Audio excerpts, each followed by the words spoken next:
HarperCollins presents The Ski Trip by Sarah Clarke, read by Sophia Engstrand. For Chris, my #1 ski guide.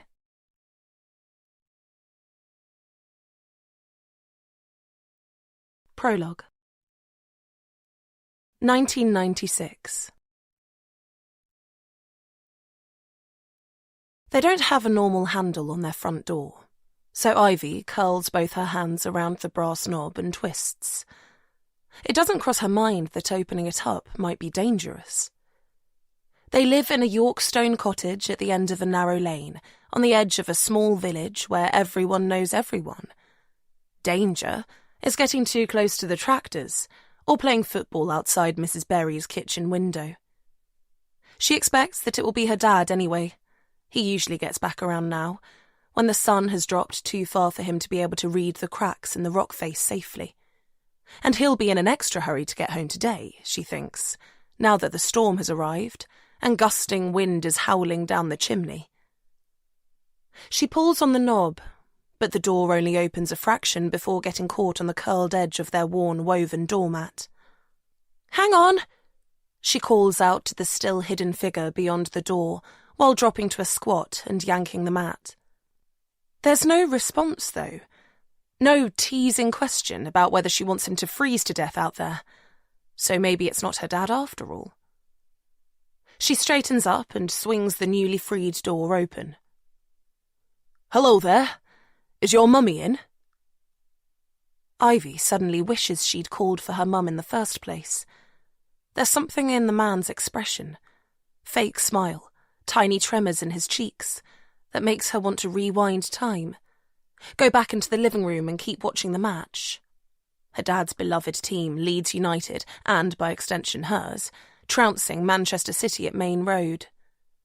The other man in uniform is staring beyond her, maybe at the framed photo on the wall, her mum and dad's proud grins as they summited the Matterhorn together. But she can't run away from the situation. She needs to deal with it. That's what her dad would say. Like when he takes her to Rawcliffe Boulder. "Work with what's in front of you." So she nods to answer the man's question, then turns her head towards the kitchen and calls out for her mum. It only takes a few seconds for her to appear, but each one feels like an hour as Ivy holds onto the doorknob and chews the inside of her cheek. "Hello? What is it? What's happened?" Her mum's voice is sharp and rapid. "Could we come in, Mrs. Hawkes? Talk inside."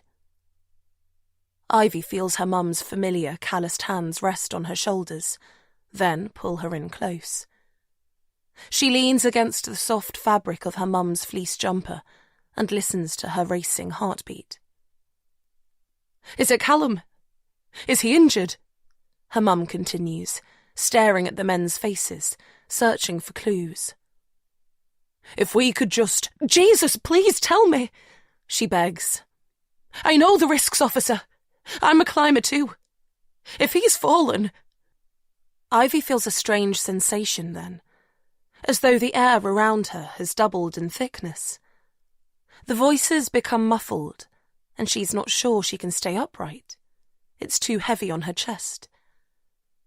But then a cheer rings out from the living room, loud and clear, and she clings to it. Leeds will have scored again, she thinks. She can't wait to tell her dad when he gets home.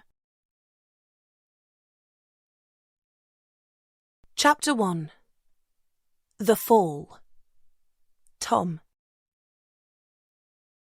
Tom flails in the white abyss, his body plummeting towards the ground. It's freezing cold. Harsh wind rips at the exposed patches of his skin. He can't see anything. The thick cloud, the speed he's travelling, the crushing fear, make that impossible. But images start to form nonetheless. First, the terrain he witnessed on his journey up the mountain, sheer cliffs and rocky overhangs, the brutal, unforgiving side of nature. Not the orchestrator of his death, but soon to be his executioner. Then other images. Memories. Achievements. The article in the latest Annals of the Royal College of Surgeons, calling him a promising knee surgeon. His new practice on Harley Street. His growing list of indebted patients. How can it all be over so prematurely? The moment of falling suddenly flashes in his mind. How the safety of packed snow disintegrated under his skis. The feeling of his stomach catapulting into his mouth as he dropped. The shock as he realised, a split second before it happened, that his life was coming to an end. What could he possibly have done to deserve this? There are the apologies he won't get the chance to make, he realises as his wife's image finally, belatedly, comes into focus. Will she miss him? Will she hate him for leaving her now, all alone? And there are the secrets, all the small ones that protect the big one. Will they stay hidden? Or spread like wildfire without him there to absorb the heat? A dart of black below him suddenly punctures the blanket of white. Rock face, speckled with snow like bared teeth, ready for him. This is it, he thinks. His moment of reckoning. Panic rips at his insides. Tears freeze on his cheeks. He screws his eyes shut, pushes all the images away, prays for the black depths of unconsciousness, the protection of oblivion. Eventually, it comes, but it's a second too late. Chapter 2. Ivy. Seconds pass as we duel with our eyes. I don't speak because I think silence gives me authority. Callum doesn't speak because he can't.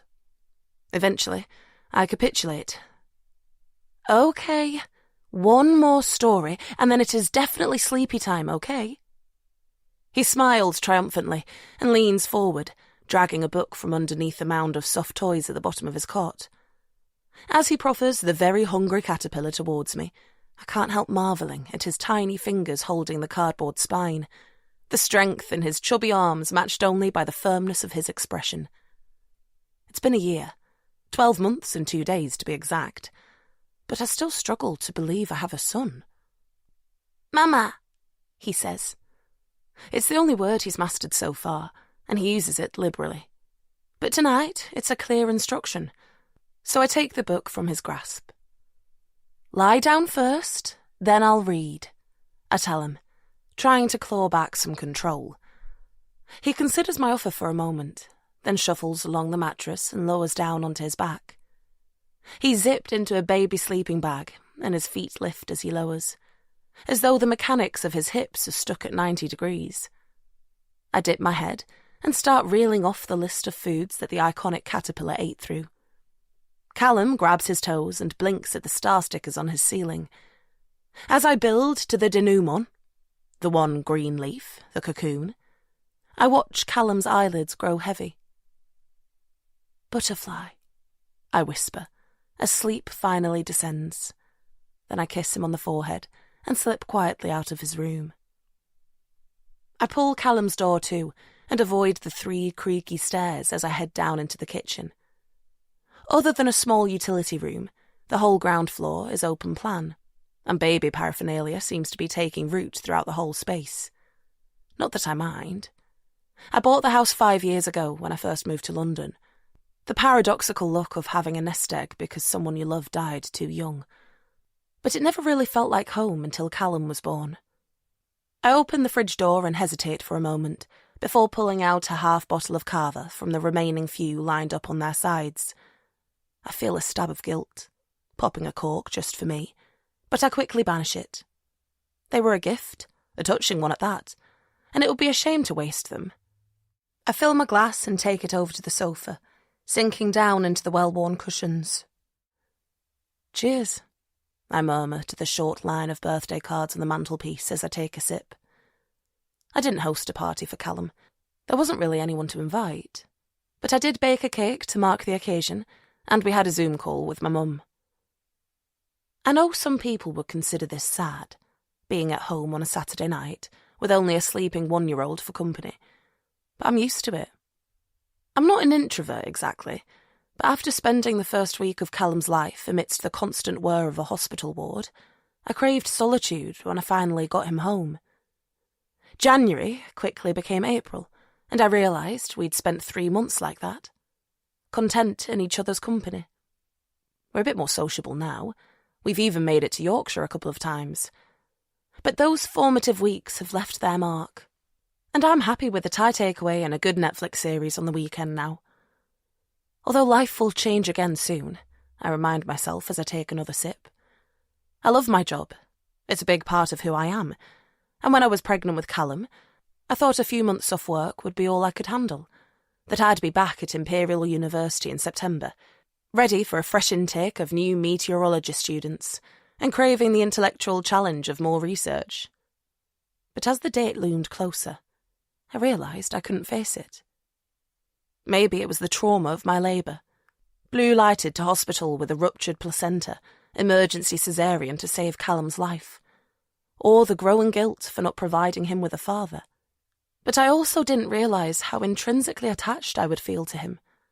As though leaving him in someone else's care could have physical consequences for us both. So I extended my maternity leave, and I'm now going back next month. I'm a creature of habit, so I tap into Netflix with a remote control and pick up my phone to find the Thai takeaway app. But as I look at the screen, I notice that Zoe has called. I stare at her name and the number in brackets beside it. 3 missed calls. That's so strange. Zoe and I were best friends at university, but that came to an abrupt halt at her 21st birthday party when she shouted abuse at me in front of everyone. We didn't speak for ages after that, but time moves on and memories fade. When I was invited to the opening of the new Peter Wilde laboratory at Exeter University a few years ago, I expected her to be there. She's his daughter after all. And it didn't put me off accepting the invite. I resolved to be civil, even friendly. But in the end, we got on better than that. Tom was there too, Zoe's husband, who I also knew at university. And we managed to reminisce about student life without mentioning that terrible final night. We swapped phone numbers at the event, but I didn't contact Zoe, and wasn't surprised that she didn't get in touch with me either. But then, last winter, I got a text message from her, asking how I was. Callum and I were in our 2-person bubble at the time, so it took me a while to respond, but eventually I invited her round for a cup of tea.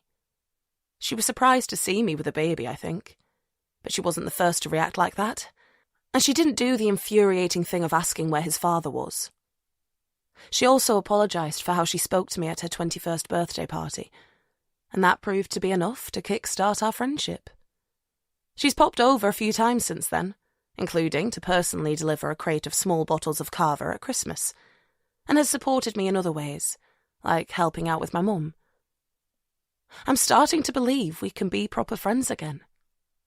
But we're definitely not at the chat on a Saturday evening stage yet, and definitely not close enough to explain 3 missed calls in the time it's taken me to get Callum off to sleep. I tap into my voicemail, but there aren't any new messages listed, only the one from my mum, unopened because I don't have the energy for that just now. I continue staring at my screen. I should call Zoe back. She's clearly very keen to talk to me. And we were inseparable at university. That should count for something. But I'm tired. Not really in the mood to hear about her glamorous life this evening. Zoe studied liberal arts at university, but her capitalist instincts took over as soon as she left. Like me, her first property was funded by inheritance, but Zoe didn't stop there. Within 2 years of finishing her degree, Zoe had set up a property renovation business, and she now owns at least 12 houses in Exeter and London. There are plenty more that she buys, improves, and sells for an eye-watering profit. She spends her working week fine-tuning architect drawings, choosing different finishes, and courting prospective investors over swanky lunches. And that is not a world I want to hear about tonight. I don't regret having Callum, far from it. But I'm not immune to the dreariness of the daily routines, especially at this time of year. Battling with the pram cover just to make the 500-metre journey to Sainsbury's local, pushing him on the swing with numb fingers, not having a partner to take the pressure off every now and again. I'm not jealous of Zoe's lifestyle, but there are still times when I prefer to keep it at arm's length. With nothing stronger than a twinge of guilt, I open the Thai takeaway app. Prawns and blankets and green curry, I decide. But I miss the correct tick box, as the sound of the door buzzer makes me jump. I'm not expecting anyone, so it must be a delivery driver. But that's a pain because it means I need to go outside. I don't have a front door like traditional houses. There are sliding doors onto a small courtyard with a solid gate beyond that. I should be able to open it from inside the house, but the remote control system broke a while ago. God, before I even had Callum. And I haven't got round to fixing it yet. Rain is snaking down the glass, so I reach for the umbrella as the buzzer sounds again. Yes, all right, I'm coming, I mutter. A rush of cold air hits me as I slide open the door, and I tense my shoulders against it. Rain patters on the umbrella as I cross the courtyard. Hello? I call out, suddenly wary in the dark night. Ivy? Zoe? A long-buried memory scratches at my temples, and I feel an urge to back up, return to the warmth of my little home. The familiar Netflix logo glows at the edge of my vision through the glass doors. Let me in, please. A sob escapes from Zoe's throat, and I take a breath. Work with what's in front of you. I match up the two door latches and pull the gate open, but I can't help taking a step backwards, because Zoe looks like she's come straight from the set of a horror movie. Her cheekbones are smudged with mascara, and her hair hangs heavy either side of her face. She's not wearing a coat, and in her thin, wet blouse, her body is more convulsing than shivering. Zoe, I whisper hoarsely. What's wrong? It's Tom, she whispers, followed by a low moan.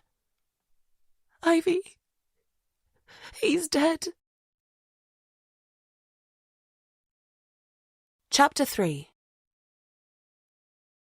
Ivy.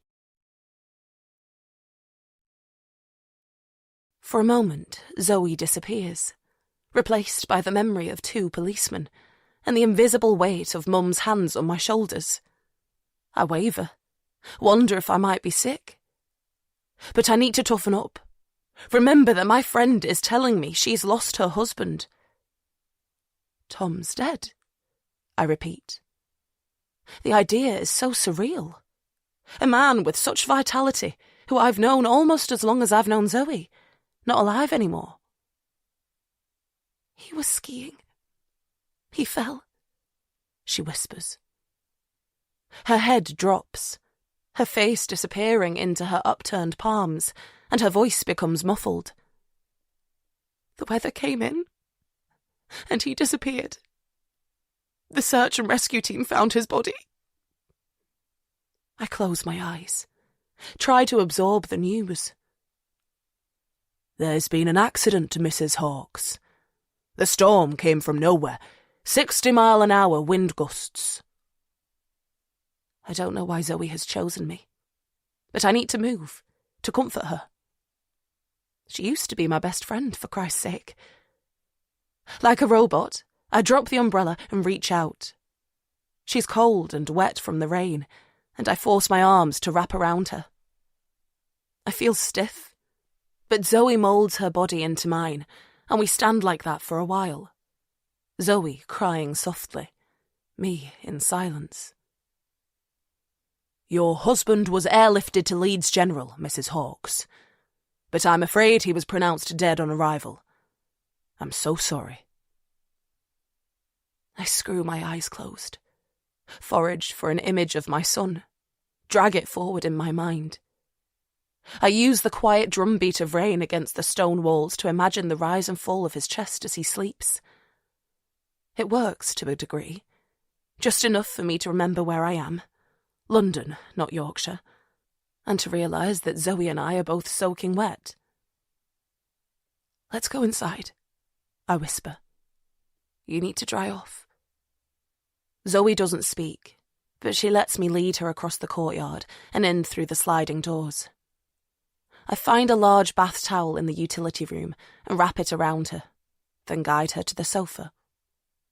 My hands are shaking, and I wonder if she can tell. Can I get you something? I ask. I don't have brandy or anything like that, but I could make you a cup of sweet tea. Or there's some of your carver open. The insensitivity of my suggestion, sparkly bubbles to mourn a dead husband, thumps at my temples. But Zoe doesn't seem to notice. She's slumped on the sofa, staring through the glass doors, as though wondering if she preferred it out there, distracted by darkness and driving rain. I'm fine, she murmurs eventually. It's a phrase people use to turn down hospitality. But tonight it sounds ridiculous, so far from the truth, and I feel a terrible urge to laugh. I concentrate on breathing instead. In and out. Can I ask? I whisper once I've collected myself. How it happened? She looks at me, startled. But before I get chance to panic, to ludicrously worry that I'd misheard her all along, her features slacken. I don't really know, she says, her voice cracking. Julian wasn't making sense. Julian? Another name from my past. He was with Tom, she whispers. On the ski run. They go on a boys' ski trip every year with Rob too. They're in Morzine this year. Do you know it? My skin fizzes. Rob and Julian? I finally managed to ask. Two men I knew once, but haven't seen for 15 years.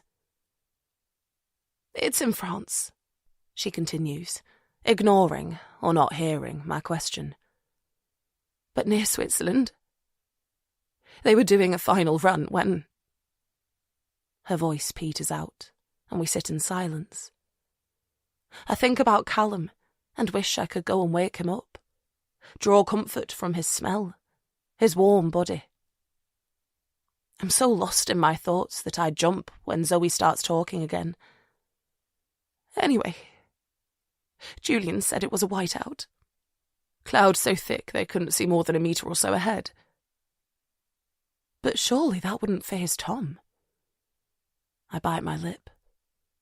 It's not my place to say this, but I know what a good skier Tom is. A crowd of us went on a university ski trip to Andorra in the Easter of our second year, and it's hard to imagine that something as innocuous as visibility could kill him. They were in a neighbouring resort, Avoriaz. Zoe sounds exhausted. And it was the first time they'd skied that run. They were really high up, Julian said, swamped by cloud. They agreed to ski down, but lost sight of each other straight away. When they got to the bottom, Tom didn't appear, so they called the pisteurs. Her voice trails off again, and the tears flow more quickly. I look towards the staircase, wonder if Callum is okay, and blink away my own. I should go to Zoe, really. Hold her again. Comfort her. You know the fucking irony, though? She suddenly spurts out, her voice louder and harder. My mouth is too dry for words to form, so I shake my head.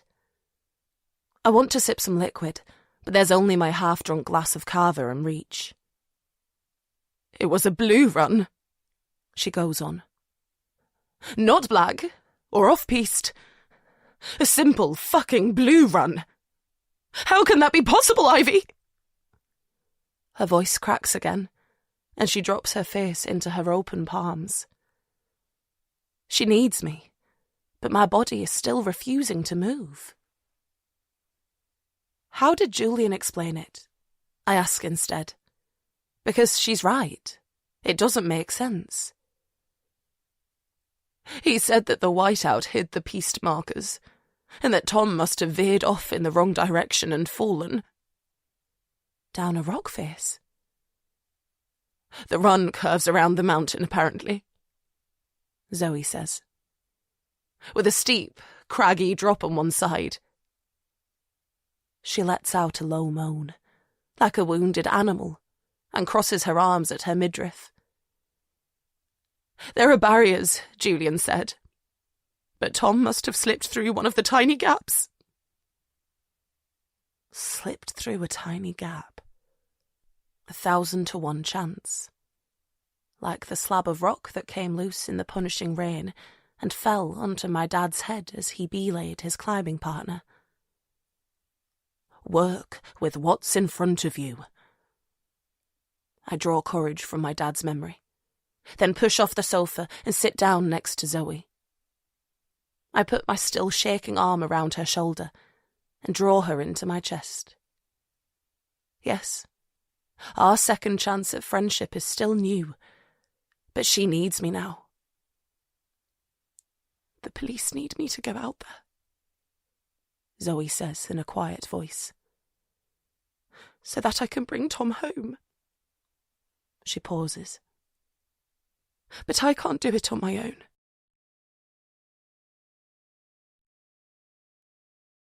Chapter 4. Ivy. Realization creeps in. Zoe wants me to go to France with her. My heart slows, and my arm seems to work independently, rejecting Zoe, pulling away from her shoulder and folding over my midriff. Can your mum go with you? I ask. Or Rebecca? Bitter and twisted mother, or goody two-shoes older sister? Is that the choice you're offering me? What about Luke? I ask. Is he back from travelling yet? He's still in South America, Zoe says, shaking her head. He doesn't even know yet. God, he'll be devastated when he hears. He adored Tom. She turns towards me, but instinctively I shuffle away. Ivy, it has to be you, she pleads. Why, though? I can't help spurting out. We've hardly seen each other in 15 years. God, I sound callous. The woman has just lost her husband, but I can't accompany her to France to reclaim him. It's too intimate, too awful. Because you're one of us, she pleads. You knew Tom in the beginning. You were there when we first got together, and you know the others too. Please, Ivy. I first met Tom at the MedSoc Christmas ball in my second year of university, after Zoe persuaded me to buy a ticket. She'd been secretly pursuing him for months by then, certain that he was the only man for her. And it turned out her instincts were good, because they got together that night, and quickly became the perfect couple. I heard that their wedding was on Zoe's 23rd birthday, which seemed a strange date to choose, given what had happened 2 years earlier. I look back towards the stairs. I'm sorry. I can't. Bring Callum too, Zoe says, reading my mind even in her distressed state. He'll be the perfect distraction for me. I shake my head, relieved when I suddenly realise that I really can't go. Callum doesn't have a passport. It's on my to-do list, but that's as far as I've got. I remember now, moaning to Zoe about it on one of her visits, my ever-growing list of chores. I want her to remember too, but maybe that's too much to expect. Oh, God! Zoe drops her head back into her hands. I'm scared, Ivy. I can't do it without you. On the day my dad died, Mrs. Berry was drafted in to look after me, and Mum left with the 2 policemen. She didn't cry, or even hesitate on her way to their car.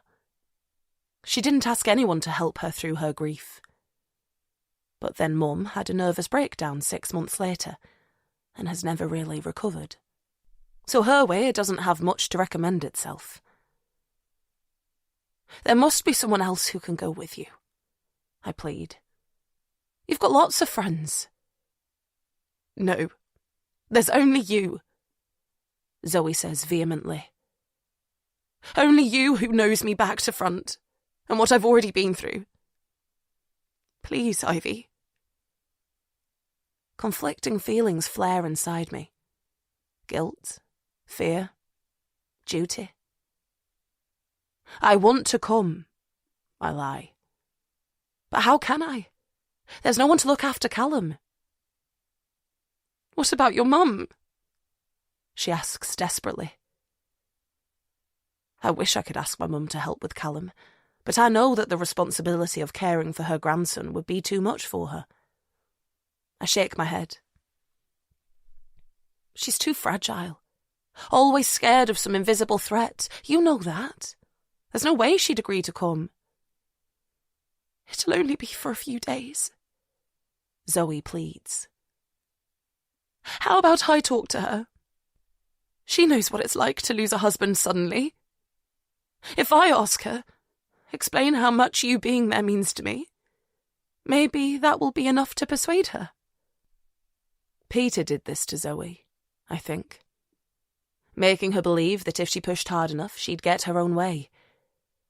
He may have left the family home when Zoe was 11, but his influence remained. No, I say, too loudly, too quickly.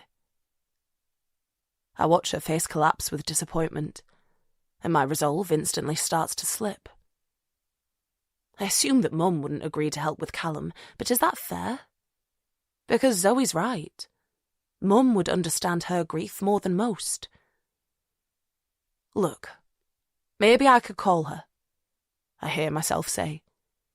Am I really doing this? Talk it through. But if she's the slightest bit uncomfortable, I'm not pushing it, okay? Zoe nods meekly, and we both turn to look at my phone, still resting on the sofa arm from my aborted attempt to order a takeaway. It feels like ages ago now. My hunger long since gone. I sigh and pick it up. I'll call her from my bedroom, I say, suddenly wishing my downstairs space wasn't so open plan. I won't be long. Thank you, Ivy. I know it will be hard leaving Callum. I appreciate it. I hesitate for a moment, contemplate reminding Zoe that I haven't said yes yet. But instead, I just nod and walk quietly up the stairs. Mum? I push the phone against my ear and drop down onto my bed. There's a picture on my bedside table and I stare at it. Callum and me. Do I stay for him? Or, if he was older, if he could talk, would he tell me to go? Hi, love. Is everything okay? It's not like you to call this late. It's only 9 o'clock, but I don't say this. And she's right in a way. I rarely call her in the evening when my patience has been worn away by a day of childcare. Callum and I are fine, I start, cutting the energy supply to her anxiety. But I do have some bad news. Oh? Even in that one syllable, I can hear a tremor. My mum is always expecting disaster, but never ready for it. You know my friend Zoe? Of course, she says. What's happened? A year ago, she might not even have recognised the name, but that's changed over the last few months. When Zoe first came to see me and met 3-month-old Callum, she asked after Linda and how I was coping with supporting her now that I had a new responsibility. Zoe has always known that Mum needs looking after, and could guess that I didn't have the time or headspace for it with a young baby in tow. When I admitted that I was struggling, she offered to help, and Mum has been touched by the attention Zoe has bestowed on her ever since. It's Tom, her husband. Oh no, she says, her voice lowering. I've never met him, but I've seen him in photos. It reminds me that she came close to meeting Tom once, 16 years ago, when Zoe decided to make a surprise visit after a holiday in Scotland with Tom, Peter and her brother Luke in tow. It could have been disastrous, them turning up unannounced, with my mum the way she is. But it wasn't. I managed to keep the men away, and Zoe seemed to know instinctively how to lighten Mum's mood. As the memories form, I feel fresh tears in my eyes. I can't believe Tom's dead. Or that Zoe is a widow at 35, the same age my mum was. Perhaps I do owe her. Maybe I've owed her since I walked out of her 21st birthday party and never looked back. "Mum, I need a favour," I say, in a more determined tone than she's used to. "And you know I wouldn't ask if it wasn't important." I push to standing, pick another photo of Callum off my chest of drawers, this one of him on his own, and say a silent prayer that he'll be safe. "I appreciate that this will be hard for you, but I really need you to come and look after Callum for me." Chapter 5 2006 Ivy. "Right, feeling a bit more awake now, lad?" I can't help smiling as a boy wearing a Nickelback t-shirt further along the front row lurches back in his seat, eyes wide with shock, and wipes the droplets of water from his face. At least his gaunt skin has got some colour now, but the stale scent of last night's alcohol still gives him away. "Sorry, sir," he blusters, trying to work out whether it's appropriate for a lecturer to be flicking students with water from a half-drunk glass in 2006. "I was studying late last night. Must have dropped off." "Sure you were," comes firing back. "And it's Peter, not sir, remember?" The lecturer then looks up into the tiered crowd of students, his audience, and rolls his twinkling eyes. "But that small interlude of dynamic precipitation does provide the perfect segue to our next topic, storms." My chest puffs out like a mating pigeon, and my hand flies up like I've been waiting for this moment since I was 9. Which I have, although I'm glad I'm sat at the end of the row and out of water-flicking range. "Yes?" he asks, with only the smallest hint of irritation. Sorry to interrupt, Peter, but I didn't think storm was an official meteorological term." I'm only pretending to be unsure. I actually know this for a fact. I've been reading books about the weather since I was 9 too. "Ah, felled at the first hurdle," he says, but with a smile that suggests otherwise. "You're absolutely right. The word storm doesn't have an official definition in the Meteorological Handbook, largely because it is used too broadly for one to be of any value. But it is still a key area of meteorological study. Why do you think that is?" He's still looking at me, I realise. I swallow hard, less confident now. "Because storms are major weather systems?" I suggest. "Yes and no. Storms are violent atmospheric disturbances, and so they introduce extreme weather conditions, whether that's rain, snow, high winds, or most often a combination. But the reason it's so important to study them is because they can cause damage to property, the environment, and to life. We need to be able to predict them in advance, and that means understanding the warning signs. Now, how do we do that? Someone else?" He looks up to search the crowd, while I shift my gaze downwards. If my dad knew a thunderstorm was coming, he might have decided to climb Goredale Scar anyway. But it is more likely that he'd have heeded the warning and packed his gear away. But he wasn't given that choice.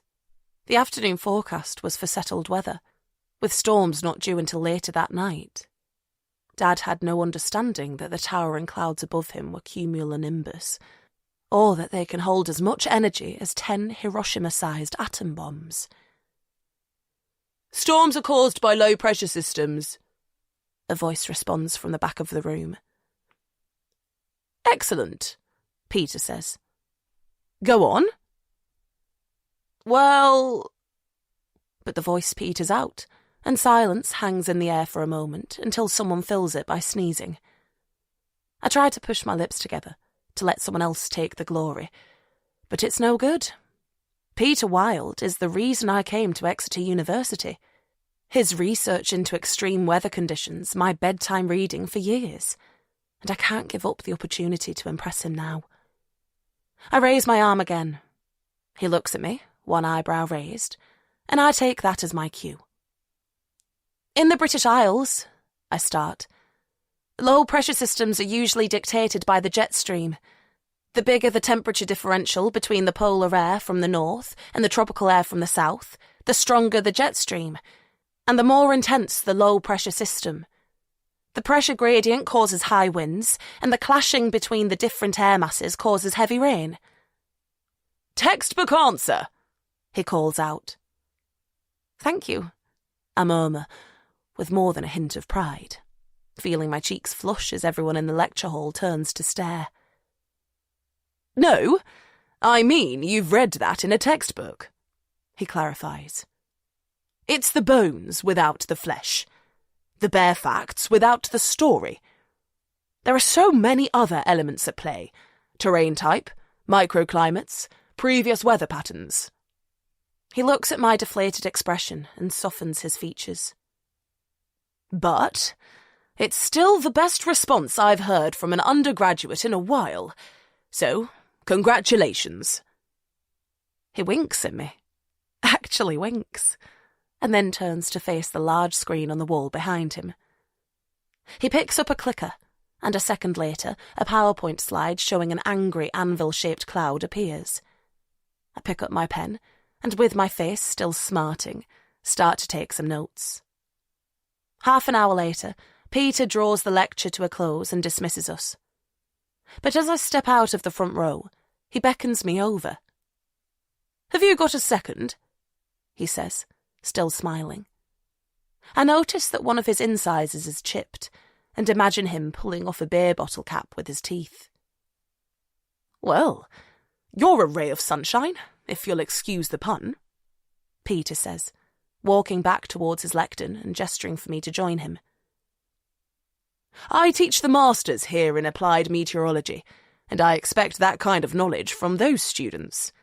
But environmental science undergrads tend to be more interested in saving the planet than forecasting the weather. I feel awkward, it just being the two of us, but that's stupid. I chose this module, the changing climate of the British Isles, because he teaches it, so it would be crazy to miss out on a one-to-one conversation. I'm hoping to do the masters after my degree, I explain, adding shyly, I've wanted to be a meteorologist since I was little. Really? He sounds surprised. Personally, I didn't have such a calling. For me, it was joining the Navy when I was 18. I became obsessed by the weather out at sea. I qualified as a specialist officer in meteorology while I was there, and then started teaching once I left. Between you and me, I still prefer the research trips that I go on outside of term time, but teaching has its plus sides too, like meeting future meteorologists. He pauses for a moment, assessing me. So, what inspired you? It's a pretty niche profession. Well, I don't want to tell him the truth. That my dad died because he didn't understand weather patterns, and so I owe it to him to learn. And that while other people are scared of spiders or mice, I'm scared of menacing clouds and squally winds. And understanding them feels like the best way to overcome that fear. Fancy yourself as the next Carol Kirkwood, maybe? Is that it? A small laugh drifts out of his nose, and I don't know how to respond. I want to pull him up on his chauvinism, deliver a smart comment, but I'm actually just struggling to breathe normally. I was a confident child, spurred on by two parents who believed anything was possible. But it was hard to keep that going after my dad died and my mum withdrew into herself. It wasn't so obvious before I left home. Village life, familiar routines. But being at university has made me realise how underprepared for life I am. Luckily, I'm saved from my internal battle by the door swinging open. We both turn to look as a girl about my age with long blonde hair swept over one shoulder walks inside. "Zoe?" Peter says. "What are you doing here?" "I came for your lecture," she says, frowning. "Am I too late?" "About an hour, but don't worry, you wouldn't have understood a word. And aren't you coming for supper tonight anyway?" I look from one to the other, take in Peter's sparkly blue eyes, and see them superimposed on the girl's face. Embarrassingly, I feel a gasp form in my throat. I have read so many of Peter Wilde's books that I feel I know him personally, but I've never actually thought about him having a family. I swallow the gasp and manage to mumble, "Hello?" "Oops, sorry," Peter says. "This is my daughter, Zoe. She's a second-year student here at Exeter too, which we're eternally grateful for after the shenanigans she got up to at school. She's in the arts, though, so perhaps that explains it," he adds, with a wink in her direction. "And I've realised I don't know your name." "Ivy," I say, turning from Peter to Zoe. "Nice to meet you." "Ivy? That's a cool name," she says. "My parents were climbers," I whisper as a way of explanation. "Even cooler." Zoe leans against the lectern and guides her iron-straight hair behind her ears. She tilts her head and looks at me quizzically, as though she's never seen hair as unruly or a face so free of makeup as mine. "What are you studying?" "Environmental science," Peter interjects before I get a chance to answer. "But Ivy wants to do my master's course after, don't you? None of this liberal arts rubbish." A flash of hurt darkens Zoe's face for a split second, and then it's gone. She smiles and rolls her eyes. "Oh, you're jealous," she says. "You'd love to spend your tutorials discussing the scourge of the media or street culture in London." "Is that what you learn about?" I ask. "I don't know," she shrugs. "Maybe." "Zoe doesn't consider lectures compulsory," Peter explains. "Like she thinks getting expelled from the exceptionally average Swindon Comprehensive School was a teenage rite of passage." "I was expressing my right to free speech," she says primly. "You spray-painted Mr. Mullins is a fucking psychopath on the music building wall. A man you hardly knew, I might add." Zoe snorts, followed by a giggle. "And I was very grateful that you saw the funny side of it, unlike Mum," she adds, giving Peter a beaming smile. He shakes his head in mock exasperation, but it's obvious that he adores her. I can't help feeling a pang of envy. I wonder if my dad ever looked at me like that. "Well, I suppose I'll be off then," Zoe continues. "As it looks like I've missed the main event. See you tonight, Dad." Then she turns to me. "It was nice to meet you, Climbing Ivy." I only met Zoe 2 minutes ago, but I find that I don't want her to leave. I'm not sure if it's because she's the great Peter Wilde's daughter, or just that her energy is infectious, but suddenly I want to get to know her better. "Do you fancy a coffee?" I blurt out. "Sorry?" Zoe's brow crinkles in confusion. I try not to think about how weird I sound. I have some free coffee vouchers," I improvise. "But I've realised they expire today. It's only if you're at a loose end, but I'd hate them to go to waste." "So you're Shout, you mean?" She's still suspicious, but seems to be warming to the idea. "Yes, definitely. Whatever you like." She hesitates for a moment, and my face reddens as I feel her eyes drill into me, then soften. She thinks I'm lonely, I realise. So desperate for a friend that I invite a complete stranger for a coffee. Perhaps there's some truth to her assumption too. I've blamed my lack of friendships so far at university on being too busy with my studies, too engrossed in my coursework, but I sometimes wonder which came first. I'd love a coffee, she finally says. But can I pick the cafe? Be warned, she'll choose one in the arts department, Peter offers. You're wrong, actually. I like Cross Keys, Zoe says breezily. Peter furrows his brow. On the St. Luke's campus? That's miles away. 1 mile, Zoe corrects. Then she winks at me, like father, like daughter, and leans in. It's where the medical students hang out, she says conspiratorially. And we all know that the best-looking men are doctors. Chapter 6. Zoe. Zoe turns off the engine, leans back against the headrest, and stares through the rain-splattered windscreen at her own front door. She's not sure she's got the strength to walk inside, knowing it will be empty, and that Tom is never coming back. Does that make her a coward? Masquerading as a successful, independent woman rather than being the real deal? It used to be genuine. As a student, she had more balls than most of the boys.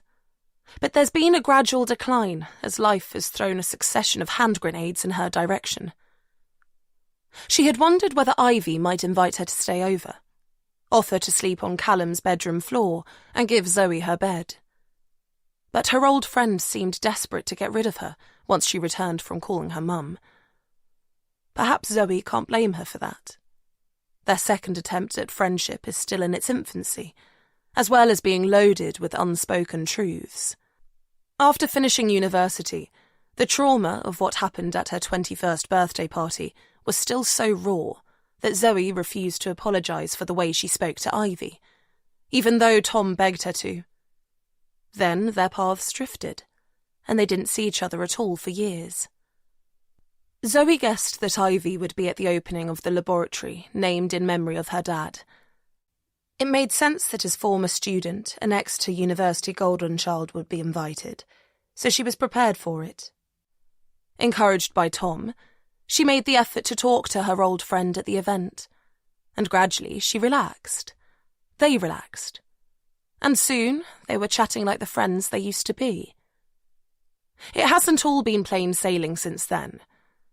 But now that Tom has died, she really needs Ivy by her side. And she is very grateful that Ivy has agreed to travel to France, because it has to be Ivy that goes with her, even if it took a little white lie to persuade her. She and Tom were a couple for so long, almost all of their adult lives, and she can't imagine functioning, surviving, without him.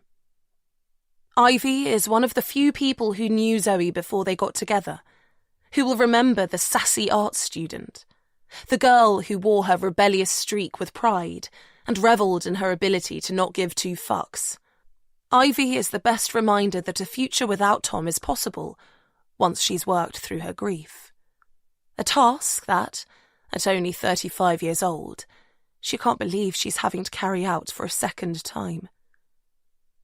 Her father was her hero, and, when he died suddenly, Zoe couldn't imagine experiencing a pain more disabling, a sense of loss more acute. But here she is, less than 15 years later, mourning her husband in equally shocking circumstances, perhaps more so. Some might think she's cursed, or that she somehow must be to blame for so much misfortune. But of course she knows that's nonsense. This wasn't fate, or bad luck, or the devil's work. This is because she's drawn to men who like to take risks. And no one knows how that can lead to tragedy better than Ivy. She thinks back to when Ivy opened her front gate, the distress that radiated off her. Was she remembering her own father's death? It was a quarter of a century ago, but memories that terrible don't fade with time. A swelling of emotion billows inside Zoe's chest, and she feels an urge to drive back there, to see Ivy again. But she mustn't, and not only because Ivy clearly doesn't want her there. She can't bear to express the words, even silently in her head, but her hands drop down to her lower abdomen. She runs her fingers across the silk of her untucked blouse, from the hard curve of her hip bones to the softer flesh of her pelvis. It's enough for her eyes to sting again, for the blinking to prove inadequate in stemming the tears. Does she even want to be pregnant now?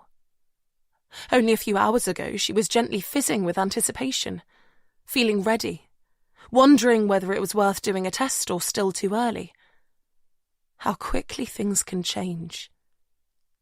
She thinks about Ivy, bringing Callum up alone, pretending she loves the sacrifice of motherhood when any sane person can see how hard it is.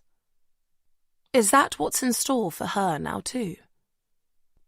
Her house is halfway along a quiet residential road behind Bishop's Park, and except on the days when Fulham FC are playing at home, there's very little foot traffic. So when Luke turns into their road, Zoe spots him straight away. Her little brother, 28 years old, but still not comfortable in his own skin. There are 7 years between them. Luke was the glue that was supposed to seal her parents' marriage back together, and Zoe has often felt more like his mother than his sister. He had originally planned to go to South America for 6 months, a trip financed by Zoe that would take him from Mexico to Argentina. But in the end, he only made it as far as Cuba before deciding he wanted to come home. Maybe she should have told Ivy that he was back when her friend asked earlier, but that would have meant explaining why she didn't want Luke to go to France with her. How she can love her brother profoundly, and yet still know his qualities and not in holding her up. And now she needs to tell her emotional, loyal little brother that Tom is dead. She watches him stub his cigarette on the brick wall, slip his key into their front door, and walk inside the house. She'll give him a few minutes, she decides. A chance to take off his trainers, pour himself a large glass of milk, a nightly ritual, even if he's been in the pub all evening, and settle in front of their enormous TV once he realises the house is empty. She pictures him now, oblivious to how his life is about to take a harsh turn, and the image pulls at her insides, which, in turn, makes her wonder again if there is a baby growing inside there. And if there is, whether he or she will grow up emulating Zoe as intensely as Luke does. When their parents split up and Peter left, their elder sister Rebecca became a carbon copy of their mum, sensible, reliable, honest, but also risk-averse and suspicious of anything that could be described as fun. Zoe was the opposite, rebelling against them, clinging desperately to the traits that her father represented. And Luke sat in the middle, wanting to be like Zoe, but lacking her talent to throw the cat amongst the pigeons. Zoe sighs, closes her eyes, but she can't put this off forever. She climbs out of the car and slips inside the house. "Luke," she calls out. "In here." She guessed right. He's in the media room, which sounds fancier than it is. They just don't have the need for a playroom yet. She takes a deep breath and pushes on the door.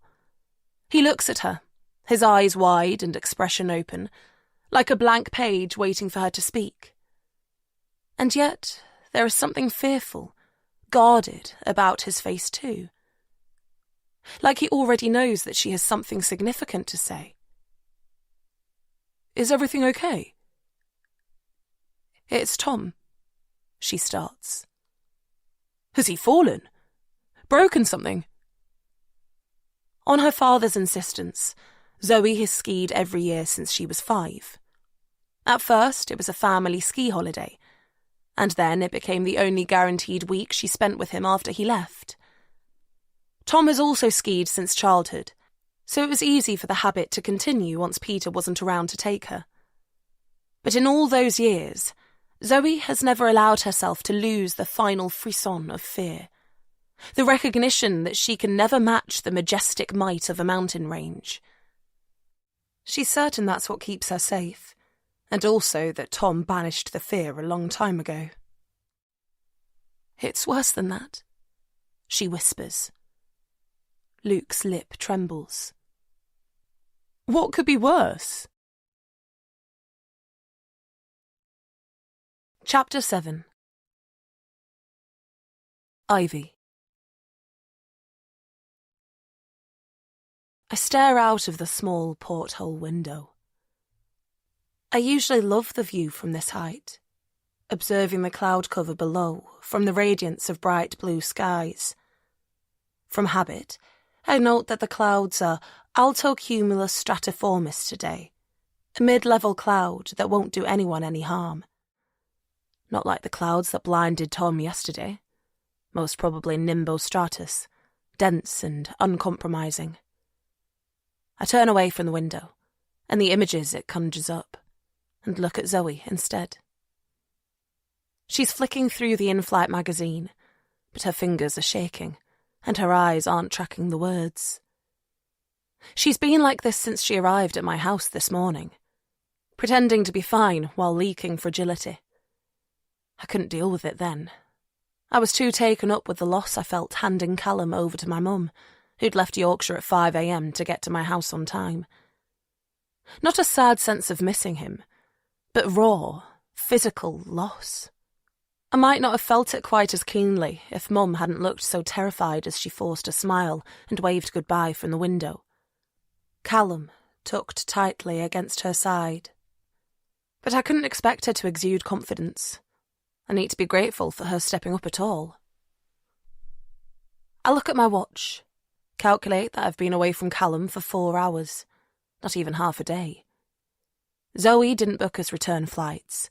She said that was too much to get her head around, but we're going to be away for a few days at least. Does the pain of separation ease up over time, or become more acute? I really hope it's the former, because I can't deal with anything worse than this. I look back at Zoe. My role on this trip is to support her. If I concentrate solely on that, maybe I can get through it. I take the magazine from her hand and slip my fingers between hers. She tenses for a moment, then shifts to rest her head on my shoulder. "Why is this happening to me?" she murmurs, tears bubbling at the back of her throat. "Why isn't my husband lying in a French morgue?" She lifts her head up, twists in her seat to face me. "Why didn't his friends look after him? If it was so difficult to see, shouldn't they have stuck together? Kept him safe?" I don't say anything, but her comments, her instinct to blame someone else, make me feel uneasy. Because I was Zoe's scapegoat when Peter died, on the receiving end of her vicious tongue. After she accused me of killing him in front of all the party guests, I knew our friendship was over. I'd finished my exams by then, so I changed my master's degree from Exeter University to Birmingham, and resolved to never see her again. Listening to her edge the blame for Tom's accident towards Julian and Rob, I can't help wondering if I should have stuck to that promise. "Why aren't you saying anything?" she pushes. "Talk to me, please." But I'm here now, and I need to manage this. "It isn't fair," I start. "You're right. But be careful what you say in front of the others. The 3 of them have been through so much together. For Rob and Julian, it must feel like they've lost a brother." Zoe sighs, looks down at her lap, chastened, at least for now. "I know you're right," she mumbles. "I think I'm scared. What if the police want to talk to me? My French is terrible. I won't understand what they're saying." She looks up, tears glistening. What if they won't release Tom's body? I need to bring him home. Tom's body.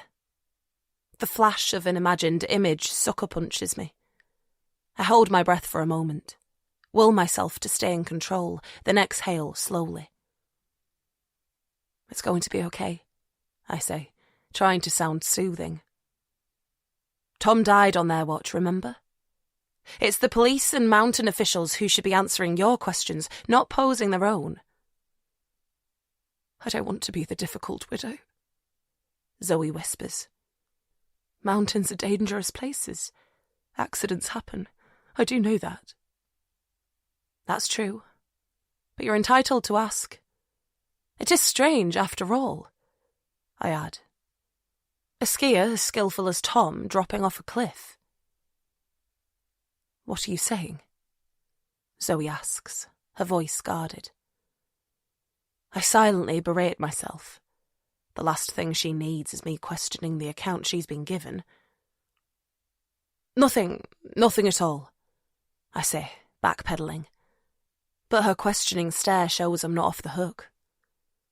It's just hard to make sense of what happened without any witnesses. I try.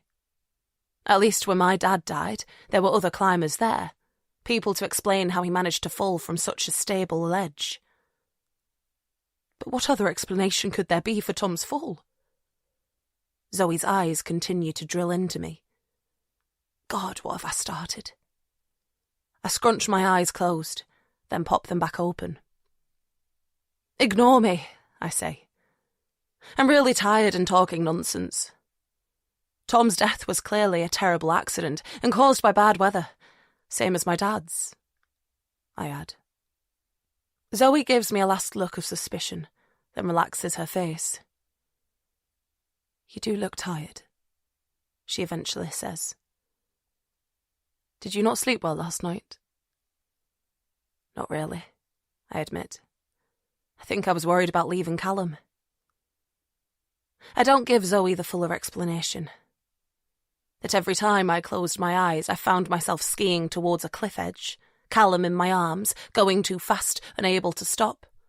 That the only way to escape was to snap them back open and wait until my heart rate receded. Your mum will take good care of him, Zoe says. I hope so, I murmur.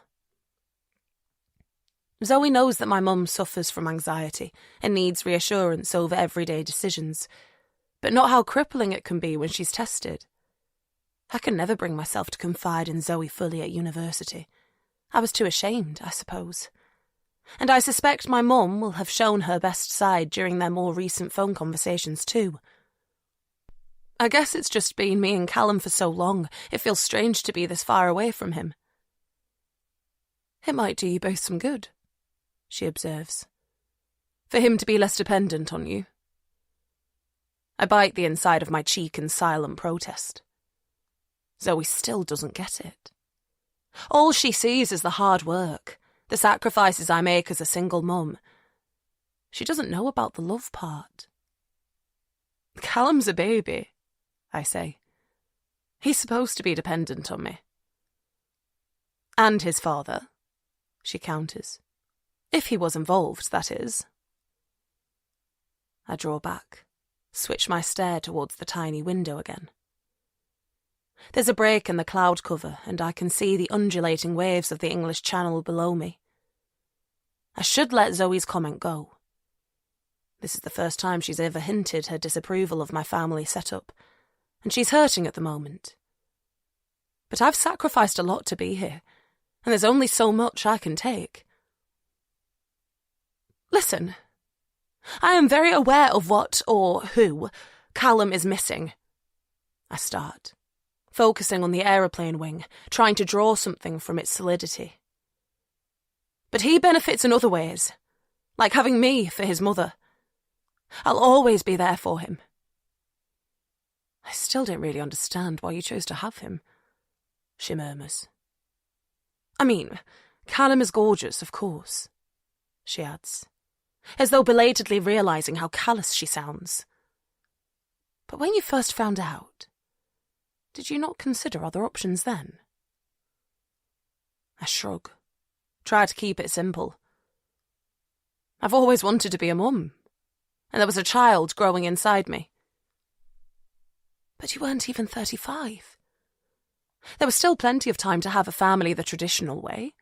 You know, meet someone, fall in love, get married maybe. Not drink too much cheap wine at a geeky conference in Finland and shag a weatherman from Canada. I still remember giving Zoe my account of how I came to be a mother when she turned up on my doorstep. There was no truth to my story, but it was an easy enough lie to tell. I'd been peddling it for almost a year by then. The international conference in Helsinki, the free, well-stocked bar and Robert Pattinson look-alike from Vancouver. I'd wondered for a moment if she'd be the one to see through my lies. They say that friendships made at university create a special kind of bond. But she didn't question it. Perhaps because she was too shocked that I'd chosen to go through with a pregnancy at all. "It's all right for you," I say quietly, still not daring to look in her direction. "You don't want children." "How do you know?" she counters. "Tom and I might have been trying to get pregnant for years." I flick my head around in surprise. When we were at university, Zoe would talk about having 6 kids. But she also said that she and Tom would live in a Scottish castle and learn the bagpipes. Since we've been back in touch, Zoe has shown no interest in Callum, and if I venture onto the subject, she claims she doesn't have time for kids, that her property empire is her true baby. But now the chance for a family with Tom has gone, I realise. The seatbelt light flicks on above me, and the plane takes a sudden dip. A voice cackles through the overhead speaker. 10 minutes to landing. "And were you?" I ask as gently as I can. But she doesn't answer me. She looks down at her lap, slots the 2 sides of her belt buckle together, and pulls on the black tail. Then, as the plane dips lower and we pass through the cloud, she adjusts her gaze to the window. I follow her lead. We stare into nothing, both of us surely imagining the same thing. Then we're below it, seeing snow-covered mountains in the distance and the vast Lake Geneva underneath us. The wheels drop with a droning sound, and we bump onto the runway. Finally, she turns to me. "We weren't," she says tightly. "And now, of course, we can't." Chapter 8. Ivy.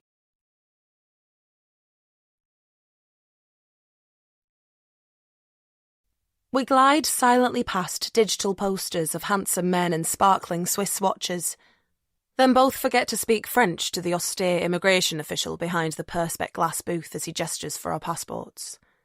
We only have cabin cases, no bulky ski gear needed for this trip, so we bypass the baggage reclaim area with its piles of ski and snowboard bags and head for the nothing-to-declare exit lane.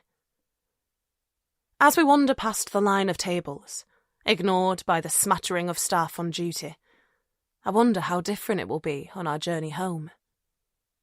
Will Tom fly with us? Or are there special flights for coffins? I picture him being dropped into an aeroplane hold by indifferent baggage handlers, lying alongside cargo boxes in the icy cold air. My face starts to crack at the thought. But I don't want Zoe to see me like this, so I turn my head. Tom was my friend too. But grieving for him feels wrong in front of her. The arrivals hall is busy. Condensation drips down the bank of windows as dozens of transfer drivers in North Face puffer jackets and Oakley sunglasses hold up signs with bright company logos. Alpibus, Powder Cab, Skidi Gonzales, ready to deliver their passengers to different ski resorts within a 2-hour radius of the airport. Apparently, someone called Nina is picking us up, so we wheel our cabin bags slowly past the throng of holidaymakers, our dark expressions out of kilter with their excited ones, and scour the landscape for any possible candidates. "Excuse me?" A hand touches Zoe gently on the shoulder. Are you Mrs. Metcalfe? The woman speaking has cropped brown hair and wears the regulation puffer jacket, hers in a cobalt blue colour. She has no makeup on, but her face is tanned and her ears shimmer with a curved line of studs and hoops. I take in the rest of her. The vivid green eyes, the bulge of thigh muscles beneath skinny jeans. She has a word tattooed on her wrist, but it's impossible to read it beneath her jacket, and I find myself intrigued to know what it says. Yes, I'm Tom's wife, Zoe mumbles. Are you, Zoe shakes her head, trying to dislodge the name. I'm Nina, the woman says, helping her out. I run Tall Mountain with my business partner. Tom was staying in one of our chalets. I'm so sorry for your loss. Her voice catches and she coughs. There are tears forming, I realise. The unnecessary level of emotion feels awkward and I look away. But a moment later she recovers her demeanour and gives Zoe a watery smile. God, sorry, she says.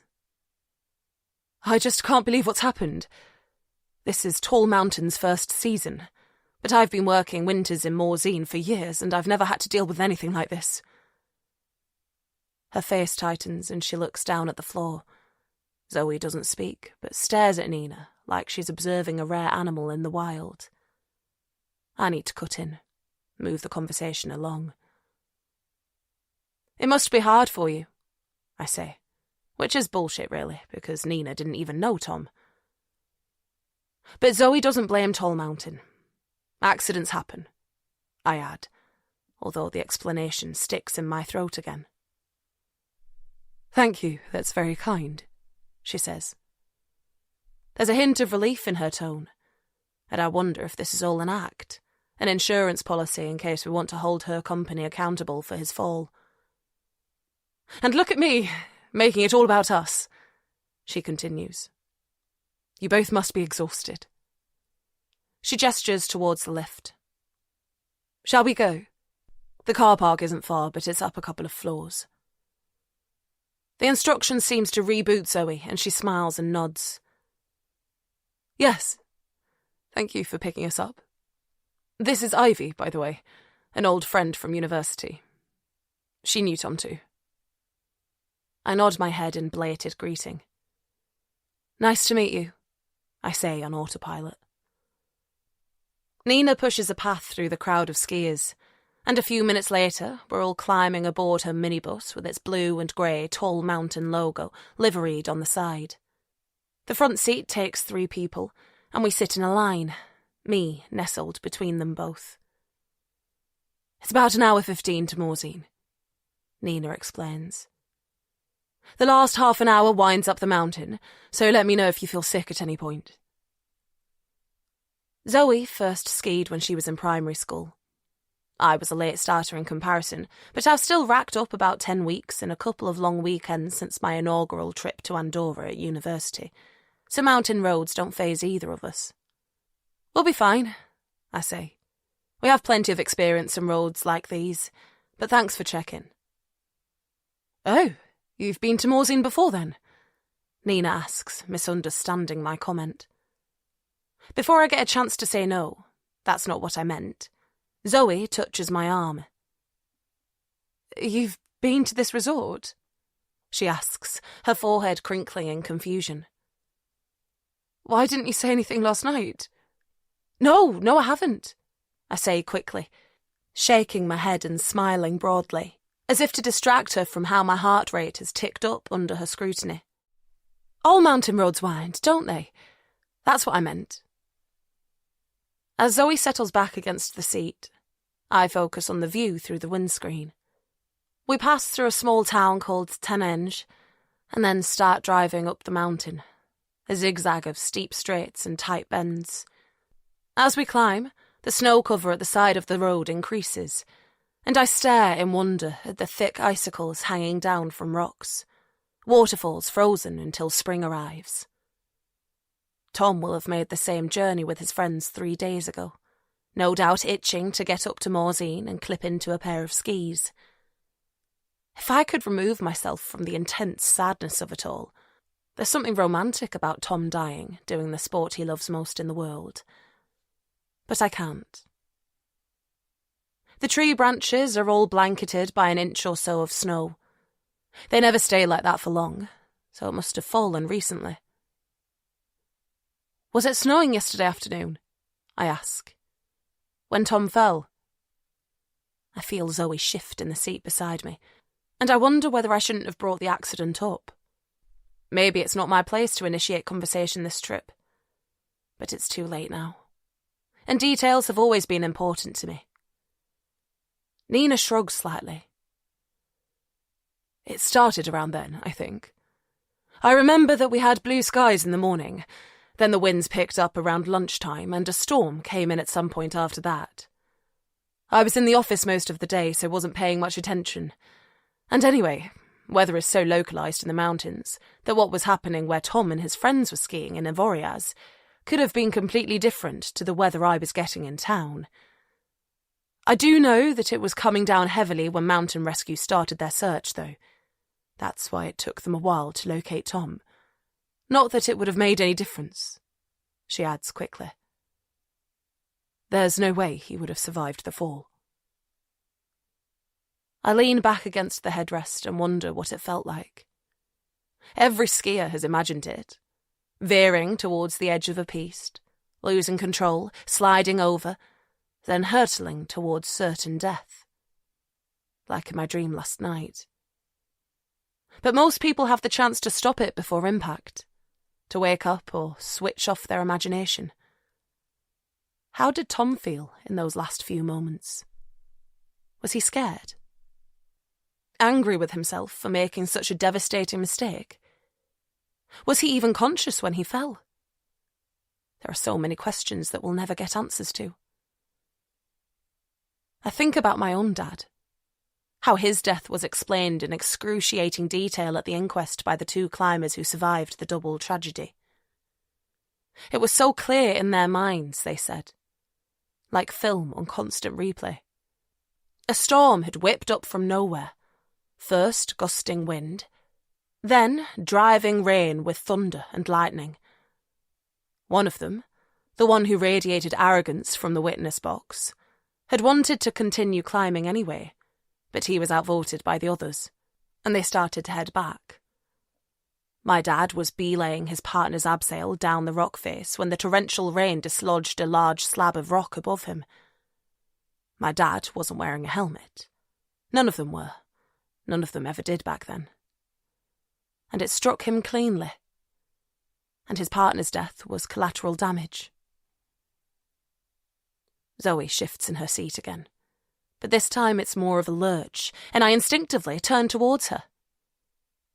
"Stop the van!" she cries out suddenly, her scream reverberating around the enclosed cabin. I freeze with the shock of it, but Nina reacts immediately, swerving into a passing spot and braking hard. Then Zoe flings the door open and launches out of the van, and I look on in surprise as she vomits all over the frozen mud.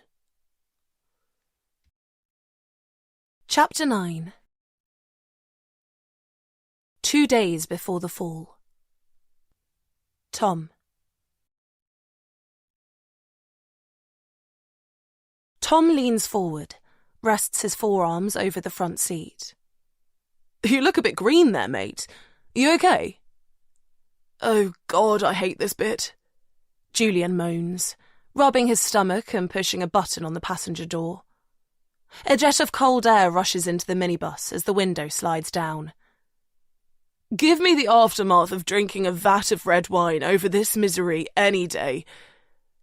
He turns to the driver, a kid called Nico with a checkerboard buzz cut, who frankly looks too young to be driving them anywhere. "No offence." "None taken, mate," Nico responds in an easy Antipodean drawl. "We'll be in resort soon, so you can start putting your red wine theory to the test." "Can't wait," Julian manages through gritted teeth. "And then maybe a spot of backcountry heli-skiing tomorrow. You up for that?" Tom says with a wink. You're joking, right? Julian's face turns greener, if that's possible. It's illegal in France, remember? I know. Bloody killjoys, Tom says, frowning. Some of his best skiing has been via a helicopter drop, although he was only joking when he suggested it to Julian. When he was younger, and on a junior doctor's salary, he could somehow justify spending €1,000 on an epic day in the mountains. But now he's started to finally make some dosh. It doesn't seem to cross his mind. But still, it's fun winding Julian up. There are plenty of options for heli skiing in Switzerland, he says. Or we could get them to fly us into Italy. I just don't think... Julian stutters. I know. Your knee, Tom says, softening his voice. Maybe he's gone far enough. It's fine, mate. I was only kidding. There's snow forecast, so all being well, we'll be able to enjoy the powder without having to leave the piste. Right now, I can't imagine doing anything more ambitious than lying in a dark room, Julian mutters. Tom pats his friend on the shoulder, attributes the slight flinch to his friend's nausea, and leans back. They were introduced to Julian's sensitive stomach on their first ski trip together, 16 years previously, when the coach, travelling from Barcelona airport to Andorra, was forced to stop. While Tom, Rob and Harry toasted the poor guy from their crate of Spanish lagers, Julian did the walk of shame up the aisle and then threw up by the roadside in full view of everyone, including Zoe and her friend Ivy. A few things have changed since then, one being that Julian always takes the front seat. It still amazes me that a bloke who gets carsick decided to become a forensic pathologist, Rob muses, choosing to show his concern by working a drumbeat on the back of Julian's seat. The smell of decomposing bodies turns my stomach, so God knows what it does to yours. Give me inert patients with predictable odours any day over your lot, Julian mumbles, leaning towards the window and breathing in the fresh air. Blood, shit and vomit, not for you then. A&E has a special place in hell as far as I'm concerned. I don't know how you do it, he adds, with poorly disguised admiration. I wouldn't have it any other way, Rob says, dropping his hands and smiling with a new air of superiority. Tom knows what his friend is thinking, that he might not be a respected forensic expert like Julian, or on the path to infinite wealth like Tom, but he's got the most bragging rights as a doctor. While Tom's building up his private practice on Harley Street, and Julian's helping put away killers across the Thames Valley, Rob is busy on the front line. A&E at St George's Tooting, the largest hospital in London, saving lives. Any talk about a move to consultant for you yet? Tom asks tentatively. He knows that it's unlikely. The last time he spoke to Rob about work, the guy was still beating himself up, privately working off his penance for screwing up. Tom won't pretend the fuck-up wasn't significant, but one mistake shouldn't stall a man's career indefinitely, especially when no one else at the hospital knows about it. What? Pen-pushing and wanky suits? Rob shakes his head. That life is not for me. And anyway, the last thing the trust needs right now is me moving behind the scenes. We're so short-staffed in the department, there's at least one clueless locum on every shift. I know that place back to front. I don't reckon they'd function if I wasn't there propping things up. That's so like Rob, Tom thinks, hiding his vulnerability behind bravado. Maybe he'll work on him during this trip. Remind him that everyone's allowed one mistake. Not that he's made one himself, Tom thinks. At least not in a work capacity. From the day he decided he wanted to be a doctor, when he first heard medicine was the hardest university course to get onto, craving first place has always been his Achilles heel, he has not put a foot wrong. Top grades, stellar extracurricular achievements, character-building work experience, and a first-class medical degree from Exeter University. Then the hard work started. Head down, surrendering both social life and normal sleeping patterns, brown-nosing the right arseholes and never, ever complaining.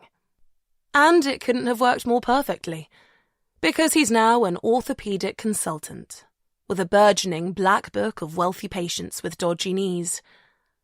No, his screw-ups aren't work-related. "All right, guys," Nico says, pulling up outside a chalet built in local stone and wood cladding. "This is Chalet Jouet. You go on in and I'll get your bags." "We can carry our own," Tom starts. But Nico has already jumped out of the van and slammed the door closed.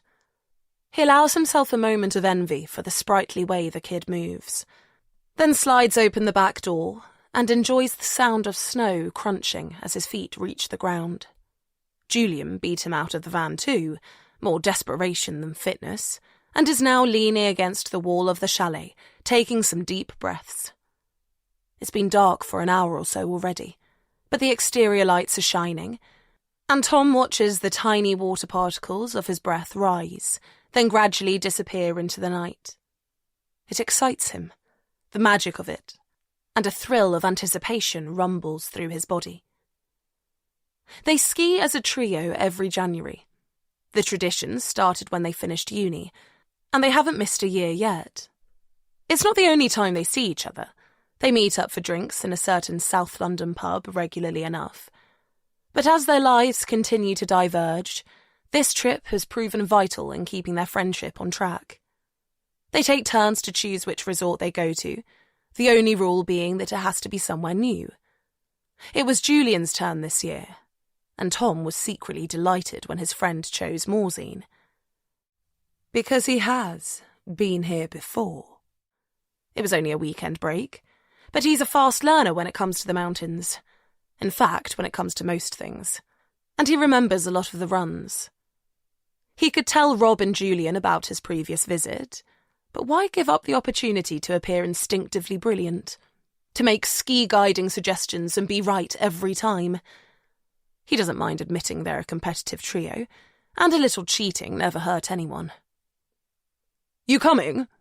Rob asks, interrupting Tom's thoughts. He nods, and together they walk up to the thick oak door. "Hi there, I'm Erin. Welcome to Chalet Jouet."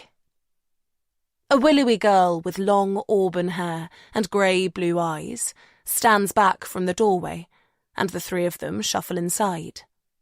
Nico follows, wheeling 2 cabin bags. He hoists Rob's compact rucksack off his shoulder and drops it on the floor. "Right, that's me.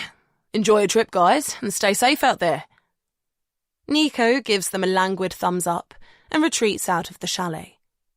"So, you've got 2 rooms on the first floor, Chamois and Aigle, and both rooms on the second, Arbis and Tulip," Erin explains in a pleasantly lyrical Irish accent. "All our bedrooms are named after local ski runs." "4 rooms?" Julian asks, frowning.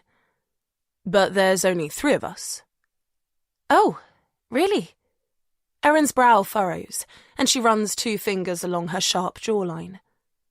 "So who's Harry?" "What?" Julian drawls slowly. "He showed up around an hour ago," Erin says helpfully, oblivious to the shift in atmosphere. "Hasn't said much, but he did the washing up for me." Tom claps his hands. Surprise," he announces, with a mix of pride and trepidation. "Jesus, Tom. Why the hell did you invite Harry?" Rob asks, horrified. "After what he did to us." "Come on, mate," Tom says, trying to placate him. "I know Harry screwed up back at uni, but it's been nearly 15 years, and he used to be one of our gang, didn't he? A good laugh. And think about it.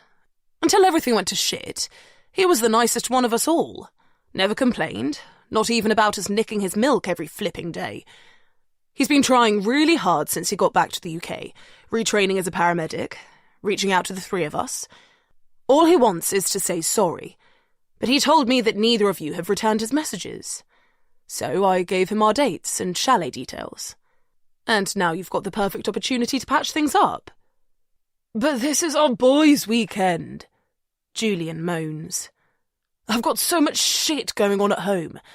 I really needed these few days to be about the three of us, not stoking up old dramas. He's changed, I promise. It will be fun. Trust me? Tom gives his friends his widest smile, and the tension drops a notch. Thank God. Because he was beginning to question his decision. Harry first got back in touch a couple of years ago. An email, and then a phone call. He was full of promises that he was a changed man, and Tom quickly accepted his apology. In truth, he's never quite managed to brush off the feeling that he let Harry down back then. But they haven't had much contact in the interim, only a few phone calls, and he doesn't really know whether Harry has recovered from the demons that poured petrol on his future medical career and ruined a bunch of friendships at the same time. What's he been doing since you dropped out anyway? Julian asks grudgingly. India for a bit, apparently. Then France. Worked on super yachts out of Saint-Tropez for a few years. Then a couple bartending in Nice, I think. He was a bit vague about that. Came back to the UK about 2 years ago. That's when he first contacted me. And he lives with his dad in Surrey now. Julian sighs.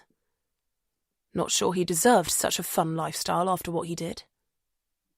At least he won't have been skiing for a while, Rob offers. So we'll be better than him at last. Exactly, mate, Tom says, desperate for any positive spin on the situation. And Harry was always easy company, wasn't he? Before, you know. His voice trails off. This time, Erin seems to notice, and claps her hands to break the silence. Shall I take you upstairs then? She says brightly. The living area is on the first floor, to make the most of the views. Dinner will be ready in about half an hour, but there's a carafe of wine on the table. And the owner of Tall Mountain is popping in too, so she'll be here soon. She wanted to make sure you arrived safely. They all follow Erin up the stairs, and when they reach the first floor, Tom discovers she's right. The view is amazing, and set off perfectly by a bank of glass. But Tom's focus quickly moves away from the floor-to-ceiling windows, and towards the man stood in the centre of the room, Harry. The last time they were together, Tom was watching him implode, and wondering if the slim bones in his hand might snap from the compression he was forcing through them. But he looks different now. 15 years away from his friends has clearly been good to him. Tom walks up, takes Harry's outstretched hand and smiles. He doesn't know what he was worrying about. This is going to be a great weekend. Chapter 10. Ivy. Erin, can you get Mrs. Metcalfe a glass of water, please? I watch the shallow girl's hands shake as she reaches up for a glass and then holds it under the tap, fresh mountain water bubbling out. She looks young, maybe around 18 or 19. Too young to be dealing with the shock of a dead client, while also hosting his grieving friends, that's for sure. Erin hands the full glass to Zoe, but her eyes skitter away. Thank you, Zoe whispers. I don't know what came over me. I'm not usually travel sick.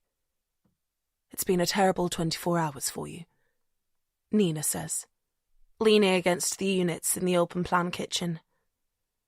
It's not surprising that you're reacting physically. I guess, Zoe says. I watch her drop her hand to her belly and stroke it softly. She must still be feeling rotten.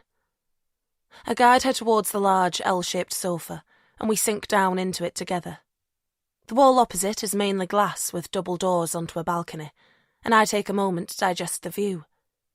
But then Avoriaz comes into focus directly ahead of us, the highest resort in the Port du Soleil ski area, and the place Tom was skiing when he died, and I look away. Where are the others? I ask. I thought Rob and Julian would be here, ready to comfort Zoe. They're at the police station, Erin says softly. Nico gave them a lift. Apparently they need to hand over their passports while the investigation is ongoing and give a statement. A police statement? Zoe asks, frowning. Why do they need to do that? I'm sure it's just standard procedure, Nina offers, reaching for a glass herself and filling it from the tap. They'll want to know if there are any learnings they can take from your husband's accident to make sure it doesn't happen again. Well, that's good of them, I suppose, Zoe says, sighing. Don't credit them, Nina responds. This is all about damage limitation. No one wants to ski in a resort where people die on blue runs. That paradox again, I think. The element that makes this so hard to accept. Oh, God. I wish the men would hurry up, Zoe moans. I need to look them both in the eye and hear what the hell happened up there. You do know there's 3 of them, Erin warns carefully. Julian, Rob and Harry. My head shoots up. I blink, then whip it hard left towards the window before anyone can see my expression. Shit! Harry! I won't be able to cope with seeing him. Not under these circumstances. Not under any circumstances. Harry's here, I finally ask, somehow managing to keep my voice from cracking. Oh, yes, Zoe says vaguely. I forgot about that. Tom asked him to go along, as a surprise for the others. I didn't realise they were still in touch, I whisper on autopilot, the heat from the log burner more oppressive than comforting now. They weren't for a good while, Zoe explains. But Harry called Tom out of the blue, maybe a couple of years ago now. He wanted to apologise for what he did the night of my party, and they've stayed in touch, vaguely at least, ever since. My mouth is too dry for words to form, but luckily Zoe's attention is claimed by a noise below. The heavy front door opening, and the sound of outdoor shoes on tiled floor. She looks scared suddenly. Sounds like they're back, Erin says. I can't look at the stairs, so I continue staring out of the window and listen to the sound of clumping footsteps instead. Please don't let them belong to Harry. A watery reflection appears in the window, and I breathe a sigh of relief. It's hard to say whether Rob and I were ever friends at university. We hung out in the same group, and he was always good fun, but we never spent time together. Rob was a party kind of guy, always at his happiest in the centre of a group. It's been 15 years, so it's an obvious thing to say, but he looks older. The basics are the same. Curly brown hair, tanned skin, eyes that don't quite match in colour or size. But there's a haggardness about him now, like a once-coveted painting that's been bashed around in the back of a van for a while. He looks at me and manages to turn his surprised expression into a nod of acknowledgement before shifting his eyeline to Zoe. And that's enough to set him off. We're supposed to be comfortable with men crying, but watching Rob brush angrily at his cheeks like a child unnerves me. I feel my own face pull at the corners. Is this when I break down? And would it be about Tom's death, or the thought of seeing Harry again? I dig my fingernails into my opposite hand and breathe deeply. Not here. Not in front of everyone. Another figure appears on the stairs before I have a chance to prepare, but it's Julian, a man I definitely considered a friend once upon a time. Julian was quiet, like me, so it took us a while to realise that we got on, and by then he had Nicky's feelings to consider. But all the same, I liked him. We liked each other. He's aged too, but in a more subtle way. Skin slightly less pliant. The ghosts of creases at the corners of his eyes. He also looks embarrassed about Rob's outpouring, but puts his arm around his friend and guides him towards 2 chairs by the window. I'm so sorry, Zoe. There are no words. He looks over at me, smiles a greeting. It's good to see you, Ivy. Just a shame that it's in such difficult circumstances. I finish for him. People like standard phrases when talking about people dying. Familiar tropes to lean on. "How's Nicky?" Zoe asks, clearly needing to change the subject. Nicky studied biochemistry at Exeter and became a member of our group when she and Julian got together. She always seemed grateful to be given access to our inner circle, which I remember feeling flattered by. I lost touch with her, along with the whole gang, when I left Exeter, but I heard that she and Julian got married 6 months after Tom and Zoe. "She's fine," Julian mutters. He sounds defensive, and I wonder why. "And where's, Harry?" Zoe asks. She says the name like it's alien, unfamiliar, and it hits me how hard this trip must have been for him, trying to find some space in a friendship group that has reformed and tightened over the years, but also that it's strange. Tom dying on the first trip Harry joined, after everything that happened on his last night at university. Julian looks at his hands. "He came with us to the station, but the police said he needed to clarify a couple of extra things," he mumbles. "They asked him to stay behind, so Nico's gone back for him." "What things?" The words tumble out of my mouth before I can stop them. "Yes. Why are they singling Harry out?" Zoe asks guardedly. "Because he's a liability?" Rob suggests. "Christ! We haven't seen him in a decade and a half. We've no idea what he's been up to. He could be a serial killer for all we know." "You're being ridiculous," Julian says. "Harry told us exactly what he's been up to, and it's hard to be a serial killer when you're working on super yachts monitored by state-of-the-art CCTV 24/7. We've only got his word for it, though, haven't we? And it's not like he hasn't got form," Rob adds. "In a way." I feel my cheeks burn. Neither Rob nor Julian knows the full extent of Harry's crimes that night, but I'm not going to start revealing them now. "They asked me about him, you know," Rob continues, still looking for a reaction. "The police. I bet they asked you too." "And what did you say?" Julian asks. "I lied, didn't I? Told them that I'd never known Harry to be violent." "Me too." Julian breathes out a long sigh. "He was one of us, wasn't he, once upon a time? Yes, he lost his head, but that was ages ago.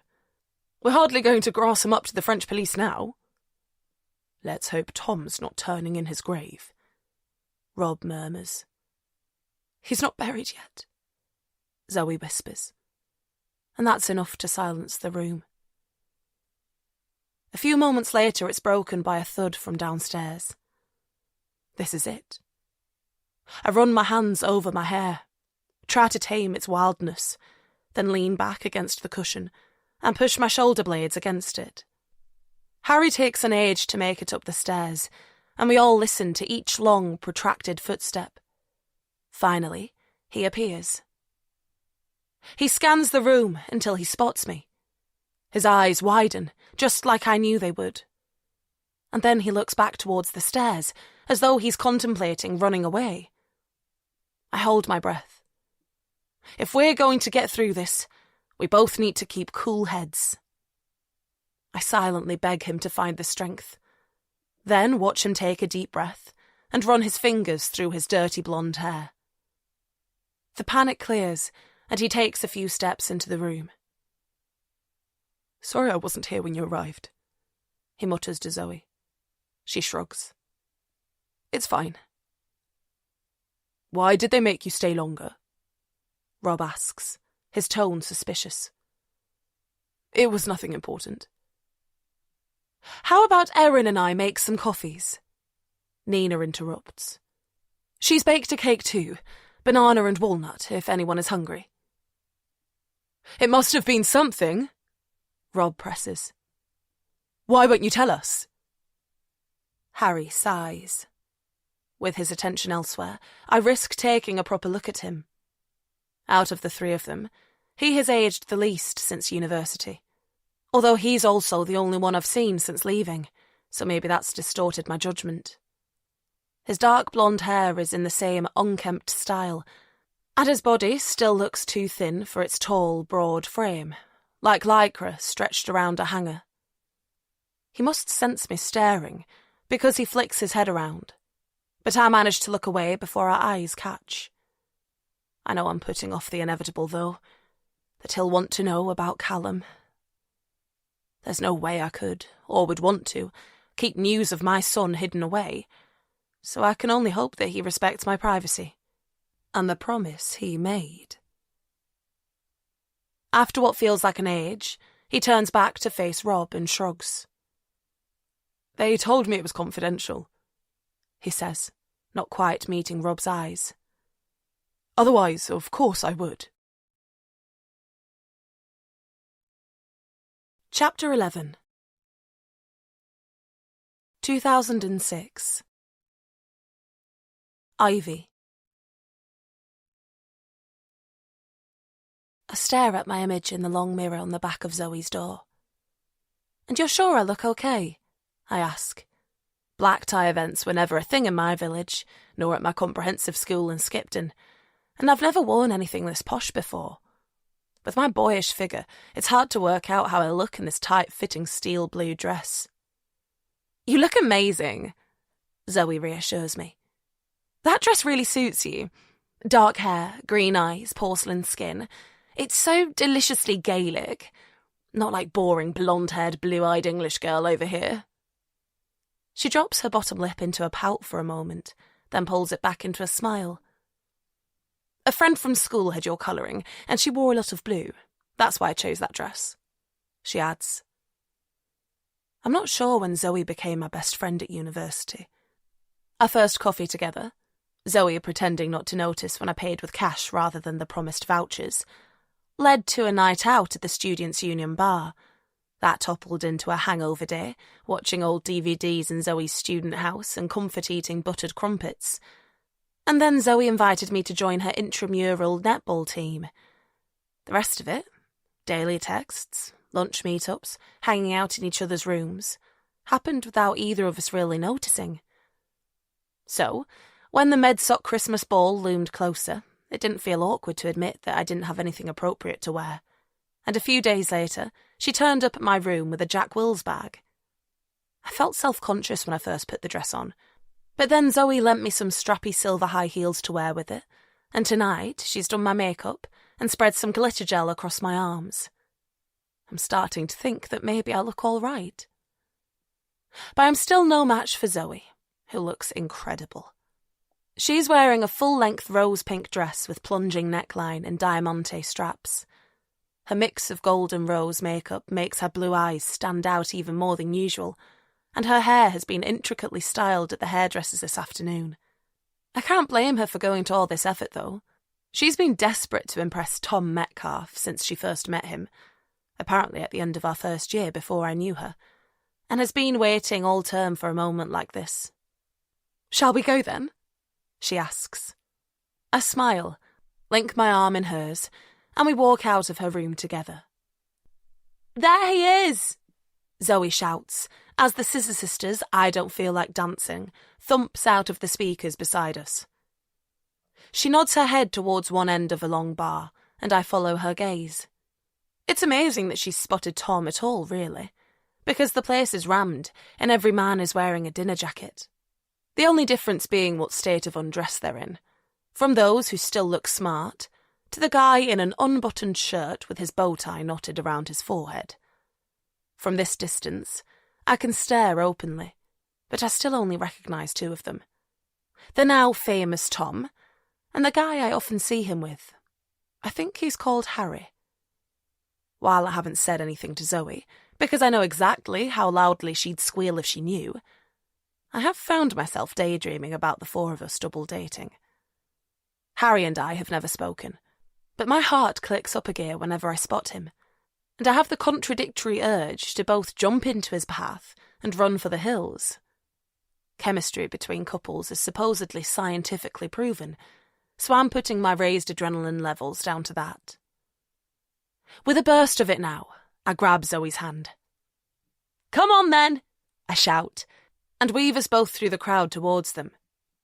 It's not like me to be this bold, but it's easier when I've got a decoy willing to take the spotlight, and I'm sure the half a dozen vodkas have helped with my confidence. We arrive in front of them, and I breathe a sigh of relief as Tom gives Zoe a lazy smile. "Hey, Zoe," he says. "Good to see you. You look amazing, as always." Zoe beams. "Thanks," she says, then gestures to me. "Do you know my friend Ivy?" Tom turns to me, and I find myself drawn to his eyes. I've never seen him up close, and I didn't realise how warm they would be. "I've seen you around, but we haven't been formally introduced." He holds his hand out. "I'm Tom." I'm not used to shaking hands, but I take it. It's hot, but not sweaty.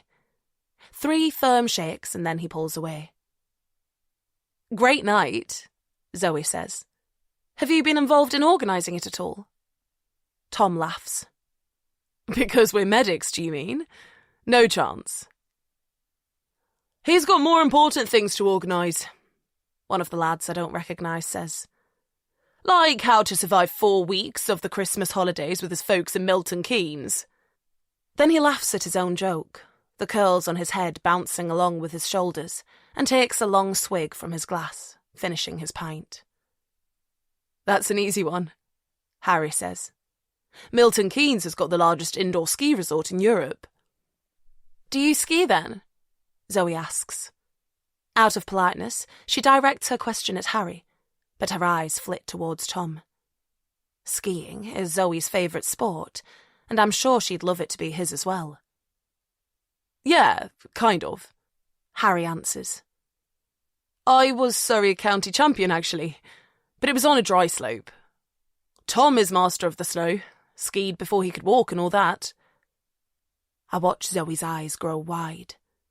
Grand terms like destiny and perfect for each other shining out of them.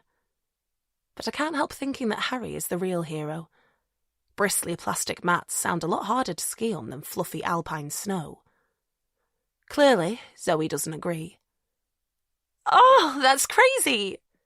she squeals, taking a few baby steps in Tom's direction. "I love skiing. Which is your favourite resort?" She hasn't moved very far, but in this cramped room, the new sliver of empty space makes me feel abandoned. I watch her lean against the wall by Tom and clink her vodka and coke with his pint of lager. "Another drink?" the curly-haired man asks. His voice is slurring, but I imagine so is mine. Both Harry and the other guy nod their heads and tip their glasses in his direction. Then he turns to me. "And you, Ivy? Can I interest you in an alcoholic beverage?" "Vodka and coke, thank you." "I'm Rob, by the way, and this is Harry and Julian." I smile nervously, then nod at them both while avoiding Harry's eye. "Right, Tom looks otherwise engaged," Rob continues. "So it's 3 pints and a vodka. Back in a minute." He twists on his shoes, which I realise are white Nike trainers, and mumbles, "Sorry, emergency," a few times before disappearing into the crowd. "Rob's got legendary speed at the bar," Harry explains, edging towards me. "And we keep feeding his ego so he continues buying the drinks. It's a win-win."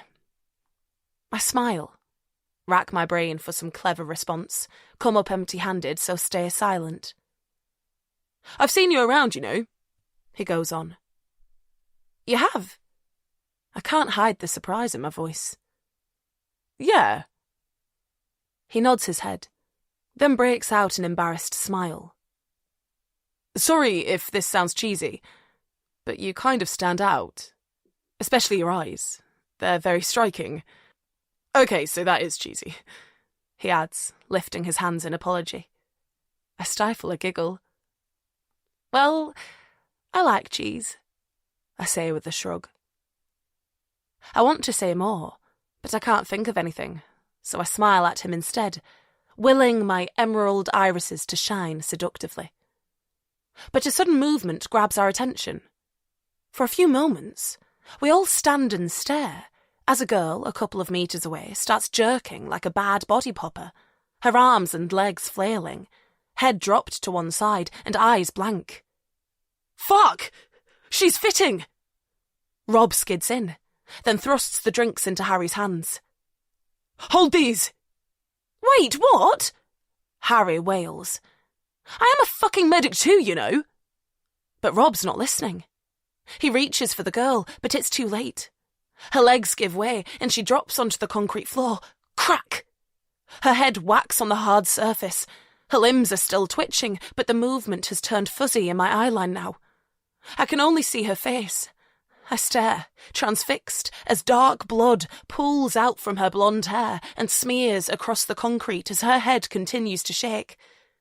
I'm aware that Rob is still shouting, barking out instructions, and that other people are rallying around, holding her head, calling an ambulance, pressing clothing against her wound. But I'm somewhere else now, unable to help, freezing cold, wind and rain pummeling me. I stare at my dad, the image I've conjured up 1,000 times, his head bent and bloody against the rocky ledge. Hey, are you okay? A voice in the distance. Harry. Ivy, you've gone really pale. Why don't you come with me? Fingers curl around my upper arm. A palm cups my elbow. The grip is gentle, but I've got no strength, and I let myself be led away. It's a good decision. As soon as my eyes pull away from the girl, the image of my dad fades too. But I still feel shaky and scared that I might burst into tears. I look up at the ceiling, blink frantically. God, what is wrong with me? He's been dead for 10 years. I need to pull myself together. I'm so sorry. I stutter, not sure how to explain my overreaction, wishing it hadn't happened in front of Harry. You looked like you'd seen a ghost. I suppose I had. I whisper. My dad died of a head wound. I wasn't there, but... I don't know why I'm telling Harry this. I hardly know him. It's no wonder that scene freaked you out then. His voice is comforting. Heavy with both acceptance and understanding. I should feel distraught that this hot guy has witnessed my weakness, but I realise I'm glad he's here. He pulls me gently towards him, and I fall against his chest. I feel his warmth, smell the sandalwood of his aftershave. Then he leans down and kisses me, and I close my eyes and kiss him back. Chapter 12. Ivy. So who's going to start? Zoe asks quietly, dabbing the crumbs from her plate with her finger. I was surprised when she asked for a slice of Erin's cake, that she can eat anything at all with the ordeal she's going through, but perhaps it's helping to line her stomach after being sick on the way up here. Start what? Rob asks. Isn't it obvious? She counters. Explaining how my husband, the best skier I know, fell from such an easy ski run. Zoe's face drops for a moment, but she pulls it back and lets out a slow breath. Please, just tell me, she says in a gentler voice. What happened up there? Colour drains from Rob's face, and he can't hold Zoe's imploring stare. He looks at Harry, but then changes his mind and turns towards Julian instead. The movement is so small that it's almost imperceptible, but I still catch it. The tiny shake of Julian's head, the silent message that passes between them. Don't tell her that. I wonder what they don't want Zoe to know. And then I feel dirty, as though I'm now complicit in their cover-up. The visibility was shocking, Rob says eventually. Honestly, Zoe, I've never seen a whiteout so dense. And we'd not skied that run before, so we had no idea that there was a sheer drop on one side. But why didn't you stay together? Zoe asks plaintively. If the conditions were that bad. It's uncomfortable, listening to her beg for an explanation, while the three men stare at her, unable to think of one. I wish I could slip through the glass doors and hide on the balcony, call my mum to check on Callum, or even swipe through the hundreds of photos I have of him on my phone. It would make more sense if you saw him fall, Zoe goes on. I can imagine Tom wanting to take the lead. I know what he's like. But for you to not even know what happened to him, to abandon him up there, I thought you were his friends. Fucking hell, Zoe! Rob shouts, pushing out of his chair. Talk about twisting the knife! Don't you think we feel bad enough already?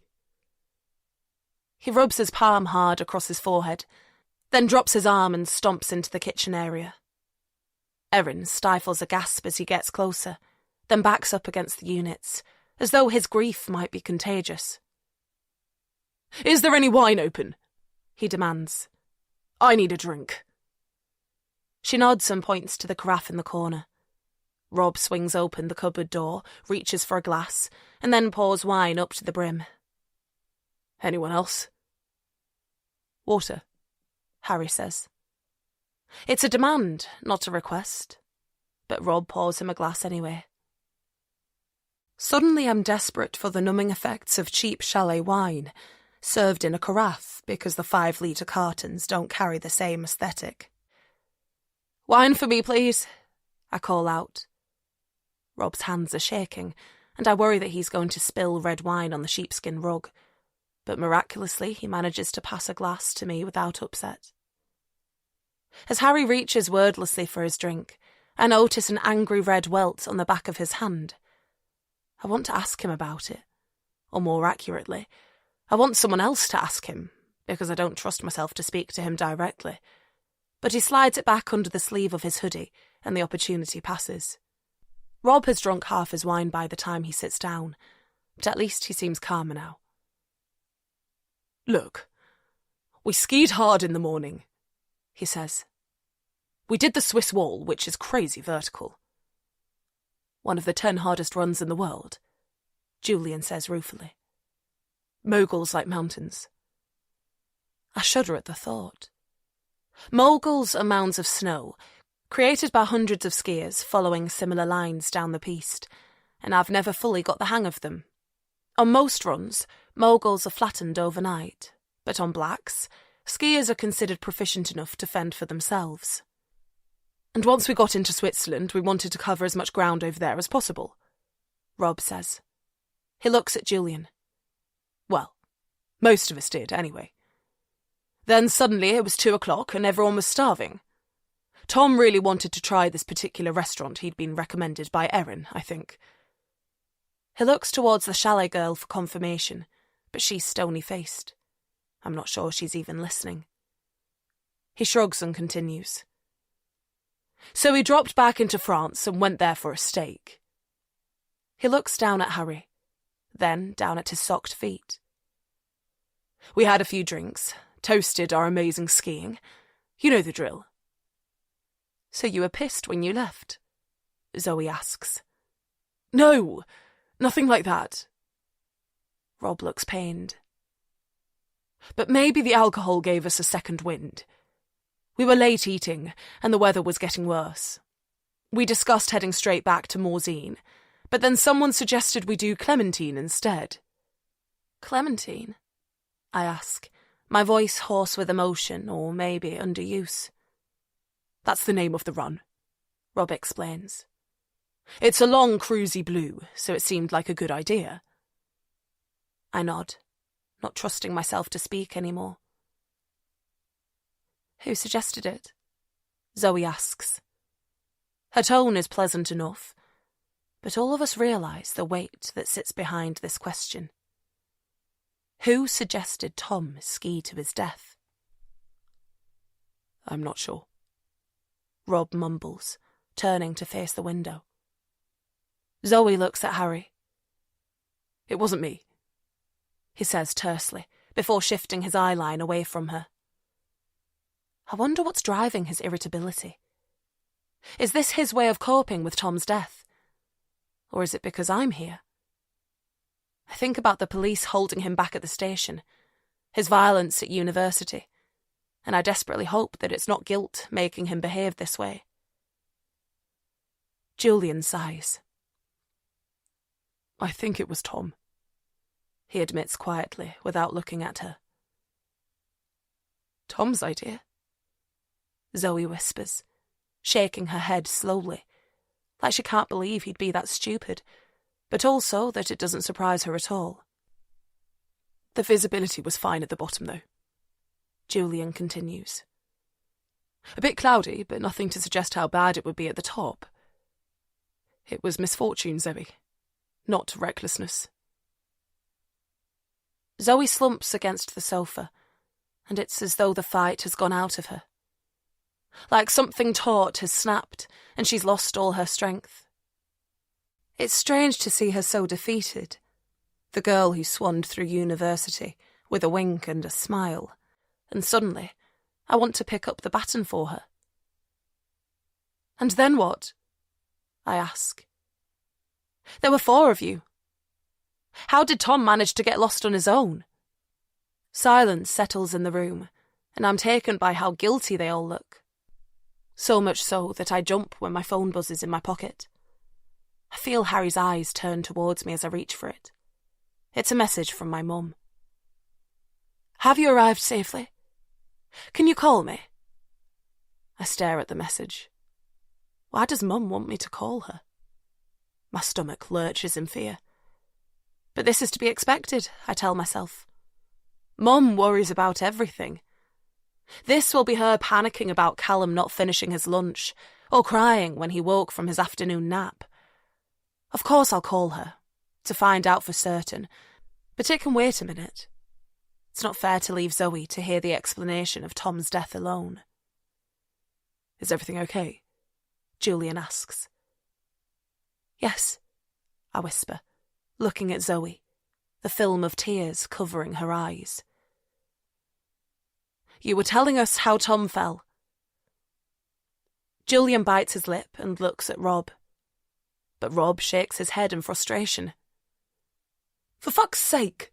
I don't know why we're acting like we're guilty of something. He turns to face Zoe. It's fair to say we were all pissed off when we got to the top. It's a bloody long lift. It had started to snow a bit and the wind was howling as we got higher. We were freezing cold and couldn't see jack shit. Go on, Zoe says.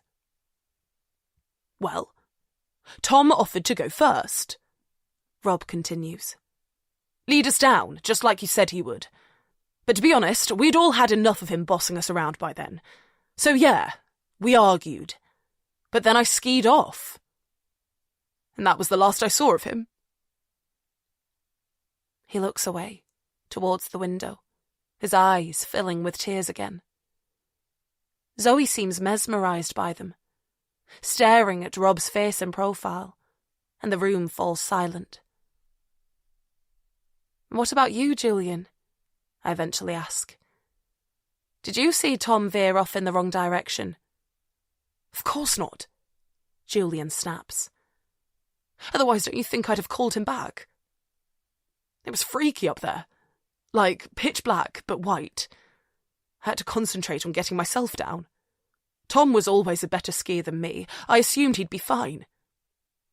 He turns to look at Harry. You were hanging back with him, I think. Harry entwines his fingers into a steeple, almost as though he's praying.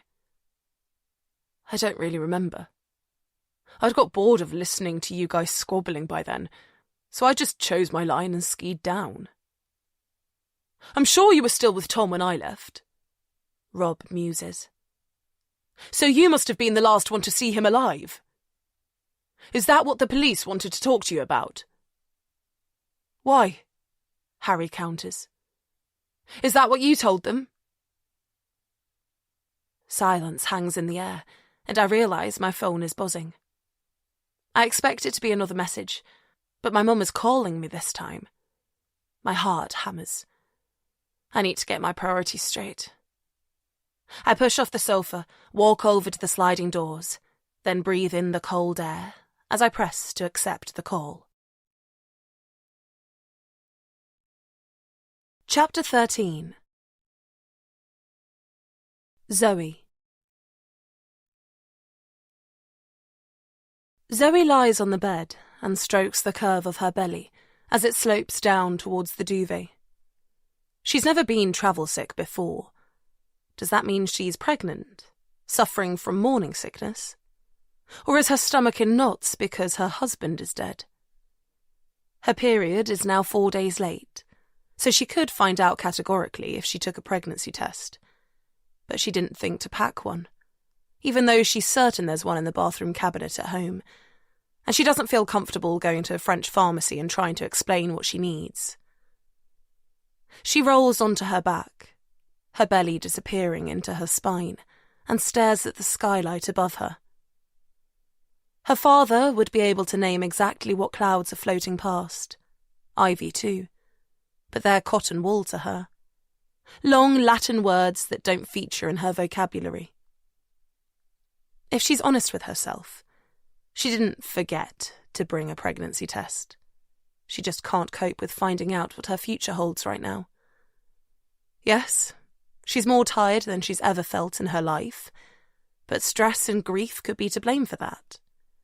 And yes, she and Tom were having unprotected sex, but at 35, pregnancy doesn't carry the same sense of inevitability as it once did. Back when she'd pop a morning after pill if there was even a chance the condom had split. She thinks back to the conversation she's just had with Tom's friends. Men she's known since she was that laissez-faire 19-year-old. They all seemed so furtive. At first, it set off some alarm bells, wondering what they might be hiding from her. But then, realisation hit. She's not interested. Whatever happened up there, they didn't push Tom to his death. They're his best friends. So even if there was an argument, something they're not proud of in retrospect, what difference does it really make? Tom isn't coming back. That's the only thing that matters. Ivy wouldn't let it go, though. Not that that's a surprise. Ivy has always been a fact-gatherer, whether that's a detailed weather report or a lengthy explanation of what she can expect from a night out. Even at Zoe's 21st birthday party, Ivy was the only one in full possession of the facts. That's why Zoe got so mad with her. And who wouldn't, under the circumstances? But instead of apologising, or even arguing, Ivy retreated. And suddenly, Zoe was the bad guy, even though she was the one grieving. Some people even had the cheek to remind Zoe that Peter's death would be upsetting for Ivy too, her mentor, the closest thing she had to a father figure. Incredible. And then Ivy cancelled her place on the master's course anyway and left Exeter for good. Zoe never worked out whether that was down to their argument, or because the tutor Ivy idolised so much, the feeling irritatingly mutual, was no longer alive to teach her. But either way, that was all a long time ago now, and their friendship has finally moved on to a new place. She needs to forget about the role Ivy played in her father's death, or more accurately, acknowledge that there wasn't one. Zoe runs her hand over the perfectly made bed. She had expected Erin to give her a choice of rooms when she asked if she could go for a lie-down, especially as Nina confirmed that she's moved the new week's guests into a different chalet. But Erin either wasn't that thoughtful or assumed that Zoe would want to be in Tom's room, because she brought her straight here. Aigul, the room that remains untouched from how her husband left it yesterday morning. Zoe still can't decide whether Erin's call was the right one, whether she's comforted or horrified to be surrounded by his things. She slips her hand under the pillow and finds the piece of material that she knew would be there. Tom always wore an eye mask in bed because he needed total darkness. She brushes the soft cotton against her cheek and wonders if he's there now, floating in black nothingness, or whether there really is a heaven and hell. Because if there is, she knows where Tom would be. With a sigh, Zoe picks up her phone and scrolls to the last message Tom ever sent her. She wishes it said something romantic, a grand declaration of love, or a confession of how much he's missing her. But it doesn't. Tom was too wrapped up in his own drama at the time to spare a thought for his wife suffering the January blues alone. As though him having a massive moral dilemma exempted him from caring about how she might be feeling. She drops the phone back onto the bed and lets out a loud sigh. There's a light knocking at the door. "Hey, it's Ivy. Can I come in?" Zoe turns her head towards the voice, only then realising that her pillow is wet with tears. She runs her fingertips under her eyes to clear any residue mascara and pushes up to sitting. "Yes, come in," she calls out. As Ivy perches on the end of her bed, Zoe notices that her hand is tightly gripping her phone. "Is everything okay at home?" she asks. I think so," Ivy says, tapping the phone against her knee. "Mum's a bit nervous about being in London, I think. She said something weird, though." "Oh?" "She took Callum to the park, and apparently some guy came too close for her liking, and now she's got it in her head that Callum's in some sort of danger." Zoe's eyes widen. "What?" "I'm sure it's nothing," Ivy says, pulling her face into a weak smile. "You know, just Mum's anxiety playing havoc." She blinks, then looks away, and Zoe wonders who she's really trying to convince. "And anyway, it's not for you to worry about." Ivy turns back to her. "I can't imagine what you're going through at the moment." "Can't you?" Zoe asks. She watches Ivy try to hold her smile, her trembling lips making it difficult. "Didn't you feel like this when your dad died?" Ivy's eyelids drop a fraction. "Yes, I suppose. It felt like my whole world had shattered. But I was only 9, so it took me a while to really understand the finality of it. It's different for you, with the clarity of adulthood. Losing Tom so suddenly must be devastating." Ivy's sympathy sounds so unequivocal that Zoe thinks she might cry again. Because it's not deserved. Not really. Not anymore. Suddenly, she feels an urge to confide in Ivy. Tell her what Tom, their marriage, had become. While she never stopped loving him, so her conscience is clear, that doesn't mean he was worthy of her affection. And she needs Ivy to understand that. "You know, things weren't that great between us." "Oh?" Ivy catches her eye, then looks away again. "I don't know why," Zoe continues. "But he'd become distant. Maybe he felt intimidated by how much I was earning, or perhaps he was stressed about building up his own practice. But I think he'd come to wish I was more of a traditional wife, baking banana bread and popping out babies like Nikki does for Julian. He never seemed, but I couldn't sit around while he was working those ridiculous hours at the hospital," Zoe continues, cutting Ivy off. "I had to do something." "Of course you did." Ivy pauses for a moment, biting her bottom lip as though she's weighing up whether to say more. "So, Tom wanted children and you didn't?" she finally asks. "Is that what you mean?" Zoe narrows her eyes. "Why? Did he say something to you?" No, Ivy says quickly. I haven't seen him since that night in Exeter, the opening of your dad's lab. Zoe shakes her head in frustration. Sorry, of course you haven't. I'm not thinking straight. I just remembered what you said on the plane. Ivy tries again. That you weren't trying for kids. I didn't realise that Tom felt differently. And you think that makes it okay? Zoe's voice rises a few octaves. What do you mean? Ivy asks, dropping her head to one side. Make what okay? Zoe sighs and drops her hands back to her stomach. She's watched pregnant women do this in the past, and it's always annoyed her.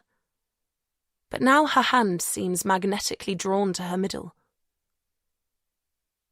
Tom was unfaithful, she says at last, forcing herself to look into Ivy's eyes. He was drunk, she explains. At least that's what he said. It was an NHS shift and it had been a stressful night. A car accident and Tom had spent hours resetting the driver's leg. And he'd gone to the pub with his team afterwards. He slept with one of his colleagues? Ivy asks, her voice squeaking with surprise. A locum. Only there for a week. Lucky for him. I smelled her on him the next morning. And when I accused him, he owned up without a fight.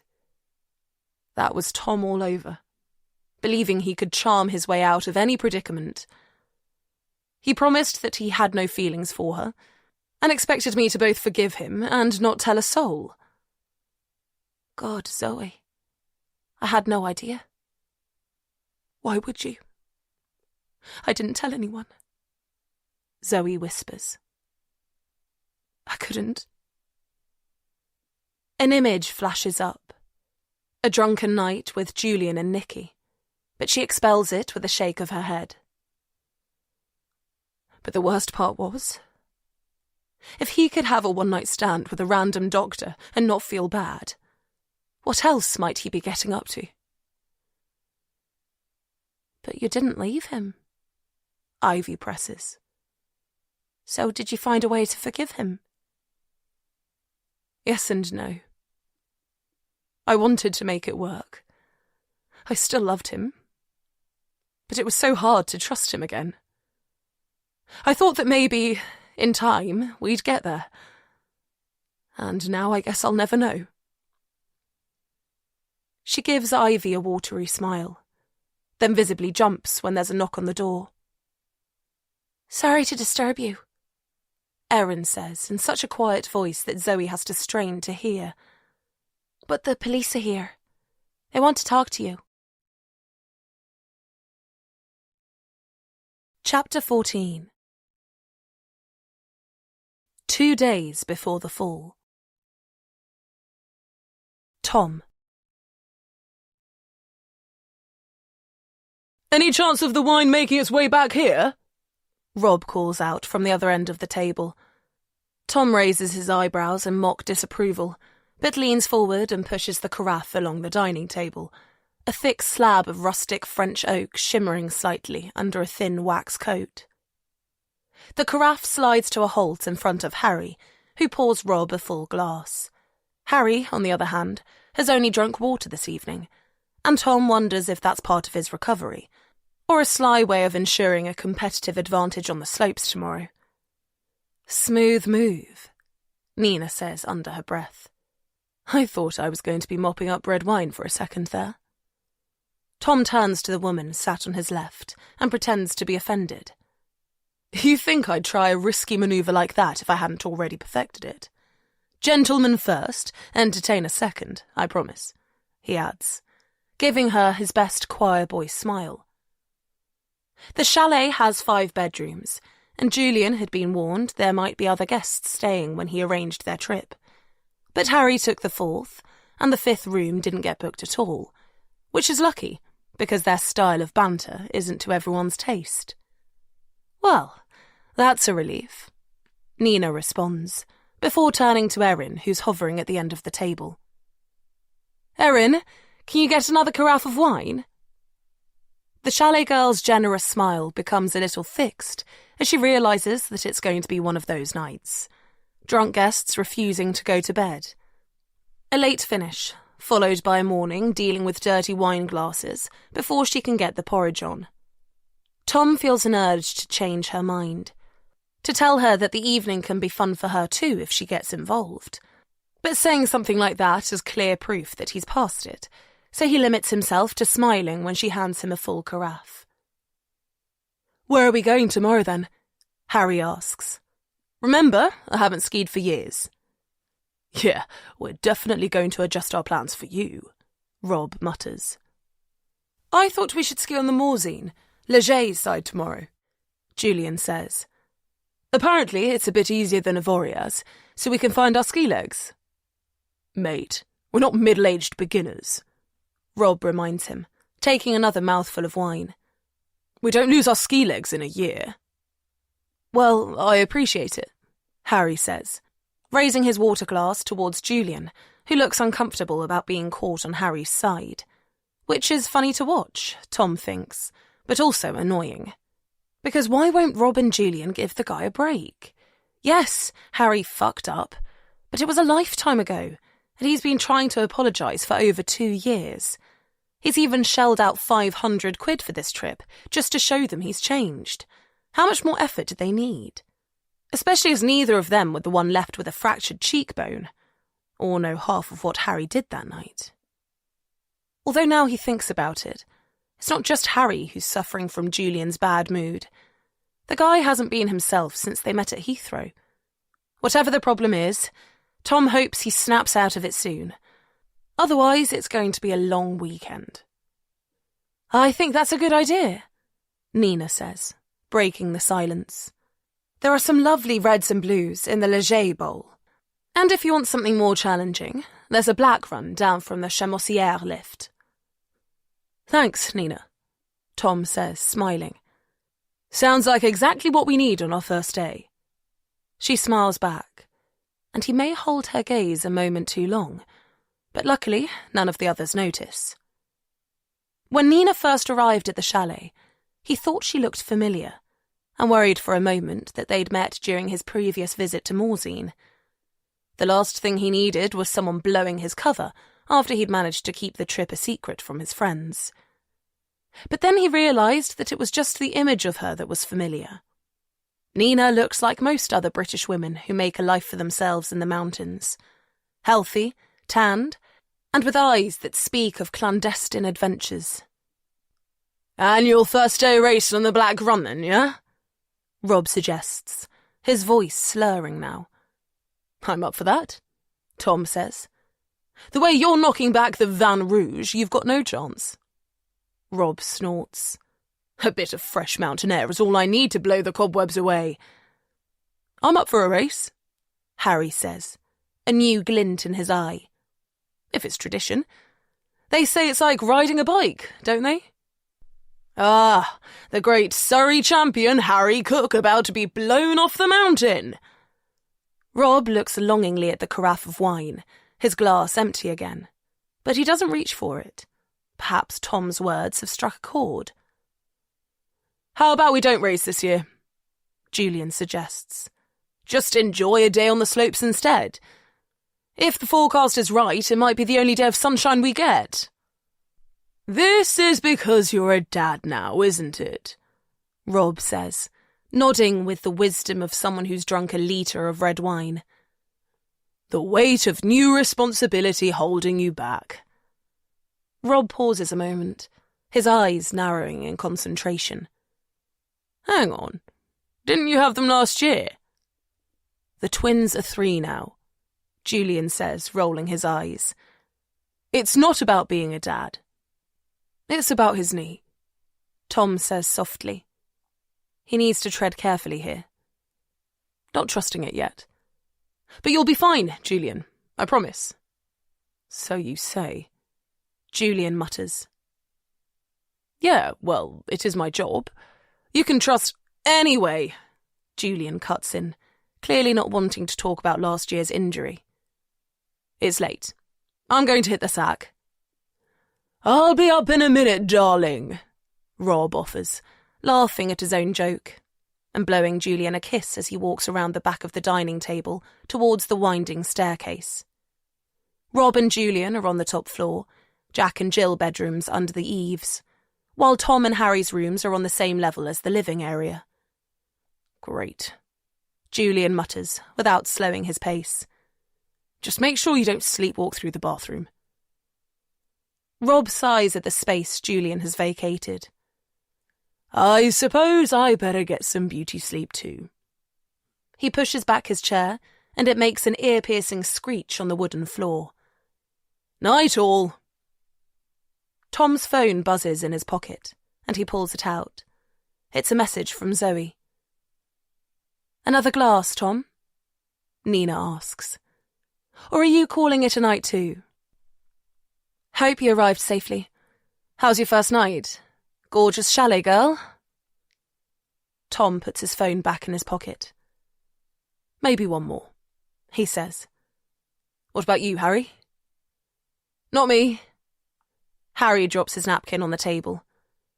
I'm off to bed. See you in the morning. Tom watches his old friend, little more than a stranger now, really, lope off towards his room, and wonders what's going through his head. This Harry is so different to the one he knew at university. Tom wonders which is the real one, the talented medic who hid his anguish so well until he didn't, or the tight-lipped trainee paramedic who prefers water to wine. Am I okay to finish? Erin asks. There's a band on at the Tibetan. Of course, Nina says, her silver tail of earrings catching the light as she nods. I'll finish up here for you. Erin throws her a grateful smile, then lifts her hand in a wave. Bye, Tom. See you in the morning. Breakfast starts at 8. We'll be raring to go, he calls out. And they will be too, because that's how they always behave. Play hard, ski hard. Return home feeling 10 years older. The ambience feels more intimate now it's just the two of them. Tom leans back in his chair and smiles at Nina. It sounds like you've skied together a lot, she says, taking a sip of her wine. Every year, without fail. Well, Julian, Rob and me. It probably sounds like we despise each other, but we go way back. And no wives or girlfriends allowed? For a heady moment, Tom wishes he could lie. Tell Nina he's single. Things have been a bit challenging at home lately, and the pure wickedness of pretending Zoe doesn't exist is tempting. But that's ridiculous, of course. He's wearing his wedding ring for starters. Strictly prohibited on this trip, he says. Rob doesn't have one. Julian's wife Nikki skis, but she's on childcare duty this weekend. He takes a deep breath. My wife loves to ski, but I take her later in the year. He doesn't mention that she earns 3 times as much as him, and is therefore 3 times more likely to pay for their holiday. You don't have kids, then? Nina asks. God, this question again. He's sure it's being asked more regularly since he slid over the hump of his 30s. No, not us, he says lightly, before appraising Nina more closely. She must be about his age. What about you? Any mini Ninas out there? She laughs. No, that lifestyle isn't for me, she says, shaking her head. I think I wanted it once, when I was a wide-eyed kid. Important job, gorgeous husband, 2.4 children, and a designer dog. I got straight A stars in my GCSEs. All my teachers thought I was the model student, until I fucked up my A-levels. And that's when I realised I'm too much of a rebel for all that traditional family stuff. Oh? He asks, his intrigue growing. Any acts of rebellion you'd like to share? Nina's eyes sparkled, and Tom wonders if she's about to tell him something juicy. He's already noticed the tattoo on her wrist. Hendrix. So she must have been quite a wild child at some point. A one-night stand with Mick Jagger, perhaps? Or leading an armed bank robbery, Point Break style? Off-piste skiing when it's a 5 out of 5 avalanche risk? She finally offers. Tom sighs. That makes more sense. Well, I envy you, he admits, twisting in his chair to face her. Choosing to walk your own path rather than doing what society expects of you. Oh, and skiing pretty much every day of the season.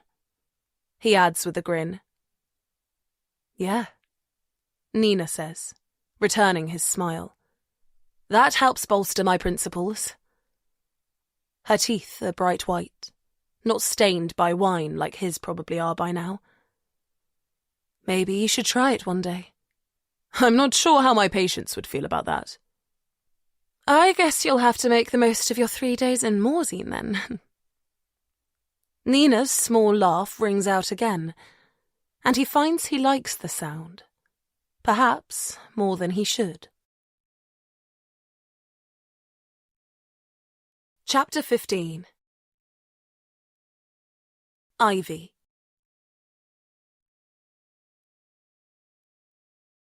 Wow. Tom was unfaithful. Had a one-night stand with a colleague he hardly knew. I know it's not my place to judge him, but it's a shock all the same. Especially when I'm still reeling from that phone call with my mum. It must be her imagination playing tricks. Babies from regular families don't get stolen in 21st century London. Mum suffers from anxiety, and so she's bound to be hypervigilant in unfamiliar surroundings, with such a perceived weight of responsibility on her shoulders. It's easy to see how she could jump to the wrong conclusions. But still, not being there physically, not being able to watch over Callum myself, is agonising. Except what choice do I have? I only arrived today. The police are here, and Zoe must have lots of conflicting feelings going on. How could I possibly leave her now? I follow Zoe out of her room in a daze, and all these thoughts are still banging at my temples when Erin leads us back into the living room. Nina is now perched on the edge of the sofa. Harry has disappeared, and I can't help wondering if he's purposely avoiding the police. Julian and Rob are still sitting on the chairs by the window, the carafe of wine now balanced precariously between them. And 2 gendarmes, officers from the local police force, are standing in the centre of the room. With a shaky voice, Erin introduces us, although she doesn't use their names, just says, Monsieurs l'agent. She calls me an old friend of Tom's, which sounds wrong, but I accept the description with a polite smile. The gendarmes are both dressed in fitted navy uniforms, with simple bomber jackets zipped up to their chins. The tall one is young and seems nervous, his shoulders pulled back and Adam's apple quivering. The other one is about 40 and has a guarded expression, as though he's been briefed by his superiors and needs to remember his lines. Do, show respect and compassion. Don't, admit culpability or sully the image of our town. But it's Zoe who looks the most scared when the older gendarme takes a step towards her, his strangely shaped cap clasped in one hand. I am sorry for your loss, Madame Metcalfe. This is a terrible shock for you and for us too. He lowers his head. I am Lieutenant Dufort, and this is my colleague, Lieutenant Interne Courtet. We are here to help you in every way we can. Thank you, Zoe whispers. But really, I just want to get Tom home, as soon as possible. Her words feel like lotion on my skin. A day, maybe 2. And then I can get back to Callum and never let him out of my sight again. My fingers itch with the urge to text my mum, to check he's safe. But I can't go on my phone now. Of course, I understand. But there are some procedures we must follow first. He sounds uncaring, but perhaps this is the French way. No-nonsense efficiency. Today we must register your husband's death. We will go straight away, if that is okay for you. To see him? Zoe asks, her voice rising in panic. His body? No, madame, the policeman says, the cap still scrunched between his fingers. To complete the relevant forms, your husband is at the Legal and Medical Institute in Tonon now. Your friends identified his body at the scene. He adds a bit more gently. Thank God. And then he was taken there by ambulance. It's a 40-minute drive away. What?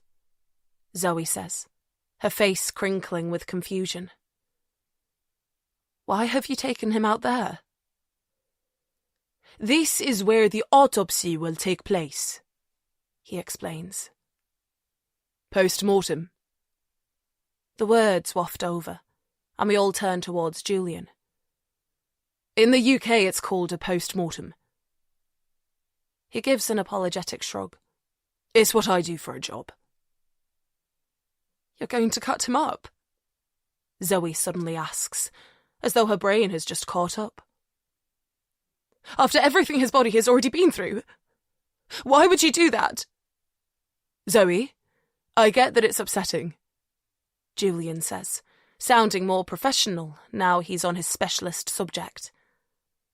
But every sudden death requires a post-mortem, in France like in the UK. It's a way of making sure Tom's death is recognised and remembered. That's important, isn't it? Exactly. Thank you, monsieur. Dufour nods proudly at Julian, as though he's personally coached him on what to say. And once the post-mortem is completed, assuming there are no anomalies, I'll be able to close the investigation. These gentlemen will get their passports back, and the funeral director in Morzine, Monsieur Durand, will be able to assist you in repatriating your husband. Now, I'm sorry to hurry you, but the mayor has come in specially to carry out this duty. Can we go? Lieutenant Dufour offered to drive us to the mairie, but Zoe said she wanted some fresh air, so we're on foot instead. The two gendarmes, Zoe and me, plus Nina. With hindsight, I'm not sure that asking Nina to come with us was the best idea, the way both her and Zoe visibly tensed when I suggested it. But I still think that having a friendly French speaker on hand is a sensible precaution. I know this is a bit of a habit of mine, using knowledge like a protective shield, but it's the way I'm built. It's why I tapped out a message to my mum while the others were getting their coats on, asking her to send me a photo of Callum, evidence that he's okay. Mum must have had her phone in her hand, because one came through moments later. My son sucking happily from a yoghurt tube. It doesn't mean Mum's fears are unfounded, but it was still good to see that, right now, Callum is safe and well. It's past 4 o'clock now. The sun has dropped behind the mountains, and the cumulus fractus clouds look like billowing smoke. Lined with cafes and bars, their windows all steamed up, the street is busy with people heading out for an après-ski beer. Some are carrying skis on their shoulders, their feet double tapping in unclipped ski boots, while others are less encumbered with only helmets swinging by their sides. Most of these are stuffed with gloves, goggles and neck warmers, and I wonder how many accessories will make it back to their accommodation when they stumble home later this evening, a few pints down. I sense Dufour, who's next to me, stop walking, and I instinctively pause too. It's a beautiful view, isn't it? He says, nodding towards the mountains. The famous apartment buildings of Avoriaz, designed to look like mountain rocks, are twinkling with lights, and there's a pale pink bridge of sky underneath the darker cloud cover. It's majestic, I murmur. He looks pleased with my reaction.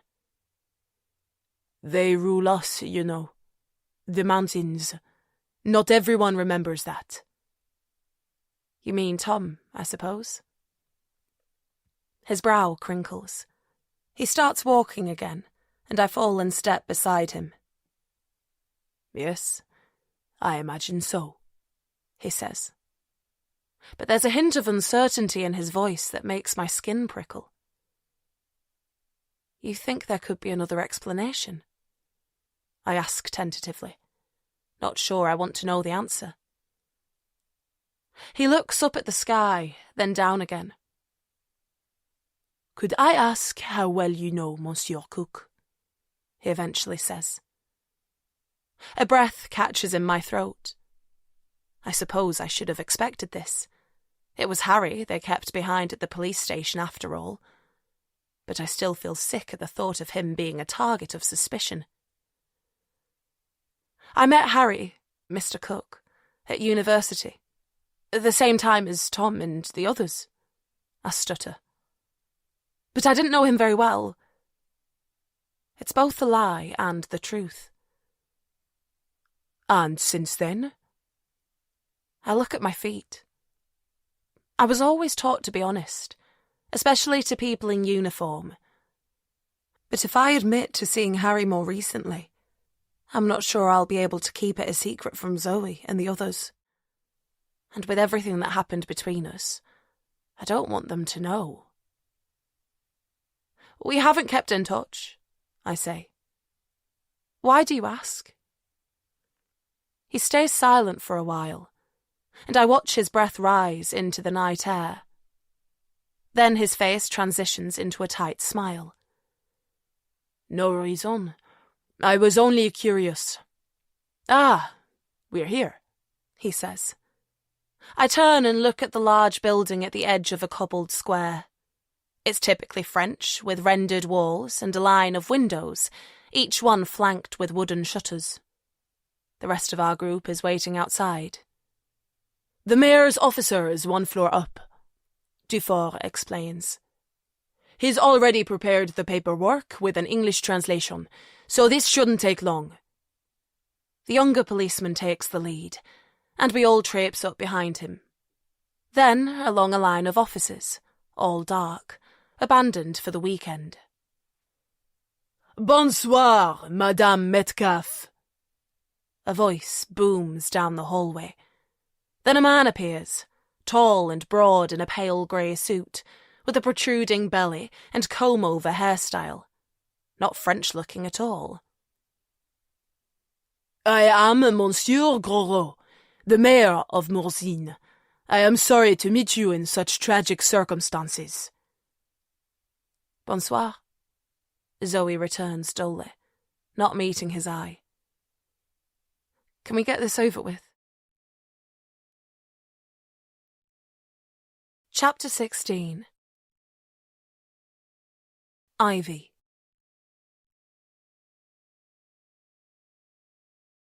The wood burner is on when we get back, and I kneel in front of it, staring at the flames licking at its glass door, and wishing I could curl up in a ball.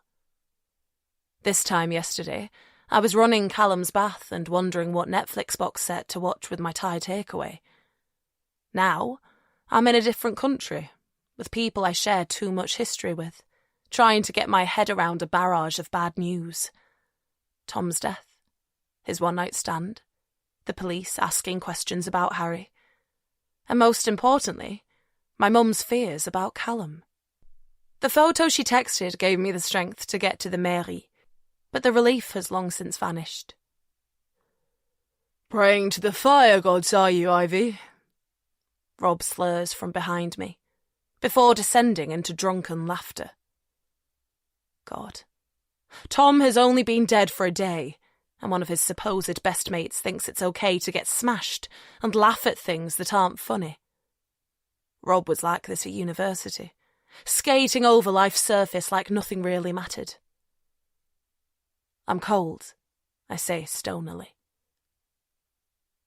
How did it go with the mayor? Julian asks. His tone is more respectful than Rob's, but the purposeful way he enunciates each word exposes how much he's been drinking too. Zoe went straight to her bedroom when we got back, and Harry hasn't reappeared since this afternoon. I'm starting to wish he would. even though it's awkward and the police are asking all these questions about him. It's messy, of course, there's no denying that.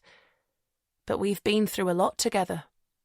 And instinctively, maybe incorrectly, I feel like he's an ally. Fine. I continue staring at the fire, mainly because I can't bear to look at either of them, but also because it's mesmerising, the way it flickers and dances. The mayor told us that the post-mortem will take place tomorrow, I say, in Tonon, with Dufour attending. I don't like it, Rob mumbles. The police taking my passport. A pathologist cutting up Tom. I imagine him giving Julian a disapproving look. Makes it feel like a crime when we all know it was an accident. How am I supposed to grieve for my mate when there's all this suspicion flying around? Surely you want it investigated, I ask, still staring at the fire. If someone pushed Tom, I assume you'd want justice for him. He fucking fell, all right? Jesus, fuck! Rob's swearing rings out in the otherwise quiet room, and I turn to look at him, his angry eyes and ruddy cheeks beneath his 3-day stubble. Why so defensive? I ask. What? Do you think I pushed him? Rob spits out, pushing up to standing. He teeters in his new position and grabs hold of the back of Julian's chair to stop himself falling. What the fuck are you even doing here anyway? He continues, jabbing his finger towards me. I'm pretty sure Princess Zoe banished you years ago. Stop acting like a prick, Rob, Julian warns. Quit acting like my mum! Excuse me. Dinner will be ready in 5 minutes. Erin's Irish lilt cuts through the tension. So, if you want to move to the table? She continues hopefully. As the scent of something cheesy wafts over, I realise that I'm starving. All I've eaten today is cereal bars and a packet of Callum's rice cakes that I found buried in my bag. Thanks, Erin. It smells delicious, I say, grateful for the distraction. But is it okay if I make a phone call first? When I spoke to my mum earlier, I focused on reassuring her, reminding her that babies of badly paid academics don't get kidnapped. But since receiving Callum's photo, seeing his beautiful smile, I'm worried that I did too good a job. That I've reduced the threat level to amber when it needs to stay at red. Of course, Erin says. It's tartiflette, so I'll leave it in the oven until everyone's here. Making an effort to avoid both Rob and Julian's eyeline, I push off the floor.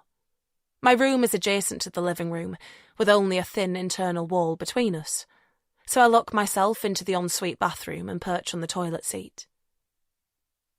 Mum picks up on the first ring. Hi, love. She has a broad Yorkshire accent, and despite the tightness, its familiarity comforts me. Hey, Mum. How's Callum? Did he eat his dinner?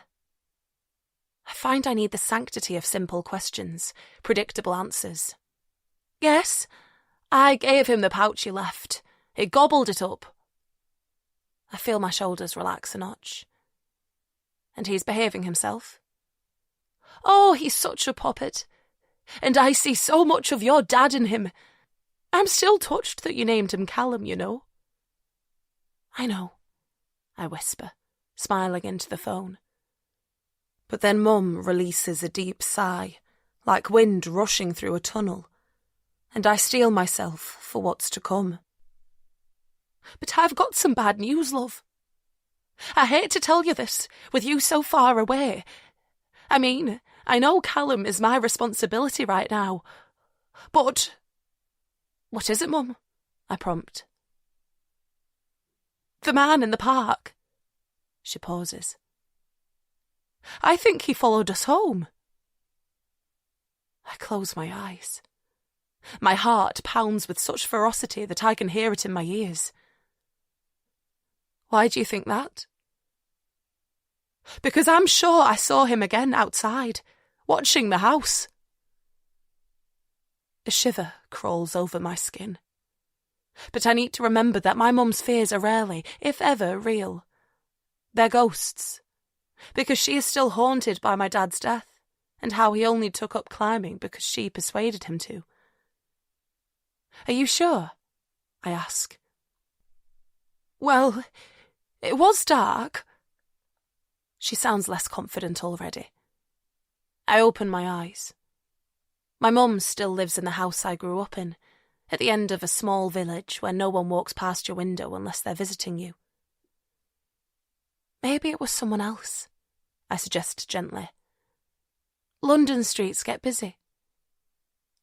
Oh, maybe, she says with a sigh. But then she rallies. But why would anyone stand outside like that and stare?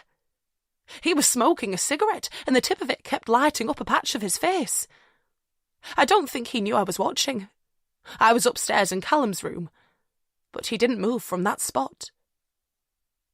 I pull my knees into my chest and lean back against the cold cistern. The urge to be there, guarding my son, is primal. But how can I abandon Zoe when both of us know that Mum spends her whole life scared of nothing? Is he still there? I ask. No. This happened a couple of hours ago. He was only stood there for a few minutes. Listen, Mum, I say, not wanting to dismiss her fears, but needing to reassure us both. I'm glad you told me. But I wonder if you're seeing threats that aren't really there because you care so much about Callum and are so desperate to keep him safe. My tone is soothing, but the truth is, I can hardly breathe. Am I risking my son's safety by downplaying my mum's concerns? And for what? So I can stay with a friend who once accused me of killing her father? Just make sure the house is all locked up, I continue, and I'll be back as soon as I can. If you're sure, Mum says in a quivering voice. It will be fine, I promise. I bite the inside of my cheek. I better go, Mum. Please tell Callum I love him. I want to tell him myself, but I need to get off this call, to distance myself from her lurking anxiety. I splash some water on my face and stare at my reflection in the mirror. Wavy dark hair escaping from its loose plait, green eyes the only flash of colour against my pale skin. Then I push off the sink and walk out of my bedroom. The four of them are already sat down when I arrive at the table, and the only spare place is next to Harry. As I drop into the chair, our forearms brush against each other. I expect him to linger, to enjoy a few seconds of subterfuge, but he pulls his arm away.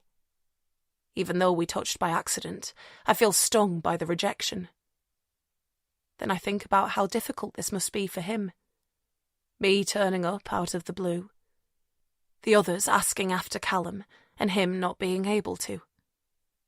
I suppose I deserve it. Wine, ladies, Rob says, lifting the carafe. I hold out my glass. I notice Zoe cover hers for a moment, then change her mind and release her hand. Julian fills it up, then proffers the carafe towards Harry. Not for me, mate. Really? I thought you dropped all that healthy living rubbish, Rob says. You were knocking the beers back yesterday. Harry bristles. That was a temporary blip, he says quickly. I'm back on the water now. I look towards the window and try to pretend I didn't hear that, or that I don't understand the significance of Harry falling off the wagon on the day Tom died. Erin arrives with the tartiflette and cuts it into 6 portions. As she dishes it out, I notice her hands are still shaking. The traditional Alpine comfort food, potatoes, bacon and melted cheese, smells delicious, but when I try to swallow a mouthful, it sticks in my throat. I take a gulp of wine. A toast! Rob calls out, lifting his glass. To our best friend Tom. He may have been a competitive prick who would rinse his granny if it meant winning something, but still, we loved him. And we will fucking miss him. We all watch as Rob closes his eyes and tips his wine back, his Adam's apple rising and dropping with each gulp. Why are you being such an asshole? Zoe asks. Tom adored you. Do you really think he deserves that? Rob's features slacken with instant remorse. Oh God, Zoe, I'm being a total dick, aren't I? It's grief, I think. But that's no excuse. You're right. Tom was an absolute legend. He did love his mates, didn't he? He even forgave that idiot. His eyes narrow as he nods towards Harry, who raises his eyebrows and mutters something indecipherable. Rob's emotions are swerving so chaotically that I have no idea what he really thinks. Can grief be like this? When my dad died, I felt nothing. No highs or lows. Just a strange detachment that made normal, familiar things feel unreachable. But people cope with loss differently. That's what every counsellor I've ever met has said. Maybe this is Rob's way of handling Tom's death. He looks up suddenly. Hey, we should watch the video. What video? Zoe asks. You want to see Tom, don't you? In all his glory? I don't understand. We took some footage on our first day, Julian explains. Of us all skiing. I think that's what Rob's referring to. I don't think that's a good idea, Harry warns. What? Because you look like a violent thug? Julian murmurs. No, Harry throws back. Because it will upset Zoe. Rubbish! Rob calls out. You'd love to see Tom skiing, Zoe, wouldn't you? I want to scream at him. Of course she doesn't. Of course it will be too painful for her. But I push my lips together and wait for her to say it instead. Yes, she whispers. I'd love to see it. Chapter 17. One day before the fall. Tom.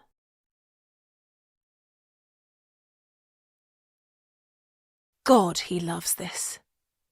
Blue skies, bright sunshine, hard-packed snow crunching beneath his skis. Plus the exhilaration of travelling at 80 kilometres per hour without any protection. Tom's never been a fan of ski helmets. He pops off a ledge and enjoys a few seconds of airtime before his skis reconnect with the piste. Then he shifts his weight from one parallel turn to the next, racing past other skiers in his peripheral vision until the final hard stop by the lift station. He leans on his poles and looks back up the mountain. Woohoo! Rob flies in next to him. As his edges dig in, an arc of snow sprays upwards, and Tom feels a few icy flakes drop inside the neck of his ski jacket. Oops, sorry, Rob says, winking in case Tom thought his apology was genuine. God, this is great, isn't it? Better than sex. Better than your sex, probably. Ah, you're just jealous of my bachelor lifestyle, my impressive swipe right record. Tom rolls his eyes, while secretly admitting Rob's got a point. Anyway, where are the others? As predicted, they all made it to breakfast by 8 o'clock, even if they looked like shit and stank of alcohol, excluding Harry. After wolfing down Erin's healthy porridge, plus a massive plate of croissants, they headed off to the ski shop together, priming themselves for the worst part of the day, squeezing soft feet into tight, rigid boots in a hot boot room surrounded by dozens of other skiers, all reeking of yesterday's beer and garlic. But they survived it, and, as per Nina's suggestion, headed straight to the Leger Bowl. He did wonder if he might see her here, but no luck so far. The four of them have been skiing together, more or less, for most of the morning, but now Tom can't see Julian or Harry. "Oh, they'll be here in a minute," Rob says confidently. "Julian's being a bit cautious, isn't he? I thought you said you'd fixed him. And it's hilarious seeing Harry ski like a beginner. He used to be better than you." "Bollocks!" Tom calls out before he can stop himself. He knows that Rob is just winding him up. "And Julian's knee is as good as new," he adds, this time with an air of pride. Because he is proud. He did a great job sewing up his friend's snapped ACL. "Him skiing like a Sunday driver is about fear. It's in his head, not his legs." "There they are," Rob says, pointing at 2 dots halfway up the slope. Julian in black, Harry in a light beige colour that almost blends into the snow. Tom and Rob watch their friends ski down the last section of the piste. "You know, Harry seems to be improving pretty fast," Rob says warily. "Maybe we should do the race sooner rather than later." Tom shrugs. The sooner the better, as far as he's concerned. He loves a race. But he doesn't share Rob's concerns about Harry. The guy may have been vying for supremacy on the university ski trip, but his years by the sea must surely have messed up his ski technique. "We're heading over to the Chamoisière lift for the annual ski race now," Rob declares, when the pair of them reach the lift station. "Come on." He slides through the gates, and the rest of them follow to the base of the 4-man chair. Tom feels the familiar thud against his calf muscles, then drops onto the plastic cushion and pulls the safety bar down. "We should do a recce run first, shouldn't we?" Julian asks. "So we know the terrain before we race it?" "Come on, mate," Rob coaxes. "It'll be fine. You trust me, don't you?" "Not in a million years." "Nina says you can see the run from the lift." Tom tries.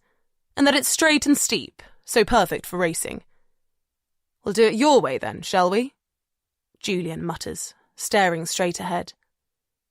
There's a real bitterness to his tone. Not their usual banter at all. And Tom feels himself getting offended, then annoyed. What the hell has he done to deserve that? "Easy, Julian," Rob murmurs. "No need to take your shit out on us." "Whatever," Julian grunts, leaning forward over the safety bar. Behind his back, Tom catches eyes with Rob, but he just shakes his head slightly and looks away, so Tom shifts his eyeline to Harry instead. Is Julian's bad mood Harry's fault? Should Tom have known that their time-honoured friendship couldn't cope with the intrusion? Harry seems oblivious to the tension, however, as though he doesn't think it's relevant to him. Perhaps it isn't. He supposedly came on this trip to work at their friendship, but he hasn't made any effort to ingratiate himself into the group so far. He doesn't drink, hasn't joined in with the banter. In fact, now Tom thinks about it, he doesn't understand why the guy asked to come along at all. 20 minutes later, they're stood at the top of the Chamoisière lift, looking down at the L'Écreux Black Run. "Guys, I'm not going to race," Julian says decisively. "Take the piss as much as you want. I can't risk my knee going again." Tom pauses for a moment. The friend in him wants to respect Julian's decision, but the doctor in him feels professionally responsible for pointing out that Julian is wrong to think that way. "Your knee has healed," he starts quietly. "Don't race if you prefer not to, but don't blame it on your knee. That's easy for you to say with 2 perfectly functioning ones." "I fixed it, Julian." Tom forces himself to stay calm. "And I bumped you to the top of the list so that you'd have plenty of time for rehab before this trip." "Well, I figured that's the least you could do after causing my accident in the first place." "This again." Tom sighs. He knows he should be more sympathetic, more apologetic. But accidents happen. And he's been saying sorry for a full 12 months already. "Listen, Your skis clipped mine, not the other way around. I controlled it, you didn't. You need to move on. Move on? Julian spits out. Beneath the helmet and goggles, only his cheeks are on show, but they're flushed with anger. Enough, guys, Rob says, assuming the role of peacemaker again, which is fairly unfamiliar territory for him. Julian, why don't you ski down and film the race? I'd like some evidence of my win. Gladly, Julian grumbles, then drops onto the piste and skis, slowly, away. What the hell is wrong with him? Tom exhales. Trouble in paradise, I think, Rob says. He made me promise not to tell you, but apparently Nikki's having an affair. What? Tom's heart rate ticks up a gear, and his neck feels clammy all of a sudden. Why does he think that? Does he know who with? Has he confronted her about it? All right, slow down. What's with the 20 questions? Sorry, Tom stutters. I didn't know. I guess I'm more of a natural confidant than you, Rob says, trying to look nonchalant but still puffing out his chest. I don't remember you thinking that when you cried in my living room, Tom counters quietly. The memory silences them both. That difficult conversation when Rob begged for repentance and Tom reluctantly gave it. And it's only when Harry speaks that the moment passes. Look, he says, pointing to the bottom of the piste where Julian is waving his pole in the air. I guess that means he's ready. Okay, Tom says, trying to regain his focus. He takes a couple of deep breaths and stares at the piste, choosing his line. Right, let's start 2 meters apart.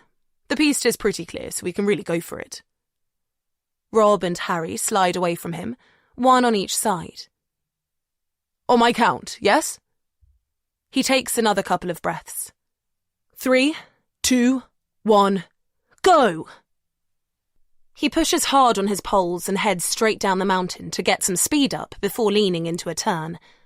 There are no big moguls, but the terrain is bumpy, and he needs to keep his knees relaxed and his vision alert.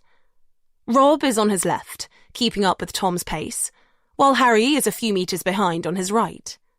Suddenly, there's a kerfuffle, a cloud of snow, and then Rob's shouting in frustration, his body sliding down the mountain.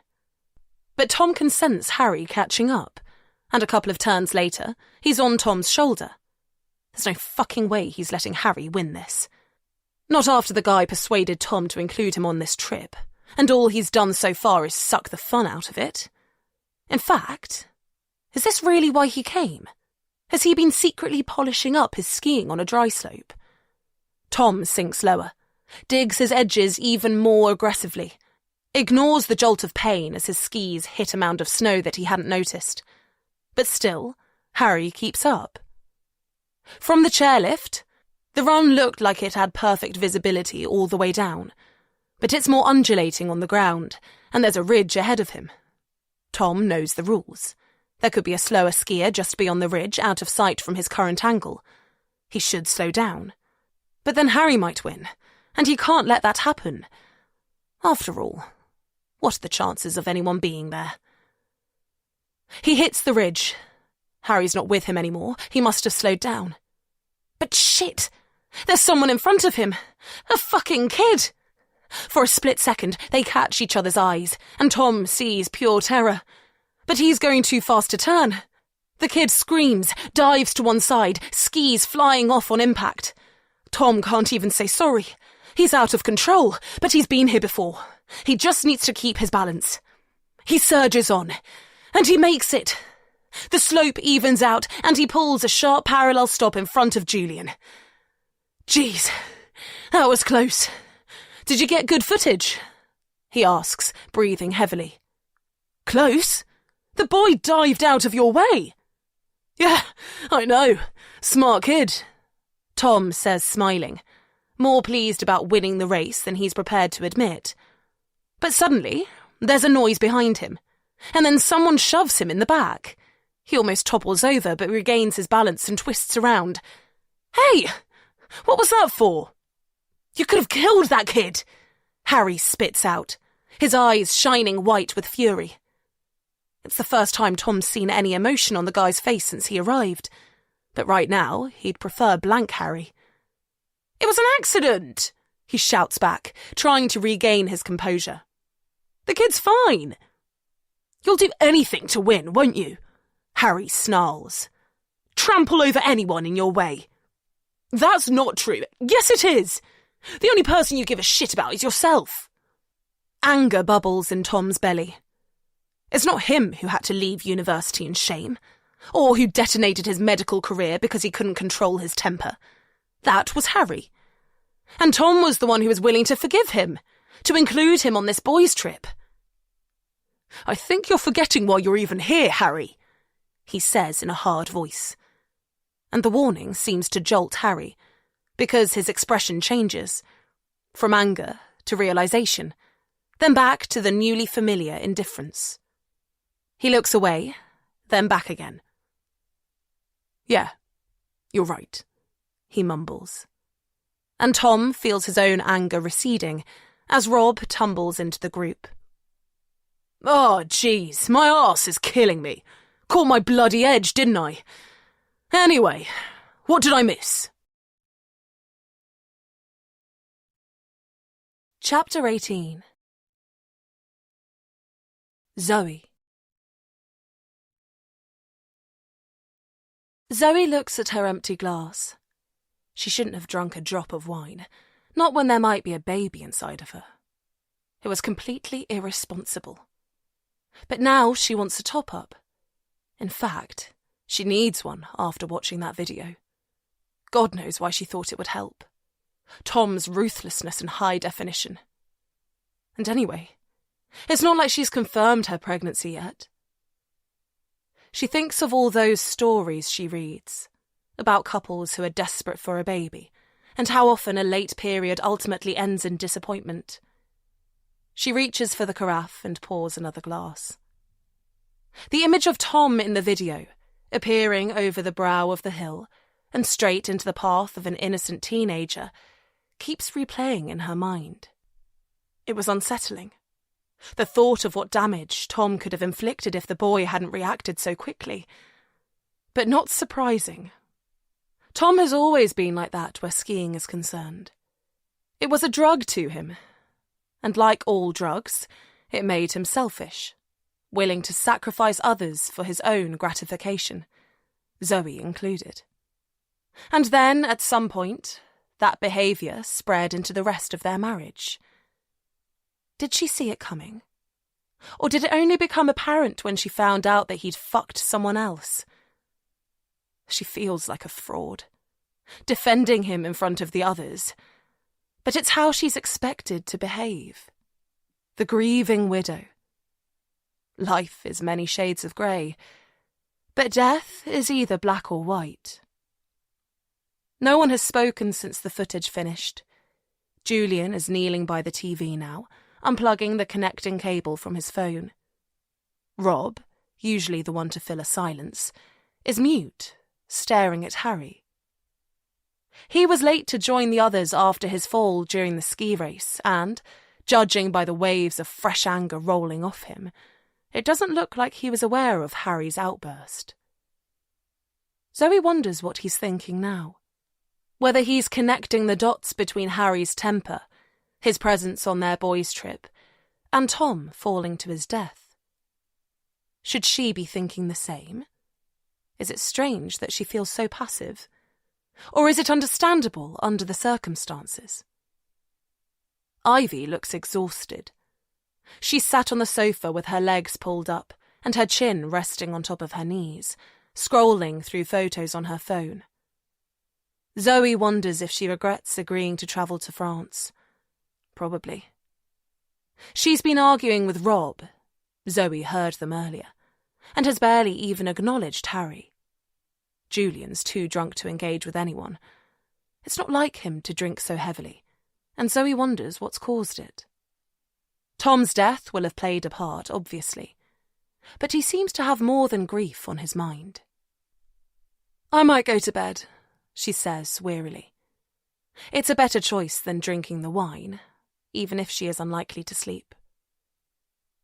"Yeah, I reckon we could all do with an early night," Rob says, smiling weakly.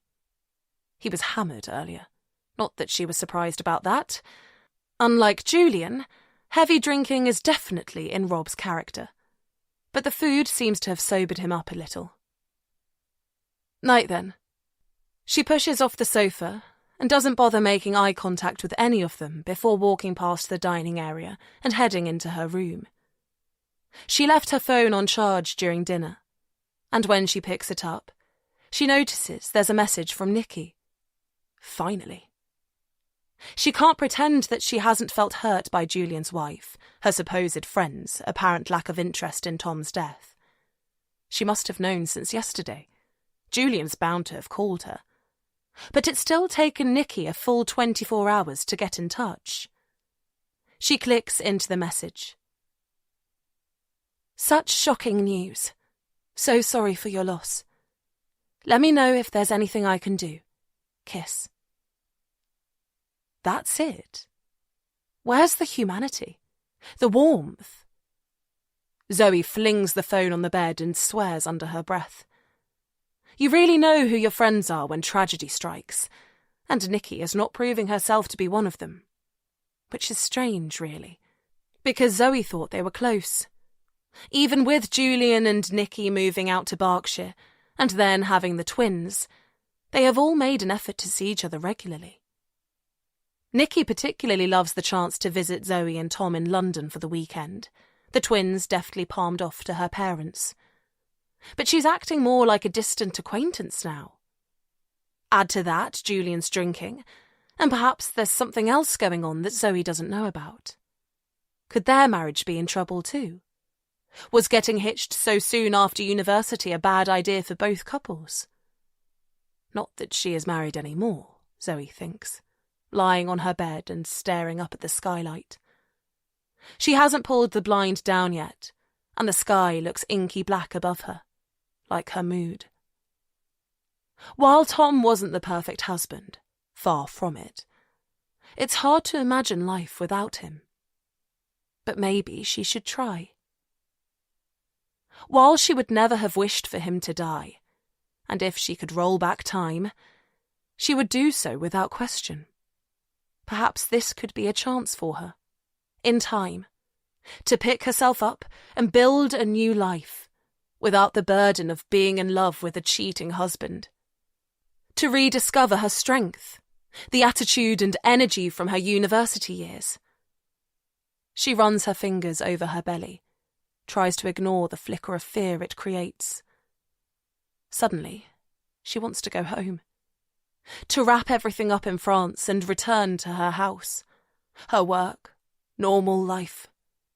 To process possibly having a child in her future and get on with things. She retrieves her phone, not to message Nikki, she doesn't deserve a response, and presses on her brother's number. It takes a few rings, but eventually he picks up. "Hello?" "It's me," she says unnecessarily. "I thought I'd call. Check you're okay." Zoe listens to Luke breathe heavily down the phone and wonders if he's crying. He was 14 when their dad died. She remembers breaking the news to him, her chest heaving with sobs as she tried to explain. He told her later that her grief upset him more than Peter's death. He enjoyed spending time with his dad, he'd explained, listening to his stories, joining his adventures when he was invited. But he didn't love him. At least not like sons are supposed to love their dads. Not like he loved Zoe. "Feeling a bit overwhelmed, to be honest," he admits. "You've been through a lot over the last few weeks." She remembers how Luke looked on the day he arrived back in London from Cuba. Knackered, shell-shocked, relieved to be back on familiar ground. It was clear then that Luke hasn't inherited their father's adventurous spirit. but she's still glad he found the courage to make the trip. You never know when experiences like that can prove to be useful. And you? Are you okay? He asks, as though just remembering that she's the one who's lost her husband. How's it going in France? Hard, she responds. But she doesn't want him to know how tough this is for her. But manageable. Tom's post-mortem is taking place tomorrow, but the police said that's only a formality.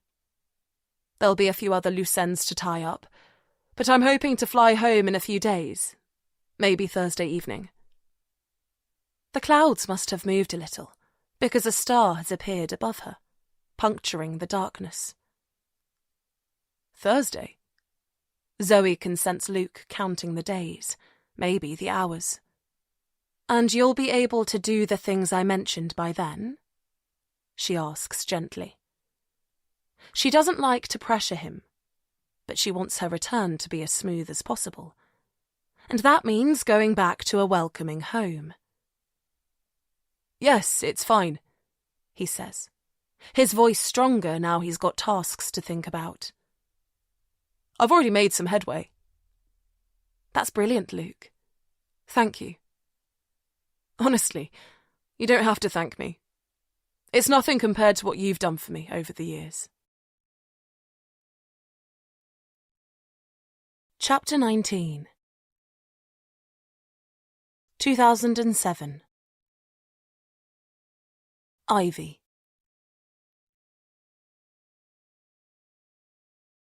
They all seem so relaxed. Tom and Zoe are giggling, trying to push each other over in the snow. Tom with the upper hand, unsurprisingly. Rob's skiing backwards. Harry's sitting on the back of his skis, checking his phone. Even Nikki and Julian, who are beginners like me, seem up for it. It doesn't make sense. Or maybe it's me who's the weird one. Feeling like I'm going to be sick because Rob has suggested finishing off our day's skiing with a red run. When Zoe first suggested that we go on the university ski trip to Andorra, my answer was a flat no. It's her favourite sport, and Tom and the others had already signed up, so I understood why she'd want to go. But it wasn't for me. For one, my mum would hate the idea, and I didn't see the point in upsetting her. And two, I was scared. I like sports in stable settings, netball, tennis, not sliding on snow and ice, and putting my life in the hands of unpredictable weather systems. But then I found out that Nikki and Julian hadn't skied before and were planning on joining the beginners group for lessons. And Peter kept telling me that witnessing alpine weather firsthand would be good for my education. That was enough to convince me to pay the deposit. And before I knew it, I was getting on a coach to Gatwick Airport with 40 other students, including my core group of friends, and making the 14-hour journey to Pas de la Casa. I catch eyes with Zoe. Mine must give off some kind of distress signal, because she pulls away from Tom and skis over, her helmet clunking with mine as she leans in. "Are you okay? Are you sure you're up for this?" she whispers. The whole group knows that I'm new to the sport, but only Zoe knows how petrified I am. I haven't told her everything, like how I've kept the whole trip a secret from my mum, but she knows enough to realise that this run will be difficult for me. I'll be fine. I even manage a smile, because I don't want to be the person who says no, the sole coward in the group. Last chance to take the lift down. Rob turns to face us, the backs of his skis hanging precariously over the top of the ski run. My palms feel sweaty at the sight. God, I can't believe I'm doing this. Nikki lets out a peal of nervous laughter. First pint is on me for any beginner who makes it to the bottom of the slope alive, Tom promises, skiing over to Zoe's side. They've only been together for 4 months, since the Christmas Medsoc ball, but it's been an intense romance, and it's hard to remember a time when they weren't a couple. Tom is clearly into Zoe, but it's her who's changed. Nothing too dramatic, but she's a little more submissive now, less cheeky, a bit slower to make a decision unless Tom's there to endorse it.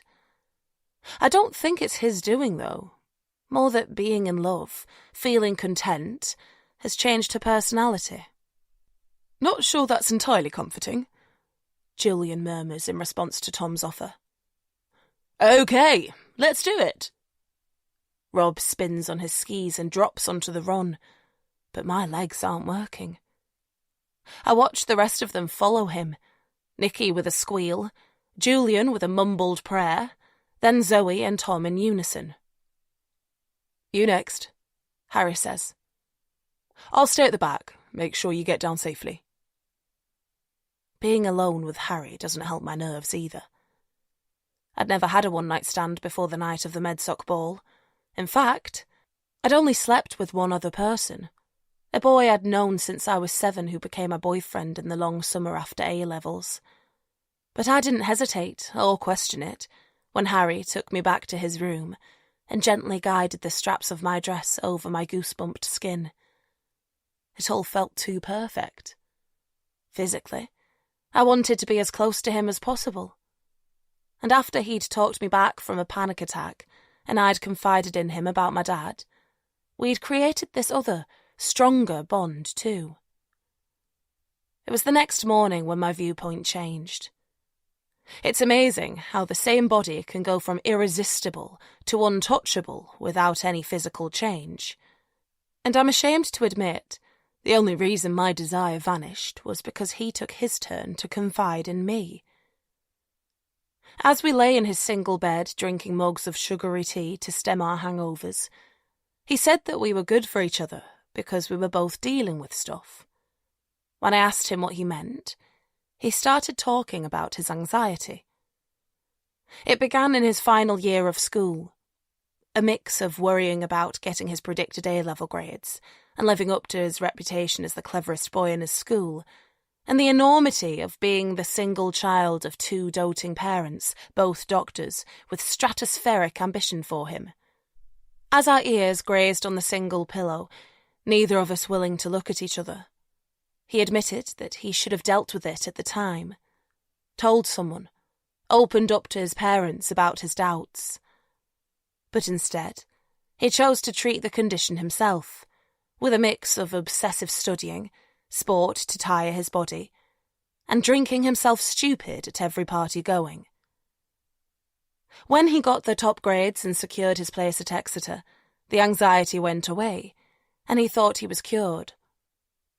But then he started his medical degree and realised it was just lying dormant, waiting for life to overwhelm him again. The sheer volume of study, the exhausting clinical placements, the competitive nature of his peer group, and the constant gnawing fear of getting something wrong. In the winter of his first year, he forced himself to book a session with the university counsellor. He only made one meeting before deciding it was too embarrassing, too painful to go back. But her words still stuck. Talk to someone. Don't deal with this alone. And that's when he turned to face me and said how grateful he was that we'd found each other. How, with me by his side, he was certain he could cope with his condition. None of this deserved my revulsion. I should have been supportive, like he'd been to me. But his confessions made me want to run a mile. For the last 10 years, I've lived with someone shackled by their mental health issues, my mum, and I know the effect that's had. There's my own state of mind too, the scars, the fears I carry from losing my dad. I need someone stronger than me, not weaker. Someone balanced and clear-cut, not vulnerable and damaged. So I made my excuses, slipped out of his student house without the others seeing, and, hardly bearing to catch my reflection in the mirror, messaged him later to ask if we could just be friends. And 4 months on, that's where we are, theoretically at least. Because the tension between us has never gone away. I shake my head. Thanks, but I'd prefer to do it in my own time. You go.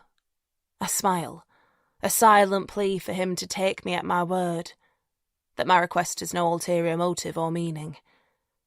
He pauses for a moment, and I know he's wishing that things had turned out differently for us, then shrugs and drops over. I relax for a moment as I watch him ski without him knowing. His movements are so fluid that he makes it look easy. I still can't believe that he learned his craft on a dry slope in Guildford.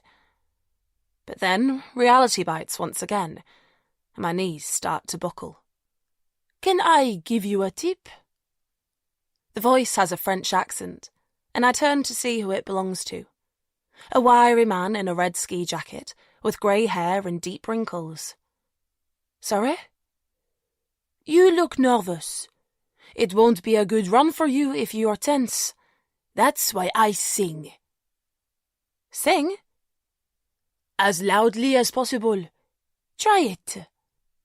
Then he gives me a small salute, no helmet for him, and drops over, the sound of some unfamiliar melody trailing behind him. Sing. It seems like a crazy idea, but right now, I'll try anything. I think of the right song for the occasion, then I murmur the first line to myself. It's perfect because I am both afraid and petrified. I smile at the analogy and drop over the edge. As the song reminds me to grow strong, I dig hard with my edges. As I shout to turn around, I transfer my weight between the skis as I was taught in my lesson. And when I'm singing about holding my head up high, I realise I'm halfway down the piste and still on my skis. Thank you, Gloria Gaynor. I am surviving. More than that, I am loving it. How can this be possible? How can I be enjoying the thrill of hurtling down a steep slope when I know the danger it holds? I let out a yelp of laughter and lean into another turn. My muscles are taut, my eyes focused on the terrain in front of me. But I feel giddy too. Like the adrenaline has sparked the release of something that's been trapped inside me for years. I think of my dad. How his face would light up when he told me about his climbing trips. Reaching the summit of Ben Nevis one summer, then the Matterhorn in Switzerland the next. I haven't thought about these memories for years, but they're flooding back now, fueling me as I fly down the mountain. But suddenly, I'm back in the moment because I can see someone familiar out of the corner of my eye. Nikki is sprawled in the snow on the opposite side of the piste. My stomach lurches as the fear makes an instant return. She's lying on her back, head down the mountain. I need to check on her, but that means crossing the piste, which seems busy all of a sudden. I look up, waiting for the right moment to traverse. But then I see Tom above me. He's not with Zoe anymore. She must have gone on ahead. Perhaps Tom's joke about the beginners staying alive has made him feel responsible. Or maybe he was planning a slalom finish and wanted a captive audience. Either way, it's a relief to see him make a beeline for Nikki. He leans down, puts his hand on her shoulder, and talks for a few moments. Then he reaches for her legs and manoeuvres them into the right position for her to ski off again safely.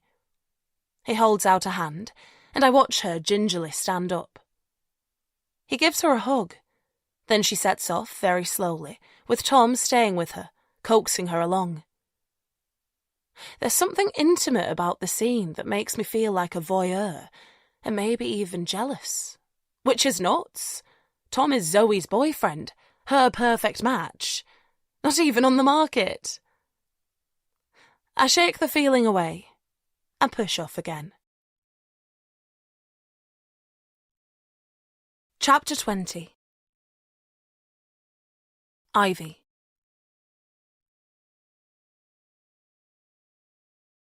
Callum! No! I scream it, screech it, with all the air I have in my lungs. But it's pointless. He's moving too fast. He can't hear me. Callum! I throw myself onto the snow, scramble across it, tiny shards of ice scratching my face, and reach out. Yes! I grab his tiny hand, but it's not enough. His fingers are slipping. He's going to fall. I'm going to lose him. I gasp, sit up in bed, scrabble for the light switch. Pick up my water glass and drink long, desperate gulps. It was a dream. Callum is asleep in his cot at home. He is safe. I repeat these facts to myself until my heart rate settles. There's no daylight framing the drawn curtains, but I know I won't get back to sleep now. So I reach for my phone to check the time. 6 a.m. Technically morning here, but only 5 o'clock in London. I'm itching to call home, to get the reassurance I crave, but I know that's selfish. It's not fair to wake Mum up. So I do the next best thing, the drug I've been inhaling for the last 24 hours, and click into my photos. I scroll through images of my son, stroke his features on the cool glass screen, linger on the one Mum sent yesterday. Callum's smiling, mucky face, and 10 minutes later, I feel composed enough to get up. The duvet has crumpled around my middle, so I shove it further down the bed and climb out. I pull a hoodie over my pyjama top and slowly push my bedroom door open, praying that no one else has woken early. Luckily, the living space is empty. Breathing a sigh of relief, I pad over to the kitchen area with its dark wooden units and flip down the kettle to make a cup of tea. The sky has turned from black to grey beyond the glass doors, and the mountains look ominous under its cold glow. I wonder if I'll ever be able to ski again, or whether Tom's death has signalled the end of the sport for me, just like my mum never climbed again after my dad's fatal accident. I take my drink over to the window and sink down onto the sofa. The sky has brightened a little, and the silhouette of Voriaz has got more detail to it now. As I stare at the same vista that Dufour pointed out yesterday, I replay our conversation in my mind and wonder again why he asked about Harry. I hate the thought of Harry being involved in Tom's death, but I do know what he's capable of. How his anger can turn violent in the blink of an eye.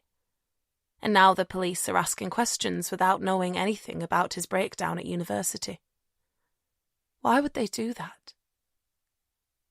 When Harry reappeared in my life, he didn't reveal much about what he'd done since leaving Exeter, but he did mention living and working in France for a few years. Did something happen during that time? Could he have a criminal record here? I push off the sofa and go back to my bedroom, but only for a moment. Once I've got my laptop, I head back, take a slurp of tea, and fire it up. I've always put greater value on fact than opinion, so if I'm going to start suspecting Harry of wrongdoing, at least I owe it to him to do the research. When I first type Harry Cook into the search engine, a line of images comes up. None of them of the Harry I know, plus a couple of Instagram accounts and a Wikipedia page. As I continue scrolling, I notice that a number of the websites are French rather than English, which makes sense because I'm in Morzine, but it's potentially skewing the information I get. So I return to the search box and add British National to Harry's name. Some of the websites don't change, but I notice a new link appear, thelocal.fr, with the headline, Un Britannique en prison pour l'attaque sur un super yacht. I bite my bottom lip. I don't speak much French, but I can figure out that a British person has been jailed for attacking someone on a super yacht. I can't see Harry's name on the Google result, but why would the algorithm prioritise the article if he wasn't involved? And if he was he the victim or the perpetrator? My finger hovers over the mousepad for a moment. Then, with a deep sigh, I click into it. I hit the Translate to English button in the corner and start reading. Following the attack of American business tycoon and super yacht owner Mr. Alan Brady, a British man has been convicted of aggravated assault. It is understood that Mr. Harry Cook was working for Brady at the time of the incident. Court papers reveal that, following an argument about working conditions, Cook punched his boss several times and then pushed him overboard with no apparent concern for his safety. While the boat was moored up less than 1 kilometre from Saint-Tropez harbour in calm waters, prosecution barrister M. Jalibert emphasised the level of danger Brady was put in as the incident took place late at night, and the current was deceptively strong. While other members of staff acted quickly to rescue Brady, Cook returned to his room, showing no remorse for his actions. It is understood that Cook was heavily inebriated at the time of the incident, but Madame la Juge did not consider this for mitigation. Cook was sentenced to 2 years in prison and taken to Beaumet's prison in Marseille, where he is expected to serve at least half of his sentence. I lean back against the sofa cushion and feel my laptop slip to one side. Harry's been in prison for hitting his boss and throwing him off a boat. I look at the date of the article. 10th of February, 2019. Nearly 4 years ago. Harry moved back to the UK in 2020, so if he did serve half his sentence like the article suggested, then those timings would make sense.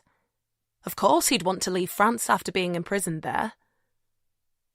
I close my eyes and imagine Tom falling from the mountainside. Then the scene pans out behind my eyelids to include Harry watching on, with the wild expression that I remember from that night at university. It takes my breath away. Am I completely stupid for believing Harry when he said he'd changed? Was it all a big lie to get me to forgive him? At Zoe's 21st birthday party, I felt like I'd unleashed a devil. That the trail of destruction Harry caused was somehow my fault. But so many years had passed by the time he got back in touch, those feelings had ebbed almost to nothing.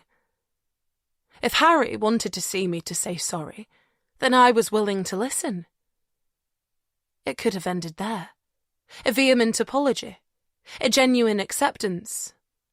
But life isn't that simple. And now this. Tom is dead, and Harry has served time in prison for assault.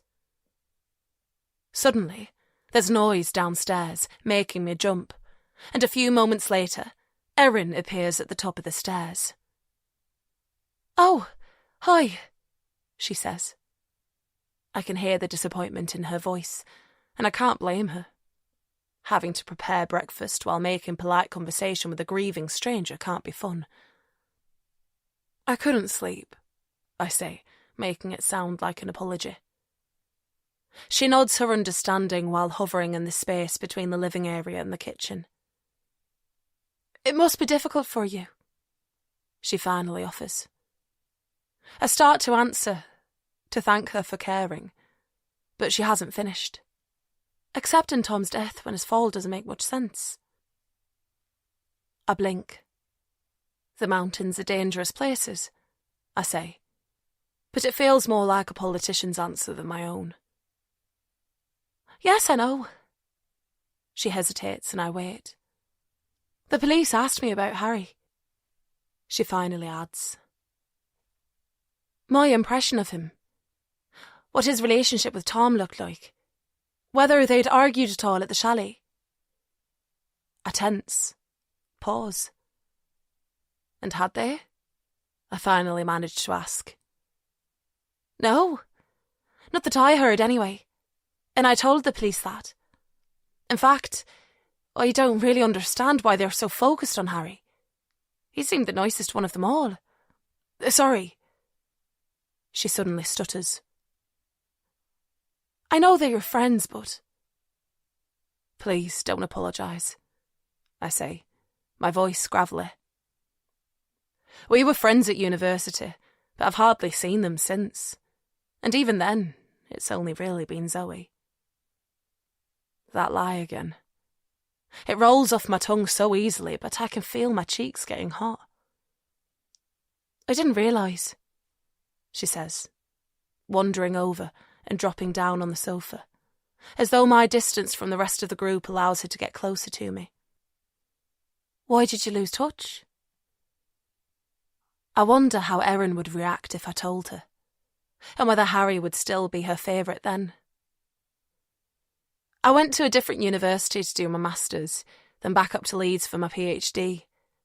The rest of them stayed in Exeter for a while longer, and then headed to London together. Erin nods along to my explanation. "Was Rob your friend at uni?" she asks tentatively. "We hung out," I say, "but we weren't particularly close. Why'd you ask?"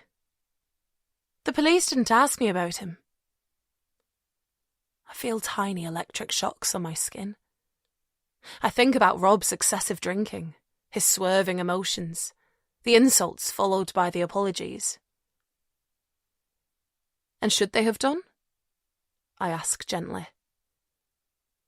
Erin runs a hand down her thighs.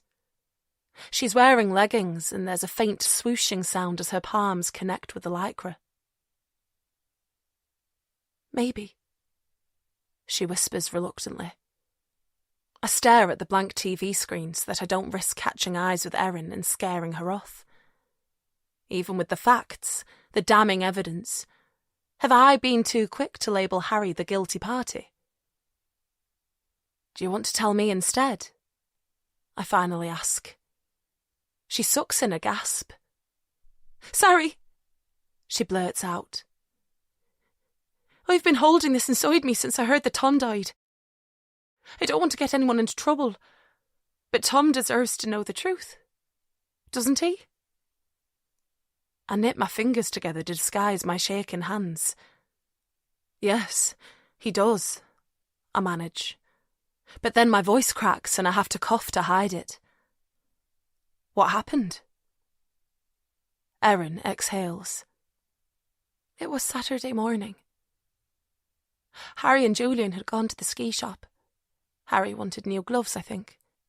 Nina had been over first thing, but she'd left by then." "By when?"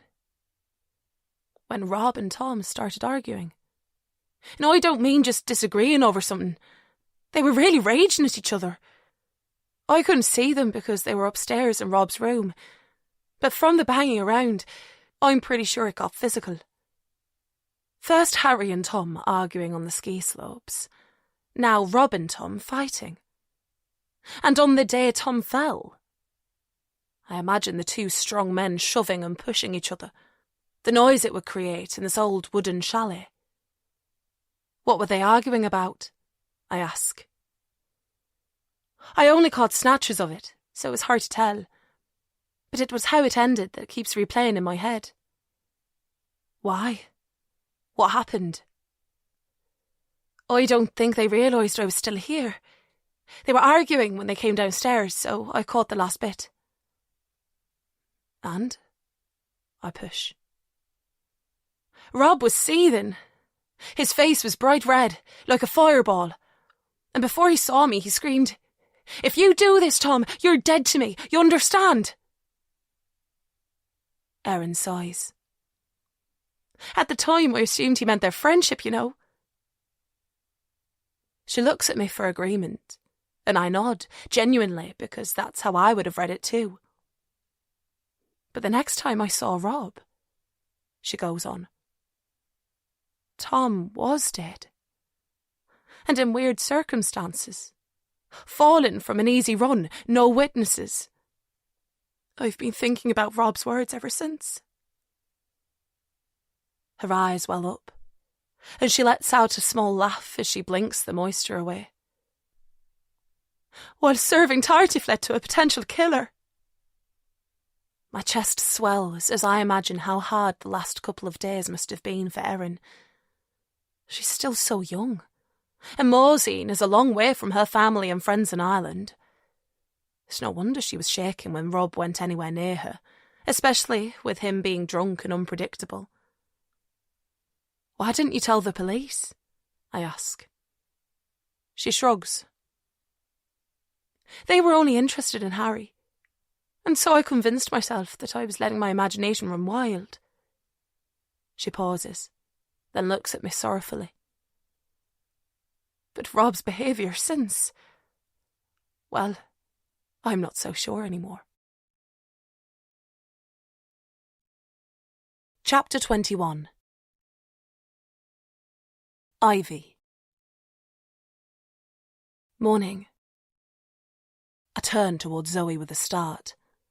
Could she have overheard our conversation? And why do I feel guilty at the thought that she might have? If there was a possibility that Rob pushed Tom, doesn't she deserve to know? But instinctively, I want to keep Erin's account of Rob and Tom's argument to myself while I process it. Zoe has form when it comes to singling people out for blame on a whim, so I attempt to smile instead. How are you feeling? It's a beautiful day, she observes, dodging my question. With the sun now above the mountains, the sky has turned a luscious deep blue, contrasting beautifully with the white snow. She walks over to the glass doors and peers through them. Maybe I should go out. Some fresh air might take my mind off Tom's post-mortem this morning. As she says the words, her face contorts slightly with the effort of not crying, and I leave the sofa to join her by the window. What about a walk somewhere? I suggest. Nina mentioned a lake yesterday, but I can't remember what it's called. That will be Lake Chablais, Erin calls from the sofa. It's not far from here and the scenery is stunning. It's the perfect place to distract yourselves. I can give Nina a call. I'm sure she'll be able to drive you up there. A look of relief washes over Zoe's face, and I wonder if Lake Chablais could be the tonic I need too, to take my mind off Callum and my mum's fears. I hope so. An hour later, we've attempted breakfast. A few mouthfuls of porridge for Zoe, half a croissant for me. And I've sucked as much reassurance as I can from a stilted phone call with Mum, and one-sided conversation with Callum. Neither Zoe nor I thought to bring walking boots, but Zoe has trail running shoes on, and Erin thinks my trainers will be fine in these dry conditions. Nina arrives and we clamber into the minibus.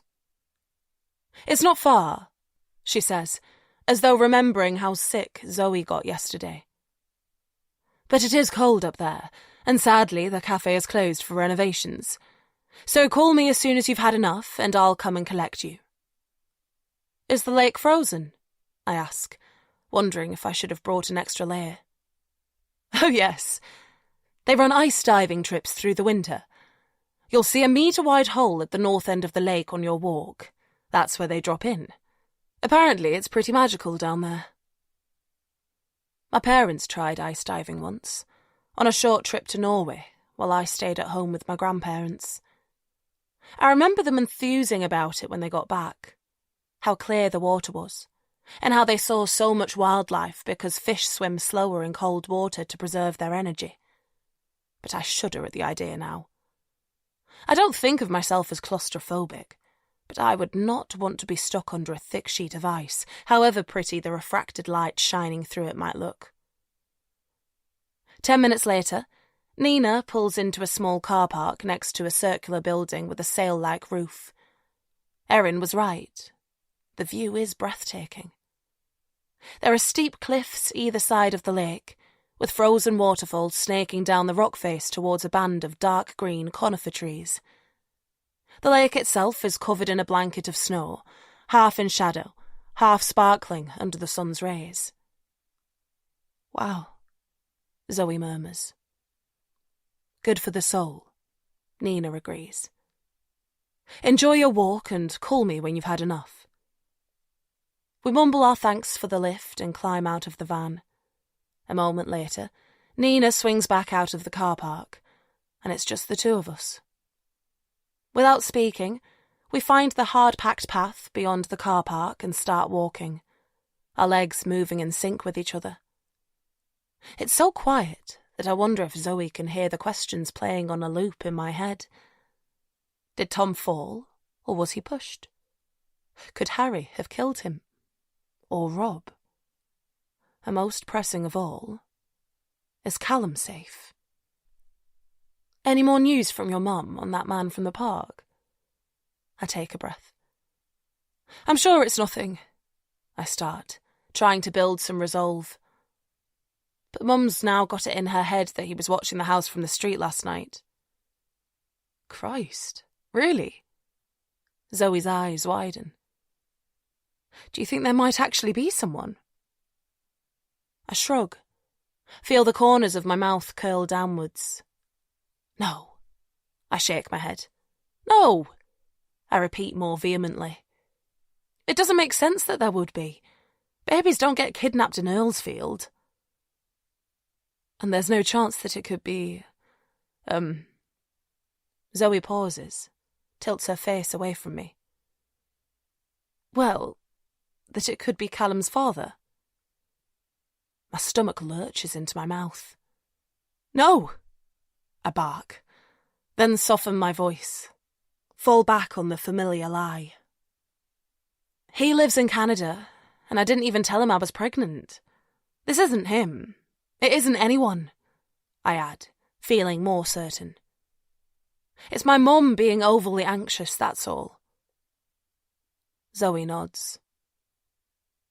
It must be hard for you, she observes. Trying to work out what's fact and what's paranoia.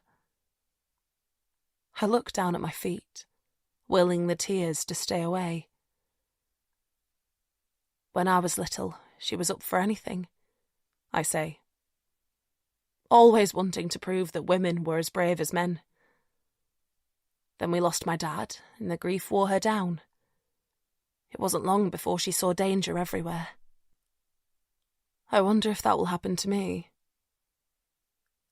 I remember my reservations from earlier this morning.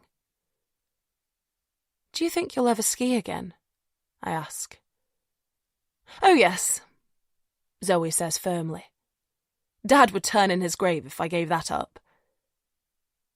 Tom's fall doesn't make you scared that something similar might happen to you? Zoe doesn't answer straight away, and we walk on in silence for a bit. The sunshine feels warm on my back, and I don't want it to go, but the path is leading us into the shade. Tom and I have always had a different approach to skiing, she finally says. I know the risks and respect them. Tom was always more reckless than me. More like my dad in that way. I become conscious of my heartbeat as the seconds tick by. Zoe has apologised for the way she spoke to me at her 21st birthday party since we've been back in touch. But this is the closest she's come to acknowledging the role that Peter played in his own death. And I feel a long-buried weight lift slightly inside me. Now that Tom's gone, and Zoe and I are both single women, perhaps there is a chance for our friendship to strengthen into something more meaningful again. And that thought makes me wonder if I'm wrong to keep my suspicions about Tom's death to myself. And you don't have any questions about how Tom died? I probe gently. She shrugs. He always skied too fast. We all saw evidence of that last night, so I don't suppose I can be shocked that he died from the same vice. We cross the shadow line, and the temperature instantly drops. I zip my jacket up to my chin and shove my hands into my pockets.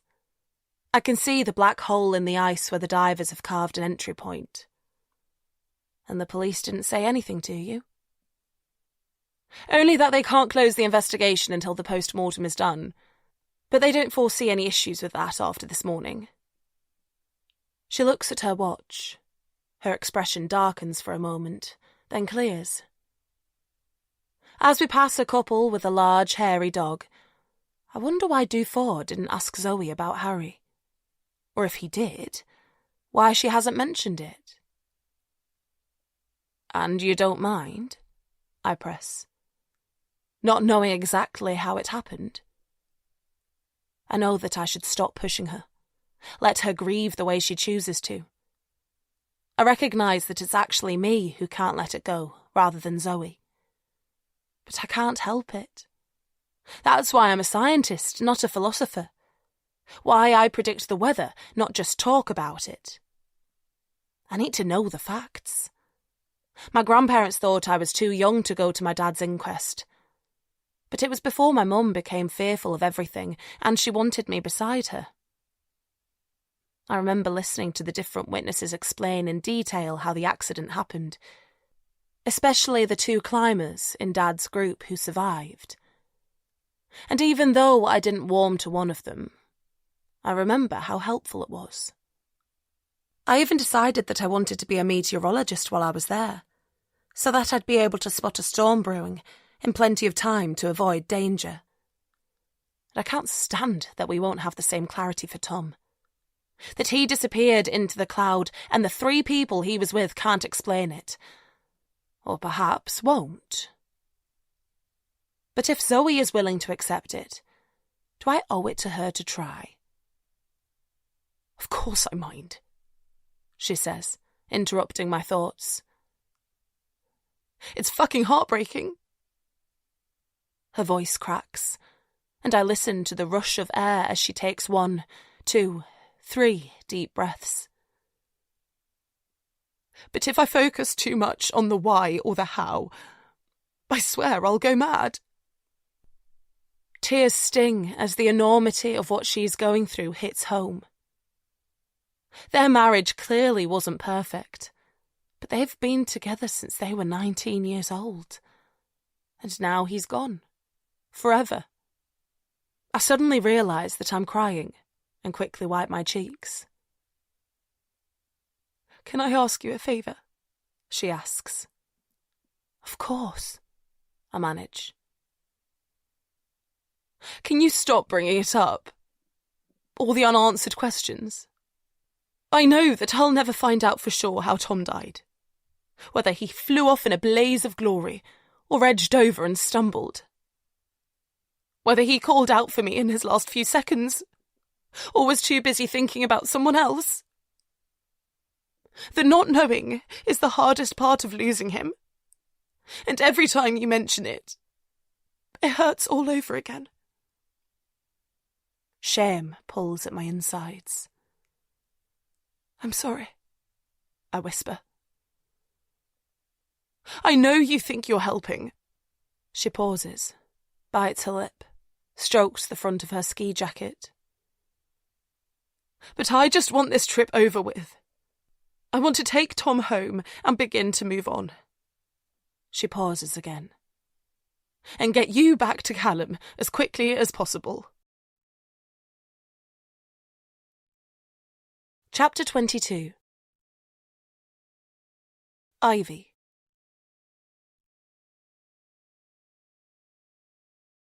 There's a grave expression on Erin's face when she opens the door, Nina having dropped us back from the lake. And I panic for a moment that she's going to say something about Rob.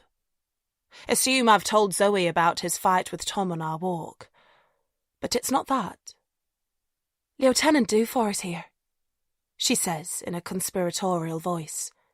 He just got back from Tonon. My stomach lurches, and I look at Zoe. But she seems more stoical now. Perhaps our walk has done its job. Thanks, Erin, she says. Come on, let's get this over with. We traipse upstairs in a line, Erin leading and me trailing at the back.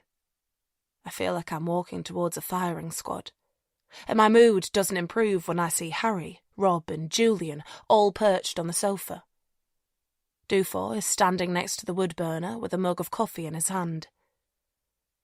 Ah, Madame Metcalfe, I hear you've been up at Lake Chablais. It's full of colour in the summer, very beautiful. But there is something special about it in winter, I think. Absolutely. It was mesmerising. A wonderful place to clear your head, wasn't it, Ivy? Zoe looks to me for agreement, and I nod. It was stunning, I add, for something to say. And you've been at my husband's post-mortem. Zoe goes on, a new quiver in her voice. Dufour sighs, then gestures towards the dining table. Shall we sit down? Zoe hesitates for a moment, then walks over and sinks into a wooden chair. Erin has moved into the kitchen, although I can tell from her body language that she's listening to every word. I hesitate. Should I sit with the men or join Zoe at the table? Before the decision is made for me, when Zoe beckons me over. Madame Metcalfe, the post-mortem confirms that your husband died from a catastrophic head injury, the policeman says gently. No helmet was recovered at the scene, which fits with the 3 statements given by these gentlemen. He nods towards the others. Tom wouldn't wear one, Zoe whispers. He thought he was invincible. The policeman takes another mouthful of coffee, then places the mug lightly on the table.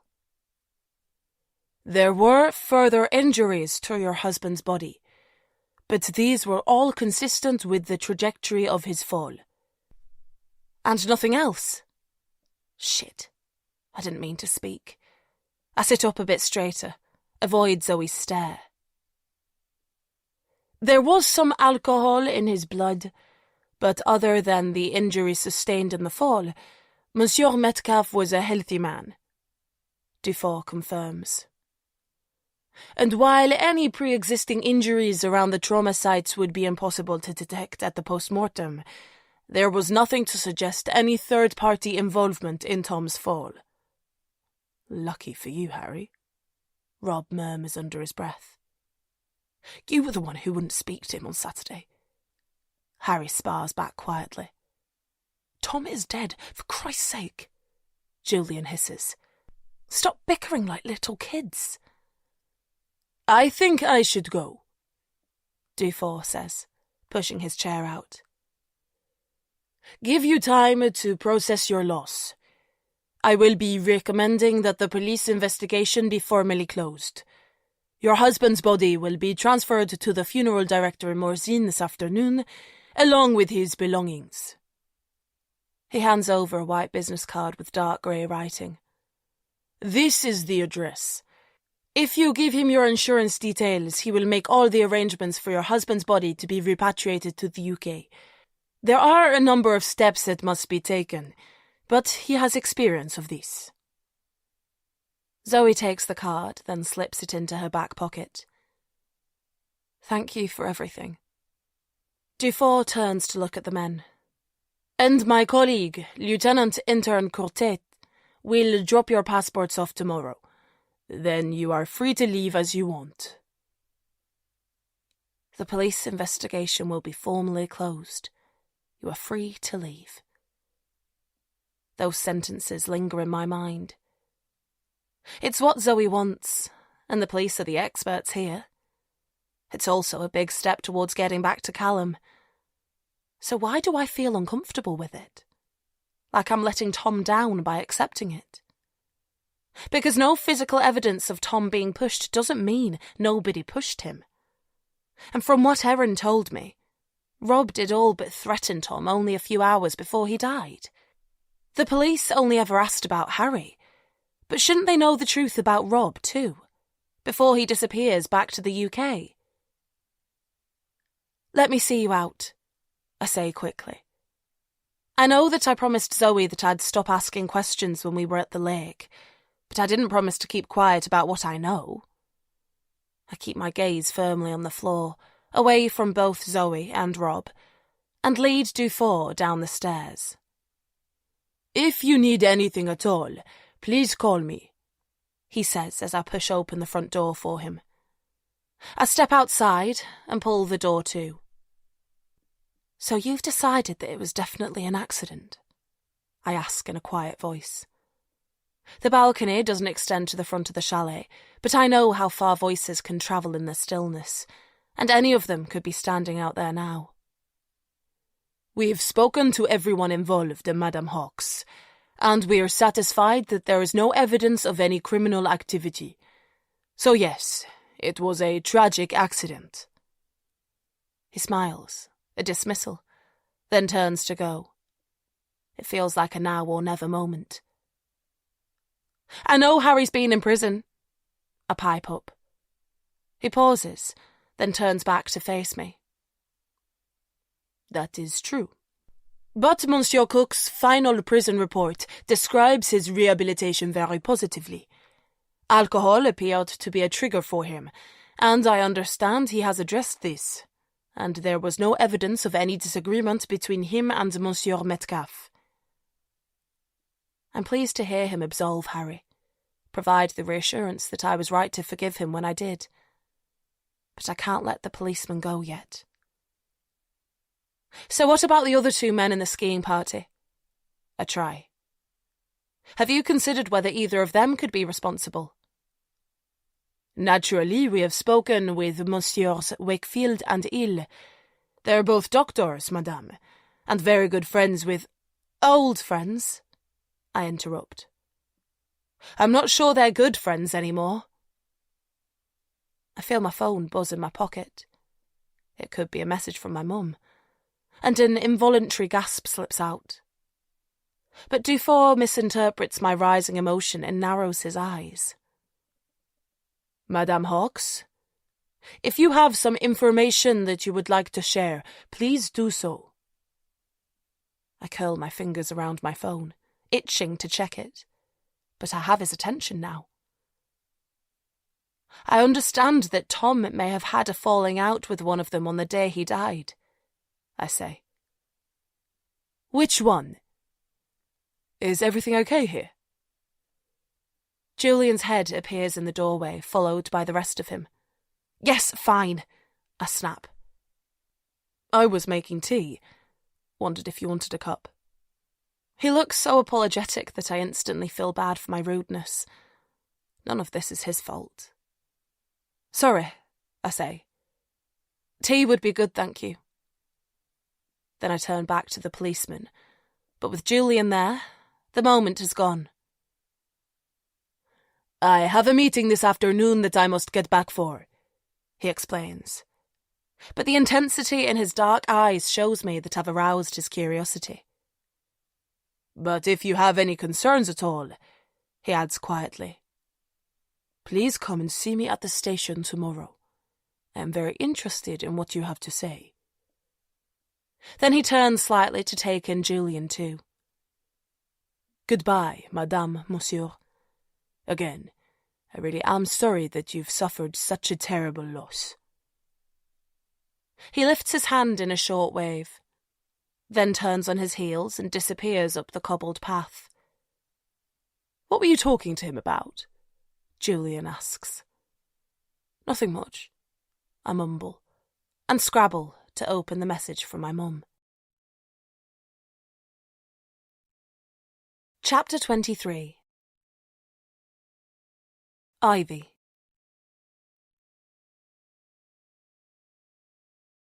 We sit on the balcony and stare at the view. The cloud cover has increased since this morning, and the stratocumulus lenticularis clouds clinging to the mountains mean that a Boreas is partially obscured, but it's still mesmerising.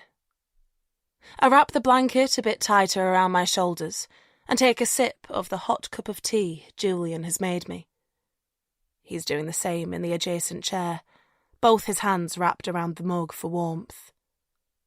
Even though it's freezing out here, this is still the most relaxed I've felt since I arrived in Morzine, which might have something to do with the message from my mum. Having a good day despite the rain. Have built a den with cushions. Callum gorgeous. Such a cheeky laugh. No sign of the man, so might try park later. Kiss, kiss. It's so good to hear her sound upbeat, even like she's enjoying herself. I wonder if this means I can risk the delay to going home that telling Dufour about Rob might cause. How are you coping with all this? I ask Julian. You and Tom were friends for a long time. Numb, I suppose. Like, I can't really believe it's happened. It's another reminder of how similar Julian and I are. A matching approach to grief. And I feel a fresh wave of fondness for him. Could I ask you something? I start tentatively. Yes? Have you ever personally carried out a post-mortem on someone who's fallen to their death? He drops his head to one side in thought. Actually, yes. A few years ago. A roofer who didn't have his harness attached. Such an unnecessary death. Why do you ask? Did he die in the same way as Tom? From memory, I think his cause of death was a heart attack brought on by catastrophic blood loss, rather than head injuries. He was wearing a hard hat. Did the police get involved? Yes, they always do when it's a sudden death. And was there any suggestion the roofer was pushed? Julian straightens up in his chair and turns to face me. No, of course not. It was an accident. Why would you ask that? But if there had been, or let's say you knew for sure that another roofer had pushed him, I press on, would you expect the evidence found at his post-mortem to be any different? Julian sighs, shifts his eyeline away from me. I know where you're going with this, he says. And yes, it is usually impossible to determine whether the victim of a fall was pushed or fell accidentally, purely from post-mortem evidence. As gravity is such a key factor, the effort required to push someone off a roof or a cliff, he adds reluctantly, is unlikely to cause additional bruising to the body. So Tom's post-mortem was pointless then? No, he says firmly.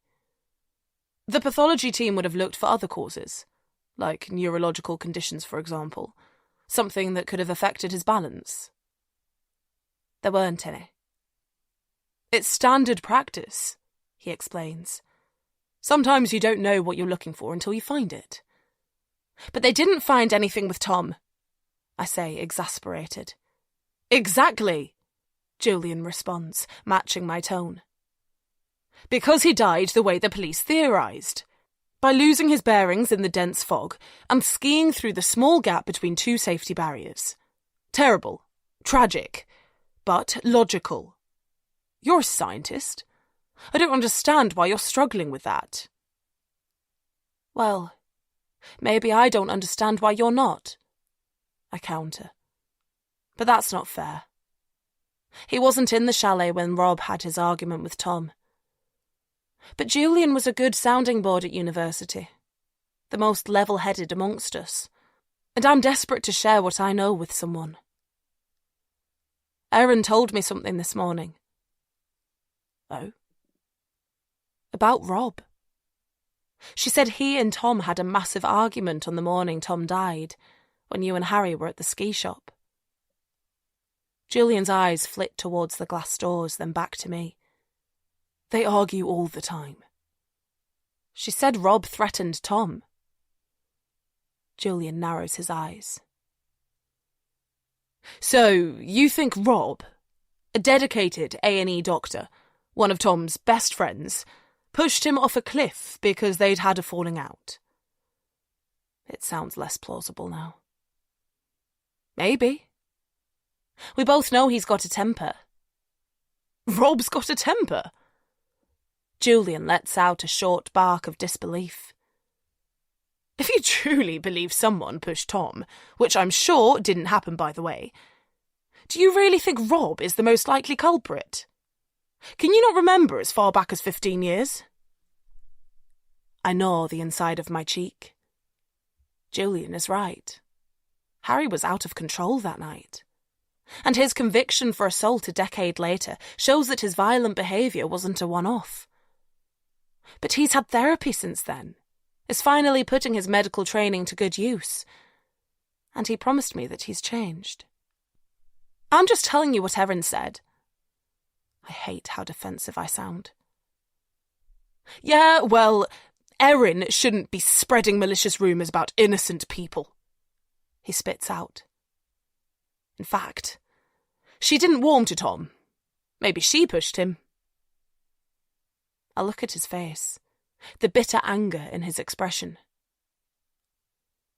Why are you being like this? I ask quietly. Like what? He huffs, looks away. I'm not being like anything. I guess life is a bit shit at the moment. He drops his head suddenly, closes his eyes, and runs his thumb and finger across his eyelids. But tiny teardrops leak out anyway. I edge my chair in front of the glass door. What's happened? Is it work? Or Nicky? I ask. Having twins is hard work, he whispers, brushing the tears off his cheeks and turning back towards me. I can't imagine. Just having Callum feels like a full-time job. He smiles, but then his face cracks. She's been sleeping with someone else, Ivy. My eyes swell in surprise. Nicky has, I say pointlessly. Are you sure? Yes. I'm certain, he says in a low, deliberate voice. But I have no idea what to do with that knowledge. Oh, Julian, I'm so sorry. Do you know who with? He stays silent for a few moments, shifts in his chair. It's someone she works with, he says eventually. A cocky son of a bitch who thinks he's better than everyone else. I can't believe she'd do that. But as I make the comment, I realise how ridiculous it is. I don't know Nicky anymore, or the state of their marriage. Have you asked her about him? She's got no idea that I know. And I'm planning on keeping things that way. What? You don't mind that she's been unfaithful? I ask incredulously. Of course I fucking mind, he spits out.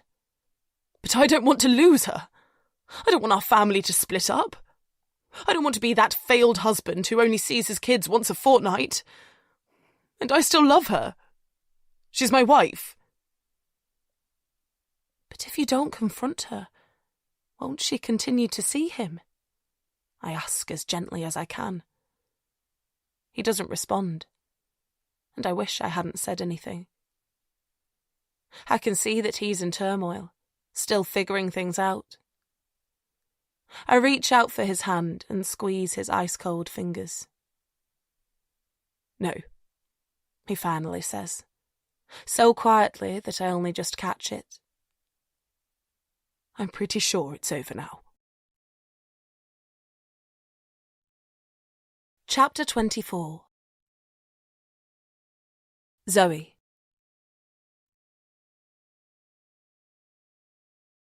Zoe lifts one foot into the bathtub, then the other, and sinks down under the bubbles. The water is very hot, deliberately so.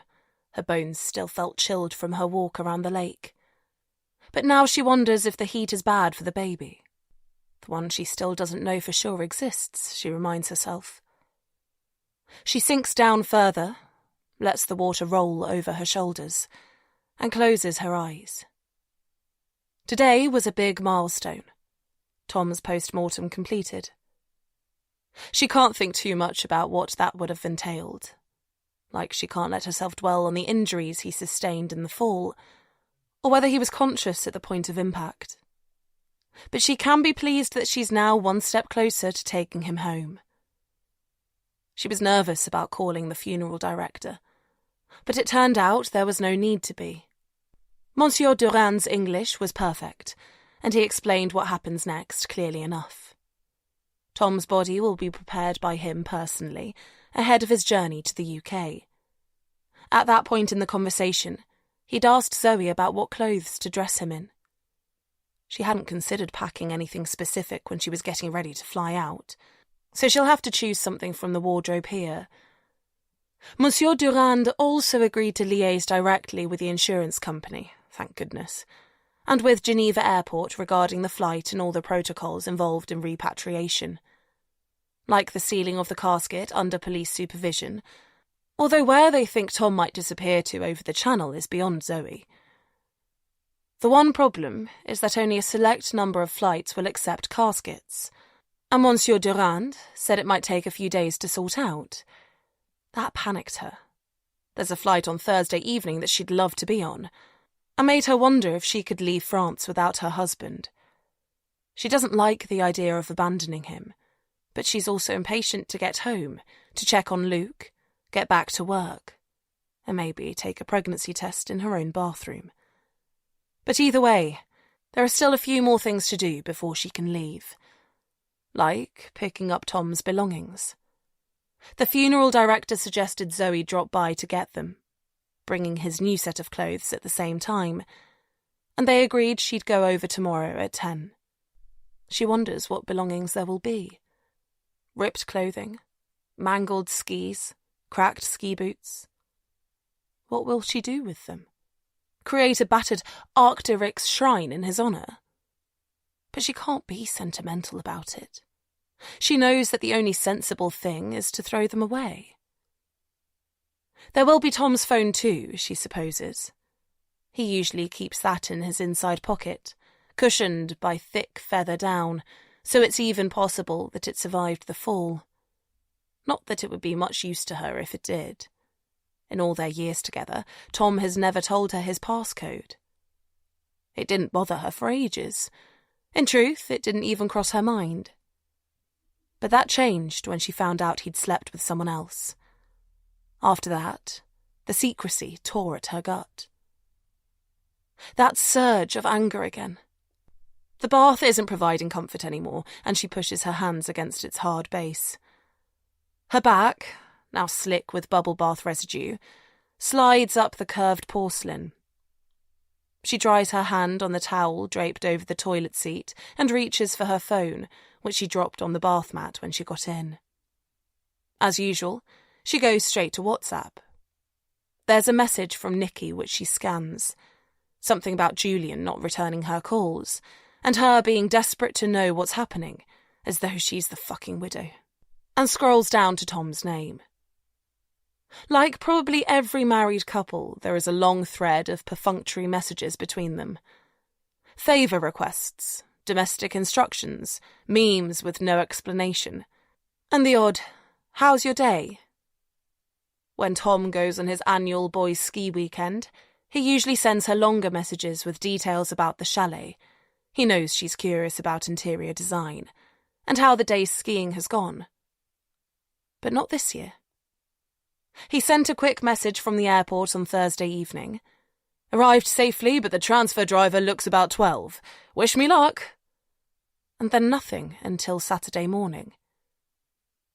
And that's the one she feels compelled to read now. Which is all Ivy's fault. Because her supposed friend won't drop the idea that Tom was pushed off that mountain.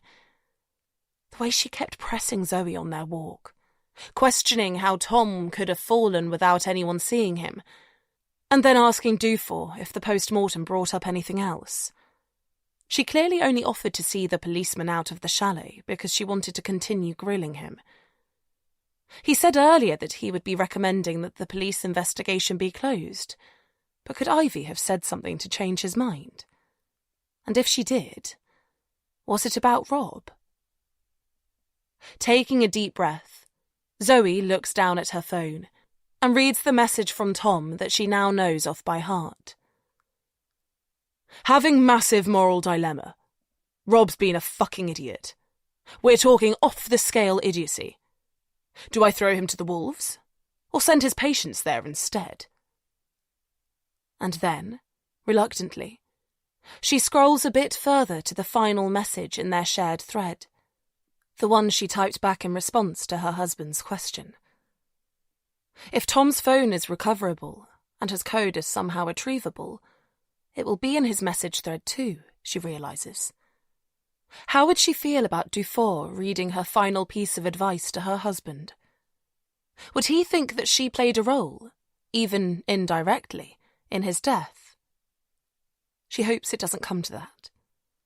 And not only because she doesn't want the policeman to think badly of her.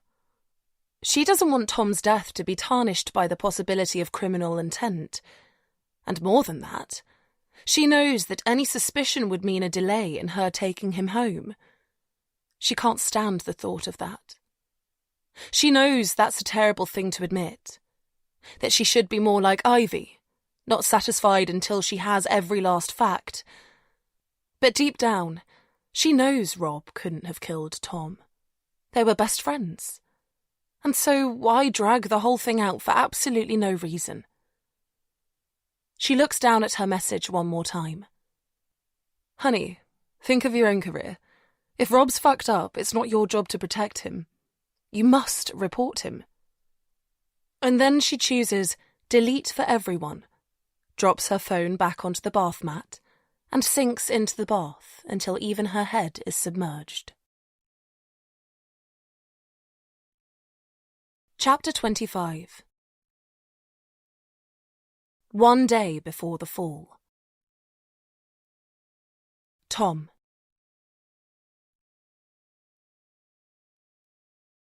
Tom slides onto the tall wooden bar stool. As usual, they chose the most challenging ski run back into Morzine village, so it's a relief to finally give his overworked thigh muscles a rest. He reaches down to unclip his ski boots and rides the familiar, but always odd, sensation of blood rushing into his liberated feet. "Pint?" Rob asks. And it would be Rob, because he appears to be the only one happy to talk to Tom at the moment. Harry is avoiding him, probably embarrassed by his violent outburst earlier, but lacking the grace to move on. It took him over a decade to face up to Tom last time, so perhaps that's not surprising. And it seems that the incident with the French boy hasn't helped lift Julian out of his black mood either. Lunch would have been pretty dull if they hadn't bumped into Nina outside the restaurant and persuaded her to join them.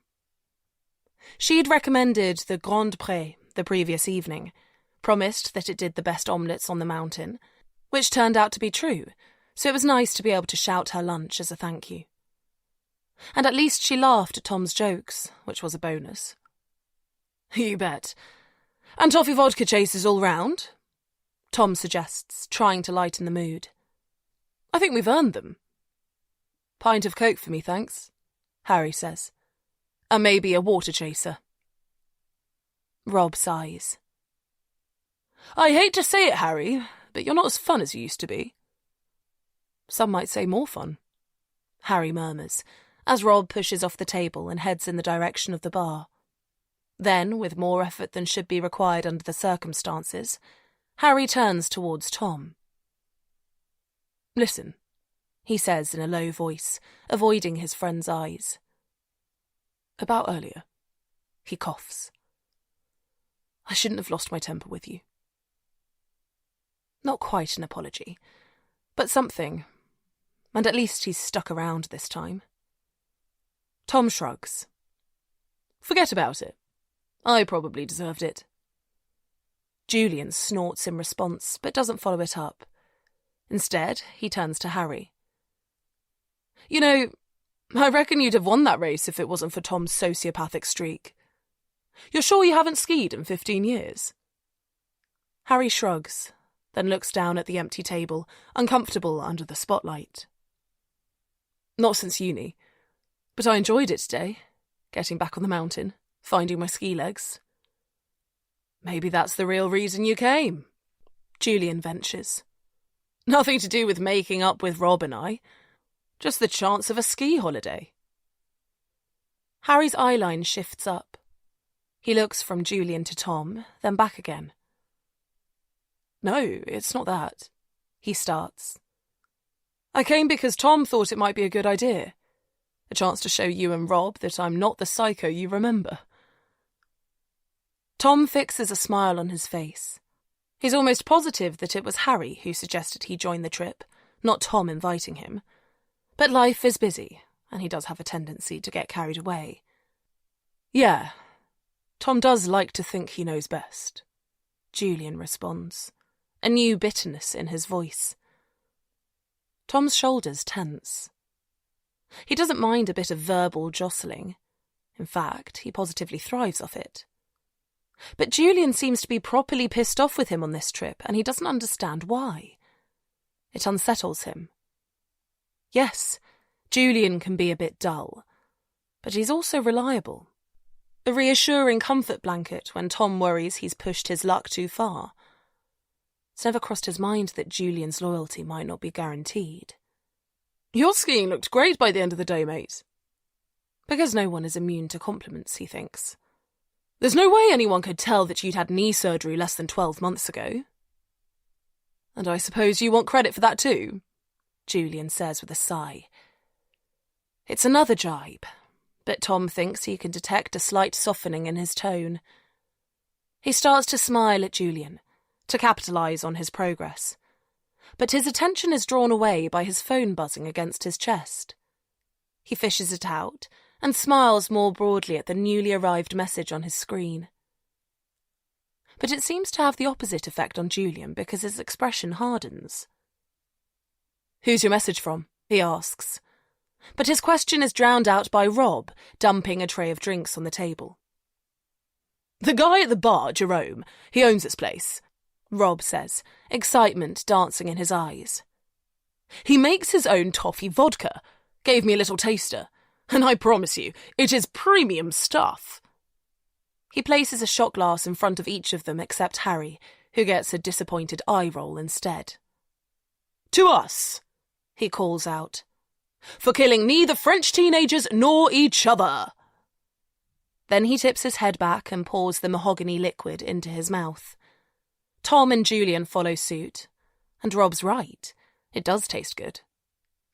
Tom has never understood why toffee vodka, a blend of two such loved ingredients, has never found a following outside of ski resorts. Julian puts his empty shot glass back on the tray and picks up one of the pint glasses. He takes a couple of large gulps of his beer, then keeps both hands on the glass as he places it back down. "Tom was just telling us who his message was from, weren't you, mate?" "My message?" Tom asks, fumbling with his phone while taking a generous mouthful of his own drink. "It was from Zoe," he finally answers, making sure he doesn't look Julian directly in the eye, because that's exactly what a liar would do. "You sure about that?"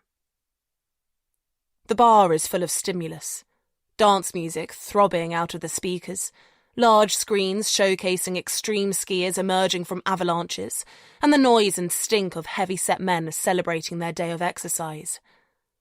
But it all falls away as Tom processes Julian's words. A surge of guilt suddenly barrels through him, and he feels exhausted. Why can't he be more like Julian? Sensible, honest, not addicted to the relentless spinning of a Russian roulette revolver at his temple. He takes a long gulp and then turns to face his friend. "Yes, of course." Julian raises his eyebrows, but chooses to glug a few more mouthfuls rather than give Tom a response. "Jesus, Julian, you're putting me to shame." Rob necks the rest of his pint without stopping for breath. "Whose round is it next?" "I'll go," Tom says. He could do with some space. Julian looks like he might explode at any moment. "I'll come and help," Julian offers. Fuck. That wasn't quite what Tom had in mind. "Great. Thanks," he manages through gritted teeth. The two men walk to the bar in silence. It's busy, so they have to jostle for a spot. They stand, shoulders pushed up together, and stare at the barman, whose attention is taken up elsewhere. "I just want to know the truth," Julian finally says, still not looking at Tom, his voice low and strained. "What truth?" Tom tries to make his question sound offhand, but the air is thick with tension, and he knows he's stepping into dangerous territory. "That you're sleeping with my wife." "Fucking hell, Julian!" Tom splutters. "Rob mentioned that you're worried Nikki's seeing someone else, but why on earth would you think it's me?" "She's always fancied you. I knew it at university, really, but I chose to ignore it.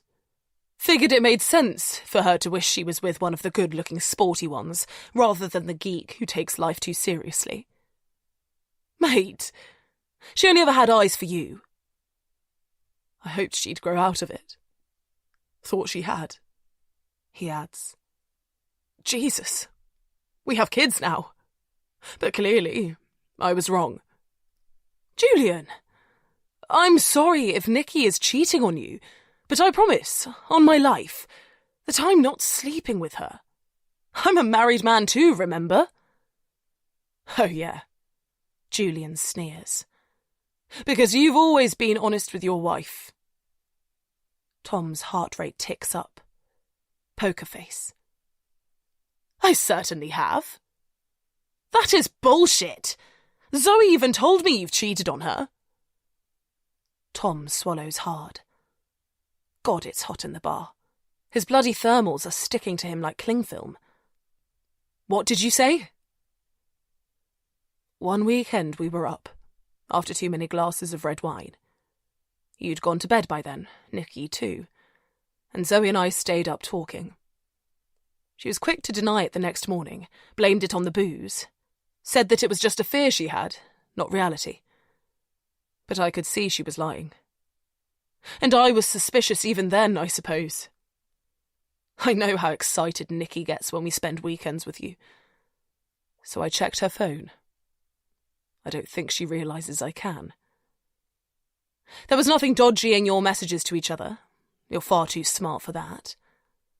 But I checked her calendar, and there were a couple of entries called Dr. Love. So I tracked her location on those days. And guess what? She went to London, an address on Harley Street. Trips she later denied making when I asked her what she'd done that day. He pauses, catches his breath. And we both know you're a doctor, with a practice on Harley Street. That's your evidence?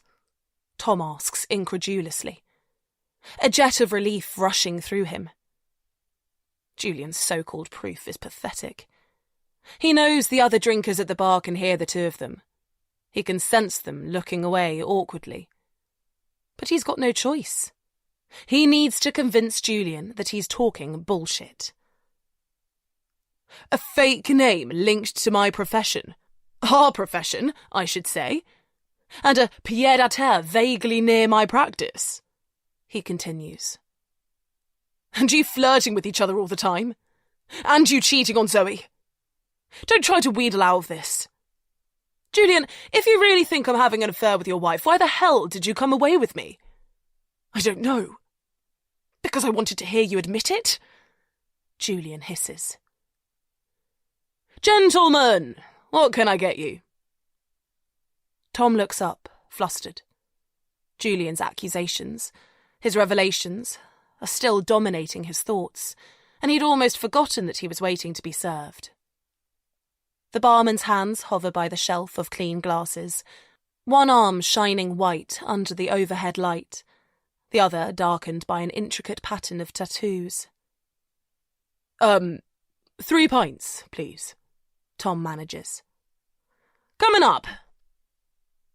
He watches the barman grab 2 large glasses, but then jumps as Julian slams his fist against the shiny metal bar and hisses, But you're too much of a liar to even do that. It's loud, and a dozen heads turn towards them. Tom can't look. But then Julian pushes away from the bar, turns and, thank God, marches out. Chapter 26. Ivy.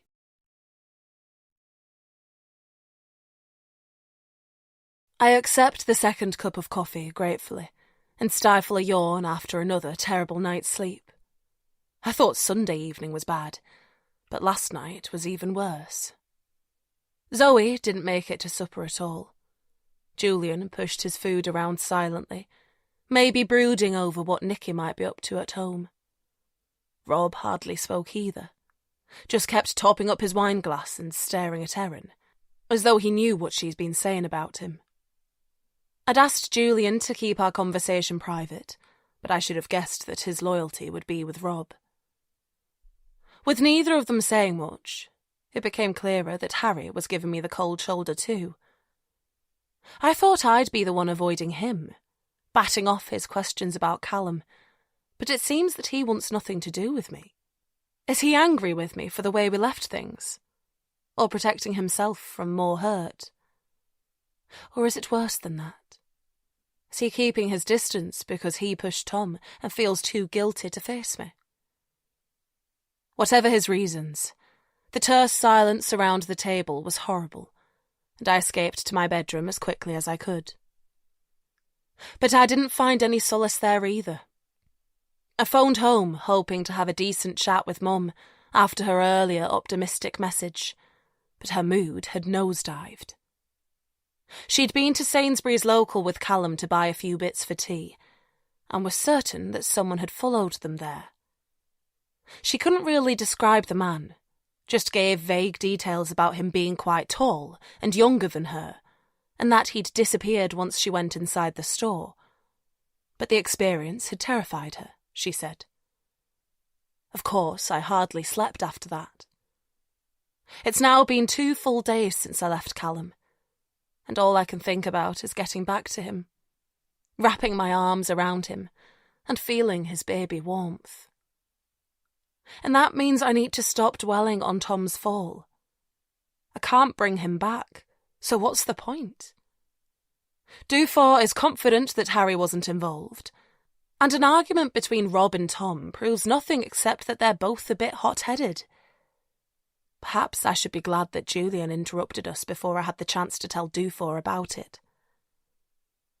Zoe's bedroom door opens, and I watch her walk over to the table. She looks even worse than me. Her face is pale, even tinged with green, and there are dark circles around her eyes. I think of Mum when my dad died. How broken she looked when she returned from the hospital in Airedale, and that was only half an hour away. "Did you manage to sleep much last night?" I ask. "Not really," Zoe whispers. The bedroom feels haunted with Tom's things littered around. I just want to get back to London. My own hopes echoed back to me. "Would you like some breakfast, Zoe?" Erin asks. "Or a coffee?" Zoe shakes her head. "You need to eat," I say quietly. "I'm meeting the funeral director at 10, she says, by way of explanation. My heart rate ticks up.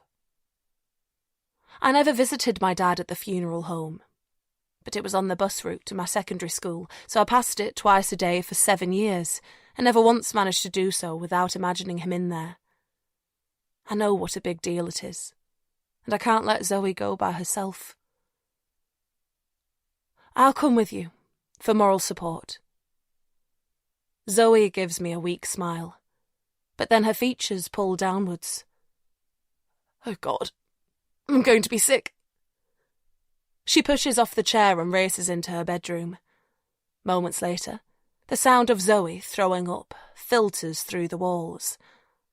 I look at my watch. There's no way she's going to be able to see the funeral director in an hour.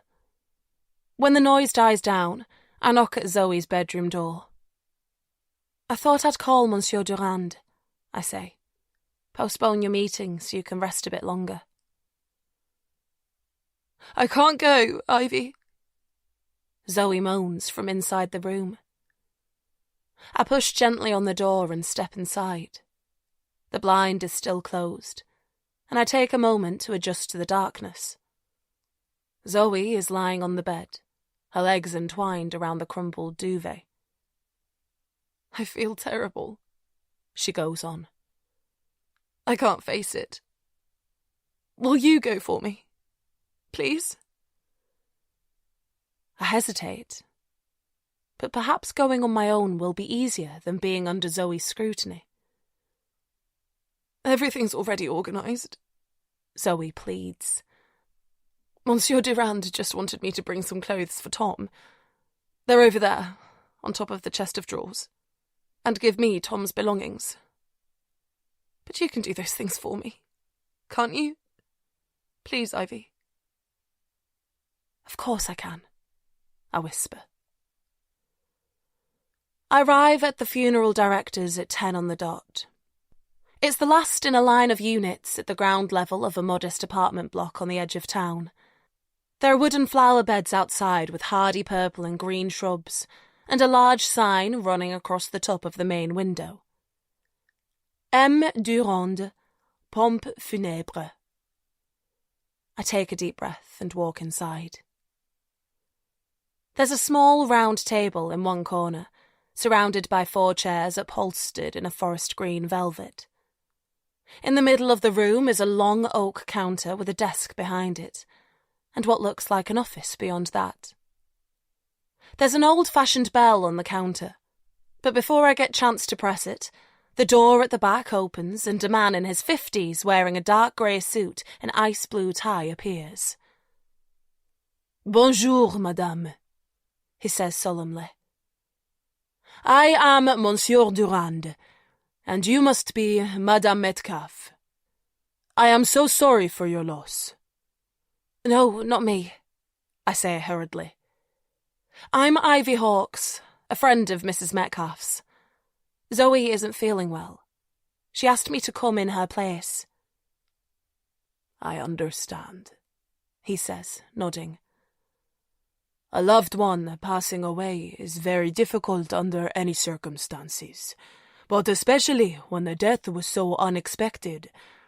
Please pass on my condolences." He pauses for a moment. "I think you have some clothes for me." My arms are shaking so much that the bag is rustling against my skin. Zoe has chosen jeans and a sweatshirt for Tom. I'm sure it's the kind of thing he wore, but it still feels inappropriate somehow, even disrespectful. I wish I had a designer suit to give the funeral director instead. More the kind of thing that Tom wore to work. But it's none of my business. I hand the bag over. "Thank you. Now, if you wouldn't mind waiting here a moment, I'll get Mr. Metcalfe's belongings for you." As I watch him retreat to the office, I sink down into one of the velvet chairs. Tom is here, I realise. Perhaps in a room further back that I can't see. Or maybe there's a basement. I imagine his cold corpse lying on an embalming table. The recent scars from his post-mortem on display. Then it's my dad lying there. Then both of them, side by side. My face crumples. God, why am I doing this to myself? I hide my face in my hands. Let my cheekbones drop into the curve of my palms. "Madame? Are you okay?" I sit upright, wipe the tears from my cheeks. "Sorry. Yes." He continues looking at me, concern etched into his face. I need to give him more of an explanation. It's a bit overwhelming, I suppose, being here. "Monsieur Metcalfe was a good friend of yours?" he asks. No, not really, I want to say. But that wouldn't make sense based on my reaction, so I nod instead. "It must have been such a shock for you all. For us locals, too," he adds. How do you mean? "It's just strange that he fell where he did." It was a whiteout, I murmur. "Oh, I know, madame. But that mountain is often above the cloud line, and people have been skiing on it for decades. Monsieur Metcalfe is its first ever casualty." He shakes his head. "The mountains will always be a mystery. But your friend's death is especially hard to fathom." He pauses, bites his bottom lip, then sighs. "Perhaps it's not for me to say," he continues. "But it seems almost impossible that he could have fallen from there." I feel dazed as Monsieur Durand hands me Tom's things. He's talking to me about Tom's skis being stuck on the rocks, unreachable until the spring, and his ski boots needing to be sawn off because the clips broke on impact. That the rest of his clothes and his phone, which miraculously seems to have survived the fall, are in the bag. But I'm struggling to process any of it, because his earlier comments are on replay in my mind. Monsieur Metcalfe is its first ever casualty. It seems almost impossible that he could fall from there. Chapter 27. Ivy.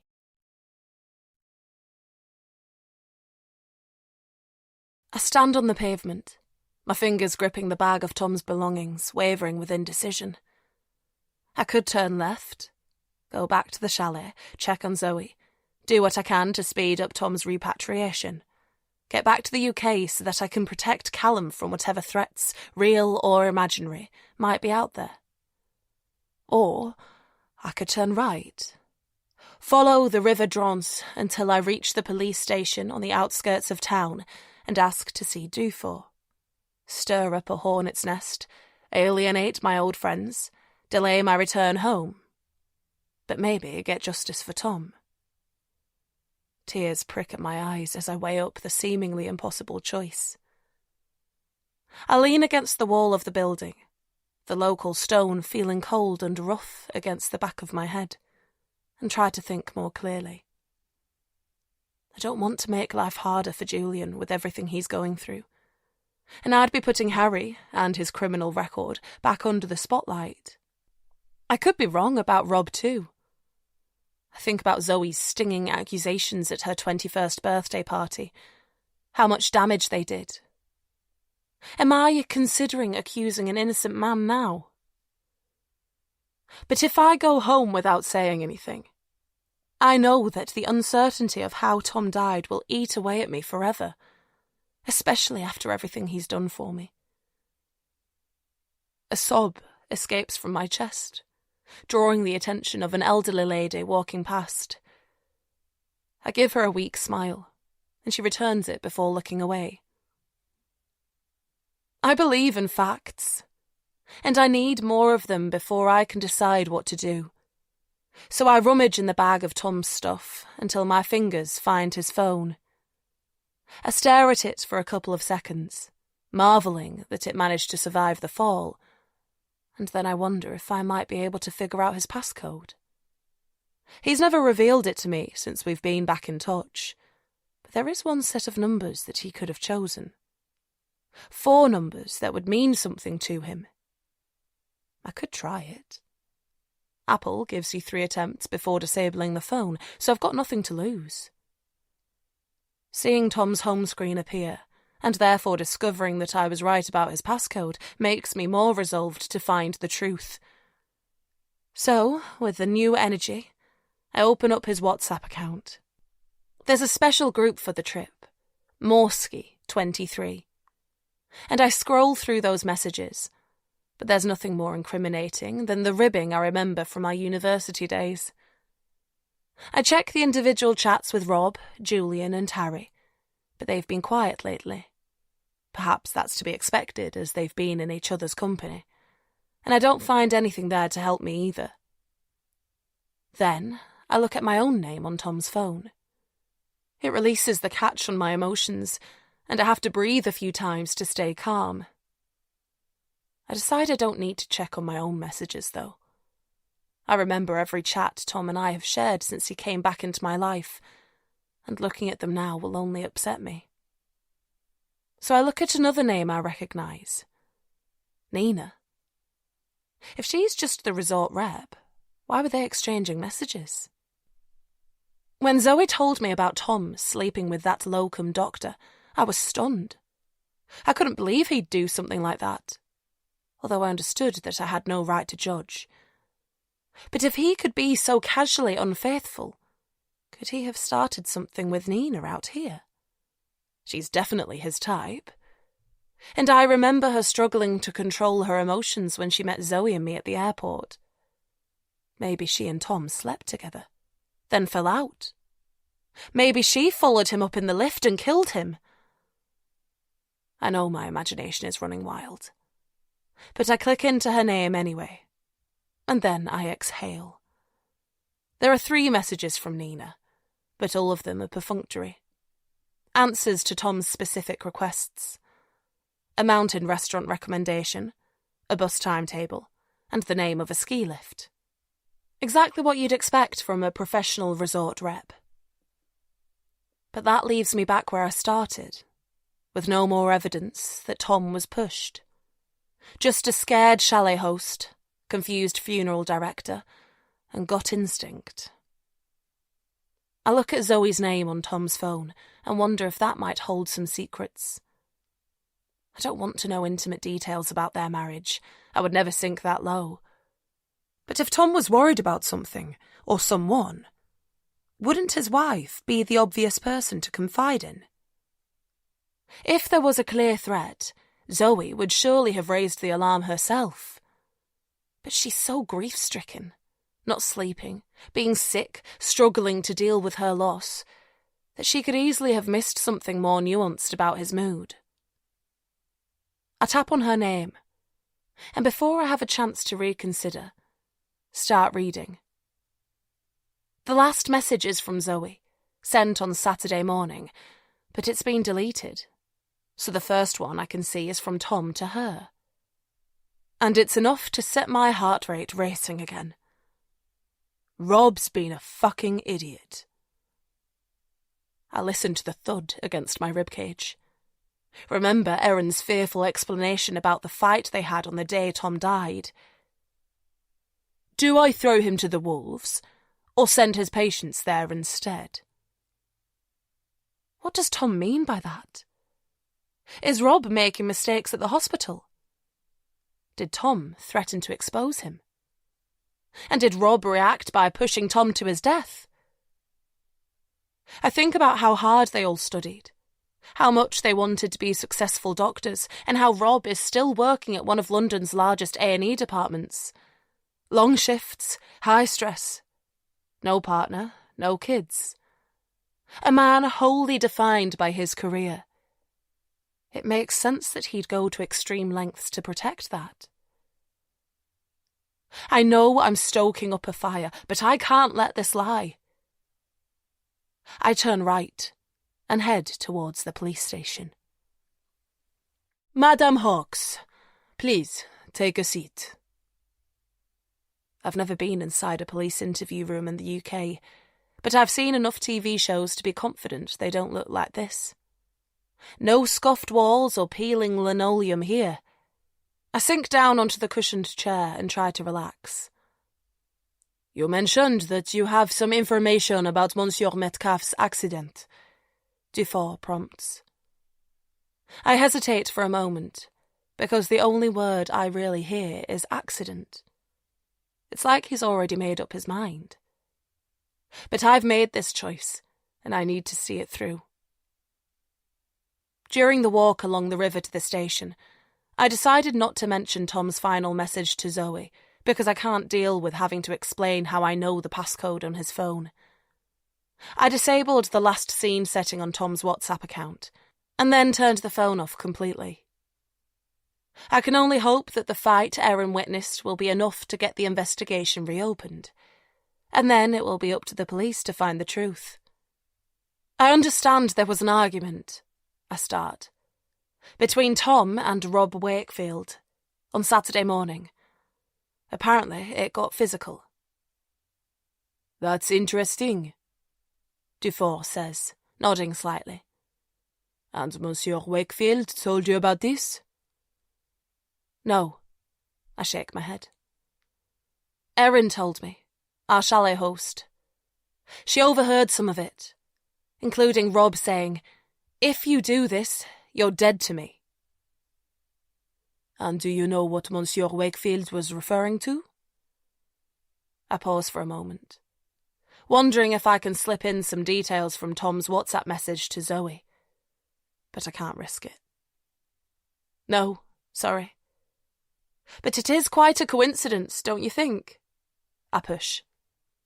Them fighting like that. Then Tom falling to his death in mysterious circumstances hours later. Not that mysterious, Dufour counters. The visibility was very bad, and while I didn't want to make this point in front of his wife, the post-mortem revealed that Monsieur Metcalfe's blood alcohol level was 173 milligrams per 100 milliliters of blood. That's more than 3 times the drink-driving limit in France. That could easily account for him making this mistake. But the funeral director told me that no one had ever fallen from that room before. A look of annoyance passes over Dufour's face, then disappears. He rests his elbows on the table and steeples his fingers. I spoke to Monsieur Wakefield. I know, I say impatiently, the adrenaline derailing my manners. He was here with you when Zoe and I arrived in Morzine, giving his statement. I mean on the Saturday afternoon in Avoriaz. I was alerted by the specialist search team when Monsieur Metcalfe's body was discovered and headed straight over there. Your friend Rob was very upset. Well, wouldn't you be if you'd pushed your best friend off a cliff? I was asked to take him away from the scene. Dufour continues, his tone more measured than mine. He was making the process of removing the body more challenging. Maybe he was trying to destroy evidence. I know I'm pulling at imaginary straws now, but the less inclined Dufour is to take me seriously, the more I want to dig in. He sighs. Monsieur Wakefield told me about the argument he had with his friend, and how devastated he felt knowing that he'll never get the chance to apologize. But isn't that what a guilty man would say? I push. He will have known that Erin overheard them, so he'd want to cover his tracks. Perhaps, Dufour says. But I believed him. And that's enough, I ask incredulously. Your opinion? No. But if I trust him, then so will a jury. We might not have the same burden of proof in France as you do in the UK, but there is absolutely no hard evidence against Monsieur Wakefield. Maybe he did push your friend. Maybe he's been holding a grudge for decades and finally grabbed the chance when it presented itself. But argument or not, vague threat or not, I will never be able to prove it. And it would be wrong of me to use our limited resources to try. So we'll never know, I whisper, my vision starting to blur. That's what you're telling me? I suppose so. Yes. Sometimes we have to accept our limitations and move on. I sit back in the chair, processing Dufour's words, and thinking how much Tom would hate being constrained by anything. Chapter 28 2007 Ivy.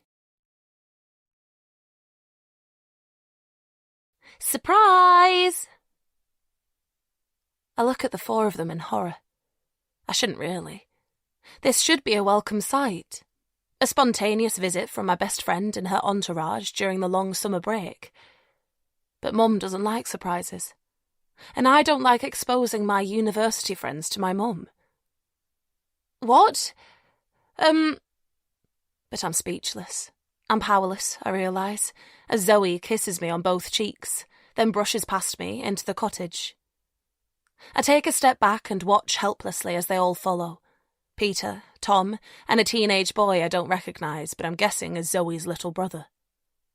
What a gorgeous home! Zoe exclaims. I hope you don't mind us dropping by. We've been up in Scotland, wild camping in the Cairngorms. Dad's idea, obviously. And when we were driving back, I saw a sign for Skipton, and I was suddenly desperate to see you. Great. Yes, thank you. I stutter. Come in. Mum is in the kitchen, and I imagine her hiding behind the door, listening intently but not daring to come out. It's been over 10 years since Dad died, but the legacy of losing him still defines her. Let's go into the living room, I suggest, ushering them left and away from the closed kitchen door. "Well, this pit stop is certainly a cut above the usual motorway services," Peter says, looking approvingly at the exposed local stone around the fireplace and the distinctive mullioned windows overlooking the back garden. "Don't suppose I could get a coffee, could I? I've been driving for 6 hours straight." "Without a seatbelt," Zoe adds under her breath. "They're too constricting," Peter moans, rolling his shoulders, proving their potential for unruliness. "I still remember when seatbelts were optional, bloody nanny state. And anyway, I didn't hear you offering to share the driving." Zoe shakes her head. "That ancient Jeep is like a tank," she says. "No way I'm lugging that around corners. Of course, if it was the MG, then it would be a different story." "Sorry, doll. I love you too much to let you drive that car," Peter says, shaking his head. "Two-seater soft-tops and effervescent young women are not a good combination." "Ugh, such a chauvinist," Zoe says, giving me a conspiratorial eye roll. "Luke, please make Tom your male role model and not your father, okay? Oh, sorry, Ivy. This is my little brother Luke." "Hey, Luke." He doesn't say anything in response, but manages a self-conscious half smile, which seems pretty generous for a 13-year-old boy under the spotlight. "And Tom, of course." "Hi, Tom." I feel embarrassed about Tom seeing me here, in my childhood home. I prefer him knowing the Ivy who skis down red runs and drinks vodka shots. Not that his opinion of me matters. "Hey, Ivy. Sorry for descending on you like this." He sinks into the sofa and instantly looks at home. How does he manage to make everything look easy? "It's no problem," I manage, not quite looking at him. "Honestly, it's great to see you all." I realise I mean it too, now the shock has worn off and I've created some distance from my mum. When university finished for the summer, I stayed behind in Exeter for a couple of weeks to do some work experience at the Met Office. Not the reason I chose to study in the city, but a nice bonus all the same.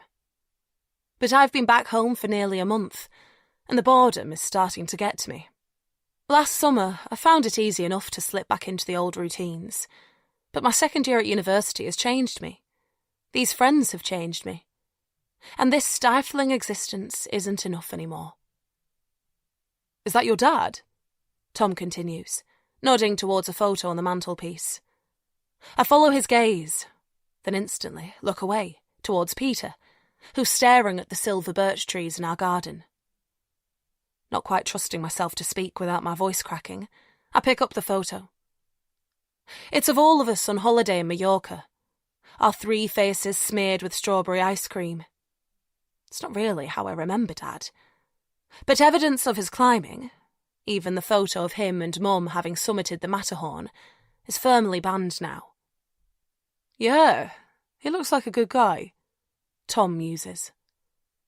His assessment makes my eyes sting, and I blink a few times. Zoe must notice too, because she suddenly steps forward. "Let me help you with the drinks," she declares, clapping her hands. "Is the kitchen through here?" "No, really, I can..."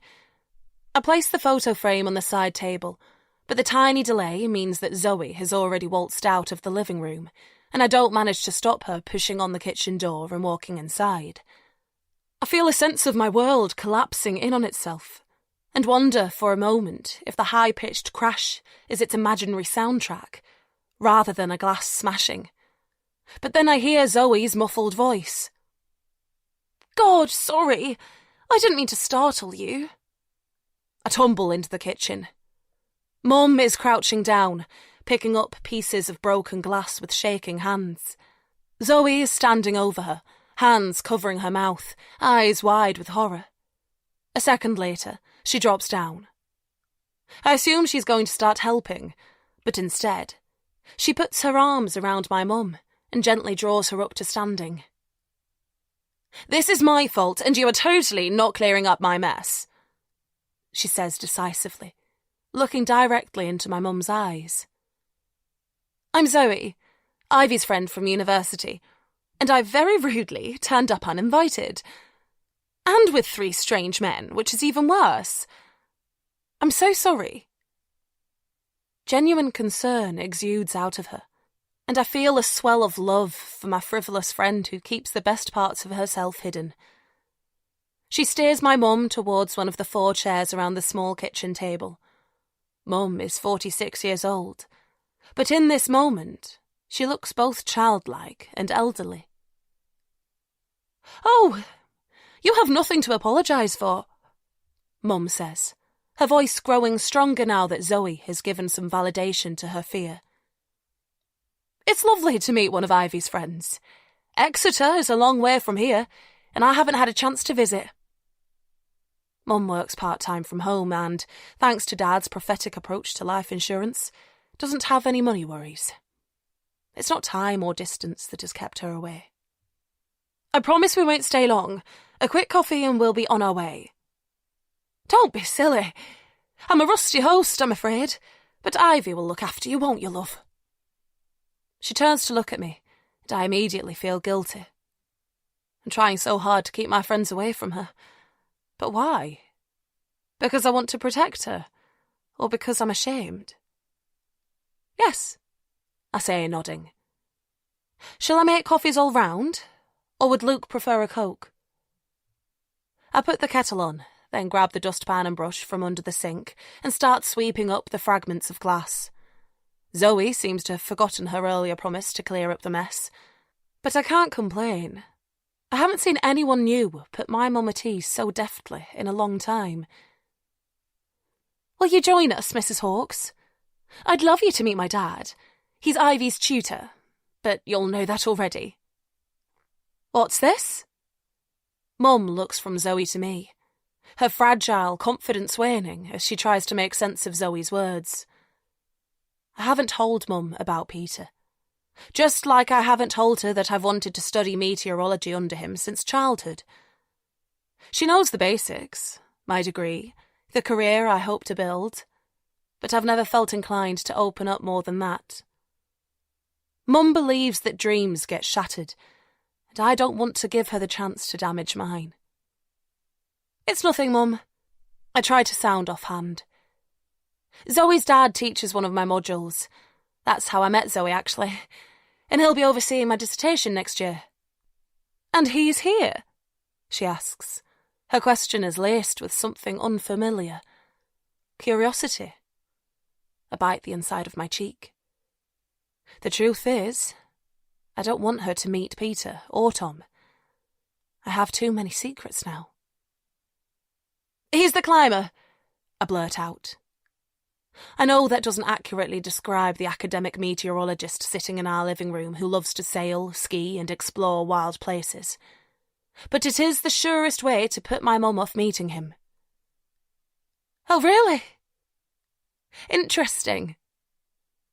Mum's fingers creep upwards and she scratches her neck, the telltale sign that the message has hit home.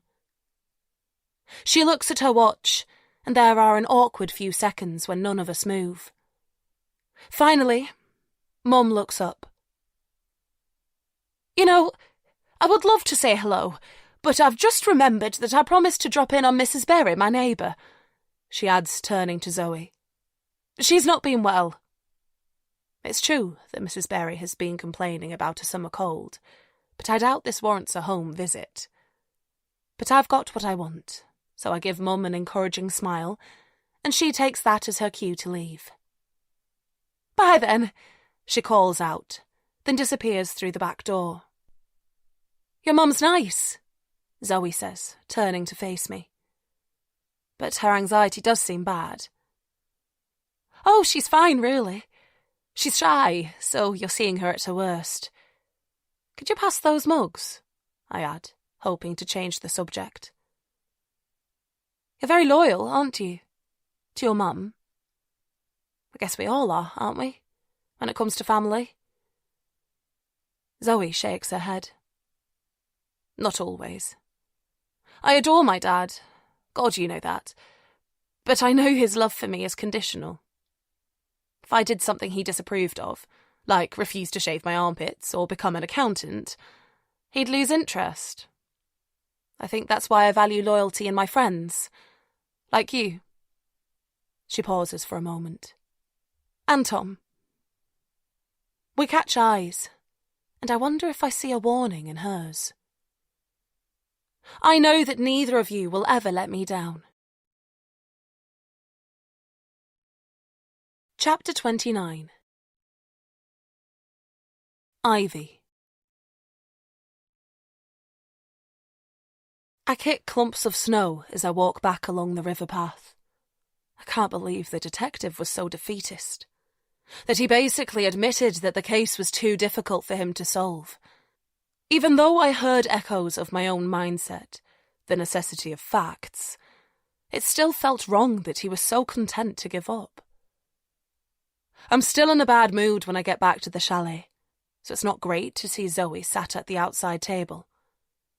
The air is fresh, but the sun has made another appearance today, and Zoe's face is tilted towards it, her body wrapped in a thick blanket. I want to walk past her, go to my room, phone home, but I can't ignore her. Hey, Zoe. She turns, cups her hand over her forehead to avoid the sun's glare. You're back? I nod. Are you feeling better? I've stopped being sick, if that's what you mean, she says, staring at my midriff, the plastic bag held against my ski jacket, knowing what's inside. But Rob's in a foul mood. The police haven't dropped their passports round yet, so he's raging. I think he's gone down there to demand them back. My stomach catapults. Rob's at the police station. What would have happened if I'd bumped into him there? Is there a chance he saw me without me noticing him? You've got Tom's things, Zoe says, her voice catching, bringing me back to the present. I feel a rush of guilt and thrust the bag into her hands. Too late, I realise that Tom's phone is still in my pocket. I can't get it out now. How would that look? So I pull my face into a sympathetic smile. Some things were too damaged to give back to you, apparently, I say. Suddenly, I'm grateful that Dufour has washed his hands of this case, so there's no chance he'll be back to expose my lie. Tom's boots and skis, and his phone, unfortunately. But luckily, she looks more relieved than disappointed. I watch her carefully pull Tom's red ski jacket out of the bag and stroke the shiny material. Red for danger, she whispers. That's what they say, isn't it? But I can't help thinking something else. That dressed in red, Tom would have been more visible than the rest of them in the cloud. An easy target, maybe. Shall we go inside? I suggest. I walked back and my toes are frozen. Zoe nods, then stands up, and together we walk towards the front door. Did Monsieur Durand mention anything about getting a flight for Tom? She asks as we walk inside. Warmth rising from the underfloor heating. Only that he would call you when it was organised, I say, trying to remember the funeral director's final instructions as his doubts about Tom's fall reverberated around my head. I think he was hoping for Friday. 3 more days, Zoe says mournfully. I'm not sure I can do it. 3 more days wondering if Rob killed my friend, while desperately hoping that Harry didn't. And 3 more days away from my son, who Mum keeps telling me is being followed by a stranger. I'm not sure I can do it either. This is delicious, Erin, thank you. Julian catches eyes with the chalet host, then gives her an encouraging smile. It makes him look fatherly.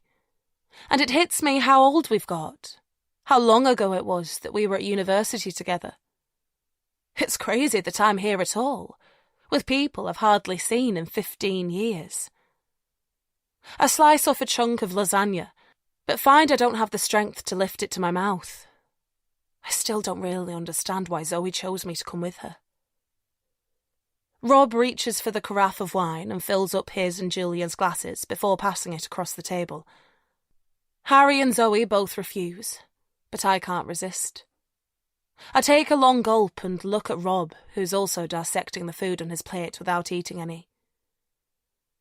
"So, Zoe," he says eventually.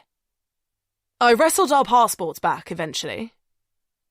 I steal a look at him to check if there's any accusation in his expression, but he looks guilty rather than cross. "And Julian and I have booked flights for tomorrow." Zoe shrugs. I'm not surprised that she doesn't care. It's not like either of them have been a great support to her over the last few days. But my skin is fizzing. It makes sense that they'd want to go. But is Rob escaping justice? I take another gulp of wine. "When do you leave?" Zoe asks. "Tomorrow evening," Rob says. "It's a 9 o'clock flight." "We need to get back to work, you see," Julian adds, his tone more apologetic. "What about you, Harry?" Zoe turns to look at him. "Are you going too?" Instinctively, I look across at Harry and discover he's staring straight at me. The shock of it almost makes me gasp. He hasn't looked at me directly for 2 whole days. Why has he chosen now to change that? Because he can sense our time together coming to an end? Or because he feels more relaxed now that Dufour has closed the investigation? "I came by train," he says, not looking away. His face is heavy with regret, and I wish I knew what for. "And I could only get a ticket back for Thursday." "Better hope the police don't change their minds about you before then, hey, mate?" Rob says, chuckling to himself as he reaches for the carafe. "Or before your flight tomorrow." Oh, God. That just slipped out. I pick up my glass and pretend to study its contents. "What do you mean by that?" Rob asks, his voice hardening. I stare at the wine, the reflection from the light above me dancing as I tilt the glass. I'm supposed to be a dispassionate scientist who only deals in facts, and there is no real evidence that Rob pushed Tom. But Rob was always impulsive, quick to act, slow to consider the consequences. If his career, his whole life, really, was in jeopardy, it's not a stretch to imagine him lashing out and pushing Tom. Fuck it. I mean, that you keep going on about Harry, but it was you who argued with Tom on Saturday morning, I say. And then he, the best skier I have ever known, fell from an easy ski run that no one has ever fallen from before a few hours later. "Oh God, Ivy! Please, can you drop it?" Zoe pushes her plate away, a piercing clink chiming as her wedding ring slams against the porcelain. "All of us have argued with Tom at some point, okay? Other than you, maybe. He was selfish, arrogant, uncompromising at times. But we didn't all kill him. In fact, the stupid mugs that we are, we all still loved him." "Here, here," Julian mutters. Then he leans across the table and reaches for my hands. My heart is racing, and part of me hates them all. This clique who have ganged up to tell me I'm wrong. But I also feel lonely, cut adrift from my normal life, desperate to see my son. So reluctantly, I let his fingers curl around mine. "I know the opaqueness of Tom's death has been hard for you to accept," he says gently. "And I'm sure the memory of your dad dying in similar circumstances makes it 10 times worse. But you need to give this up now. This obsession with finding someone to blame. For Zoe's sake." I turn my head to look at my old friend, her tired, red-rimmed eyes pleading with me. When Peter died, she wanted to hold me accountable, even though everyone else understood it was a tragic accident. Has she learned from that? Is that why she's willing to accept Tom's death as blameless, while I can't? I shift my gaze towards Harry, but he's looking away now, staring out of the window. I'm on my own. I just can't see Tom making such a big mistake, I finally say, my voice quiet but steely. Oh, for fuck's sake! Rob spits out. You want to be able to see it? What do you mean? Let's go! All of us! Rob claps his hands, suddenly pleased with himself. Tomorrow's going to be another clear day, and it's our last one here. He gestures towards Julian. We can ski the run together, and I'll personally show you where Tom fell, so that you can see it for yourself. Easy. He gives me a wide smile, but it looks ugly to me. I don't want to ski with him, or anyone. What do you think, Zoe? He goes on. I don't mind, she says, dropping her hands underneath the table. But if it will help Ivy make sense of it. She shrugs in confusion, and it makes me feel sick. She doesn't understand why I can't let it go, why I care so much. But she's not challenging me or demanding answers. Perhaps she thinks she owes me, even when I know the opposite is true.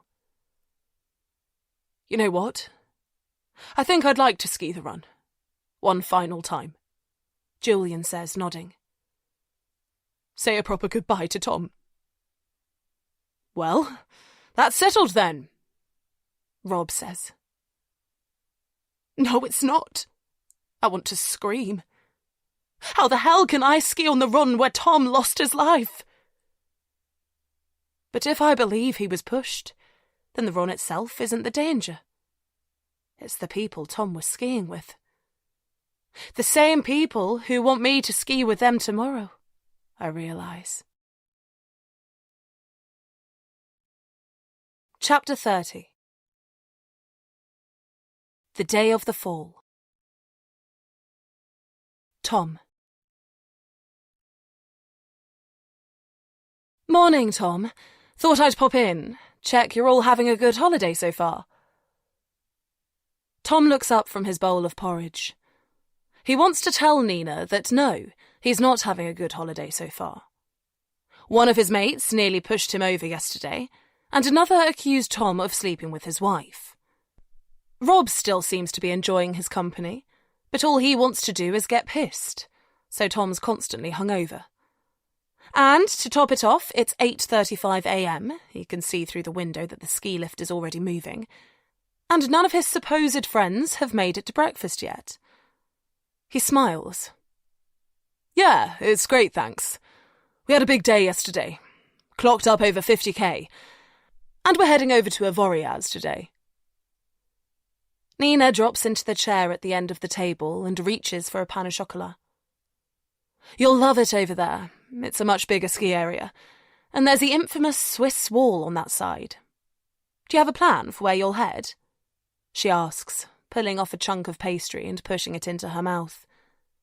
Yeah, we're going to ski the Swiss wall, Tom says casually, as though of course they'd want to conquer one of the hardest runs in Europe.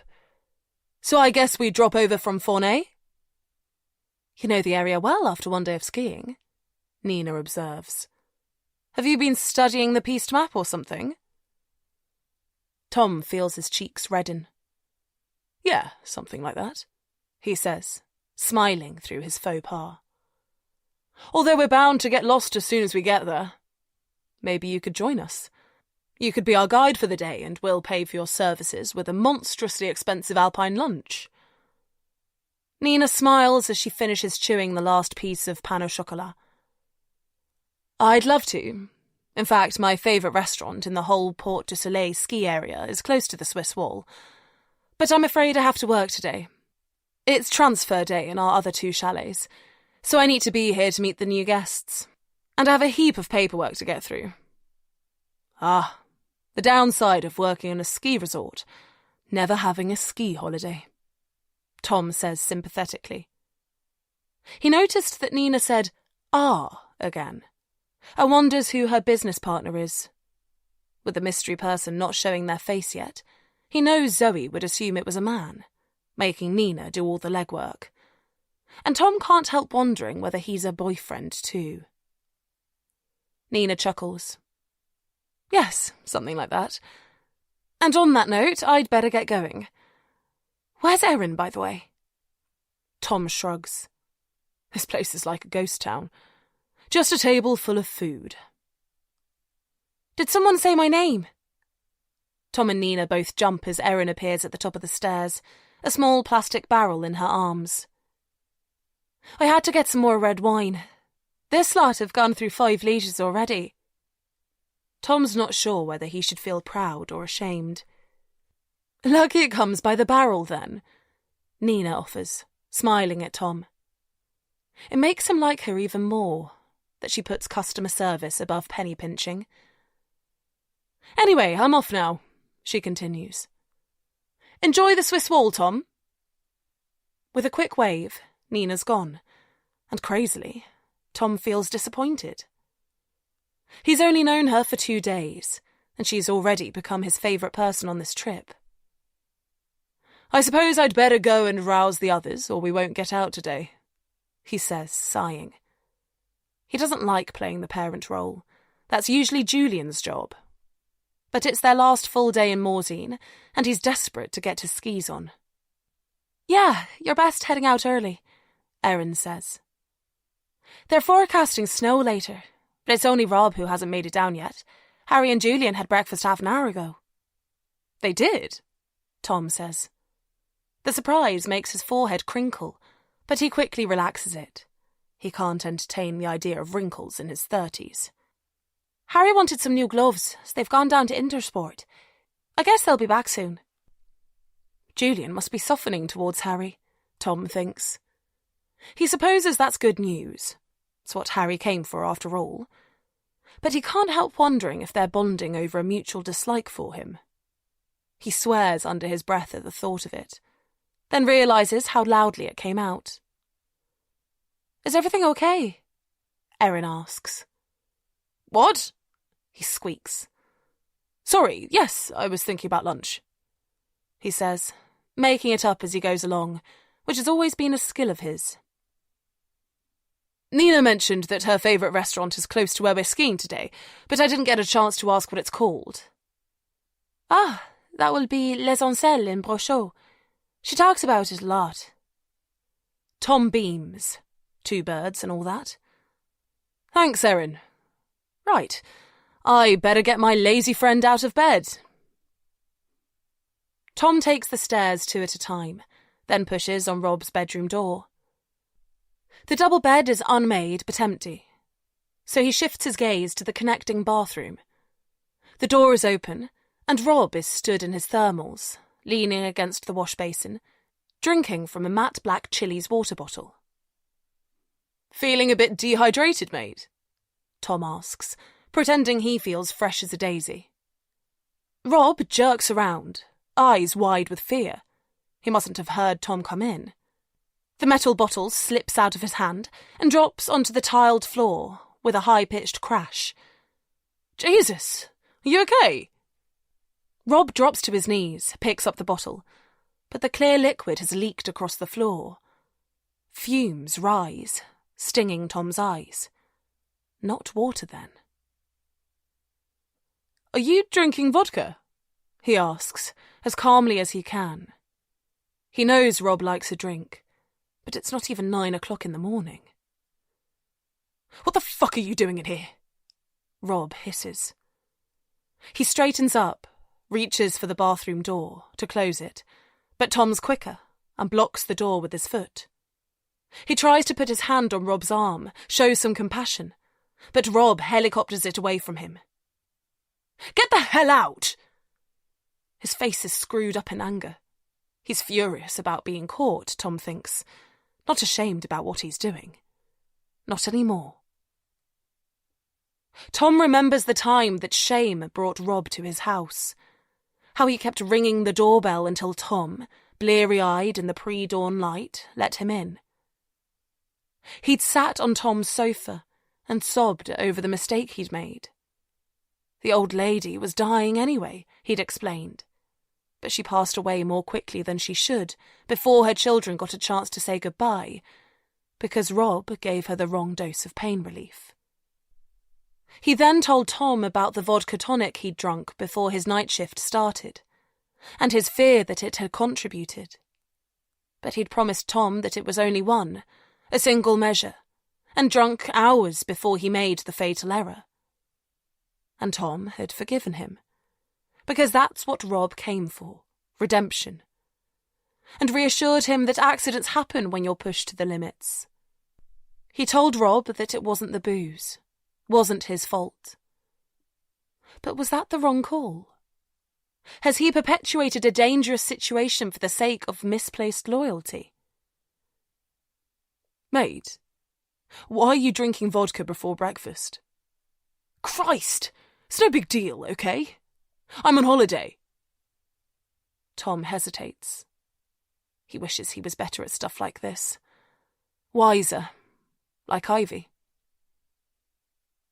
And when you're not on holiday? He chooses. Do you drink vodka when you wake up then? Shut up, Tom. And at work? Do you drink there too? Should I have reported you when I had the chance? There. It's out. The hold Tom has over Rob. Rob lunges forward, pushes Tom in the chest. You sanctimonious prick! He screams. You try working 15, 16-hour shifts. Locum's not turning up. The best nurse is gone because they get paid better at Tesco. And do you think the answer is being constantly pissed? Tom asks incredulously. What standard of care do your patients get from you? I don't get pissed, Rob spits out. I just have a few sips to take the edge off. That is bullshit and you know it. What happens when you fuck up again? Except next time it won't be an old lady with hours to live. You don't get that lucky twice. It'll be a kid, or a pregnant woman, or a 36-year-old man who'll remind you of yourself forever. Rob runs his hands through his mop of curly hair, catches a glimpse of himself in the bathroom mirror, then looks away. Look, I'll stop, okay? If it means that much to you. And you think it's that easy? That I'm just going to forget what I've seen? What you've admitted to? Rob takes a step towards him. Yeah, I do, actually. Because for one, you're my mate. And secondly, this is none of your fucking business. I might not be an emergency doctor, but I still have a responsibility to the GMC. Are you threatening me? Rob pushes at Tom's chest. Tom wasn't expecting it, and he loses his balance for a moment. His head cracks against the doorframe. Pain jolts through him. Makes him angry. Mate, it's not a threat, he hisses. I gave you a chance last time. You don't get to. Rob surges forward. But Tom is ready for him this time. He spins left, then rams his shoulder into Rob's back.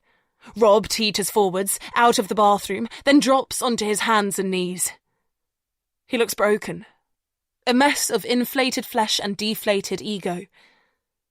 Tom shakes his head in disgust and walks out of the room. But it's not over. He can hear Rob getting to his feet and coming after him. Chapter 31. Ivy. So, how are you feeling, Ivy? Rob leans forward, rests his forearms on the safety bar, and twists his body around to face me. The movement makes the chairlift lurch to one side and my stomach drops. I grab hold of the cold metal frame and push my back against the plastic seating. I'm fine, I say icily, not meeting his gaze, not admitting that I feel sick with fear. Especially after my mum didn't answer my call this morning. I know that doesn't have to mean anything sinister. Looking after a 1-year-old often takes both your hands and all of your attention. But last night I dreamed about a faceless man lurking in the alleyway next to my house, and I can't get the image out of my head. The Flosse chairlift carries up to 4 people, but the queue at the bottom was chaotic, so we didn't get a chance to organise ourselves into groups. The others spurted out onto the first lift, leaving me with Rob. There are 2 snowboarders sat on his right, big men staring at scratchy footage on a tiny GoPro camera, so Rob's leg is pushed up against mine. I feel trapped, and for a mad moment, I consider slipping underneath the bar and falling into the thick blanket of snow beneath me. The threat of broken ankles almost preferable to what's in store. But then the chairlift takes us higher, and the snow is replaced by sheer cliffs, and the thought of escape mutates into images of Tom falling to his death. "You look like you've seen a ghost," Rob observes, before adding, "Let's hope it's not Tom," with a schoolboy's snigger. He coughs. "Sorry, that was inappropriate. Think I might be nervous too." "Maybe you shouldn't have suggested this particular excursion then," I mutter, still not looking at him. "What? And miss out on clearing my name with little Miss Ivy Marple?" "Fuck off, Rob." "Stop suggesting I pushed Tom and maybe I will," he counters. I turn my shoulders away from him and stare at the landscape instead, hoping he can't see my body quivering. The chairlift is a long one, and we pass steep rock faces and craggy overhangs on our route upwards. I think about Tom, whether he crashed into the rock as he fell, or if momentum saved him from that fate. I wonder if we're sitting on the same chair that had carried him, and what went through his mind on that final journey. Finally, the top lift station comes into view, and as soon as I can, I lift the safety bar and ski away from Rob and onto the plateau at the top of the run. I slip in next to Nina. "Thanks again for coming with us," I murmur under my breath. When I realised that I had no choice but to go with Rob's suggestion to ski Tom's final run, I got Nina's number from Erin and asked if she'd be our guide for the day, someone to dilute the charged atmosphere, and to my relief, she came back to me a few minutes later saying that she'd be honoured to. "Not at all," she says. "It's the least I can do." Nina has guided us all the way from Morzine via a network of relatively quiet blue pistes.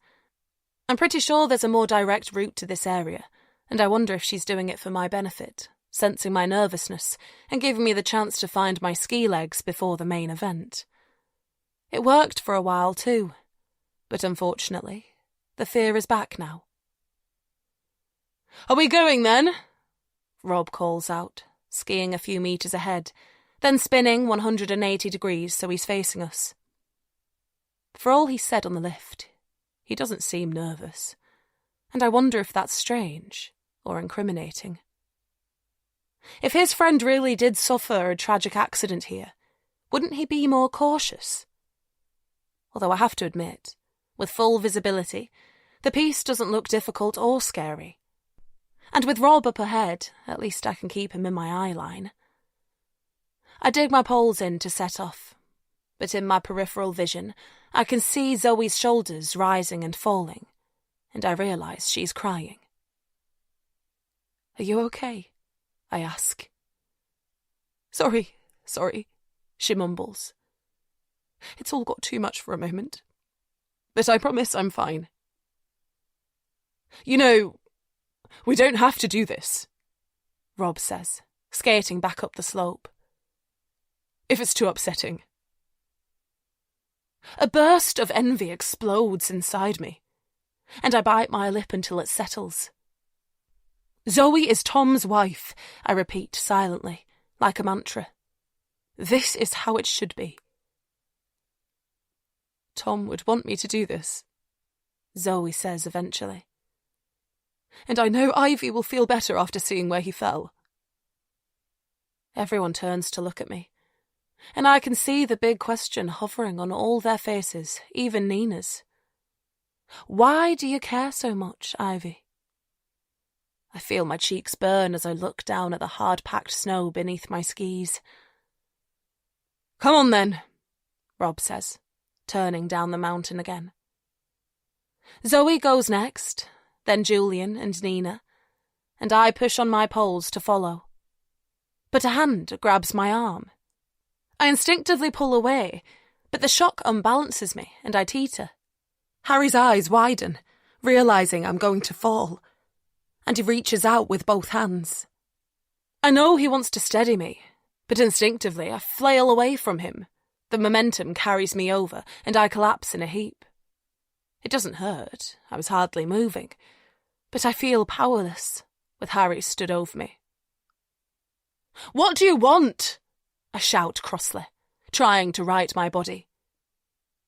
Jesus, Ivy. I just thought we should talk. I didn't mean... You never do you? I interrupt. My skis are crossed, and I can't get them into the correct position to stand up. Do you know what? Forget it, he spits out. It's you that said you wanted to be friends again, not me. I sigh, heave my leg into the air, and finally manage to flip my ski over. I push up to standing and take a long breath. I did, I say in a kinder voice, although I still can't look at him. We are. His features soften. That night did something for me, you know, he says, his voice low. I'd been trying to sort myself out for years, travelling, trying new things, and yet it took something like that, messy and unplanned, but also totally amazing, to make me finally feel good about myself. Leave it, Harry. Please. I beg. Going back there makes me feel embarrassed, exposed, even though I have Callum to show for it. But more than that, today isn't about Harry. I didn't want to come to this mountain, but now I'm here. I need to see where Tom fell, and check to see if there's guilt on Rob's face. Is that because of Tom? He asks, his voice a mix of accusation and disappointment. My heart jolts. I flick my head around, finally look him in the eye. What? I saw his phone on Saturday.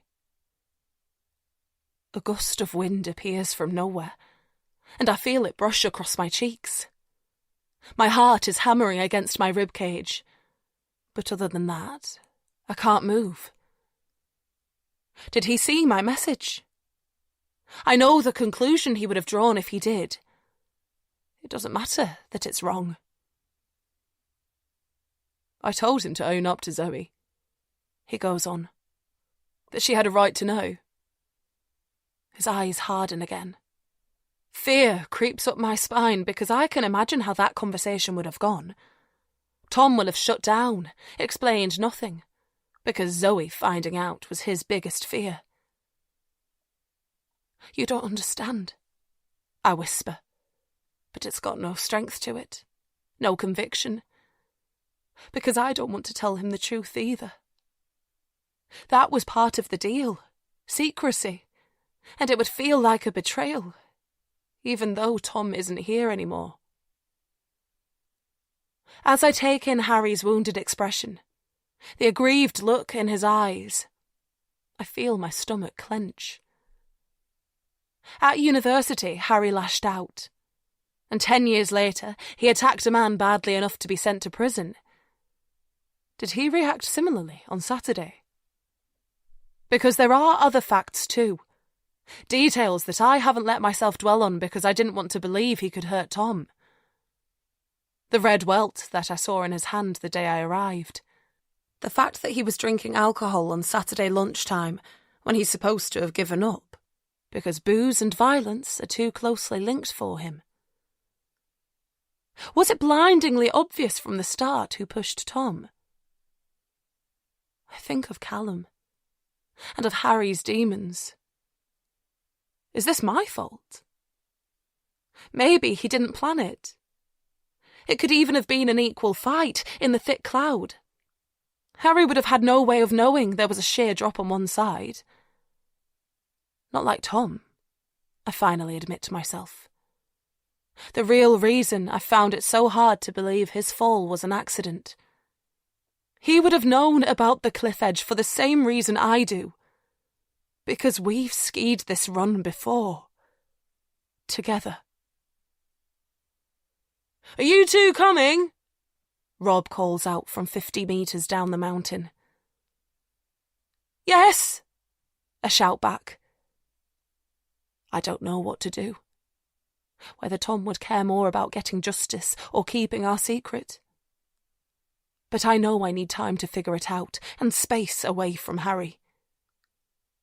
I pull my goggles down, then push hard on my poles to build some distance between us. "Sorry," I say breathlessly, pulling up next to Nina. "The barriers are around this corner," she warns. "I'm not sure where the gap is. I've never noticed it.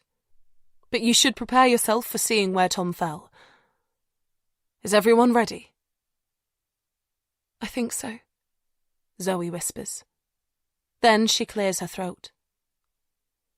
"Come on. We can do this." She gestures for Nina to start skiing, and we all drop in behind, following in single file, like a scared ski school snake. I can sense Harry at the end, hanging back, his shadow suddenly ominous, and I'm glad to feel the security of Julian between us. We follow the run as it curves around the mountain. Then suddenly, I see them. A line of wooden barriers in the snow. And a gap. 30 centimetres at the most. Could Tom have skied accidentally through there? "Shit! I can't do this!" I look up, twist with surprise towards the voice, but then he's skiing past me, fast, head turned away, refusing to look at the drop. "What's wrong with Julian?" Zoe calls out, but to no one in particular, so no one responds. I'm too transfixed by the gap Julian has left, and how Harry is closing in. Chapter 32. Zoe.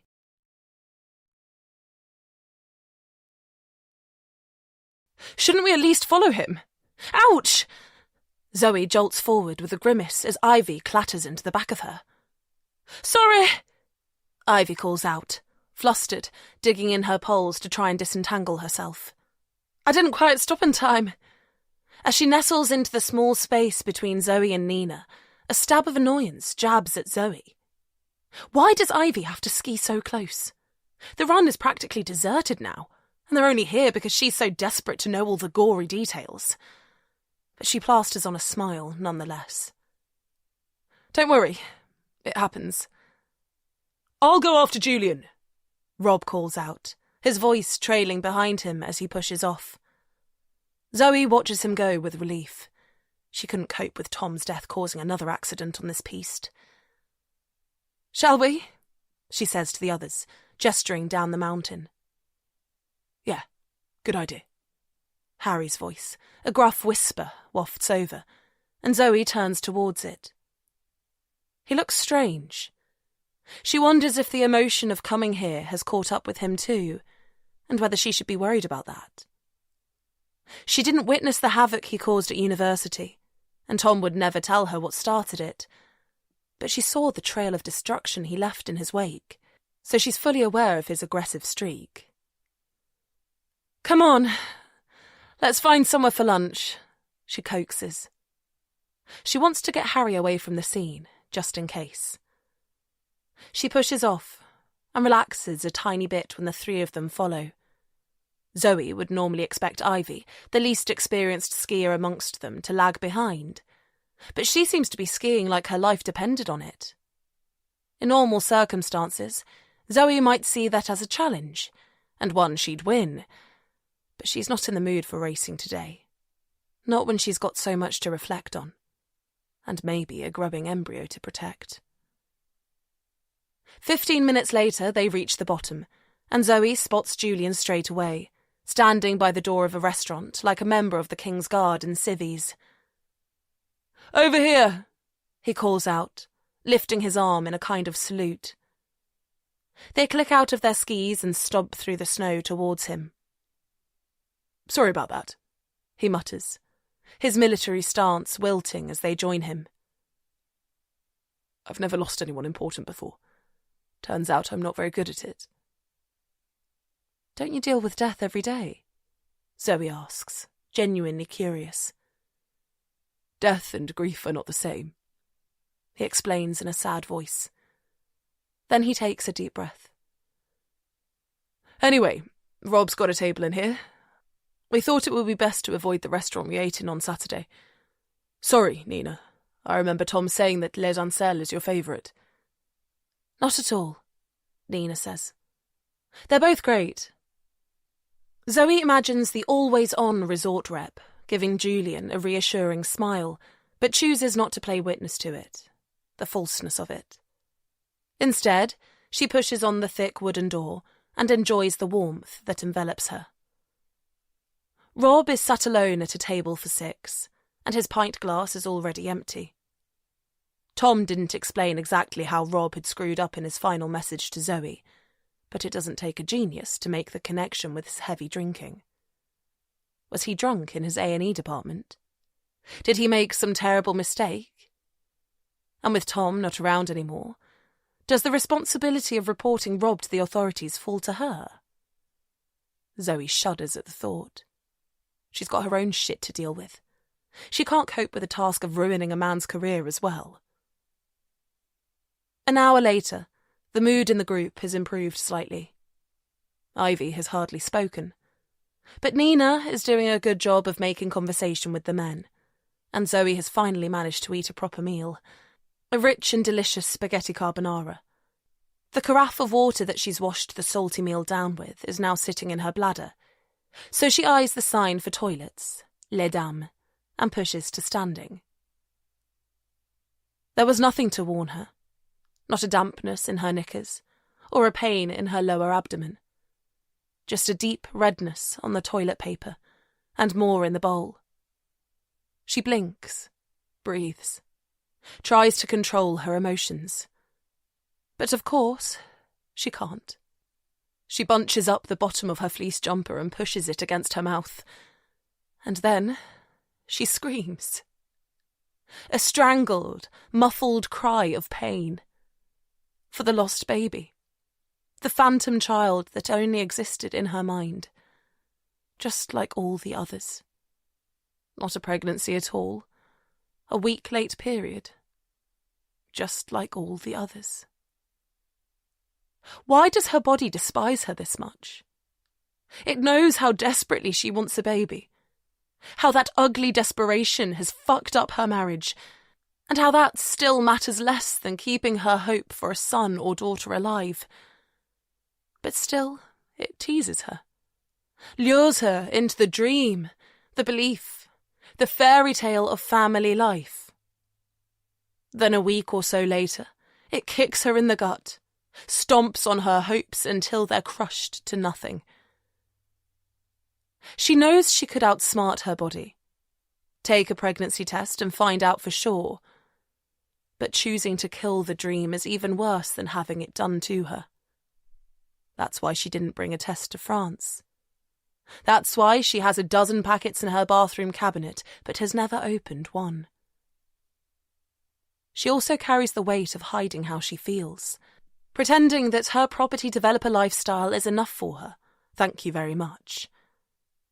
Actually, she does love her job. But it's a lifeline, not a life goal. In the early days, before he showed his true colours, Tom suggested that she be more honest with people. Tell her friends that they're struggling to conceive and let them give Zoe the sympathy she deserves. Maybe that's when she should have realised what a selfish man he was. That he was willing to put her inadequacy on show to save him the burden of looking after her. The truth is, it's her acting talents that have saved her. Her being so good at pretending her property empire is her true baby has stopped the invasive questions, the condescending smiles that try but fail to hide the sheer relief that they're not suffering the same fate. But even more soothing than the acting she does for others is the expectant mother role she gets to play for herself over those special few days before her period arrives. Truly believing that motherhood is imminent, only 9 short months away, is exquisite. Being able to completely block out the memories of the month before is a skill that has served her well, until the truth lands in her knickers, and she's devastated all over again. After a year or so of trying, Zoe booked an appointment with a private gynecologist. She couldn't walk into her local GP surgery about this, and asked what she should do. To Zoe's relief, the consultant didn't ask many questions, just booked her and Tom in for a myriad of tests, all of which, a couple of weeks later, confirmed them both as healthy. Of course, Tom loved his above-average sperm count, but Zoe felt lost without a diagnosis. An explanation coupled with a neat solution. The only way she could deal with the black hole of understanding was by focusing on the chance it gave them. If they could get pregnant in theory, then they could do so in practice too. Except they didn't, and now the chance has gone. She reaches into her pocket for a tampon. Of course she brought one with her. She's an actor, not a fantasist. And lets the curtain fall on her performance. Then she walks to the sink, douses her face with freezing cold water, and stares at her reflection in the mirror. When she was a teenager, she didn't consider her life difficult. Yes, her favourite parent left home when she was 11, and she made some questionable choices during her teenage years. But she stayed optimistic about her future. Even being expelled from her secondary school turned out to be life-enhancing. So how did she end up here? Bitter, resentful of every mother she meets, willing to forgive a cheating husband on the off chance he might provide her with a child. For all her dad's shallow attitude to women, he was always adamant that beauty is more than skin deep. It was one of the few things they disagreed on. She felt her blue eyes, high cheekbones and long blonde hair were enough to earn her that badge of honour without any pleasant inner glow. But now she understands what he meant. Because whatever is broken inside her is now seeping through her skin, covering her in a thin veil of grey misery. How can she continue pretending everything is fine when she looks like this? Zoe pushes away from the sink, takes a deep breath, and walks out of Les Dames. Damn. She can't go back to the table, though. Her ski jacket and helmet are draped over the chair, but getting close enough to collect it, having to explain to the others why she's leaving, especially to Ivy, is out of the question. So, with only her fleece jumper for both warmth and protection, she stumbles, head down, to the front door, and enjoys the rush of cold air over her burning face as she walks outside. Chapter 33 2008 Ivy. It's one of those hot summer days when you can't imagine you'll ever need a coat again. I shift in my chair, peel my clammy thighs away from the leather, and try to lean into the path of the afternoon breeze, weakly fluttering through the open window. "So, are you up for my proposal, then?" Peter asks. He sat behind his desk opposite me, leaning back with his shirt sleeves rolled up and hands clasped behind his head. There are dark patches under each armpit, but he doesn't seem bothered about them being on show. "Of course I bloody sweat in 30-degree heat," he'd say if anyone dare comment. Peter doesn't do embarrassment, or insecurity, or adapting to other people's sensitivities. Hello? Earth to Ivy? He prompts. Sorry, I say. I think the heat's getting to me. Well, let's hope the temperature drops before tomorrow then. That's your last exam, isn't it? I nod my head. My final year exams. 11 down, 1 to go. Then a couple of weeks celebrating before a 2-month work experience gig at Manchester Airport. All being well, I'll have earned a first-class honours degree in environmental science and will be back at Exeter doing a master's course in meteorology by September. Tom, Julian, Rob and Harry will be back next term too, continuing with their medicine degrees, and Nikki has chosen to do a master's as well. Zoe is hanging up her academic boots, but there's no way she'll stray too far from Exeter while she and Tom are still joined at the hip. Anyway, to go back to what I was saying, the job I'm offering you for next term. I've been invited by the University of Wisconsin-Madison to join their AWS program this summer, basically spending 6 weeks in the Antarctic observing the effects of climate change on weather patterns. So I'll be returning to Exeter in the autumn with a monstrous amount of data, and I was wondering if you wanted to be my terribly paid research assistant. Me? I ask. I should be flattered. A research job on a prestigious international project never goes to a master's student, and I can think of 6 PhD students who would bite Peter's hand off for it. But this type of work doesn't excite me. However much I try to broaden my interest, all I actually care about is forecasting the weather. Normal weather that's going to impact regular people, not penguins or elephant seals. Getting commuters to work safely, holidaymakers off without a hiccup, and making sure climbers aren't blindsided by bad conditions. Yes, you, Ivy, he says, rolling his eyes. Although, if you don't accept soon, I might change my mind. For a fleeting moment, I hate him. The way he teases me, but from behind a wide smile so that I'm not allowed to take offence. I wonder how he'd react if I told him to stuff his job. That I only pretend to like him to get access to his big meteorology brain. But the moment passes, and I remember who he is. My mentor, my best friend's father. And I see things more pragmatically. Yes, he's a chauvinist, an older man with outdated ideas, but I'd be crazy to let that get in the way of me achieving my goals. I'd love the job, thank you, I manage.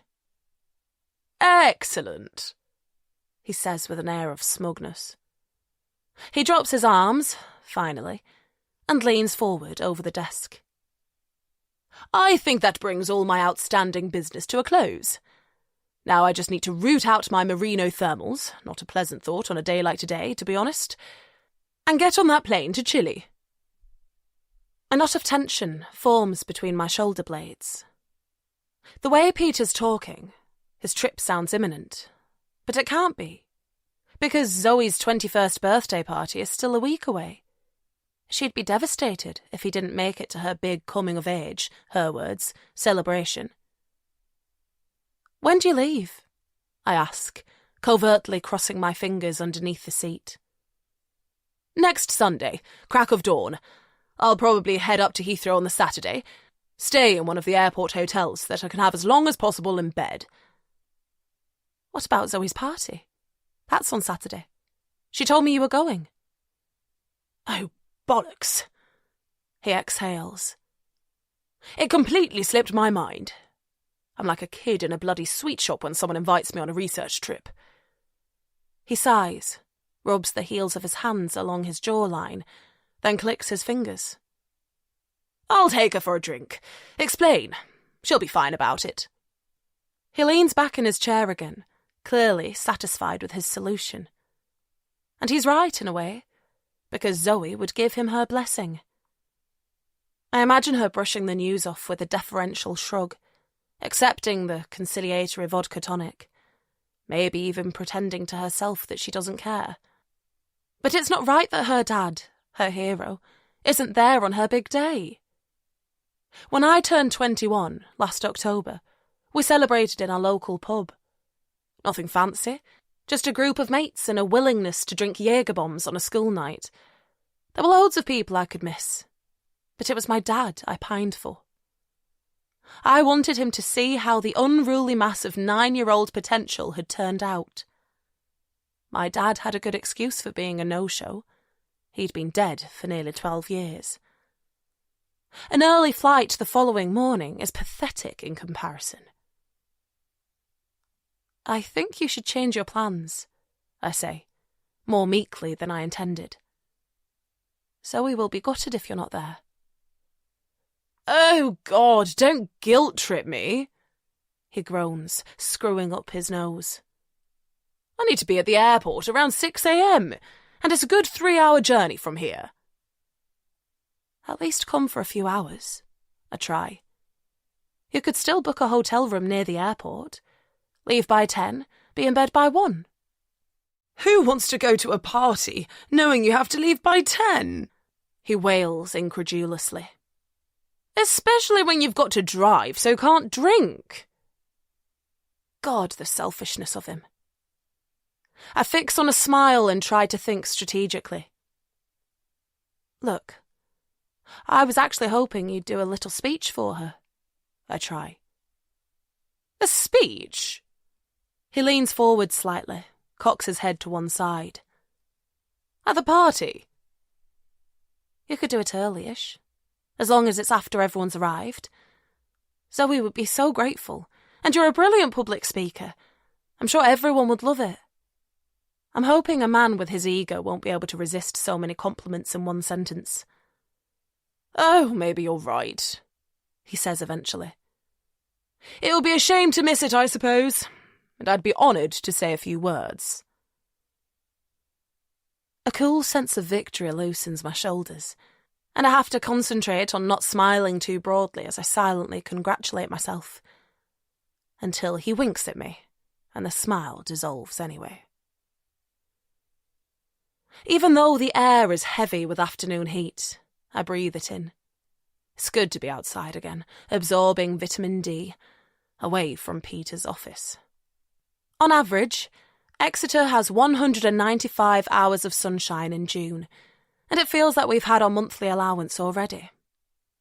With my final exam tomorrow, I should go to the library for one last cramming session, but the thought of sticking to another plastic chair is too much, so I head in the opposite direction instead.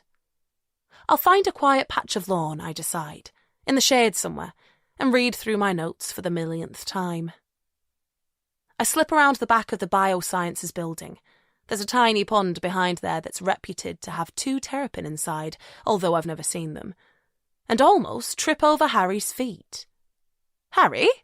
I splutter, the surprise of seeing him slouched against the red brick wall escaping out of my mouth. He jumps to his feet, shoves his hands into the pockets of his jeans.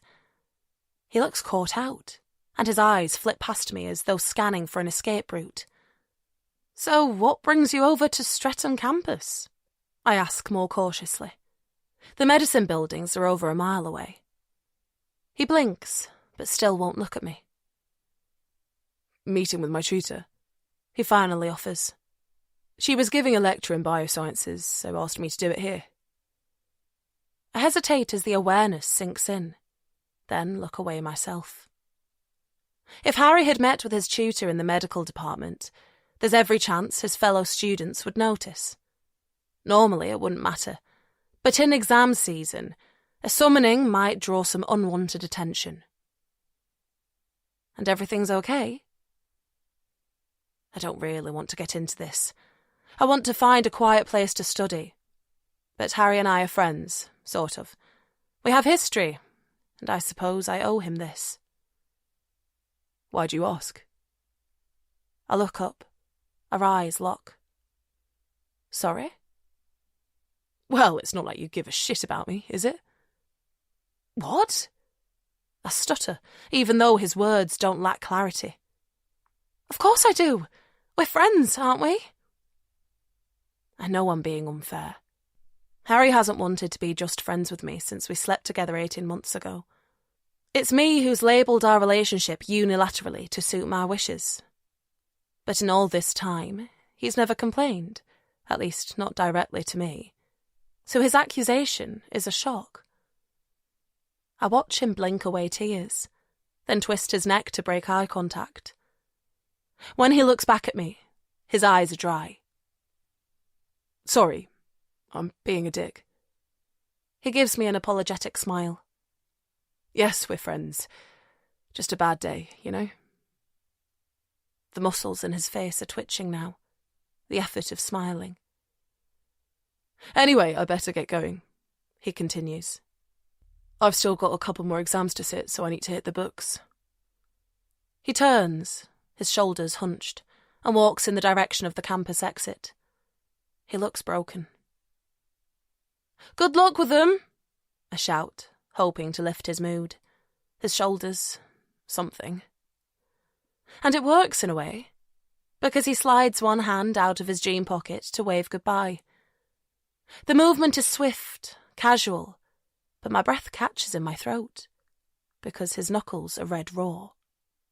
An open wound, clearly fresh too, and speckled with a fine dust of red brick.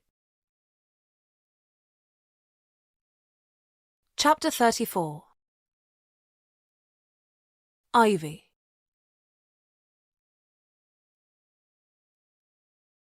If I lean far enough through the window and twist my neck, I can see the narrow road into the town from the chalet.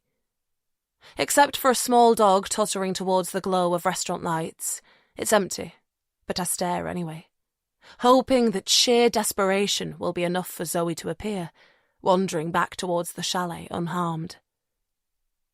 Try not to worry, Julian says from behind me, and I twist to face him. He's perched on the edge of the sofa, alert, as though he might leap up at any moment. There's a charcoal grey cabin bag at his feet, and a rucksack balanced on top. What?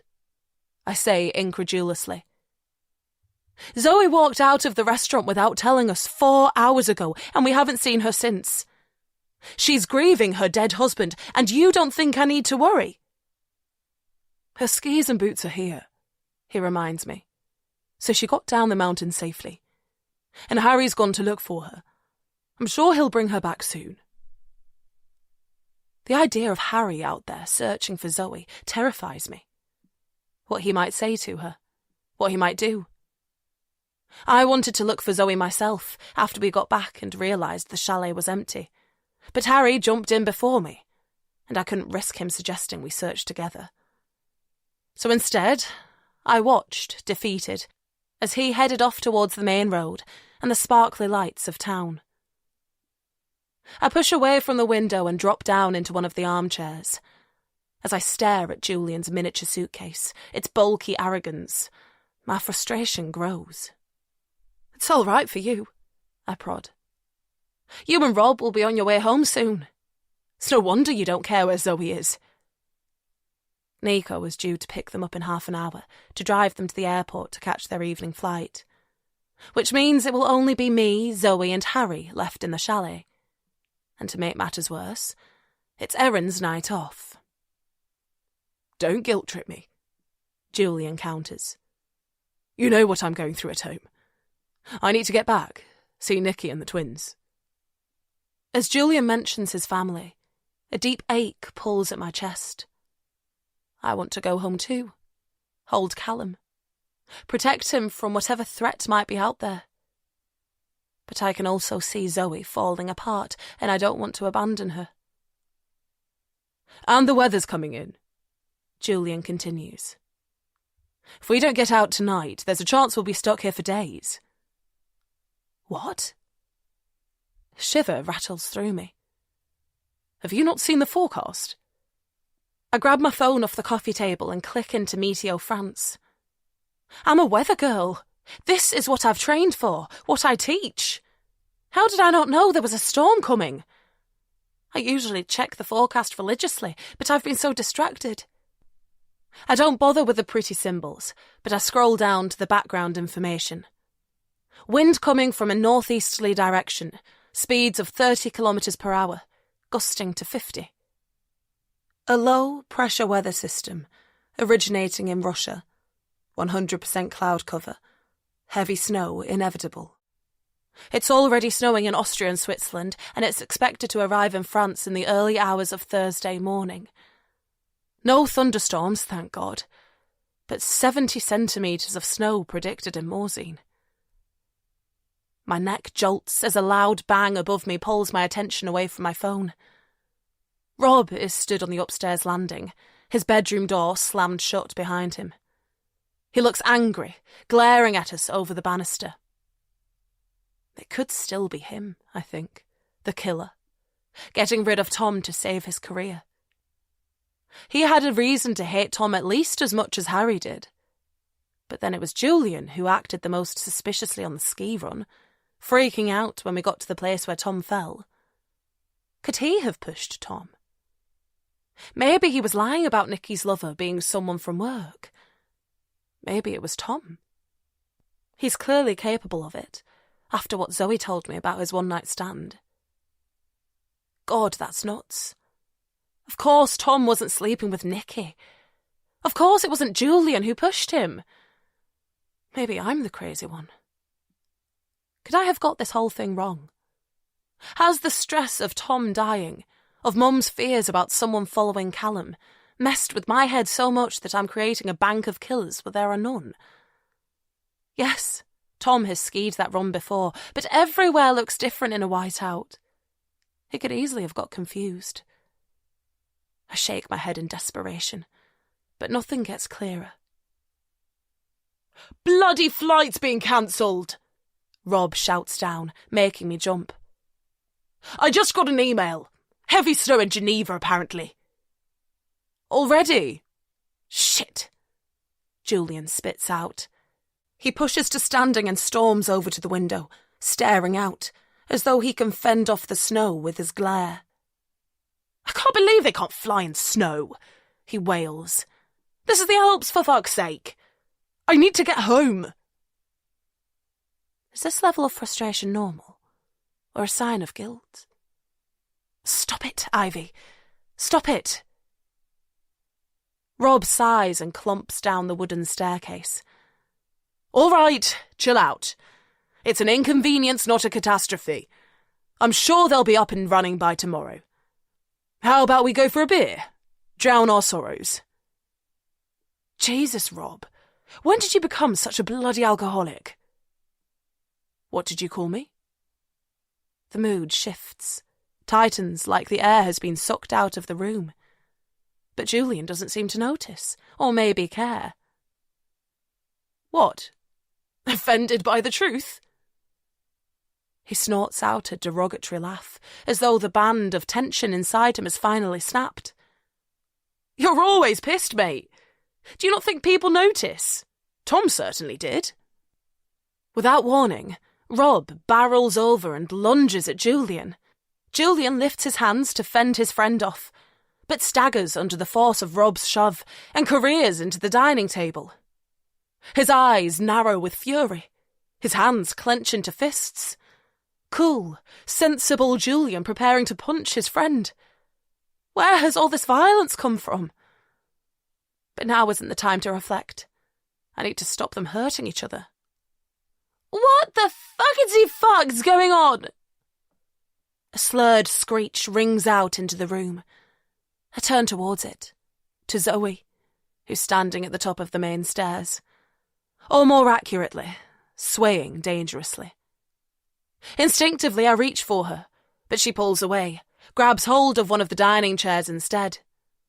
I look behind her, expecting to see Harry, a look on his face that says, "Yes, I told her," even though he's got the whole thing wrong. But no one's there. "Are you okay, Zoe?" Julian calls out in alarm. "Whoa, she is seriously smashed," Rob adds unhelpfully, but at least it stopped them fighting. "Where have you been?" I ask tentatively. "Did Harry find you?" "Harry?" she asks, her eyes flicking left and right, suddenly aware she's under the spotlight. Why would Harry find me? He went to look for you when we got back and realised you weren't in the chalet. Why did you leave the restaurant by yourself? Where did you go? She blinks a couple of times, then her shoulders lower slightly. I've been to a bar on the high street, she says. A swanky one. Way too good for all of you. I met a guy, she adds, a new belligerence in her tone. I mean, a gentleman. She raises her hand and points her finger at me. Definitely not the type to cheat on his wife. As I feel the symbolic sting of her pointed finger, I search for any sign of accusation in her face, to see if Harry has got to her. But thank God there is none. She must be talking about Tom's one-night stand with his hospital colleague. How about I help you get to bed? I say gently. It's not even 7 o'clock, but the state she's in, she needs to sleep. Zoe has been very restrained until tonight, which is quite an achievement with all the stress she's been under, so I can't blame her for finally giving in, especially after the strange vigil we took part in today. She doesn't answer, but she allows me to put my arm around her shoulders and guide her towards her bedroom. The funeral man called me, Zoe murmurs. It's all confirmed. Tom goes home on Friday. 2 more nights, I think. Time for the storm to pass. Less than the 3 I've already been here for. And if Julian and Rob get away in the morning, and Harry too, by train, maybe I can do this. It means I won't get justice for Tom, but I'm exhausted now. I want to get home, see my son, put this awful trip behind me. Dufour isn't interested in pursuing the case, and if the only way to expose Harry is to come clean about my relationship with Tom and potentially devastate Zoe in the process, maybe it's better to let things lie. Once I've got Zoe into bed, I'm going to call home, ask Mum to put the phone next to Callum's bubbling lips so that I can hear his voice, his own special way of speaking. My tummy flips at the thought as I push open Zoe's door, guide her towards the bed, and pull the duvet back. As soon as I sit her on the edge, her torso curls and sinks until her head hits the pillow. I lift her legs to straighten her out, then pull the cover up. She's asleep in seconds. I cross the now empty open-plan living space to my own room. Rob and Julian must have patched up their differences and gone for a beer after all. And pull out my phone to make the call home. But as soon as I do, I notice there's an unread message from my mum. So, as I pull the door closed behind me, I click into it. Sorry, I can't do this anymore. Someone's watching us. Callum's in danger. You need to come home. Chapter 35. Ivy. I stare at my phone. I need to call her back. But what do I say? Sorry, Mum, but a storm is fucking with your life for a second time. Rob said that flights aren't taking off this evening. With another 70 centimetres of snow on the way, how can that possibly change by morning? But I can't ignore the message either. Has something else happened? Or are those anxious voices in Mum's head just getting louder? With shaking hands and a tightening in my chest, I press on her number. Oh, love, thank you. She's quiet, but I can still hear the tremor in her voice, trying to sound brave when inside she's crumbling. Until this point, I'm ashamed to realise, all my fears have been for Callum. My urge to go home has been about protecting him. But she's the one who's really suffering. Because I dragged her away from everything that's familiar, cut her loose from her safety net. Mum, I say. I know you think I'm crazy, she starts. No. That I'm scared of my own shadow. I don't, Mum. I sink down onto the bed, wonder if I'm being honest.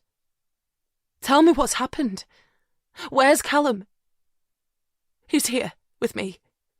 He's fine, she stutters. But I'll need to put him to bed soon. And I'm scared to let him out of my sight. The doors are locked, though. I check. So no one can get in? The doorbell rang, she whispers. And your intercom buzzer thing doesn't work. I scrunch my eyes closed and silently swear at my laziness for not getting it fixed. For forcing Mum to leave the house every time the doorbell sounds. So I went outside, she continues. But no one was there. Oh, Harvey, I thought that man had outsmarted me and somehow got to Callum. I raced back inside and thank God he was where I left him, strapped into his high chair. But it made me realise how it could happen. How one little mistake could lead to me losing him. You losing him too.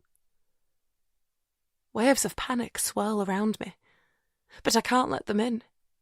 I need to stay strong. Are you sure, Mum? I ask, trying not to sound sceptical. That you're being followed? And that it was him ringing the doorbell? God, Ivy, I wish it was my anxiety talking. But I promise it's not. I keep seeing him everywhere I go. He has to be following us. It doesn't make sense otherwise. My head throbs as I try to process what she's telling me. I've never felt watched by anyone when I take Callum out. So if it's not Mum's imagination, it must have started after I left for France. And who would suddenly be interested in my son? Perhaps it's really Mum they're after. A vulnerable older woman pushing a pram, an easy target for a robbery. But if that's the case, why haven't they attacked her already? Can you tell me anything about him? I ask. His ethnicity, hair colour. Is he broad or slight? Does he have any tattoos or piercings? I don't know, she wails. I never get a good look at him. He's just there, lurking, with a hoodie pulled up to hide his face. He's white, I think. But how can you be sure it's the same man if you don't know what he looks like? I hate pushing her like this, but I need to know if they really are in danger, especially as I can't think of anyone to ask for help. I was a workaholic before Callum was born, and a hermit for the first few months afterwards, so I've never made any local friends. I've been away from work too long to ask a colleague, and the other friends I've collected over the years live too far away. I could ask a neighbour, but I don't know any of them well, and I worry that another stranger in the house would make Mum's anxiety worse. Mine too, perhaps. It's how he behaves that's familiar, she whispers, sending shivers down my spine. The watching, the hanging back, somehow both uninterested and threatening. Do you think you should call the police? And say what? I'm scared of a man who I can't describe, who has never spoken a word to me. No, I just need you to come home, Ivy. I'm sorry to ask this because I know exactly what Zoe is going through right now, how devastating it is to lose a husband, and with her being so kind to me lately. But I can't do this anymore. I listen to her short, chaotic breaths and know that she's crying. What have I done? I should never have given her the responsibility of looking after my most precious thing. It's not fair. Whether there's a genuine threat or not, she thinks there is, and that's what counts. Of course I'll come home, as quickly as I possibly can. But there's a storm here, Mum, and it's grounded all flights.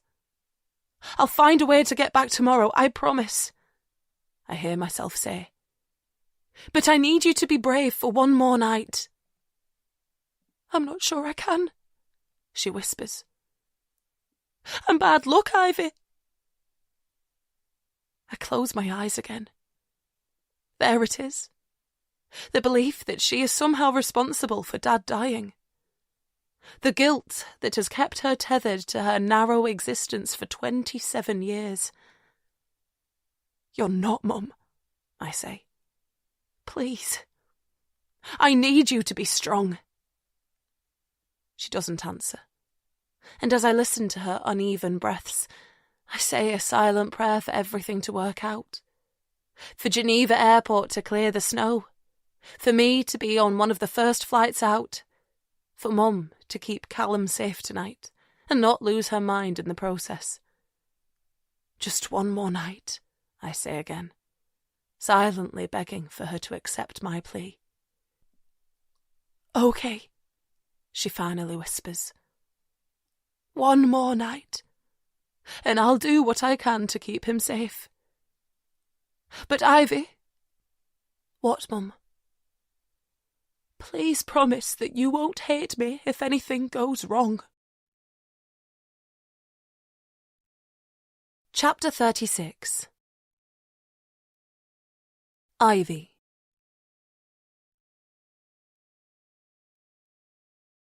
Tom's hand reaches for me, but I hesitate a second too long, and then he's falling. I fly forward. It's too late to save him, but I need to see, to own the damage I've caused. Except it's not Tom dropping off a cliff. It's Callum. No! I try to jump too, to suffer for my indecision, but someone is holding my ankles. I fight, scrabble, but I can't get away. Who is it? A man in a hoodie. I can't make him out. Then he lifts a phone, the screen lighting his face. It's Harry. There's an image on the phone, except it's not his. It's Tom's phone. Our secret on the display. I sit bolt upright, suck in a scream. Hair is stuck to my face, and my body feels clammy from sweat. I don't remember falling asleep.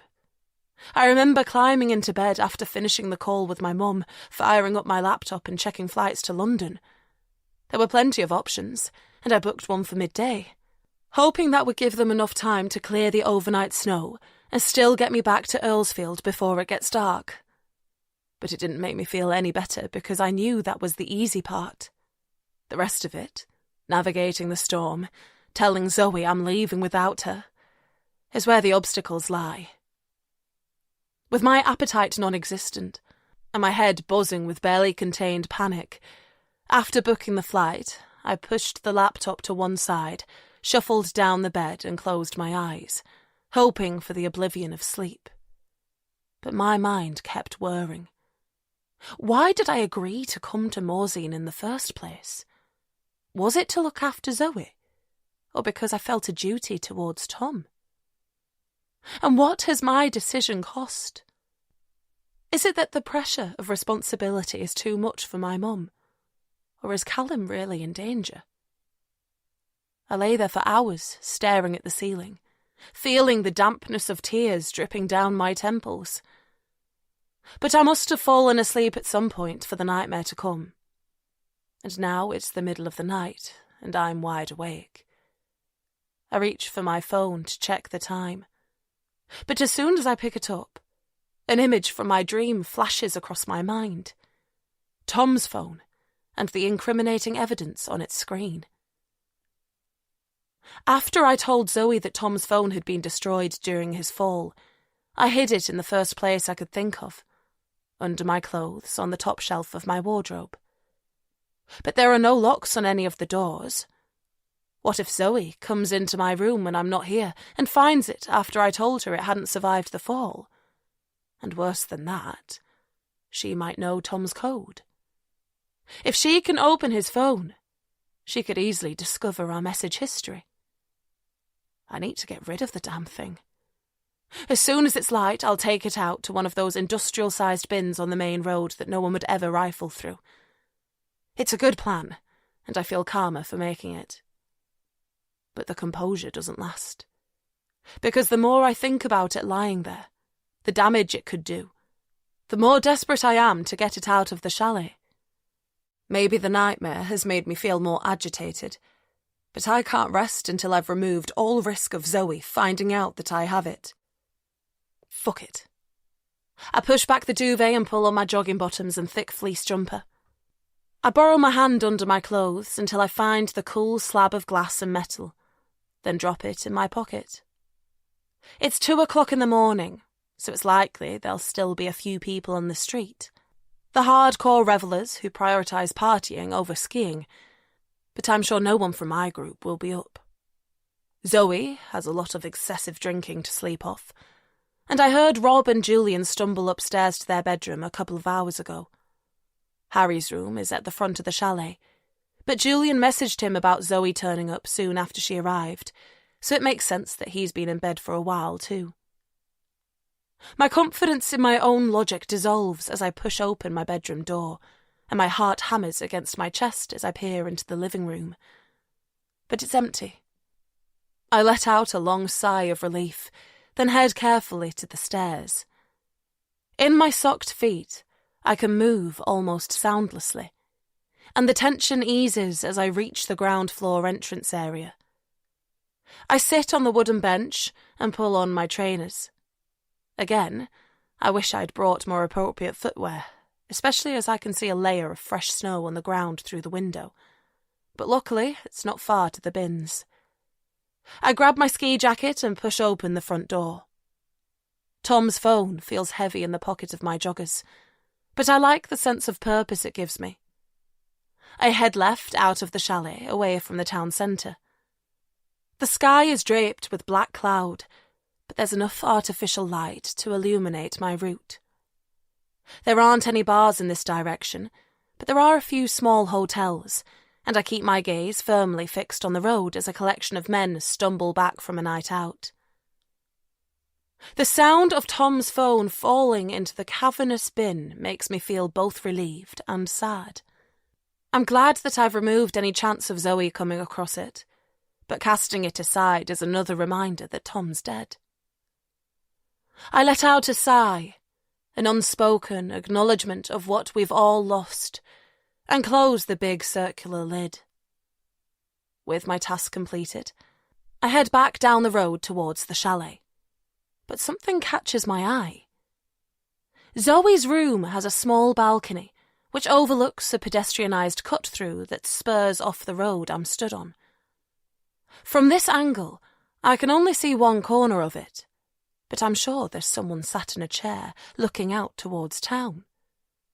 I can't see their features, but it must be Zoe. I imagine her waking up, mouth dry and head pounding, and thinking fresh air might help. Or maybe she's been lying awake for hours too, desperate thoughts whirling around her head. As I stare at the dark shadow, I realise I've stopped walking. There's no way she can see me from her position. But if she hears me or senses my presence, she could turn around, lean forward slightly, and I'd be right in her eye line. I know that means I should move more quickly, get back inside before she catches me. But the fear of being discovered has glued my feet to the road. And something else. As I watch her, an arm coming up, her head dropping from one side to the other, I realise she's talking to someone on the other side of the balustrade. Someone I can't see. Who could it be? But I can't satisfy my curiosity because that would mean getting too close. With a small sigh, I walk carefully towards the main chalet door instead and slip inside. I sink down onto the seat to pull off my trainers, the material already damp. Suddenly, the door swings open. "Ivy, what are you doing up?" I suck in a breath. "Jesus, Harry, you scared me." "Seems to be a habit of mine," he throws back. "Well, whose fault is that?" I stand up, my thigh muscles tightening as though preparing to run. We glare at each other, neither of us speaking. Part of me is scared. But I also want to stand up for myself. A lot has happened since Zoe's 21st birthday party. "I didn't push him, you know," Harry says, finally breaking the silence. "Really?" So how do you explain the red marks on your hand? His eyes widen for a fraction of a second, then narrow as he shoves his hands further into his pockets. You think that proves my guilt? He asks, his voice hardening. Did you not consider that it might be about my grief? The comment takes me back 15 years, to our chance meeting behind the biosciences building at university. But he must work out what I'm thinking because he shakes his head. It's iceburn, Ivy. From scrabbling through the snow to get to Tom once the search and rescue team found him. I didn't want to believe that my best friend was dead. Best friend? I spurt out incredulously. After what you did to him at university. And you didn't even stick around to apologise. You ran away. Didn't contact him for years. Shut up, Ivy. You can't take the moral high ground anymore. He raises one arm and I gasp, skitter backwards. Memories of his anger at university make my eyesight blur. I clatter upstairs, run into my room, but there's no lock on the door, so I don't feel safe. Trying to hold back the tears, I pull my duvet and pillow off my bed and race into the small bathroom. I flick down the lock and sink to the floor, my whole body shaking. And all I can think is, I wish Tom could be here. Chapter 37 2008 Ivy. Well, what can I say except haven't I done well? Peter looks adoringly at Zoe, who returns the gesture. Then he twists back to face his audience, some of whom who reward him with a smattering of applause. Not me, though. I choose to smile at Zoe instead, to remind her who tonight is really about. Now I know what you're thinking, he continues. That I don't look old enough to have a 21-year-old daughter, and I take your point. He pauses to let the groans of laughter play out. But actually, I am beyond proud to claim this one. Zoe Lisa Wilde, my middle child, and dare I say my favourite, is beautiful, beguiling, and much to everyone's surprise, about to become a Bachelor of the Arts. He turns back to face her. The world is your oyster, kid, and I have no doubt you'll be washing it down with champagne very soon.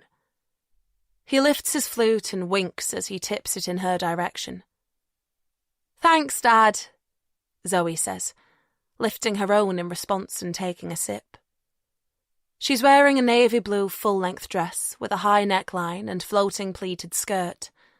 She looks stunning, but also more grown-up than usual, as though she's marking her 21st birthday with a leap forward in maturity. Although that hasn't always been the case, Peter continues, giving her a mischievous look, then sharing it with the audience.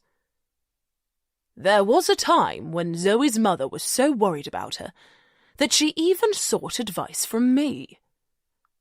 Zoe smiles awkwardly as the crowd titters, and I feel a rush of sympathy for her. It's not her fault that Peter left the family home, or that her parents couldn't be in the same room as each other without spitting vitriol. It's no wonder she went off the rails for a while. I still remember the phone call, Peter muses, as though he's about to share a funny anecdote. Shock. Horror. Zoe had been expelled from the exceptionally average Swindon Comprehensive School. Who would have thought that this smart young woman had it in her to spray obscene graffiti on the walls of her music block? He bursts into raucous laughter, and it proves infectious. Soon all the guests are giggling too, even me, because it is weird to think that easygoing, vivacious Zoe was ever that angry. But listen, she pulled it back, Peter says, his voice serious again. changed schools, worked hard, and got into, yes, I'm biased, the best university in the country. So hats off, Zoe, my darling. You're a bloody star. Now stop listening to me drivel on and go and enjoy your birthday party." He lifts his glass one more time, then beams as applause rings out around the room. And full credit to him, I suppose. He does know how to entertain an audience, and it was good to see Zoe visibly bask under his warm words. And it's only 9 o'clock, an hour before he's due to leave, so there's plenty of time for them to continue celebrating her milestone together. I can't help feeling pleased with myself for making it happen. With the speech over, the DJ cranks up the music, and the crowd disperses. To the bar, the dance floor, or through the open French doors into the hotel garden. I watch Tom fling Zoe around while Rob attempts some breakdancing move in front of a crowd of onlookers. Nikki and Julian are dancing too, unobtrusively, away from the spotlight. The hot weather has held all week through, and I'm thirsty. So instead of joining them, I wander over to the bar. It's busy, and I shuffle between 2 black dinner jackets to secure a spot. "Oh, Ivy. Hi." Even though it's slurred, I recognise Harry's voice and my heart sinks. I hadn't realised he was one of the men I'd muscled in next to. Reluctantly, I twist to face him. "Hey, Harry." I pause, take in his glazed eyes, the sheen of sweat across his forehead. It's only mid-evening, and he already looks wasted. "Are you okay?" He shrugs. "Never better," he mumbles before adding, "Want a drink?" as an afterthought. The bottleneck at the bar means our arms are touching, and I feel uncomfortable, but my body is trapped. "Just a water, thanks," I say. I've had a couple of glasses of fizz already, and I want to keep my head tonight. He stares at me for a moment, disappointed, then turns back to the barman. 2 vodka and cokes, mate. Doubles." "No, I don't want—" "Ivy, it's your best friend's 21st, he interrupts. "Quit being so sensible." I check my watch again. Perhaps he's right. As he watches the barman prepare the drinks, I study his face. Zoe was adamant that her party be black tie, and the dinner jacket and loosely knotted bow tie suits Harry. But I can see it's a costume. A glamorous cover, while the inside pages are littered with bad news. I think about the last time I saw him, his raw knuckles. I don't want to delve, especially not tonight, but I also feel an impulse to check he's okay. "I'm going outside," he says, then adds, "Wanna come?" I look through the windows. There are plenty of guests on the terrace enjoying the cooler temperature out there. Maybe I should go, just for 5 minutes. That's what a friend would do after all. I nod and follow him through the French doors.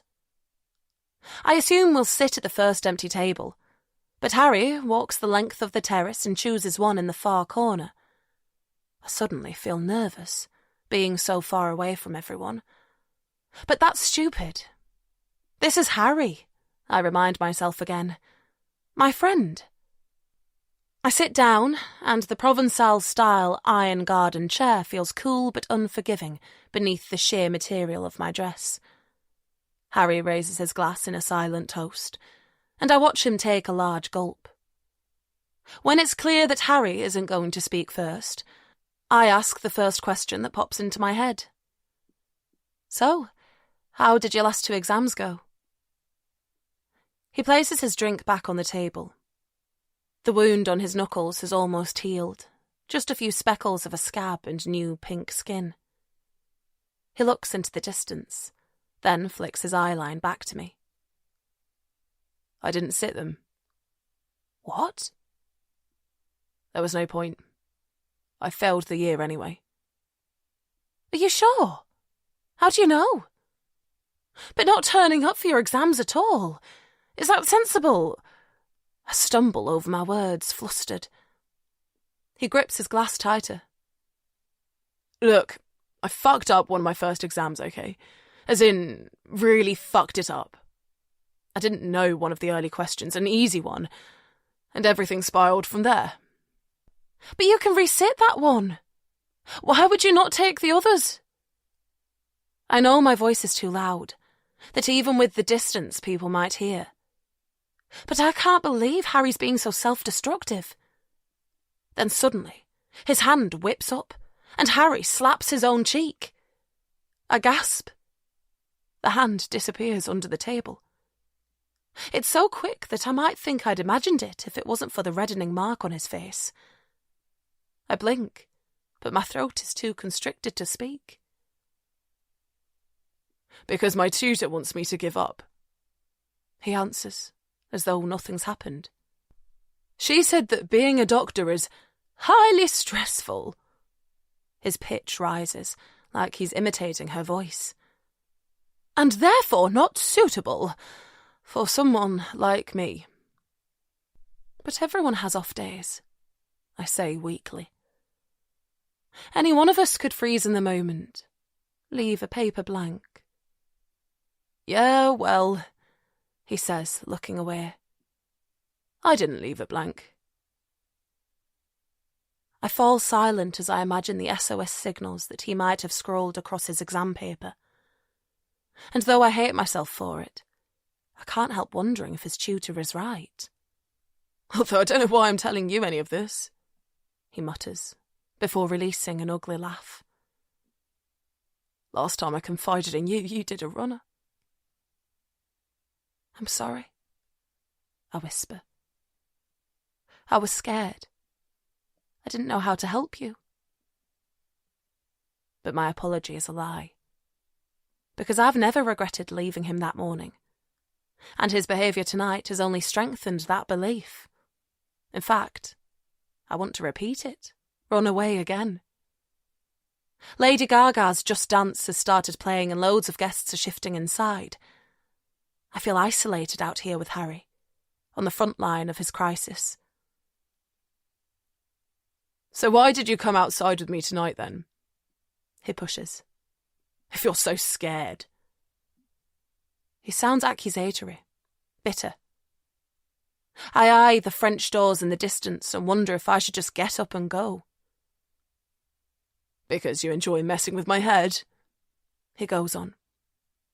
Is that it? Don't be stupid, I mutter. I guess you looked like you needed a friend. I have lots of friends, Ivy. Haven't you noticed? All those gullible idiots who think I'm a good guy because I'll go out and get pissed with them. Or because I never argue, never complain. Even though that's only because I'm scared that if I start, I won't stop. No. What I need is someone I can confide in. Someone who knows the real me and still sticks around. I thought you might be that person. But then I made the stupid decision to show my hand. Another slap rings out. Lightning fast like the first. Stop doing that, I yell. Why should I? What do you care?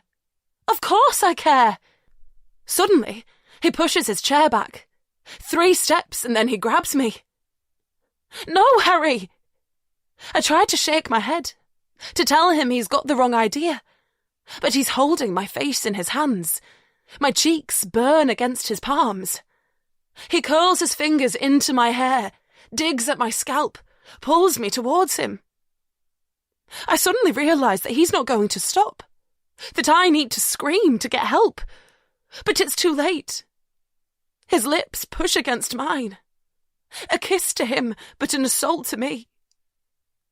I clench my hand into a fist and punch him hard at his chest, but he doesn't even seem to notice.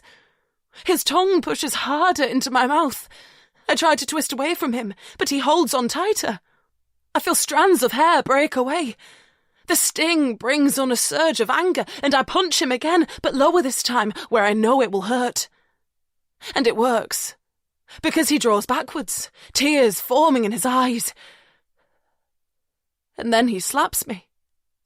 slaps me so hard that it feels like a breeze block against my skull. My brain judders.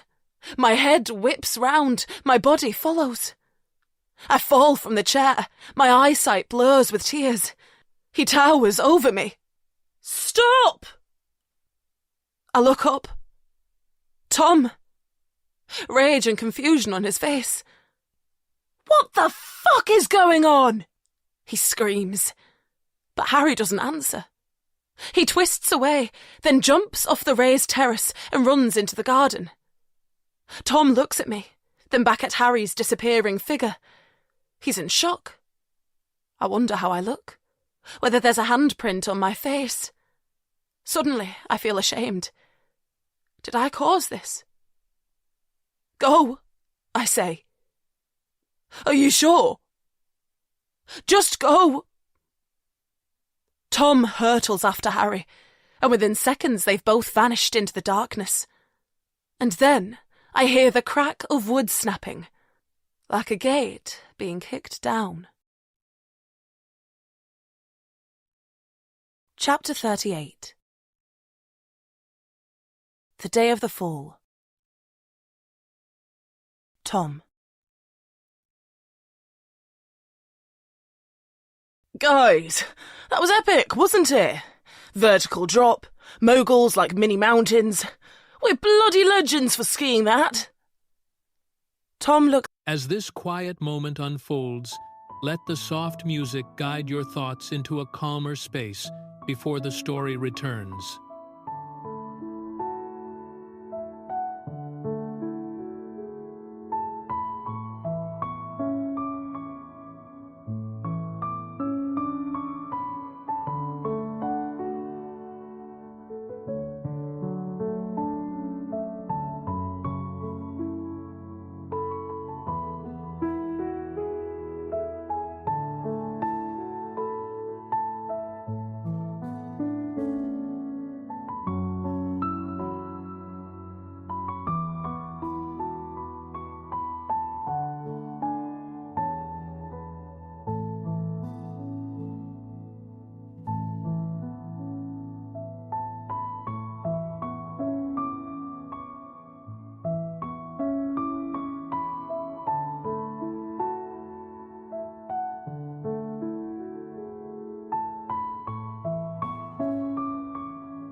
looks at their hard, unresponsive faces and feels a rush of annoyance. What has he done to deserve their hostility? He loves these men. Even Harry, who hit a fucking woman, for Christ's sakes. He has shown them nothing but loyalty, generosity and forgiveness over the years. He's kept Rob's shameful secret, patched up Julian's knee, brought Harry back into the fold. And yet it seems that he is still the villain.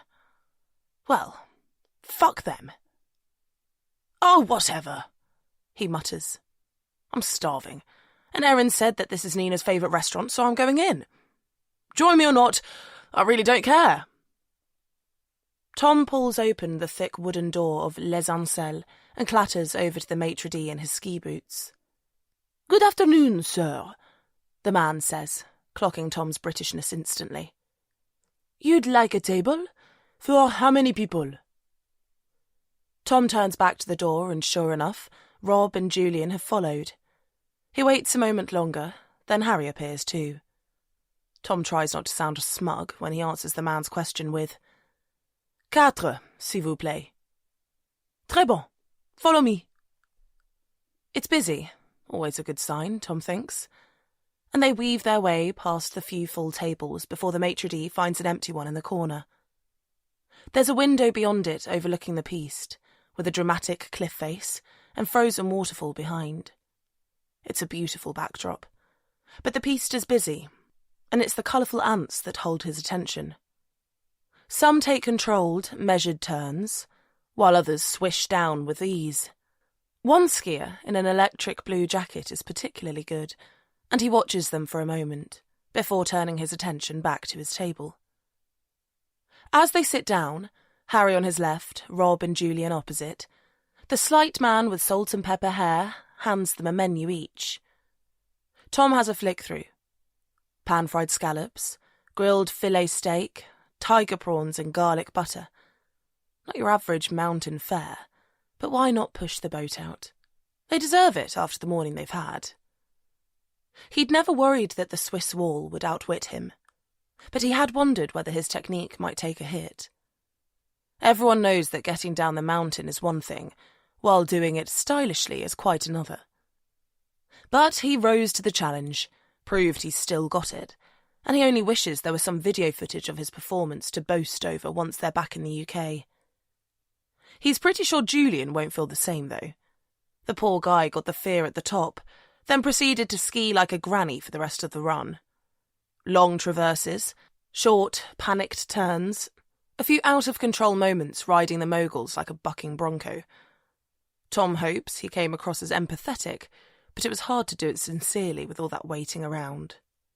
Rob, on the other hand, skied like a kamikaze pilot, attacking the moguls without hesitation, bouncing back up when he fell as though he was made of rubber. Onlookers might have called him a daredevil skier, but Tom knew it was just his way of expelling the anger. Harry was in a world of his own, hanging back, away from the group. Just as he starts to make progress, going shopping with Julian earlier, he seems to lose interest in rekindling their friendships. The trip will be over soon, and Tom is only more confused about why the guy wanted to come. "A waiter will be along in a moment to take your order, but in the meantime, can I offer you an aperitif on the house?" "You certainly can." Tom beams at the polite Frenchman, and it does the job because less than a minute later, a waiter appears, a carbon copy of the maitre d', except 25 years younger, with a tray of shot glasses.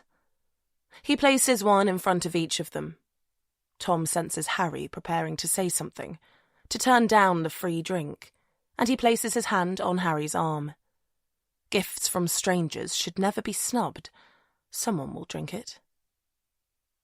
As Tom's about to reach for his glass, his phone buzzes inside his jacket, so he unzips the pocket and reaches for it. He doesn't wear reading glasses. He's only 36, he doesn't need them. But in the wood-darkened room, he can't make out who the message is from. Without thinking, he clicks into it, then instantly realises his mistake. He jabs at the blue arrow in the top left-hand corner, but it's so bloody small. It takes a few attempts before the photo mercifully disappears, but her name is still at the top of the messages. Ivy Hawkes. It's not surprising that it's from Ivy. He accidentally deleted the message she sent him last night, too flustered after Julian probed him about it in the bar in front of everyone. So he'd asked her to resend the photo. He didn't consider the risk that another message might bring. He finally thinks to swipe the app closed completely, but he's sweating and flustered. He picks up the small glass and knocks back the fiery liquid. "A round of beers?" he asks desperately, but the waiter doesn't pick up the inflection. "Yes, sir, and I'll give you a few minutes to choose your meal." He pivots on his heels, then heads for the bar. Tom peers across the table, anxious to know whether Julian or Rob clocked what came up on his phone. But neither of them shows any sign of intrigue or curiosity.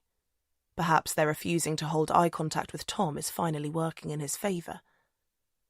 Then he turns his head towards Harry, and his heart sinks.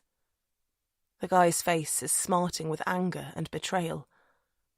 Tom smiles sheepishly, but Harry looks away, then picks up the shot glass and knocks back the Ganepi. And when the waiter arrives with the beers a few moments later, Harry is the first person to take one off the tray. Tom watches with unease as he sinks half of it in one go. While Tom rarely turns down a drink himself, especially after the thrill of a challenging ski run, he knows what alcohol can do to Harry. He's witnessed it firsthand. It may be nearly 15 years ago, but the image of him slapping Ivy is still so clear in his mind. And what came after. When Harry ran into the garden, Tom was in two minds whether to follow him or stay with Ivy. But when she told him to go, he ran. Because whatever Harry had done, Tom knew the guy deserved his help. For all the times Tom had ignored the signs. Because, if he's honest with himself, he'd always suspected that Harry had his demons. Those nights when they got loaded together, and Harry would switch from life and soul of the party to mute in seconds, then disappear off by himself. And the next morning, the fresh grazes Tom would see on his knuckles.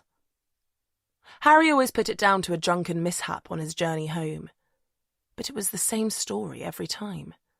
And after a while, it didn't wash. But still, Tom would let it go. He was busy. Making sure he was the top-performing medic in their year took effort, and it was always easier to pretend everything was fine. The hotel was about a mile from their student house, and Harry sprinted all the way. Even with his regular gym visits, Tom struggled to keep up, and when he arrived home, Harry was already in his room, smashing it to pieces. Tom tried to stop him, but Harry was raging, disgusted with himself, and with his anger came an extraordinary strength. It was impossible to prevent him from splintering his wardrobe with a punch, swiping his books off the shelves, throwing his desk chair against the wall, or turning on Tom when the room was trashed. In all the chaos, Tom had no idea that Harry's punch fractured his cheekbone, something only an X-ray 2 days later revealed. But that still wasn't enough for Harry. He ran onto the landing and then barged into Rob's room, pushing over his TV, kicking his guitar until it splintered, and then into Julian's, throwing his books out of the window, smashing the photo of him and Nicky on his bedside table. He was screaming and shouting the whole time. How he'd been kicked off the course because he was a head case. How disappointed, no, fucking traumatised his parents were going to be when they found out their only child couldn't cut it as a doctor like they'd both managed to do for nearly 30 years. And how he knows he's not deserving of Ivy's love, but still desperately wants it. Tom could only watch and make sure Harry didn't turn his need to destroy things onto himself. Eventually, Harry ran out of energy. He sank to the floor, head in his hands, and quietly sobbed. Tom knew it wasn't all over at that point, that Ivy might well contact the police. And even if Harry avoided a criminal investigation, he'd still need professional help. But the imminent danger had passed, and Tom remembers the relief he felt as he finally persuaded Harry to drink a coffee and get lost in a Marvel movie. That's when he'd called Zoe with some fictitious explanation for why he'd had to leave the party. Of course, that all went to shit a couple of hours later too. And when Tom returned home for the second time in the early hours, this time with a crushed girlfriend in tow, Harry had gone. "It's not what you think," he whispers in his quietest voice, once he's sure Rob and Julian are too invested in the menu to hear him. "Does Zoe know?" Harry asks, in a hard but equally low voice. Tom silently thanks his old friend for keeping things discreet, although he's not sure why Harry's extending him the courtesy. "No." "Do you not think she deserves to?" Harry continues, another whisper.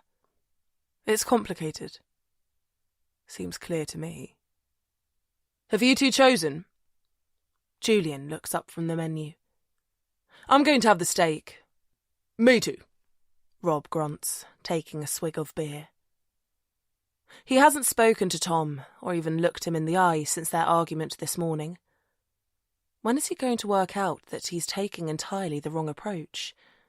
That if he wants Tom to keep his mouth shut, he should be apologising, not acting the victim. "Steak sounds good," Tom says, shrugging. He's losing his appetite, to be honest. But he knows his energy stores need replenishing if he wants to ski well this afternoon. "Harry?" Julian prompts. Harry takes another gulp of beer. "Nothing for me," he says, looking out of the window. "What?" Julian asks. "You can't not eat after the morning we've had." A veil of realisation drops over his features. Then it transitions to embarrassment. "Is it because it's expensive? Listen, I can shout your meal, Harry. And don't be awkward about it. Jesus, life's too short for that." Harry gives Julian a withering look. "It's not the money," he says scornfully. "I'm just not hungry. Hey, waiter, another pint over here when you've got a sec." Chapter 39. Zoe.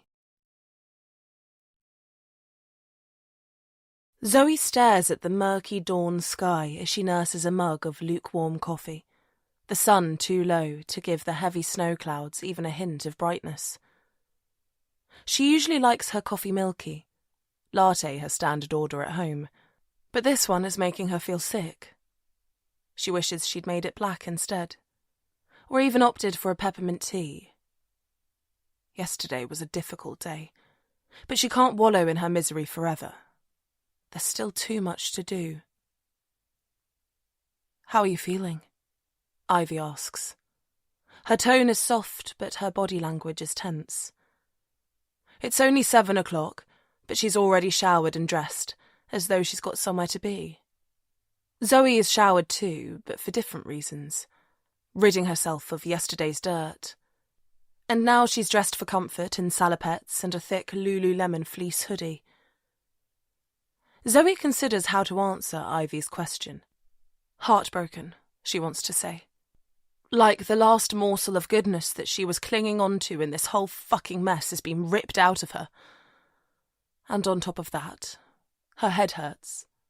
Her eyes aren't working properly. And she might throw up at any minute, for all the wrong reasons. But Ivy wouldn't understand. "Fine," she murmurs instead. "Bit rough, I suppose, but I know it's self-inflicted. Thanks for helping me get to bed, by the way. I appreciate it." Ivy looks relieved rather than gratified, and Zoe worries for a moment that they had a falling out last night. But she shakes the feeling away. Even hammered, she wouldn't risk offending Ivy. "Listen, don't blame yourself for this," Ivy says kindly, lifting one hand and resting it on Zoe's arm. "You've just lost your husband. It's no wonder you got a bit carried away with drowning your sorrows. I only wish you didn't do it all by yourself. You disappearing like that scared the life out of me." Zoe looks up from her mug, surprised at how genuine Ivy sounds, then gently pulls away from her touch. "Sorry," she whispers, shrugging her shoulders. It all got on top of me, I suppose. And, did you have trouble sleeping after I put you to bed? Ivy continues, picking up her empty mug and placing it on her crumb-flecked plate. Ivy's tone is offhand, but there's a stiffness to it that makes Zoe pause. I was a bit restless, she offers carefully. Got some fresh air at one point. Why do you ask? Oh, no reason, Ivy says, pushing to standing and picking up her used crockery. Nina had explained that Erin starts later after her day off, so they're fending for themselves for another hour or so. I always sleep terribly when I've drunk too much as well. At least you can rest today, though, before you fly home tomorrow. Ivy twists away from the table and walks towards the kitchen. Zoe straightens up. Before we fly back, you mean? About that. Ivy's voice is muffled as she bends down to fill the dishwasher, so Zoe has to strain to hear her. I've booked a plane ticket. I'm flying back today. But you can't, Zoe bursts out, trying not to sound needy, but failing. I'm sorry, Zoe. I know I'm letting you down, Ivy says, standing upright and picking a cloth out of the sink, still not looking in Zoe's direction. But I need to get back to Callum. Panic starts to claw at Zoe's insides. She can't let Ivy go. She needs her here, in Morzine. Tom's body is being flown home tomorrow, so it's only one more day. But look at the weather, she tries. Even if flights start taking off again from Geneva, there's no way you'll get down the mountain. I know it won't be easy. I called Nina first thing and she wasn't comfortable asking Nico to drive me. But I've managed to book a seat with Skidi Gonzalez. Apparently they use special tyres or something. My flight's at midday, and so far it's showing as being on schedule. I'm getting picked up in an hour. Please don't go, Zoe says, tears threatening to fall. I can't travel back by myself. Not with Tom in the hold, freezing cold. Please don't force me to do that, Ivy. Ivy's face creases, and Zoe feels a rush of relief. Her pleas are working. Her friend isn't going to leave her. But the feeling is short-lived, because Ivy's expression hardens. I'm sorry, Zoe, but I really need to get back to Callum. To be there for Mum, too. But listen, why don't you come with me? It's not like you need to be on the same flight as Tom. Monsieur Durand has arranged everything, and the casket will go through completely different security checks. I could book you a seat on the same flight as me, right now. What do you say? Zoe stares at Ivy. She makes it sound so simple. All Zoe needs to do is pack up her things, Tom's too, she supposes, and leave this nightmare behind. It's what she's wanted since she arrived after all, to get back to the UK and start to put the few remaining pieces of her life back together. Her business, her brother, the home she loves. No baby yet, but the dream doesn't have to be over forever. But she can't go today. There's still one more thing that she must do, which means she needs to persuade Ivy to change her mind. I know it sounds silly, she starts. I know Tom's dead and doesn't know any different. But I promised him, his memory, that we'd do the journey home together. I'd love to fly back today, with you. But I can't let him down. Ivy doesn't respond at first, but Zoe can tell she's got something to say, so she waits, the knot in her stomach tightening, until Ivy takes a long breath in and finally starts speaking. And do you think he deserves it? She asks quietly. After what he did to you? From nowhere, a burst of rage fills Zoe's insides, and she has to swallow hard to stop it escaping as a tirade of abuse. How dare Ivy comment on her and Tom's marriage? on how Zoe should handle his infidelity. What right has she got to have an opinion? But Zoe knows she needs to hide how she really feels. What she wants more than anything is to persuade Ivy to stay, and shouting at her is not going to help with that. She rolls her shoulders. "Maybe not," she says, staring out of the window, not daring to look Ivy in the eye.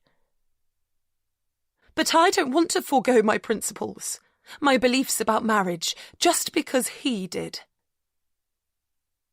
Silence hangs between them for a while, and Zoe finds herself mesmerised by the falling snow. How on first glance each flake looks big and clumsy, but on closer inspection is actually a mesh of tiny, intricate patterns. "I get that," Ivy says, finally breaking the silence. "And respect that you feel that way. But I need to leave today." "Do you really not value our friendship at all?" "Oh, Zoe, it's not that. Mum is petrified that someone's going to take Callum.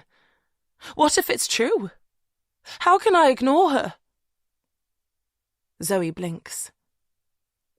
"This is about what Linda's been saying?" she asks incredulously. "About being followed? I love your mum, Ivy, but are you really putting her paranoia before my grief?" "She might be right," Ivy whispers, but without much conviction. "But who would even want to take Callum?" Zoe presses. "Kidnapping is what happens to billionaires or royalty, not people like us." Ivy looks up at the ceiling, as though searching for some divine guidance, then back again. "Look, I know it's probably nothing, just a figment of Mum's imagination. But she's exhausted, Zoe. Genuine threat or not, she needs a break." "Well, can't someone else help?" Zoe asks. "Someone local who could take Callum for a few hours. You must have friends." Ivy turns to face Zoe, but then changes her mind and looks down at the floor. "I don't really have close enough friends for that," she admits. "It's mainly me and Callum." Zoe pauses for a moment, temporarily knocked off course. She assumed that Ivy would have a solid social circle. But why? Zoe made friends on her behalf at university, and Ivy was always reserved around new people. It makes sense that she doesn't have a tribe of friends to lean on now, but she needs to find a way to persuade Ivy to stay another day. What about a neighbour then? Or a work colleague? Christ, there must be someone who can take him for a few hours. "You don't get it, do you?" Ivy says quietly. "Get what?" Zoe asks, her voice slowing down, low but persistent warning bells sounding from deep within her. "What it's like to be a mother." Chapter 40. Ivy.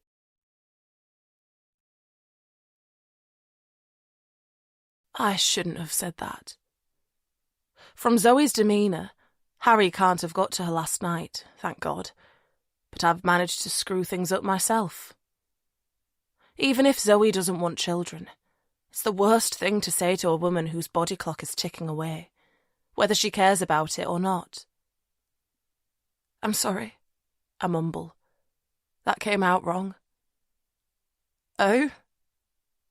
Zoe's eyes bore into mine. They feel like two laser beams, scorching hot, burning my irises. "Because it sounded a lot like you think you're better than me now that you have a kid," she continues icily. "No, it's not that," I plead. God, I just want to get home to Callum, and with Zoe's blessing if possible. Why has this conversation become so complicated? My wording was clumsy, but it's not as though Zoe wants children. I just meant that it's impossible to understand the protective instincts of being a mum until you are one, I say, trying to keep my voice measured. Like we can never truly know how we'd react if there was a natural disaster or a terrorist attack. You're comparing motherhood to terrorism? No! I reach out for Zoe's arm, but she whirls it away. I'm trying to explain why I need to go home. Why I can't call on someone I vaguely know to look after my son. I hesitate, drag the lie out yet again.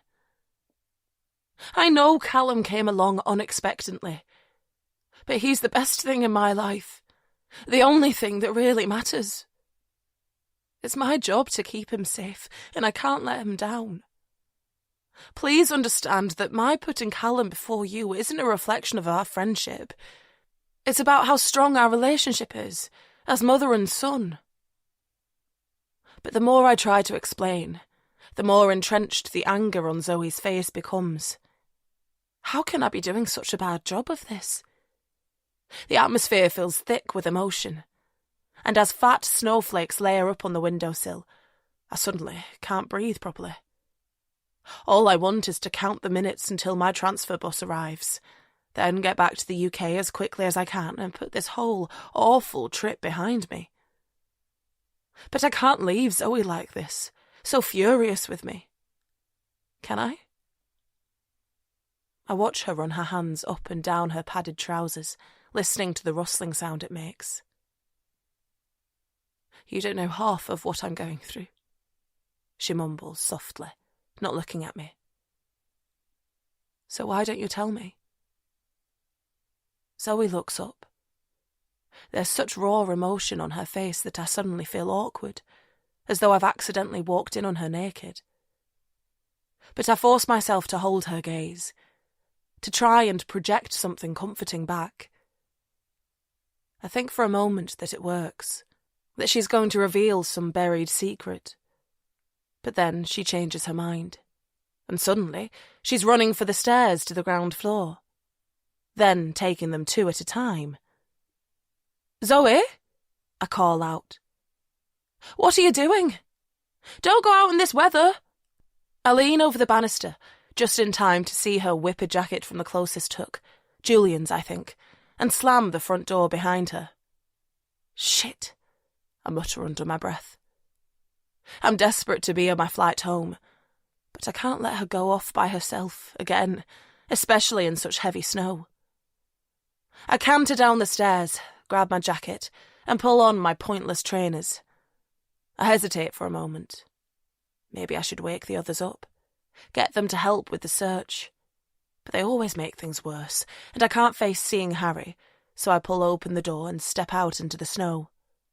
I can't see Zoe from the gate, and there are footprints in both directions, so I have to make a choice. I pick right, towards town, but it's slippery underfoot, and to keep myself upright I have to tread carefully. Zoe's trail running shoes are much more grippy than my trainers, so she'll be faster, and she had a head start. She could be anywhere, I realise with frustration. As I reach the first roundabout, I try to call her, but it rings out. I don't even know if she took her phone with her. I turn up the volume just in case, then shove my phone and my freezing hands back in my pockets. I didn't think to bring gloves, and walk further into town. I poke my head inside shops and cafes, scan the few skaters braving the open-air rink, and check down various touristy streets. But I can't spot her anywhere. I check my watch. It's been nearly half an hour since she ran off. Maybe I should give up. Go back to the chalet, finish packing, wait for the transfer bus. Give the task of finding Zoe to someone else. God, I want to. But deep down, however easily I can justify the different choices I've made over the years, I know I owe her. I could try the footbridge. When we drove into the town on Sunday afternoon, I remember Nina pointing out the François Beau suspension bridge, a striking construction that sits over the Dereche River and links each side of the valley. Its height will give me a great vantage point over the town, and maybe I'll get lucky. I head towards the Super Morzine cable car, where the bridge connects with the road. The area is busy with liveried minibuses dropping chalet guests off, and as I get closer, I realise that I recognise one. It's the van we drove up in. tall mountain emblazoned on the side. I knock on the window expecting to see Nico, but it's Nina who turns her head at the noise. Her eyes widen for a moment, then fall back into place as she opens the window. Ivy? Is everything okay? Not really. Are you busy now? Could I ask a favour? I've been dropping off guests, mad people who still want to ski in these conditions. But this is my last drop, so I'm free now. What do you need? I've lost Zoe again, I say desperately. Like the rest of us, Nina had been concerned about Zoe when she disappeared from the restaurant yesterday, but had messaged to say everything was fine after Zoe turned up at the chalet yesterday evening. She got upset this morning. I upset her, I clarify. Then she ran out of the chalet. I'm supposed to be leaving soon, back to the UK, but I need to make sure she's okay. You're leaving? Nina asks, looking up at the white sky, then back to me. I know Nico couldn't drive me in these conditions, but I booked a transfer with Skidi Gonzalez, I explain. They're picking me up from the chalet at 9. That's strange, Nina says, her forehead crinkling in confusion. Have you looked at your emails recently? Checked if they've cancelled? There's been a small avalanche on the road to Geneva, and no traffic's getting through. You're kidding, I moan, looking up at the sky myself, silently begging for it to stop bloody snowing. I haven't checked my emails for at least an hour, which explains why I haven't heard the news. But I think I might know where Zoe is, if that helps, Nina continues. I look back at her. You do? I ask. I should feel relieved, but the truth is, I feel numb. The only thing that really matters is getting home to Callum, and it looks like that's not going to happen anytime soon. At least, I might do. My first set of guests wanted to be dropped at the Ardent cable car, which is 5 minutes beyond Lake Chablais. The bus from town had just pulled in at the lake bus stop, and I was stuck behind it while a passenger got off. I remember thinking she looked like Zoe. I didn't actually think it was her because this woman was wearing a black ski jacket, and I remember Zoe's being emerald green. But now that you've said she's missing, well, with hindsight, I think maybe it was her. At the lake? I ask incredulously. In this weather? I was distracted, Nina says apologetically. Those guests are hard work, but you're right. It's not ideal for her to be up there by herself in these conditions. Come on, jump in. We can be there in less than 10 minutes. I slip and slide my way around the front of the minibus, my heart thudding at the thought of Zoe up there alone, upset.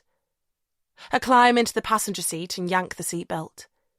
A second later, Nina slams it in reverse, and then we're heading out of the town, clumps of snow exploding on the windscreen. Chapter 41. The Day of the Fall. Tom.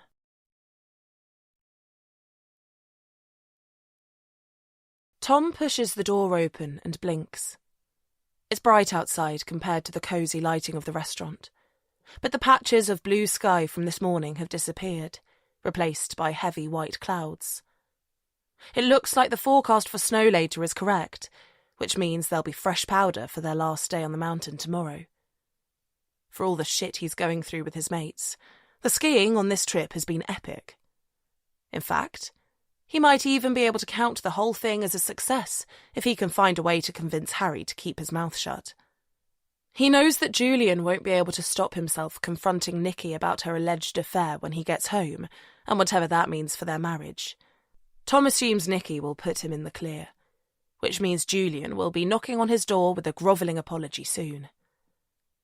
And those lunchtime beers have made him feel better about the Rob issue too, because he's decided that instead of taking Zoe's advice and reporting Rob to the GMC, he's going to pay for him to go into rehab and dress it up as stress rather than addiction to protect his career. Rob won't like it at first, being told what to do, feeling indebted to Tom, not having access to a drink. But in time, He hopes Rob will appreciate the intervention, maybe even feel like he owes Tom one. So Harry is his only problem. And while it was a shock when Tom first realised he'd seen the photo from Ivy, he gradually decided that it might not be a disaster. Harry lives in Surrey for a start, and is training to be a paramedic in Guildford, so there's no chance he'll bump into Zoe in Fulham. And while Harry might be angry with Tom at the moment, would he really choose to inflict permanent damage? After the loyalty Tom showed him on the night of Zoe's party. Tom could have stayed with Ivy, but instead he chose Harry. Followed him home, made sure he didn't hurt himself, settled him down when the chance came. He didn't go to the police either, or try to track Harry down after he did a runner. Would the guy really ruin Tom's marriage after all that? Especially when any feelings he had for Ivy must be dead and buried by now. Looking at the map, I think we can ski all the way down to Ardent from here, and then get the ski bus back into town, Julian says, before clipping on his helmet and kicking his toes into his bindings. Tom's heart sinks. Finishing skiing mid-afternoon is what old people do. Well, I'm not ready to go back yet, Rob counters, scrabbling with the sleeve of his jacket until his watch appears. It's only 3:30. This time tomorrow we'll be waiting for our transfer bus to the airport. I want to ski until we're chucked off the mountain today. Harry? Tom asks, feeling buoyed up by Rob's comment, even if the guy isn't technically speaking to him. What do you want to do? Harry gives him an intense stare. Well, I assume you want to do another run, he says, with an edge that makes those few innocuous words sound slightly menacing. And we wouldn't want Tom Metcalfe to not get his way. Okay, great, thanks, Tom says, clapping his hands in an attempt to banish the unease. You okay with that, Julian? 3 against 1? Democracy rules? He pulls his poles out of the snow and pushes his boot toes into his skis, pretending not to notice Julian's stony silence. The binding doesn't catch at first, but after a few attempts, he's rewarded with a familiar dull click, even though it still feels a bit odd. There's the Flossé lift over there, he says, pointing at the chairlift directly opposite. Apparently there's a cruisy blue down from there called Clementine. He looks up at the sky, which appears even heavier than it did a few minutes ago. We should get going. The weather's definitely coming in. 10 minutes later, the 4 of them are stacked together like penguins, skis dangling beneath them, snowflakes settling on their clothing as the chairlift rises slowly up the mountainside. When they first set off, the stunning views made up for the falling temperature and strengthening wind. But for the last 2 minutes, they've been stuck in the cloud, and now Tom can't see a thing. He shivers as the cold wind curls around his neck. It's at times like these that he wishes he wore a helmet. Not for protection, he's too good a skier for that, but for warmth. Fucking hell! Oh, this is taking forever, Rob grumbles, his voice stuttering as he tries to stop his teeth from chattering. We must be near the top by now, Tom offers. But it's a feeble attempt at optimism. He's cold, and his lunchtime drinking is already morphing into a hangover. Another one of your great ideas, Tom, Julian mutters, his voice muffled by the snood he's wearing over his mouth. Despite the weather, Tom feels a sudden heat rise from the pit of his stomach. Why do they all think they can treat him like a punchbag? What has he done to deserve any of this? He's never claimed to be perfect, but none of them are. He doesn't whinge like Julian, or get drunk and kill patients like Rob, and he certainly doesn't hit women. Yes, he's got secrets, but isn't everyone entitled to a private life? Do you know what, Julian? He starts. You can fuck off. It's no wonder Nikki's shagging someone else when she's married to a mean-spirited prick like you. And Rob, you can be as pissed off with me as you like, but you're the screw-up here. The alcoholic, not me. And as for you... Tom twists his body to look at Harry. "What, Tom?" Harry asks. But it's a warning, not a question. His piercing stare making the message clear. "You mention what I did to Ivy, and I'll tell Rob and Julian what I saw on your phone." But Tom is done with feeling ashamed. He hasn't broken any laws, unlike Harry.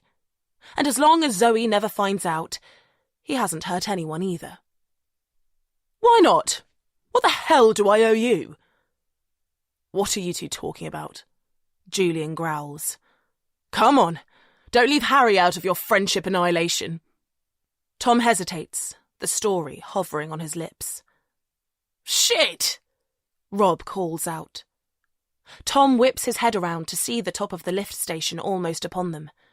It wasn't there a moment ago, but the cloud is so thick that visibility is down to a couple of meters. In one fluid movement, he slides his skis off the footrest and pushes up the safety bar. A second later, his skis connect with the snow, and they all come tumbling off the lift together. With a cold wind stinging his face, Tom surveys the mountain. Except for the four of them, everywhere is white. No contours or shading, no dark objects to give the landscape any context. He's skied in whiteouts before, but nothing so completely pervasive as this. To steady himself, he looks back towards the chairlift, but it doesn't help. The structure is visible, but the chairs seem to appear from nowhere. The world beyond those few meters has disappeared, and as the chairs get sucked back into the abyss, all of them empty, he feels like he's been abandoned. "Which way is it, do you think?" Julian asks, his anger gone as fear creeps in. Tom takes a deep breath. He's the most experienced skier here, and he's done this run before, not that he'd admit it. He should show some leadership. "I think it's this way," he says, pointing with his pole. "Everyone stay close and follow me." "What if we don't want to follow you?" Harry pipes up.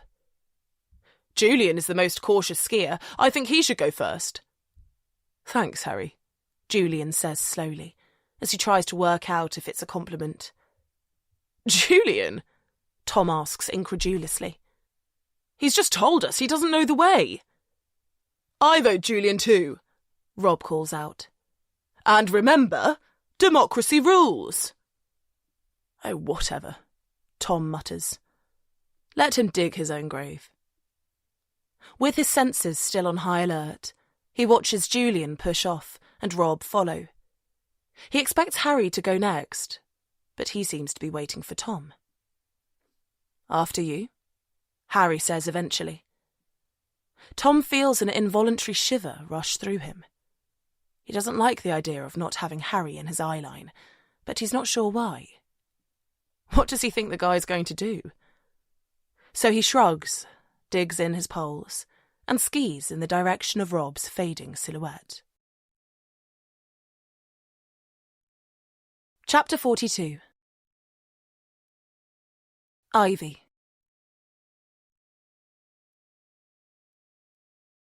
Nina stops at the entrance to the Lake Chablais car park. "Sorry, I can't go any further. The snow's too deep. The van will get stuck." "It's fine," I say breathlessly, unclicking my seatbelt and pushing open the door. The vents have been pumping out hot, damp air since we left Morzine, and even though it's freezing outside, it's a relief to get out of its path. "I can walk from here." "I'll wait for you," she says. "If Zoe's upset, it's probably better for me to keep my distance, let you two talk in private. But this way I can drive you both back to the chalet as soon as you've persuaded her to leave. You don't want to be stuck out here in this weather." I nod and smile my gratitude, conscious that Nina is going way beyond her job to help us. Then I twist out of the van, and my feet immediately sink into the snow, above my ankles. The snowfall is more dense here than in town, and with steep cliffs all around the lake and thick tree cover, I feel isolated, at the mercy of the weather, like Dad was. The thought unnerves me. But Zoe is out there somewhere, alone, upset, and I need to find her. I flip my hood up and pull on the drawstring to stop snow seeping inside my jacket and down my neck. It's better, but the soft icicles still scratch at my cheeks. I drop my head and push on through the snow, up the side of the empty car park, my trainers already soaking wet, until I find the path where the ground is a bit more solid. The heavy snowfall makes it hard to see, but the extra height gives me a better vantage point. And as I stare at the monochrome vista through pinched eyes, black lake, charcoal trees, grey skies and matte white snow, I see that the place is deserted, except for one person in a black ski jacket, stood perfectly still in the middle of the snow-covered lake. I run along the path as fast as my wet, smooth-soled trainers will allow until I'm in line with Zoe. Then, as carefully as I can, I clamber down the bank until I reach the edge of the lake. It's vast, more than 1 kilometre in length and 300 metres wide, and the whole thing is covered in a thick layer of snow. My logical brain screams that it's safe to walk on, that snow wouldn't stick if there was any water seeping through. And anyway, Zoe has already made the journey. But my legs refuse to move. The thought of the ice cracking, of being submerged, of drowning in freezing cold water is so terrifying that I'm rigid. Except for my heart, which is battering my ribcage with such ferocity that I can hardly breathe. This is my mum's influence, I think. Catastrophising. Missing out on life because she's hamstrung by unfounded fears. Haven't I moved on from that way of thinking? Isn't my life better, richer, for taking a few calculated risks over the years? Gingerly, I step onto the frozen lake. It doesn't move. No cracks or tremors. I suck in another breath and take a few more steps. As my terror gradually ebbs and my breathing becomes a bit more regular, I turn my focus to Zoe. She must know I'm here, but she hasn't acknowledged my presence at all. I walk further onto the lake. But as I get closer, my panic starts to rise again as I realise where she's standing.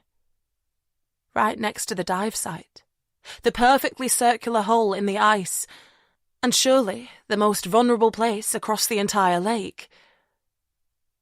Zoe! I call out when I get within 5 metres of her. I don't want to go any further. What the hell are you doing out here? Hello, Ivy, she says, looking up, unsurprised, as though she's been waiting for me. Come closer. It's safe, I promise. Her voice is calm now. I should be relieved after our argument at the chalet, but it sounds ominous in this setting. I found this place so peaceful the other day, she continues. I wanted to come back, find my composure again. But it was sunny on Monday, I remind her. It's blizzarding now. You're soaking wet. You must be freezing. Nina is waiting for us up there, at the edge of the car park. Please, Zoe. I reach out my hand towards her, but I still don't move my feet. I can just make out the water lapping against the edge of the ice hole in my peripheral vision. Come here, Ivy. She beckons me over. I want to ask you something. I remain rigid for a few seconds, but finally succumb to her pleading eyes and shuffle towards her. I stare down at the black water and feel my knees tremor with a new weakness. What did you want to ask? I whisper, not taking my eyes off the water, as though it could suck me under if I don't stay alert to its threat. What was it like? She whispers. What was what like? I ask back, confused. Finding out you were pregnant. I swallow hard. Of all the questions I thought she might ask, this didn't feature, and I'm not ready for it. Can I admit that, even though it was scary, it was also the best day of my life? A suppressed dream come true, Would that tally with my pregnancy being the surprise result of a drunken one-night stand at a conference in Helsinki? Why do you want to know? I say instead, playing for time. Because I can't imagine it, she murmurs. Then she lets out a long sigh. Except that's wrong because I do imagine it. Every month. From the day I ovulate until my period turns up. Usually late. A few days, maybe. A week, sometimes. But I thought, and I sometimes wonder if the reason I'm not given one, a baby that is because I'm imagining it incorrectly. That my daydreams are too selfish. That I'm lost in my own joy about becoming a mum and not thinking enough about the baby and their happiness.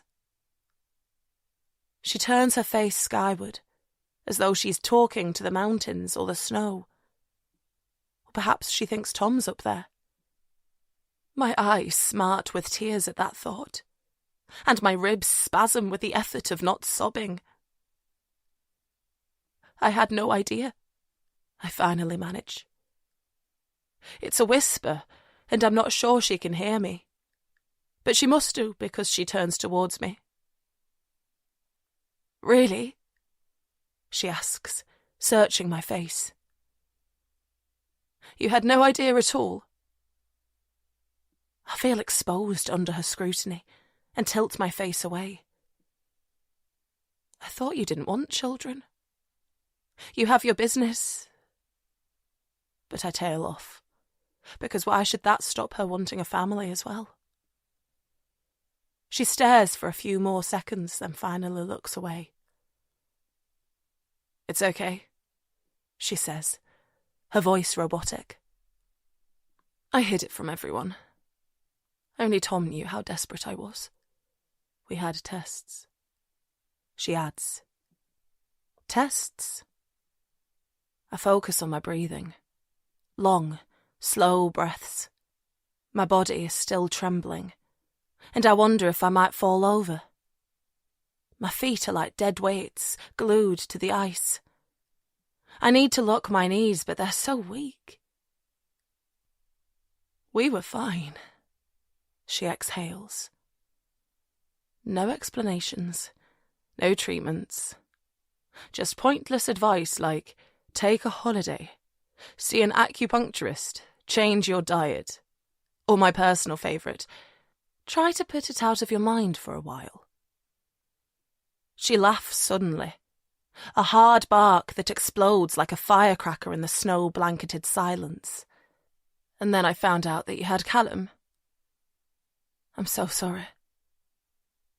I shouldn't be apologising for my son. It's not his fault that Tom and Zoe couldn't conceive. But as I think about Tom knowing of Zoe's struggles, her desperation for a baby and not telling me, I feel like I could suffocate with the shame of it. Thank you, she says stiffly. For apologising. Well, I shift from foot to foot, look up towards the car park and wish that Nina's van was in view. The reassurance that this awful awkwardness will be over soon. We should probably go back now, shouldn't we? Zoe says, answering my prayers. Find a way to get you to Geneva. Really? I ask, gratitude spilling out. You don't mind me leaving? I shouldn't have guilt-tripped you. Being here, amongst all this natural strength and beauty, has made me realise that. Thank you. She smiles at me, beams, and it reminds me of the Zoe from university. The one I proudly called my best friend for nearly 2 years. I'll call Nina, she continues. Tell her we're coming up.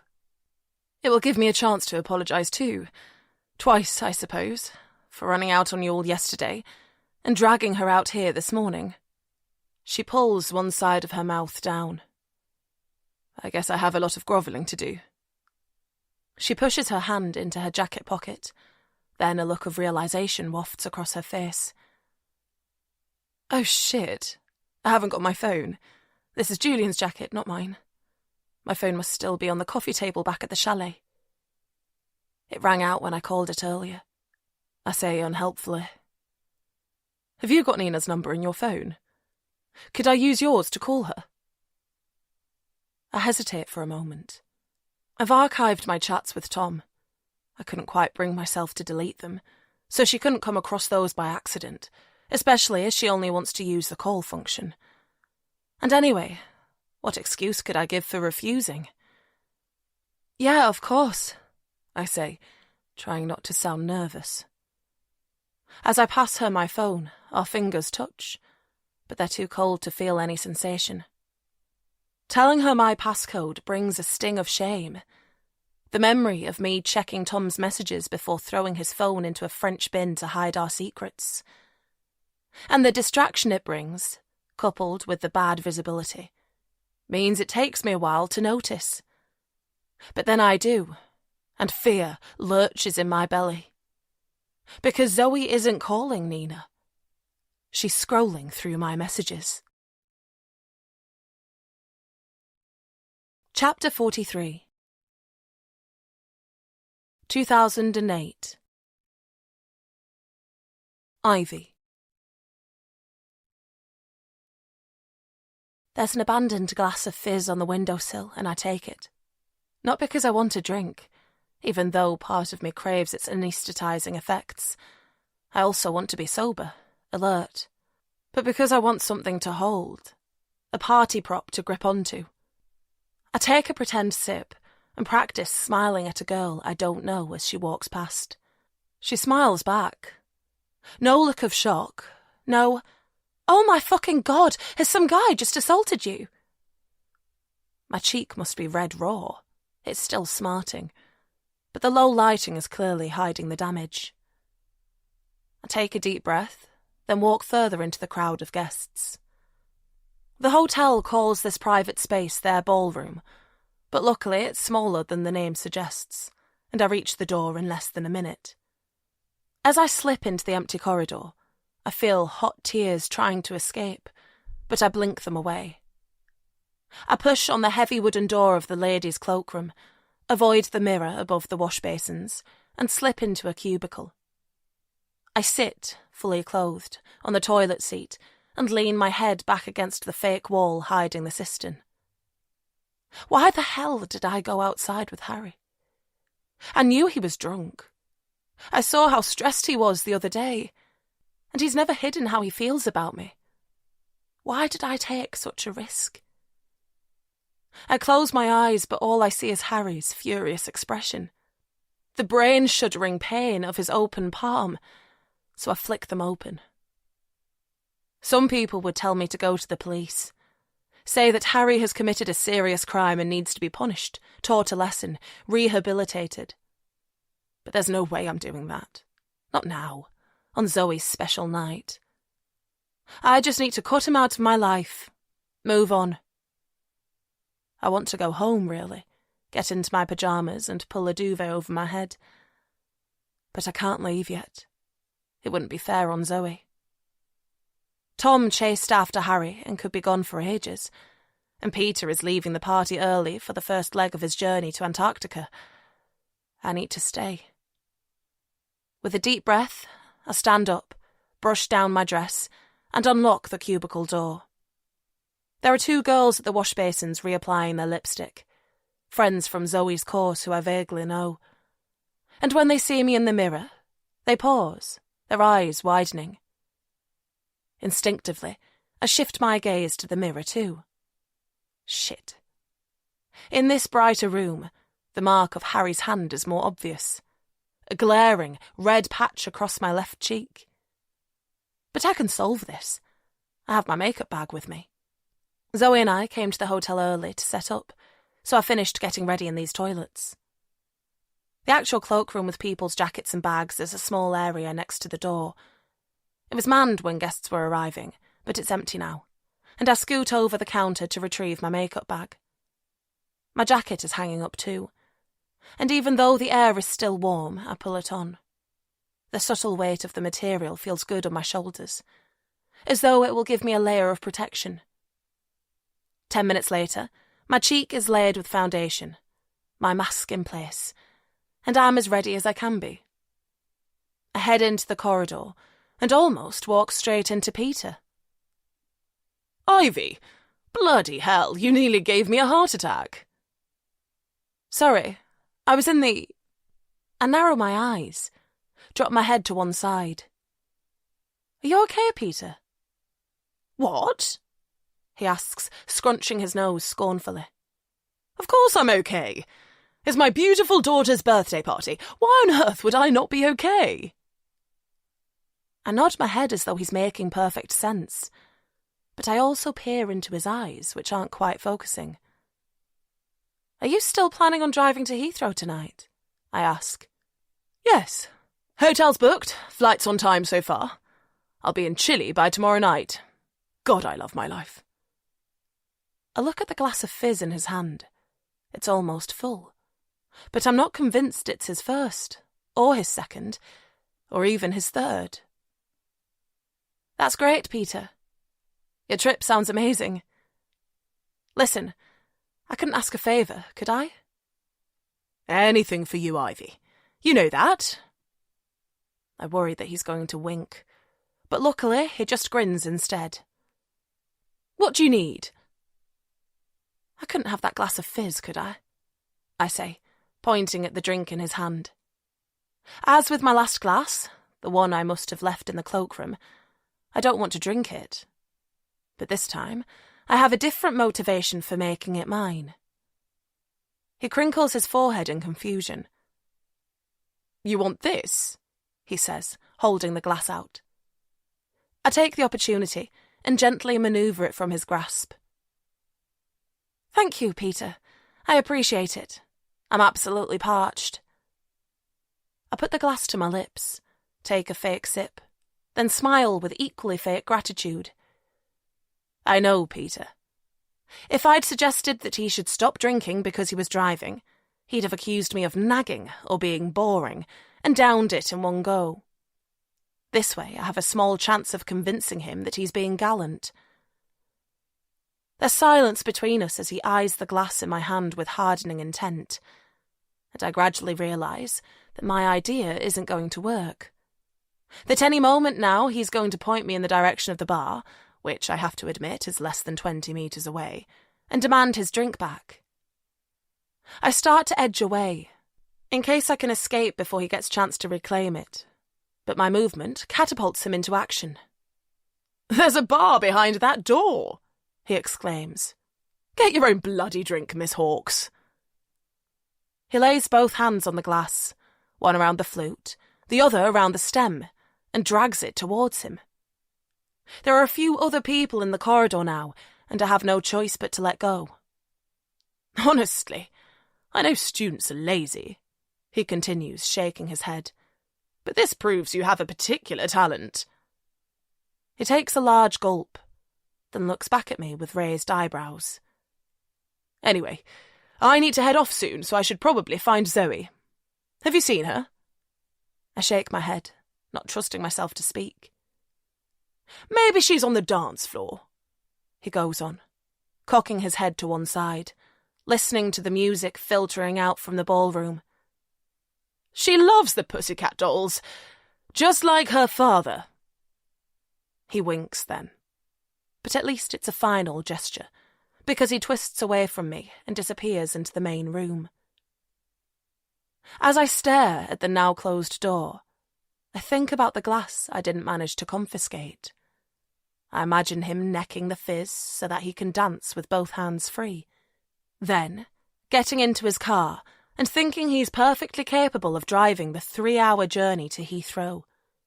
Too arrogant, too enthralled by risk to recognise his stupidity. Well, fuck him. He's a grown man, the master of his own destiny. Let him crash his precious MG for all I care. Chapter 44. Ivy.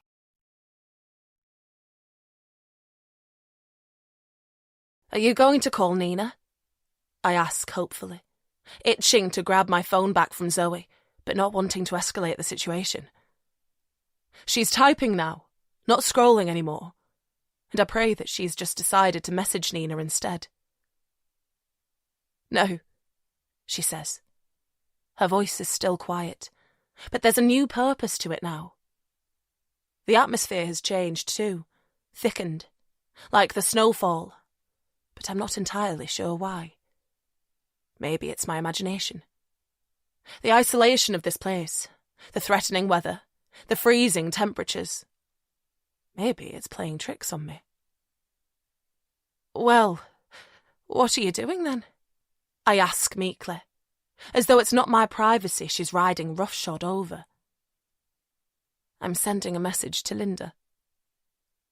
Her words drop on me like snowflakes, freezing for a moment on my exposed skin, then melting into me as I process what they mean. My mum, I whisper. Why are you messaging her? I could reach for my phone now, I think, swipe it off her, check what she's written. But I don't move. It's like I'm waiting for her to give me a rational explanation, to reassure me that I don't need to panic. She's scared, thinks someone's following her and Callum. I know. That's why I'm trying to get home. Well, I have a solution for her. What solution? And why are you telling her, not me? Please, let me have my phone back. I reach out, but I'm still tentative, too polite, and Zoe shrugs me away. She pauses her wriggling fingers, taps at the screen for a final time, and looks up. But instead of giving me the handset back, she grips it more tightly, her knuckles growing even whiter with the effort. Because I'm not sure you'd approve, she says. What? I say breathlessly. I'm already shivering, but her remark makes the sensation more acute. What do you mean? Give me my phone, I demand, more assertive now. I reach out again, but she whirls her arm away, and I hesitate, my own arm extended. I want it back, but I'm even more desperate for an explanation. Please tell me what you've done, I beg. Why? Don't you trust me? She smiles, a slight curling of her lips that might look pretty in different circumstances, then hardens her expression. I've told Linda to expect Luke, she says. That he's in the neighbourhood and is going to help her out. Take Callum off her hands because you can't get back to London today. That he is one of your best friends who Callum adores, so she mustn't worry. Luke? Zoe's brother? I shake the image of a shy teenage boy out of my head. Luke's in South America, I whisper, my brain refusing to process what's happening. That Zoe's pretending to be me, lying to my mum, convincing her to hand my son over to a stranger. And that Zoe's brother is going to walk out of my house with Callum, and my anxious, paranoid mother will feel nothing but relief. That was a lie, she explains, her voice oddly calm. He's been back for a while. I just didn't want anything getting in the way of you coming to Morzine. That she's been lying to me from the start to get what she wants isn't that surprising. She's Peter's flesh and blood after all. But it doesn't explain what she wants with my son.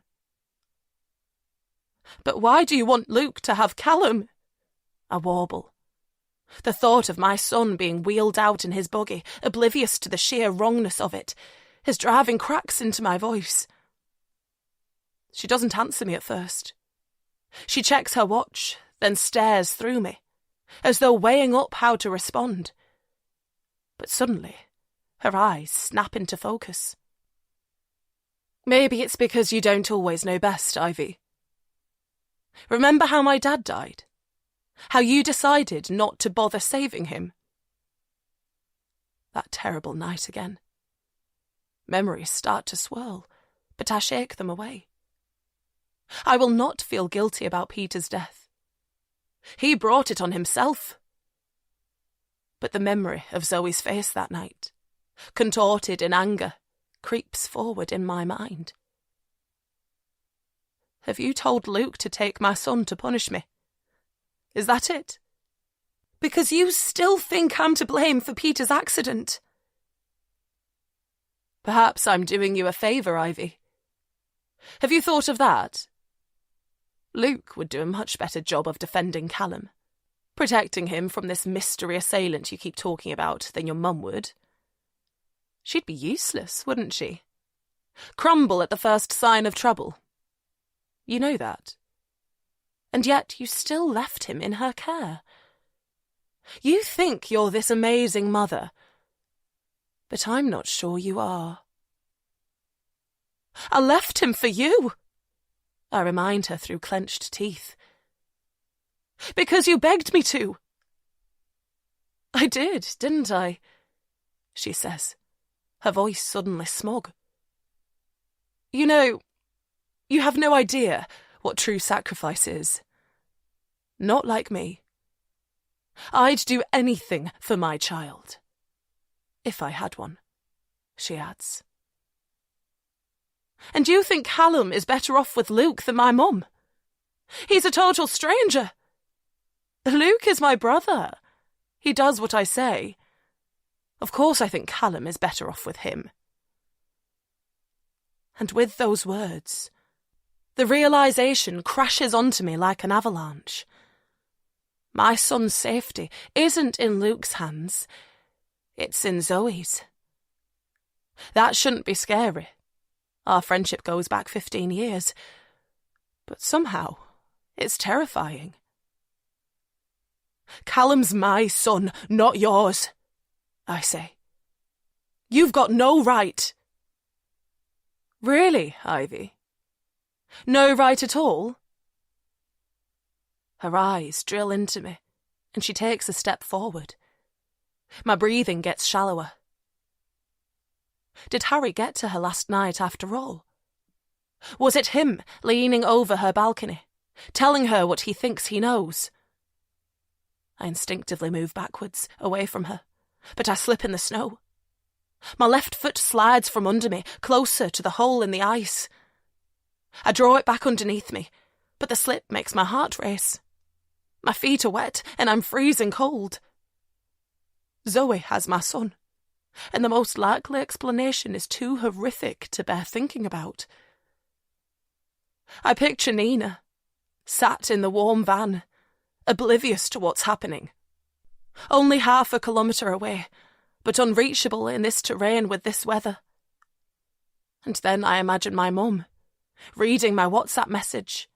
How happy she'll feel when she thinks her ordeal will soon be over. That there's someone else, someone stronger and fitter, less scared of life, to take over the reins. And then Luke ringing the doorbell. I remember how sweet-faced he was as a teenager. Does he still look like that? Will he be easy for my mum to put her faith in? Tears roll down my cheeks. I feel helpless. But there is a way. I just need to get my phone back. Then I can call Mum before Luke gets there. And call Nina.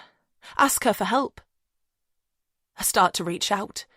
But the sound of 2 dings, almost in unison, one loud in the silence, the other more muffled, makes my heart jump.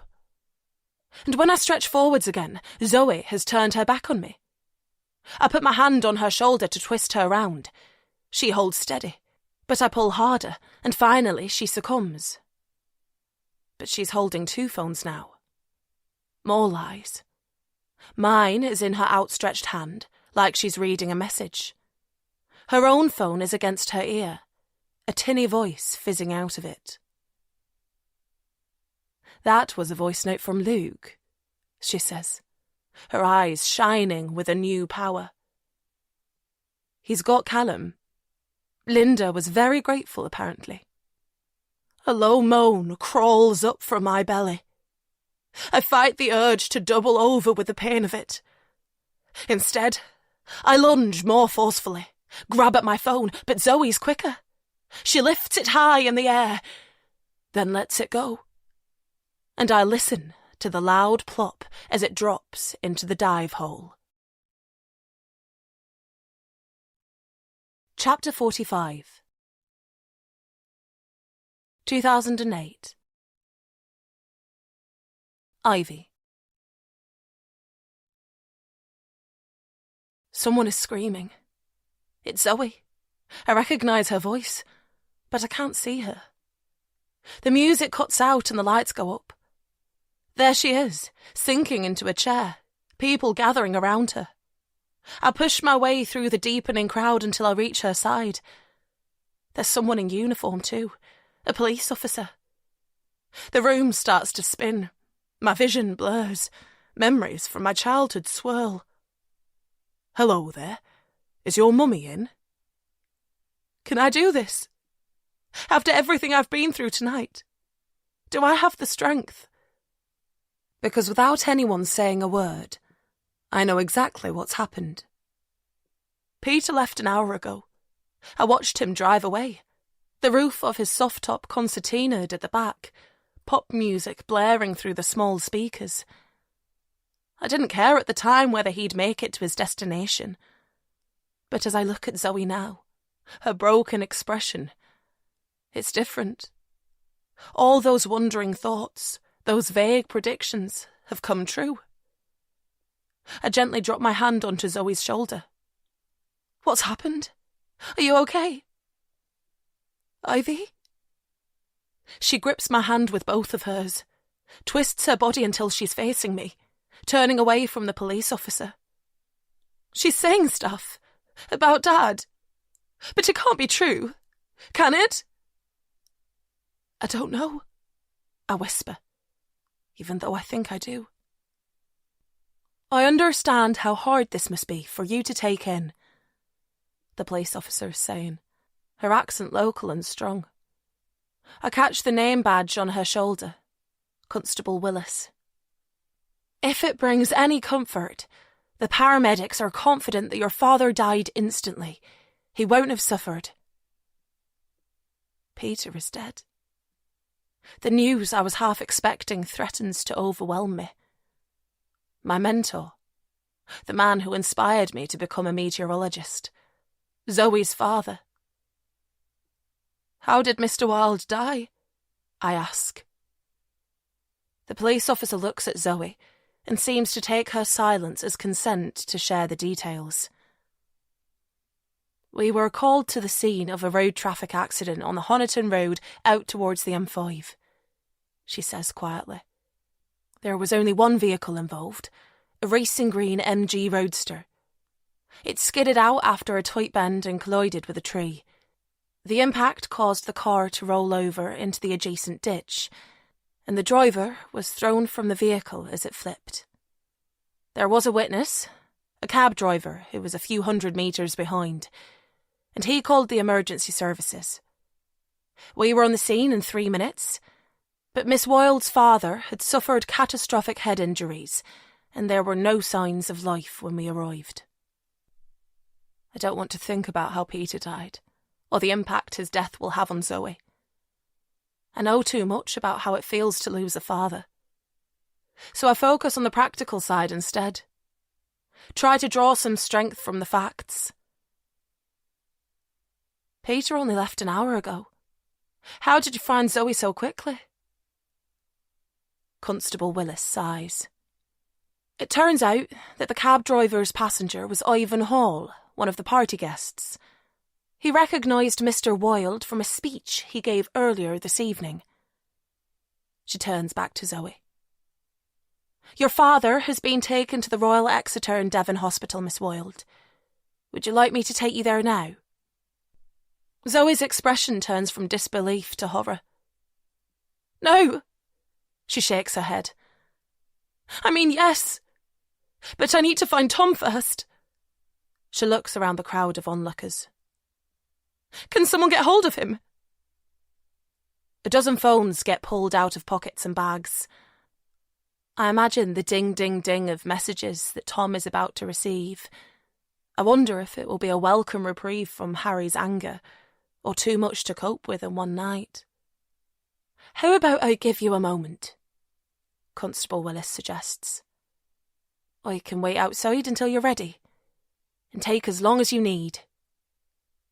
She smiles at Zoe, nods at me, and turns to go. "Thank you," I whisper to her retreating frame. "My dad is dead," Zoe murmurs. "I'm so sorry."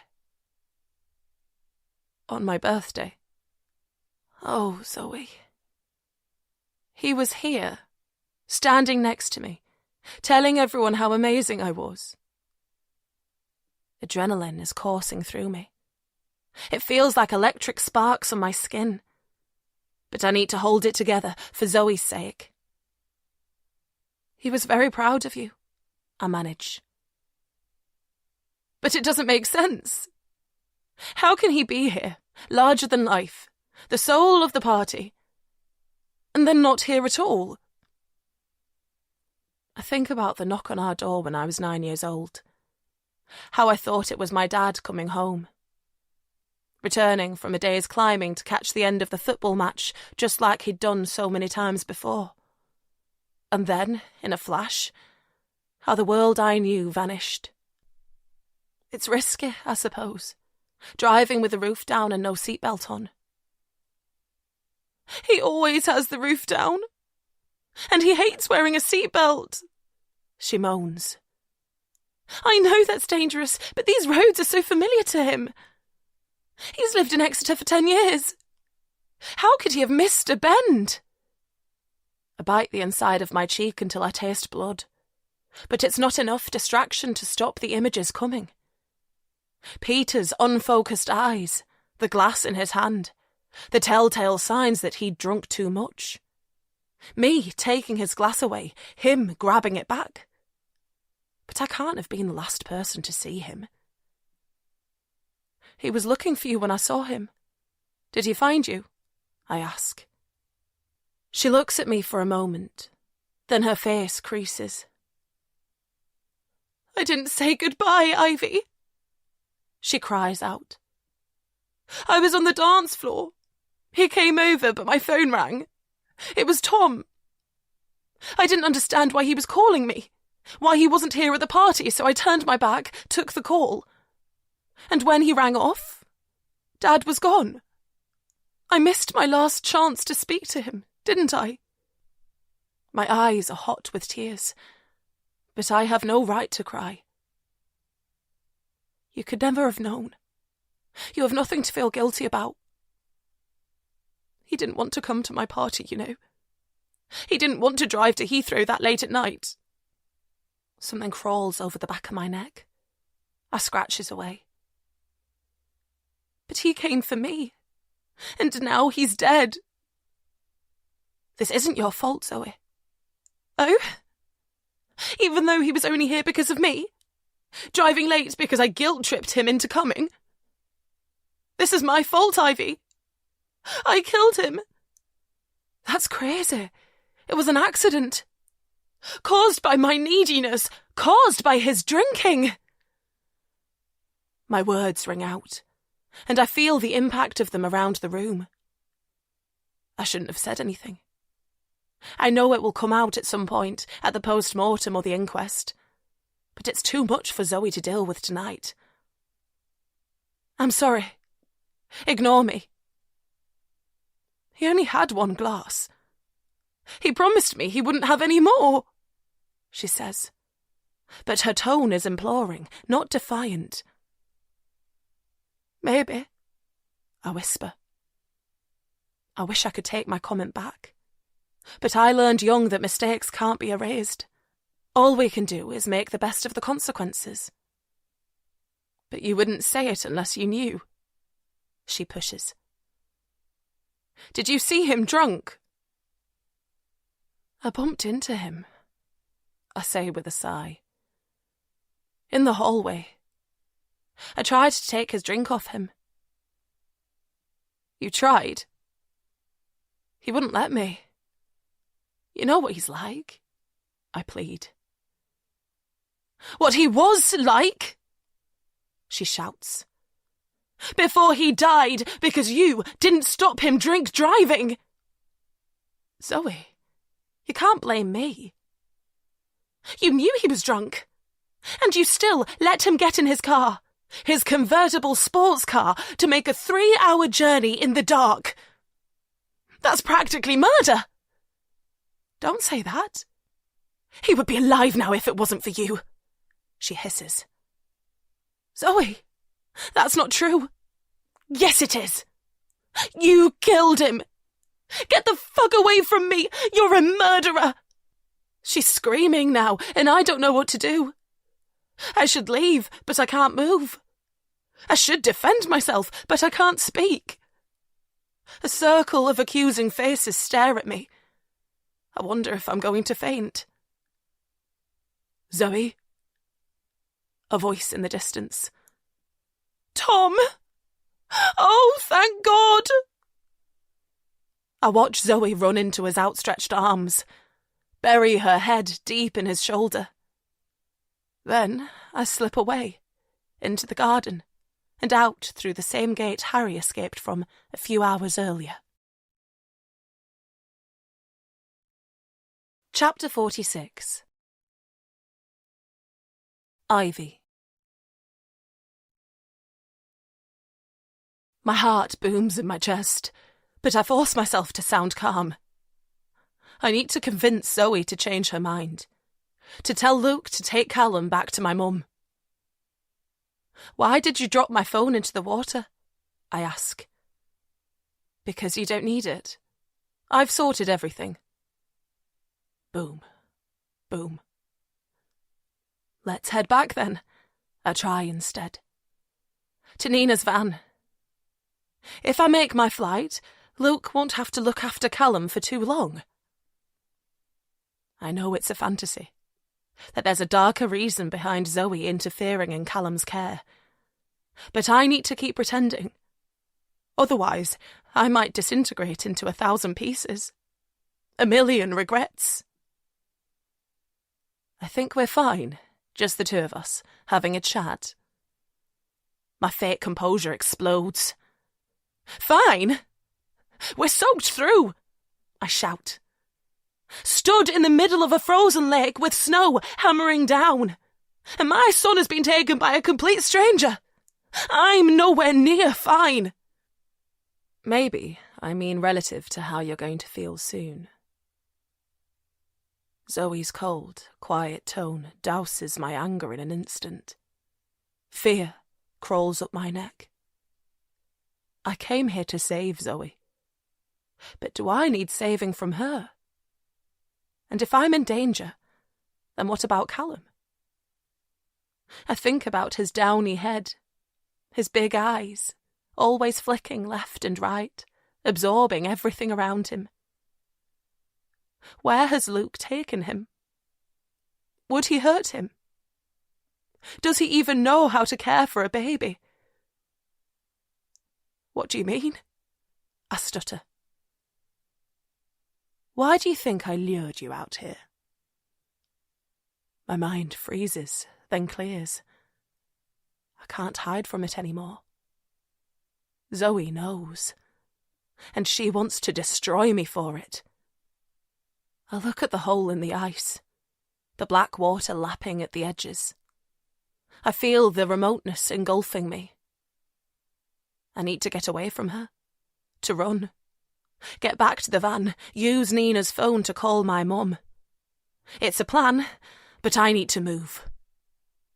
I twist to go, but my feet slip in the snow. I can't get any traction with my stupid trainers. Then it's too late. Her hands are on me, her gym-built arms pulling me down. A mix of her strength and my rubbish footwear give her the edge, and then I'm on the ground, and she's on top of me, pinning me against the freezing cold snow, her legs trapping my arms. You know, I could just about deal with you fucking my husband. I didn't. I wasn't. I promise. I stutter, but I know how it looks. But having his baby, Zoe goes on, her voice seething with anger. Do you know how that felt? When the first time I saw you together, you had this huge belly. She pushes back the hood of my jacket and stares at my face, as though wondering how Tom could ever choose me over her. Not that he did. I start to speak again to explain, but she covers my mouth with her hand. Don't you dare try and talk your way out of this, she hisses.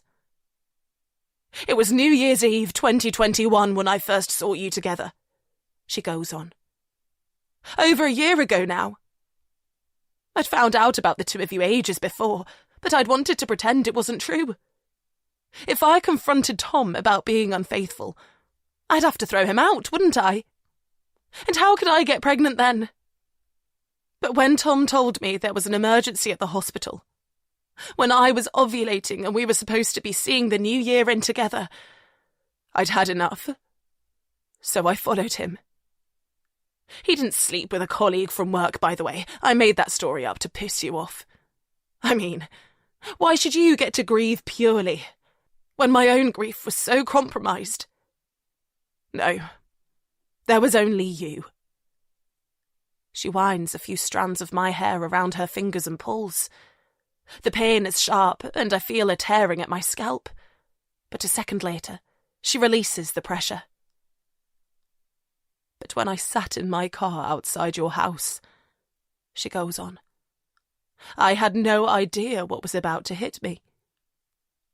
And then you opened the gate, my one-time best friend, and you had this belly, all round and perfect. And God, it hurt. Finding out you were carrying my husband's child, when I'd been trying so hard to make one for us. Tears are rolling down her face now. And despite everything, I feel a rush of sympathy for her, and disgust at myself. But she's the attacker now, and I need to get away. Her hand slips away from my mouth, and I take the opportunity. You've got it all wrong, I swear, I plead. I never meant to hurt you. You took my husband from me. Please, Zoe, let me explain. No! Her hand drops back on my mouth, pushes down. With her free hand, she pulls something out of her jacket pocket. It's an avalanche transceiver, a heavy slab of hard plastic. Have you ever been ice diving? She asks, but it's rhetorical.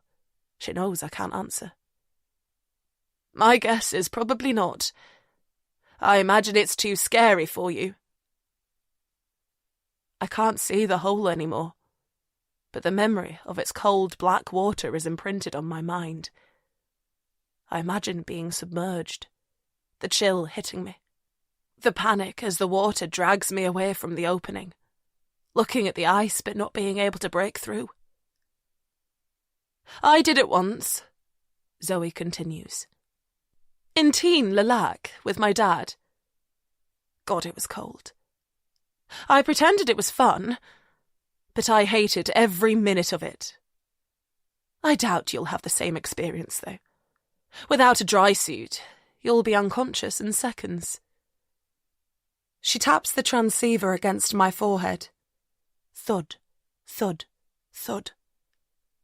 It doesn't hurt, but it's solid, heavy, and my panic rises as I imagine the damage it could do with real force. You do know that you need to die, don't you? She adds, almost apologetically. A gasp erupts in my chest and flies out through Zoe's fingers. I wriggle underneath her. She's straddling me. I can't get away, but it's enough to dislodge her hand. I squeeze my eyes closed and scream as loudly as I can from deep inside my chest. It's guttural, but it carries, bounces off the mountains. Surely Nina will hear it. I look towards the car park, pray for Nina to walk over the brow of the hill, look down towards the lake, her eyes growing large with shock as she sees what's happening, then charge across the ice to rescue me. But no one comes. And then Zoe shoves something in my open mouth. It's soft and woolly, and I gag at the feel of it. "Shut up," she hisses. "No one is coming to save you, okay? No one can even hear you." With my mouth stuffed full, I can't breathe properly. My body convulses under her weight. "I know I'll have some explaining to do," Zoe continues. "Tom dying first, then you a few days later. But it's the only way. And I've got it all worked out. I'll say that I was suicidal, that this lake had a profound effect on me. I set this story up when I talked to Dufour on Monday, and I wanted to end my life here. I'll tell them you were trying to stop me from jumping, that I was distraught and it all happened so quickly. 1 minute you were there, and the next you were floating under the ice. I tried to save you, but it was too late. When the moment comes, I'll run for help. And I guarantee they'll believe me, because I'm a fucking brilliant actress. I've been honing my skills for all the years I've been trying to get pregnant. Tom dying first, then you a few days later. Does that mean she killed Tom? She can't have pushed him. She wasn't even in France when he died. But it all sounds planned. I think about the mystery person by her balcony last night, then Harry appearing in the chalet a few minutes later. Of course it was him. I think about how he joined the boys' ski trip. Did Tom invite him, or was it Harry's idea? Could Zoe have been pulling the strings even then? I think about the red mark on Harry's hand that he tried to explain away. His drinking on Saturday. It's all so obvious. Why did I hide from it? But did Zoe take advantage of Harry to get what she wanted? Or are they equal partners? Not that I'll be childless for much longer, she adds quietly. I think about Callum in Luke's clutches, and my fear intensifies even more. I've been a good friend to your mum since Callum was born, haven't I? She says. Getting those broken tiles on her roof fixed after that storm, organising for a meter to be fitted when her energy bills skyrocketed, buying her a new mattress when her back was bad. She trusts me. Owes me, even. Understanding creeps over me. Has Zoe been planning this act of revenge for that long? I scream in frustration, a muffled bray. But then I can't replenish the oxygen and my chest convulses. I wonder if I might suffocate. Linda will be torn apart by grief when you die, Zoe says, her voice so calm. It's like she's been rehearsing this speech for months. Perhaps she has. 2 tragedies in one tiny family. I would feel bad, except that's exactly what I've suffered, isn't it? What you and Tom have forced me to suffer, anyway. She glares at me, then looks away, towards the water. There's no way your mum will be able to parent Callum, especially after the fright she's had over the last few days. There's a new note of pride in her voice, and I realise with horror that she's set this up too. The man my mum was so scared of. He does exist. Zoe sent him there specifically to frighten her, to make doubly sure that Mum would be happy to give Callum up. Who was it? Mum said she never got a good look at him. Could it even have been Luke, the man who transformed into Mum's saviour when she read the message from my WhatsApp account? I'll offer to look after him for her, while she deals with her loss. But we both know she'll never get over it.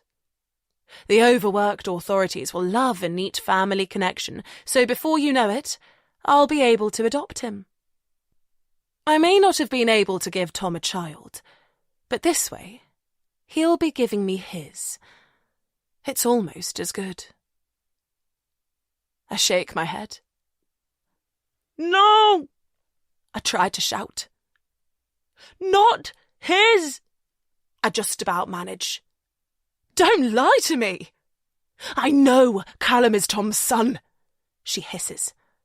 Okay, I didn't know for sure on that New Year's Eve, but I waited until he was born. Then I pretended I wanted to revive our friendship. You took your time coming back to me. I had to be patient. But eventually you invited me over. I didn't really need any more proof after that. I could see Tom shining out of Callum's face. But I still took his milk bottles that I could do a DNA test.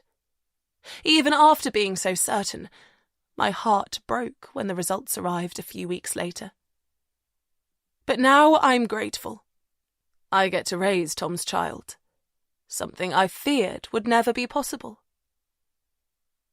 A scream with frustration. Wool fibres stick in my throat. I need to explain, but I can't speak. Zoe pushes away from my neck, then lifts her arm, her fingers still gripping the transceiver. And with a sense of inevitability, I watch it come crashing down on my skull. There's a flash of searing pain. Then nothing. Chapter 47. Ivy. I know that I'm cold, scared, but nothing else. My head pounds, my eyes won't open, but I don't know where I am. All I can see are images, memories, my son, splashing in the bath, his determined expression as he crawls towards a toy. How peaceful he looks when I kiss him goodnight. There are other memories too, like the night Callum was born. I thought I'd lost him, that my worst fears about my diagnosis of placenta previa were coming true. My first reaction had been acute embarrassment when I felt the warm gush of fluid drip down my thighs. But that turned to horror when I realised it wasn't my waters breaking a month early, but my placenta rupturing.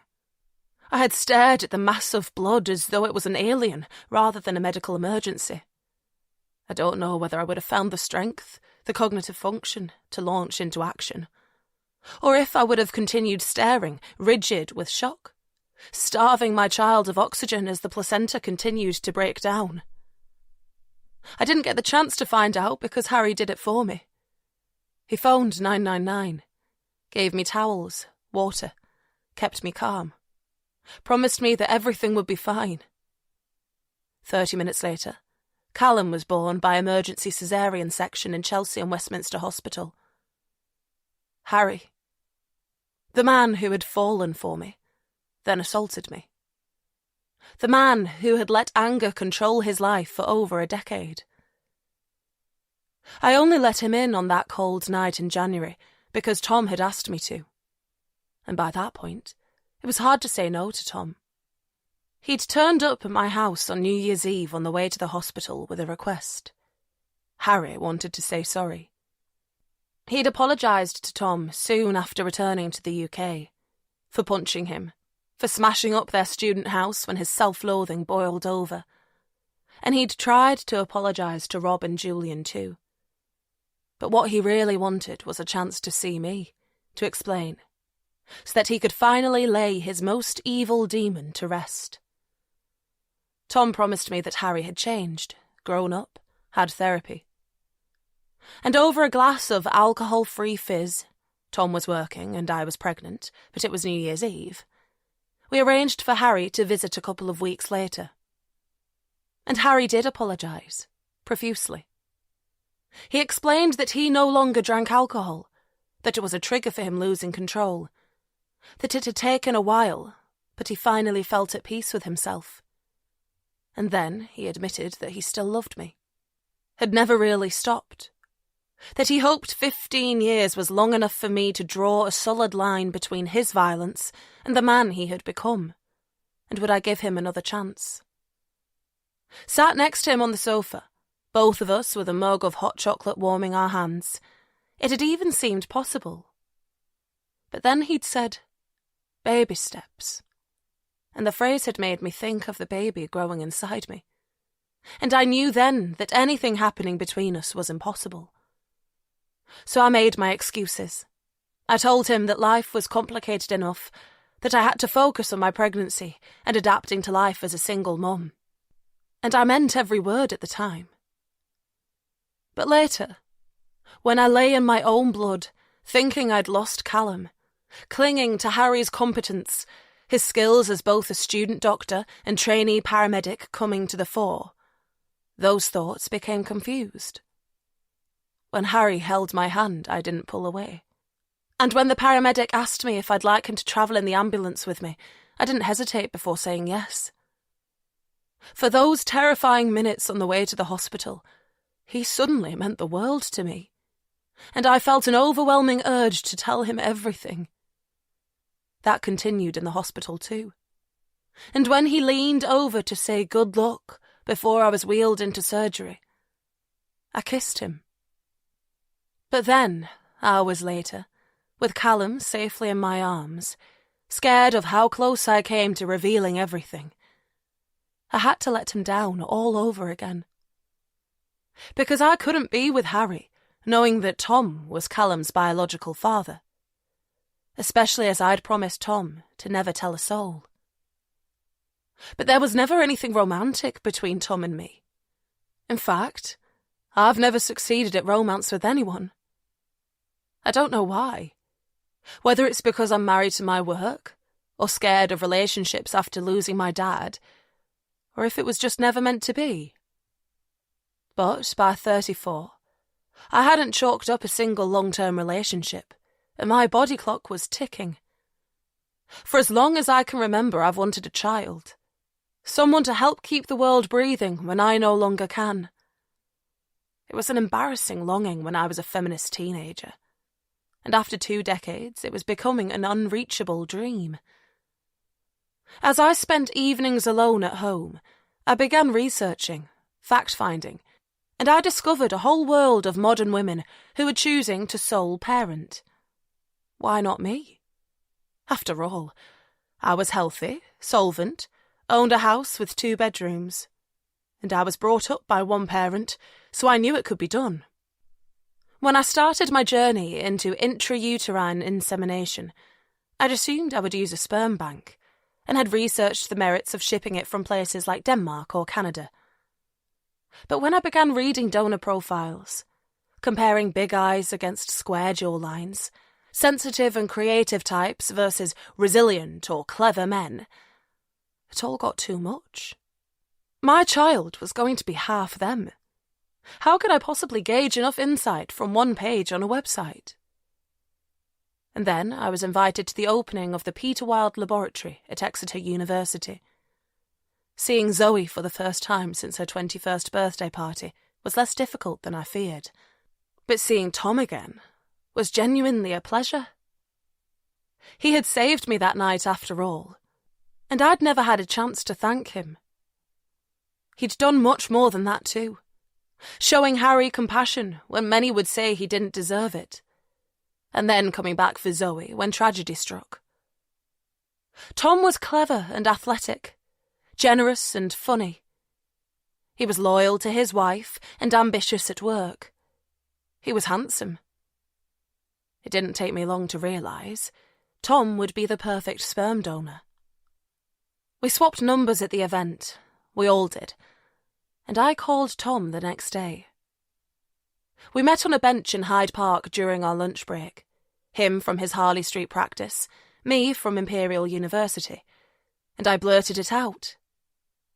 He said he'd think about it, and 2 days later he phoned me at work and said yes, but he had 2 conditions. The first one was absolute secrecy, which suited me fine. I'd already decided that I didn't want anyone to know what I was doing. I couldn't bear the questions, the assumptions, the litany of opinions on the challenges that lay ahead. My mum's entrenched fears. And the second condition was that he wanted to use a clinic overseas. As a fledgling consultant with a growing practice on Harley Street, he couldn't be sure that news of his donation might not find its way to his colleagues, or even worse, his wife. With Tom offering to pay for this extra guarantee of privacy, I agreed, and a few weeks later, he booked into a clinic in Geneva. From a medical perspective, I didn't need to go with him, but he asked if I wanted to be involved, and I found that I did. Not up close, of course, but it was a significant part of my unconventional journey to motherhood, and it felt right for me to share in the experience. When Tom first told me he'd added on a weekend skiing in Morzine, I said I couldn't join him. It felt disloyal to Zoe, even though I'd only seen her once in 13 years. But the more time Tom and I spent together, the more I realised that it was our friendship that had survived. Not mine and Zoe's. The way she spoke to me at her birthday party, how she played her part in forcing me to leave Exeter, I owed her nothing. So I booked a budget hotel room close to his lavish 4-star affair, and we had a couple of days on the slopes. And I remember skiing Clementine together, and even commenting on the sheer drop to the side of the piste. It was February then, a few months before I got pregnant with Callum on my second attempt. The visibility was perfect. Bright blue skies and sunshine, but freezing cold air temperatures. I remember sitting on the chairlifts, shivering in the cold, my teeth chattering. My clothes wet, dampness seeping into my bones. Snow falling, black water beckoning me. But no, that's not right. I'm remembering it wrong. I hear a voice, not words, but a breathy gasp of exertion. I feel the sensation of being dragged. I prise my eyelids apart. Slowly, realisation creeps in as I regain consciousness. Zoe, the lake, her pulling me towards the dive hole. I kick out. No! I scream, but it's muffled. The mass of woolen material is still stuffed in my mouth. But my hands are free now, I realise. Zoe no longer holding me down. I pull it out, a beanie I half recognise, and throw it away. Zoe, please. You've got it wrong. Yes, I should have told you, but Tom and I were never lovers. I continue lashing out with my feet, but my head is so dizzy I can't pull myself up. Bullshit. DNA tests don't lie. She steels herself against my kicks, winds both her arms tighter around my ankles, continues dragging me. My head is still throbbing. I need to create some drag with my arms, but she's got all the momentum, and all I do is flick clumps of snow into the air. You're right, that Tom is Callum's biological father, I call out, desperate to make her understand before it's too late. But not in the way you think. What other way is there? She shouts incredulously. You can't talk your way out of this. He donated his sperm. That's all. I wanted a baby and I asked for his help. I had no idea you were even trying. Now I understand why he was so determined to keep it a secret from you. He wanted to help me, but also protect you. He was stupid, yes, but he loved you, Zoe. I promise you that. Chapter 48. Ivy. Zoe freezes. I sense her brain whirring as she processes my words. I consider using the opportunity to kick my legs free, but instinctively, I decide this isn't the right time to fight. I want to show Zoe that I'm on her side, for her to let me go voluntarily. I mustn't think about Tom, how he might already have paid the highest price for her jumping to the wrong conclusions, for our secrecy. I'm sorry we didn't tell you, I whisper. If we'd thought for a second that you might find out another way. You're lying, she stutters, gripping my legs tighter. Lying? Do you think I'm going to believe your bullshit IVF story? Her words are decisive, but her eyes expose her. Even in the blurred grey light, I can see the confusion shining out of them. The seeds of realisation that she's got this all wrong. "You have to believe me," I plead. "Tom has only ever loved you." "No, no, no." She shakes her head but drops my legs. They thud onto the frozen ground. I'm cold, my body battered, and I'm not sure I can move. But gingerly, I push up under my forearms. My head is spinning, my stomach churning, but I manage to slither backwards, away from the hole, away from Zoe. She runs her hands through her bedraggled hair. "That's not true," she says, trying to claw back some control. "I was sure something happened between you and Tom at my 21st birthday party." She nods, warming to her story. "He was always so secretive, so guilt-ridden whenever I asked him what sparked Harry's rampage. It was jealousy, wasn't it? Of you and Tom. And then you meet again 13 years later and take up where you left off. There was never anything between me and Tom. Ever. And yes, we stayed in touch after your dad's lab opening, but not for the reasons you think. My dad," she continues, her eyes glistening with anger and tears. "Another man who put you before me. Ivy Hawkes, Peter Wilde's perfect young protégé. A scientist doing a proper degree. Unlike his daughter, the pointless arts student. No, Zoe. Peter adored you." I feel on stronger ground here. My relationship with Peter was transactional at best. Yes, he wanted to mould me in his image, but he saved his affection for you and only you. It seems to hit a nerve because Zoe suddenly folds over and slumps to the ground. Against the wind and driving snow, I can't hear her sobs, but I can see her body convulsing. I wonder if I should take my chance, run away. But she's the only person who knows where Callum is. I need to stay, persuade her to give him back to me. "I blamed you for my dad's death," Zoe suddenly moans through her tears. "And now I've accused you of sleeping with my husband when you weren't." I don't know what to say. That we shouldn't have kept it from her. That it was unforgivable for Tom to be my sperm donor when Zoe was so desperate to get pregnant. But why should I make her feel better when she's killed her husband, attacked me, and taken my child? "I just want to get Callum back," I say, as calmly as I can manage. I know I need more than that. Safety, justice for Tom. But right now, my son is the priority. If I can persuade her to instruct Luke to take him home, I can start to work out the other stuff. "I don't know," she mumbles, dropping her head into her hand.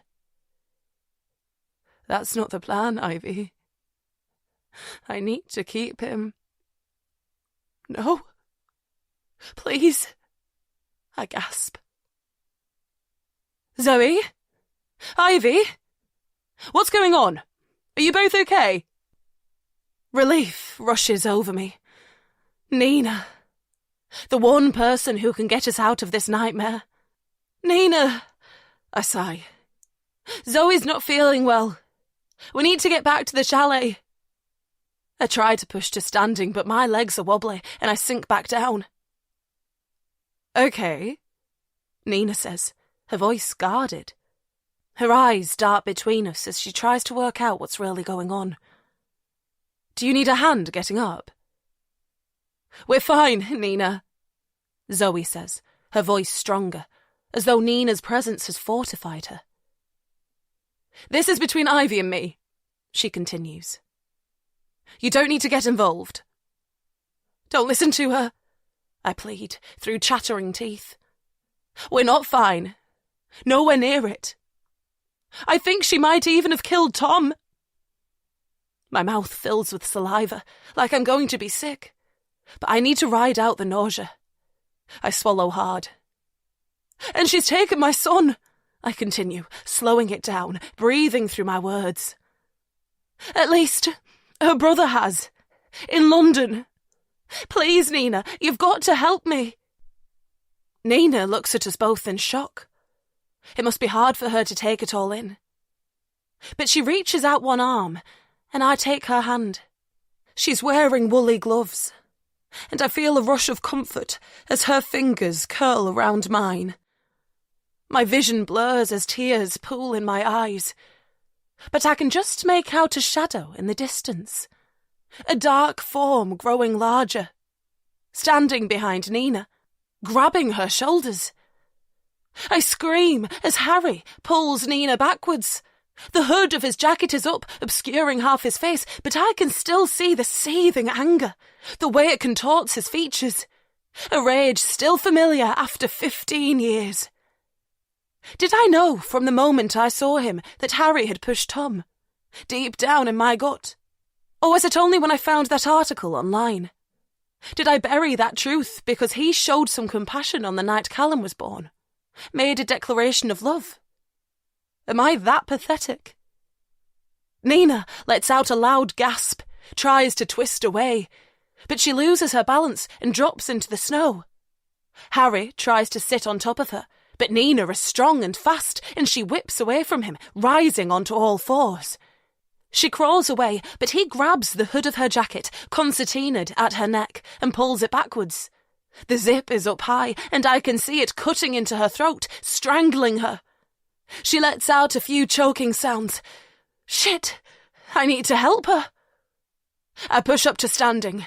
My head throbs. I can't feel my feet. I stumble towards them. I'm not much of a threat, but the movement distracts Harry, and he turns towards me. And as his hold on Nina's jacket loosens a notch, she takes her chance.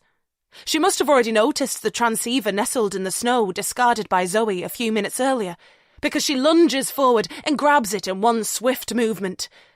When Harry notices, he pulls harder on her jacket, but it's too late. It's in her hand. She swings her arm around and smashes the heavy block into his forehead.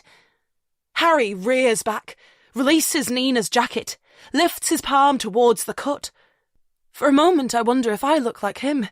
My face is too cold to tell if it's bleeding. But then my focus is back with Nina. She's breathing heavily, but her eyes are bright with indignation, like she's furious with Harry for thinking he can get the better of her. A stupid sense of feminine pride swells in my chest until I see Harry shake the pain of his head wound away, and then run at Nina, his 6'2" frame towering over her. She tries to hit him again. The device is still in her hand, but he's ready for her this time. He blocks every attempt until finally it slips out of her grip. Then he barges into her side, knocking her off balance. She falls again. She kicks out with her legs, but he punches her hard in the face. Once. Twice. She falls still. I gasp in horror.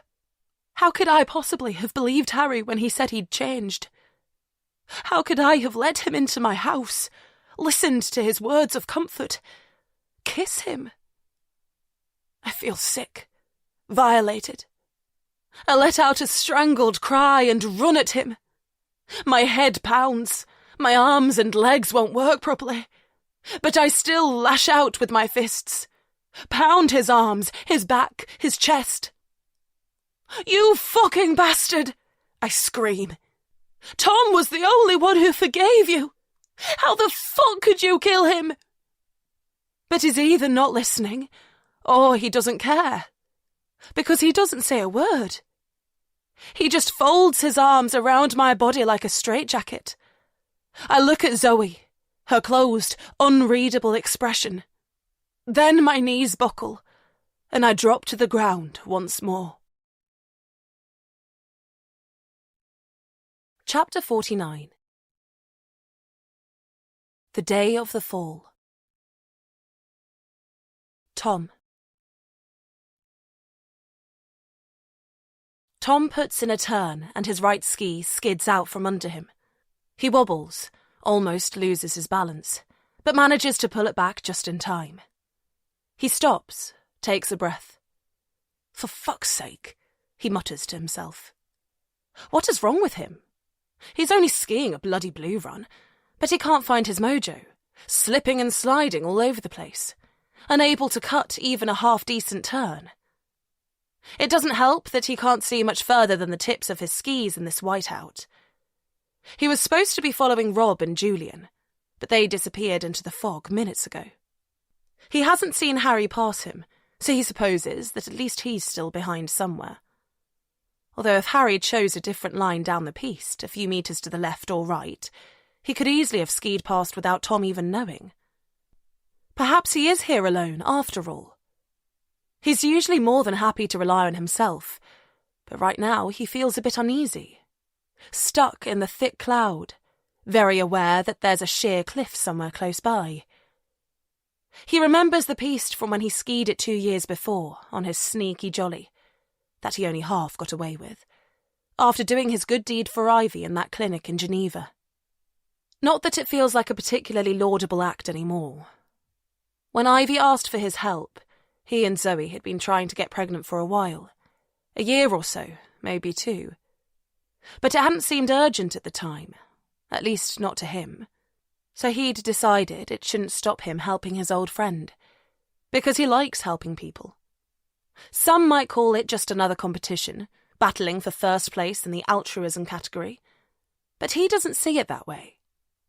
And while he isn't a psychologist, it was obvious to him that Ivy losing her father at 9 years old had impacted her ability to form meaningful relationships.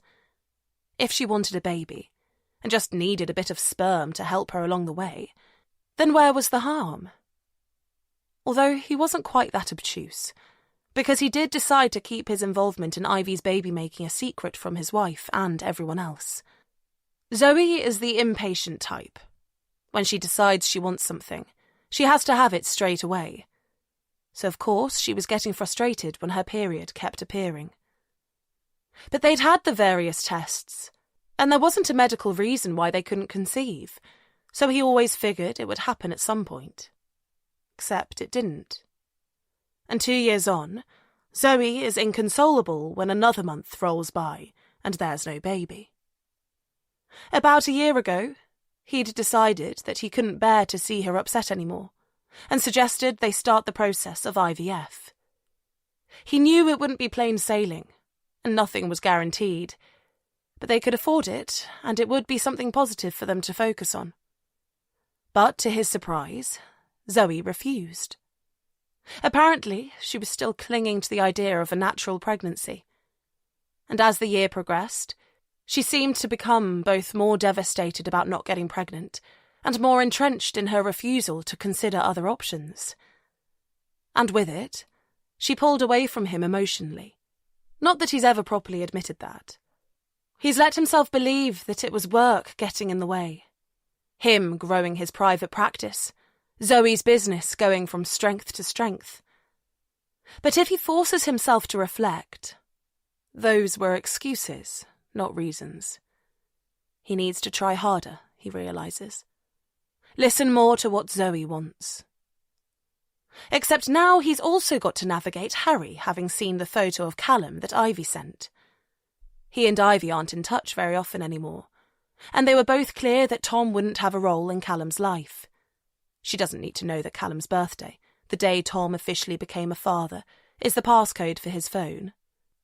But she understands that he's curious, and so sends him the odd photo when Callum hits a particular milestone. Today's photo, of Callum on his first birthday, happened to be a selfie featuring Ivy too, so clearly Harry jumped to a different conclusion. But with Zoe's deepening torment about staying childless, Tom isn't sure which would be worse. Her thinking that Tom's having an affair with her best friend from university, or knowing that her husband has fathered someone else's child. No. Whether through charm, bribery, or threat, Tom needs to make sure Harry keeps his mouth shut. He takes a deep breath and sets off again. But he's so unbalanced. Something's definitely not right. It's his skis, he realises. His bindings are too loose. That's so strange. They were fine when he skied the challenging Swiss wall this morning, which means someone must have tampered with them at lunchtime. He was first in the restaurant. Did the others loosen them off as some kind of joke? Then he remembers that Harry was the last one in. Bastard. It's not a huge problem because he's got his ski toolkit with him. He always carries it. But faffing about with his skis is the last thing he wants to be doing, stuck out here by himself. The snow is getting heavier too, and the wind is still howling. Even the thought of removing his gloves is depressing. Is everything okay? Tom gasps, even though the voice is familiar. Jesus, you scared me, he says, creeping up on me like that. Inevitable in a whiteout, I guess, Nina says, shrugging her shoulders. I saw you on the lift a few chairs ahead of me, so I was hoping I'd catch you up. Do you need any help? Tom lets out a sigh of relief. He doesn't need help exactly, but it's nice to have some company. Oh, my so-called mates clearly thought it would be funny to loosen off my bindings at lunchtime, so I need to tighten them up. Anyway, what are you doing here? I thought you were working today. Nina is wearing a helmet and goggles, so Tom can only see half of her face. But he still senses something strange in her expression, an intensity that he's never noticed before. He wonders if she's nervous about the conditions too, and that thought sends a fresh tingle of fear down his spine. Transfers went like clockwork, Nina explains. So I had time for a few runs. I guess it's lucky I did, she adds, gesturing towards Tom's skis. My knight in shining armour, he offers with an ironic smile, and for some reason, Nina gives him a similar one back. Listen, she says after a few seconds of silence. Why don't we go to the edge of the piste to sort your skis out? In this visibility, being right in the middle of the slope can be dangerous. A skier could come out of nowhere and wipe us both out. Yeah, I know piste etiquette, Tom says with a touch of impatience. Surely Nina knows how experienced he is. But I don't have a clue where the edge of the piste is in this cloud. Follow me then. Nina pushes on her poles, and Tom does the same. He lost Rob and Julian in seconds. He's not making that mistake again. A few moments later, he can just make out a dark-coloured structure, a wooden fence of some sort. Nina performs a neat parallel stop next to it, and he attempts the same thing, but his skis still aren't reacting as they should, and they slip from under him. He falls onto his knees, one ski beneath him, the other sliding away. He feels exposed, his legs stretched in different directions. Oh, bollocks, he swears, feeling his face blush despite the driving snow. He needs to bring his errant leg back towards him, but it's not moving, as though it's stuck against something. Here, let me help you, Nina says, unclipping her skis. No, I'm fine, Tom says testily. God, this is embarrassing, especially as Nina ignores him. She leans down, pushes on the binding of the ski that's underneath him to release it, then pulls the ski away. That's better, he realises. At least now he can stand up on that foot, move it closer to the other one. Does that help? She asks. There's a new hardness in her tone, which Tom doesn't understand. He looks at her in surprise. Then he lets out a loud gasp as Nina throws his ski into the void. Why the fuck did you do that? He screams. This run is over 10 kilometres long. He's screwed with only one ski. The thought makes him stumble. He's unsteady, tottering on one ski boot, his other ski still caught on something. His goggles have steamed up too with all the exertion. And the snow too, the cloud. He can't see a bloody thing. He reaches out towards Nina. She's a lunatic for throwing his ski, but right now she's ballast, something to tether himself to. He feels Nina's weight against him. I did it for my best friend, she finally answers. For the same reason I loosened your bindings when you were enjoying your posh lunch. Because I owe her. And so do you. And Tom's split second of relief turns to excruciating fear as she pushes him hard. His ski releases from the wooden barrier at the edge of the cliff, and his body follows it over. Chapter 50. Zoe. Nina! Zoe gasps.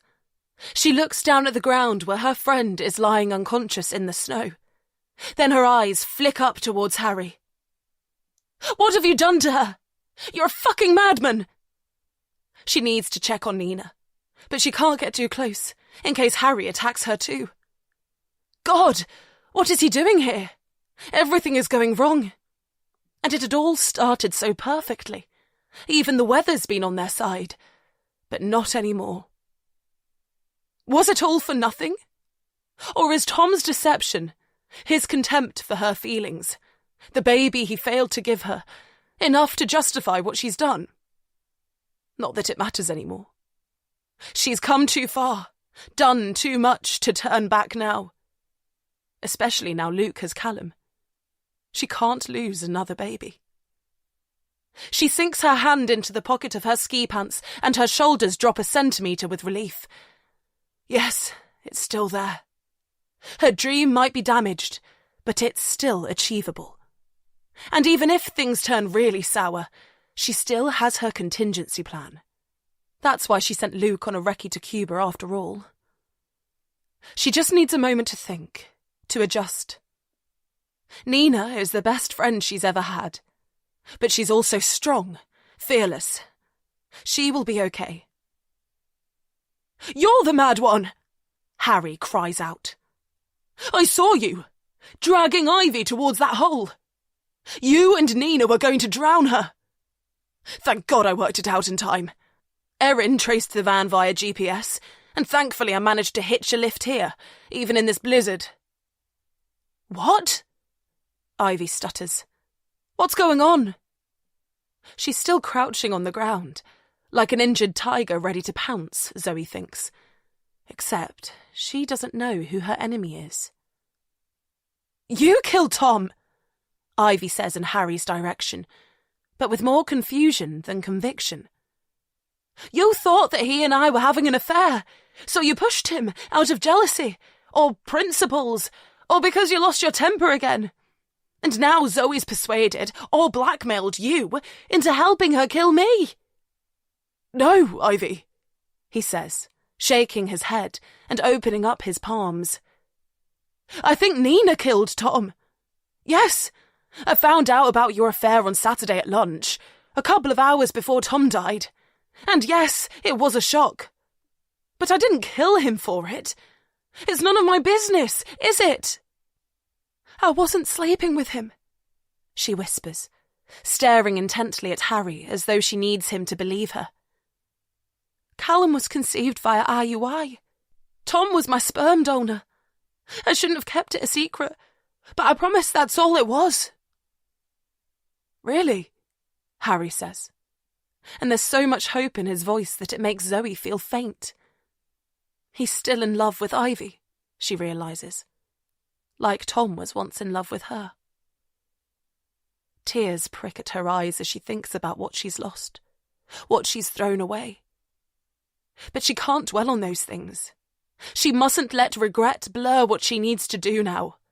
To survive. To finally be a mum. But why would Nina kill Tom? Ivy asks. It doesn't make any sense. She's still crouched down, Zoe notices. Perhaps the head wound has affected her balance. That's good, she thinks. It means Ivy is still weak. If she can overpower Harry, she's sure the rest will fall into place. She knows that convincing the French police of 2 accidental deaths instead of 1 will be hard, but she's determined to make it work, and Nina will help her. Her oldest friend hasn't let her down yet. She looks at her, still motionless in the snow, and fights the urge to go to her side. I think Harry says, looking at Zoe with disgust. Because Zoe asked her to.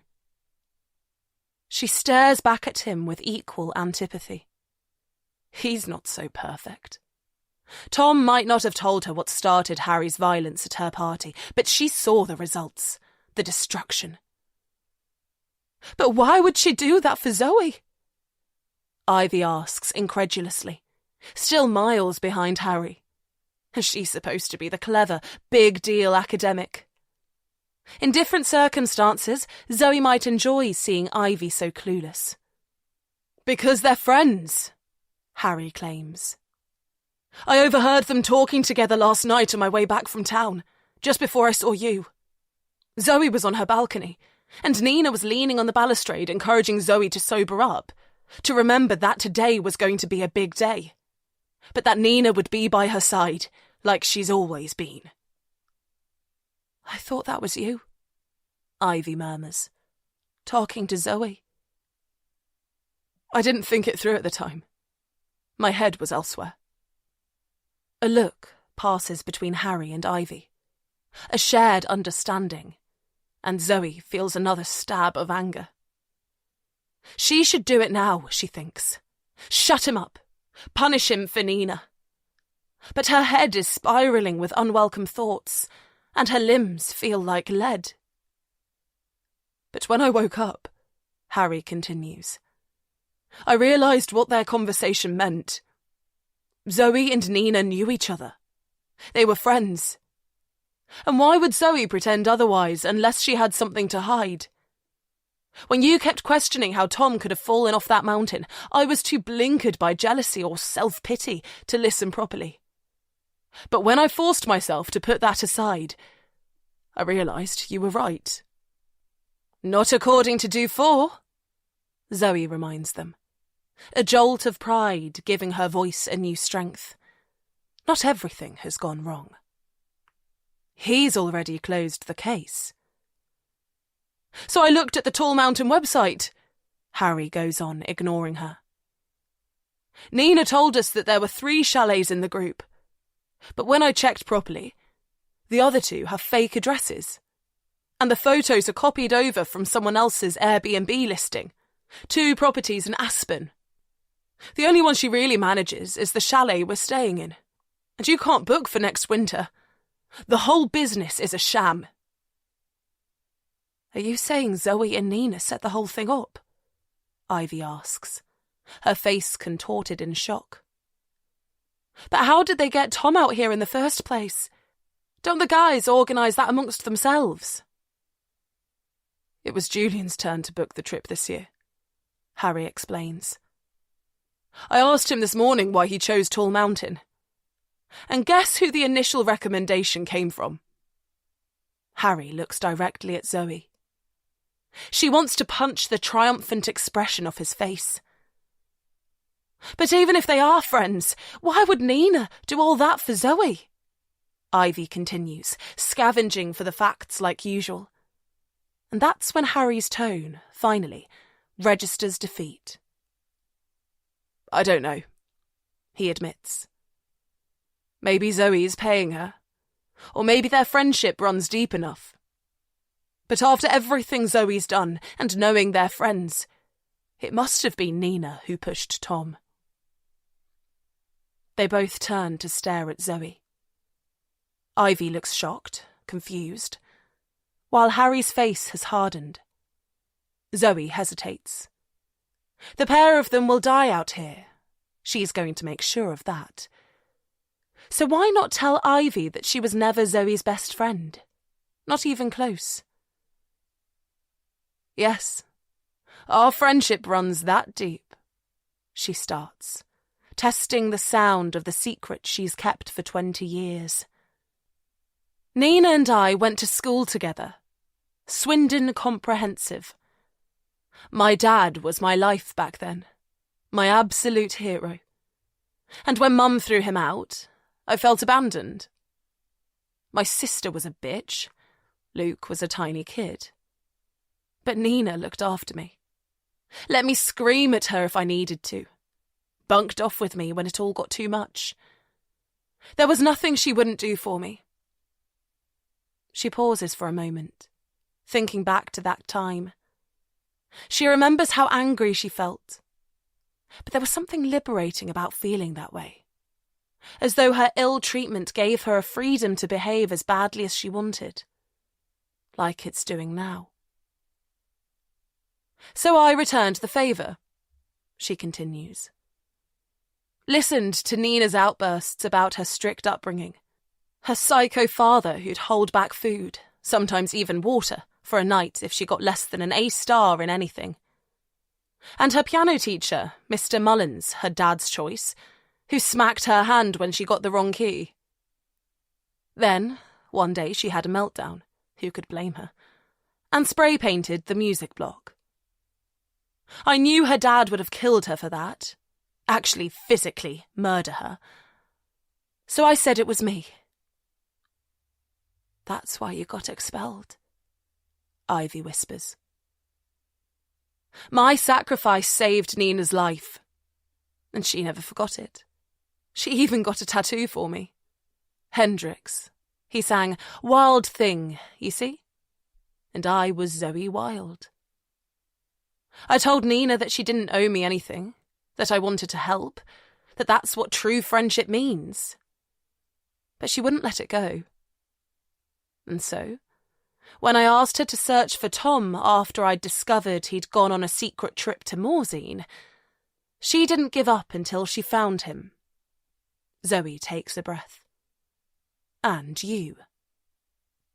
Zoe can still remember the crevice that opened up on her kitchen floor and threatened to swallow her whole that Saturday morning, nearly 2 years ago.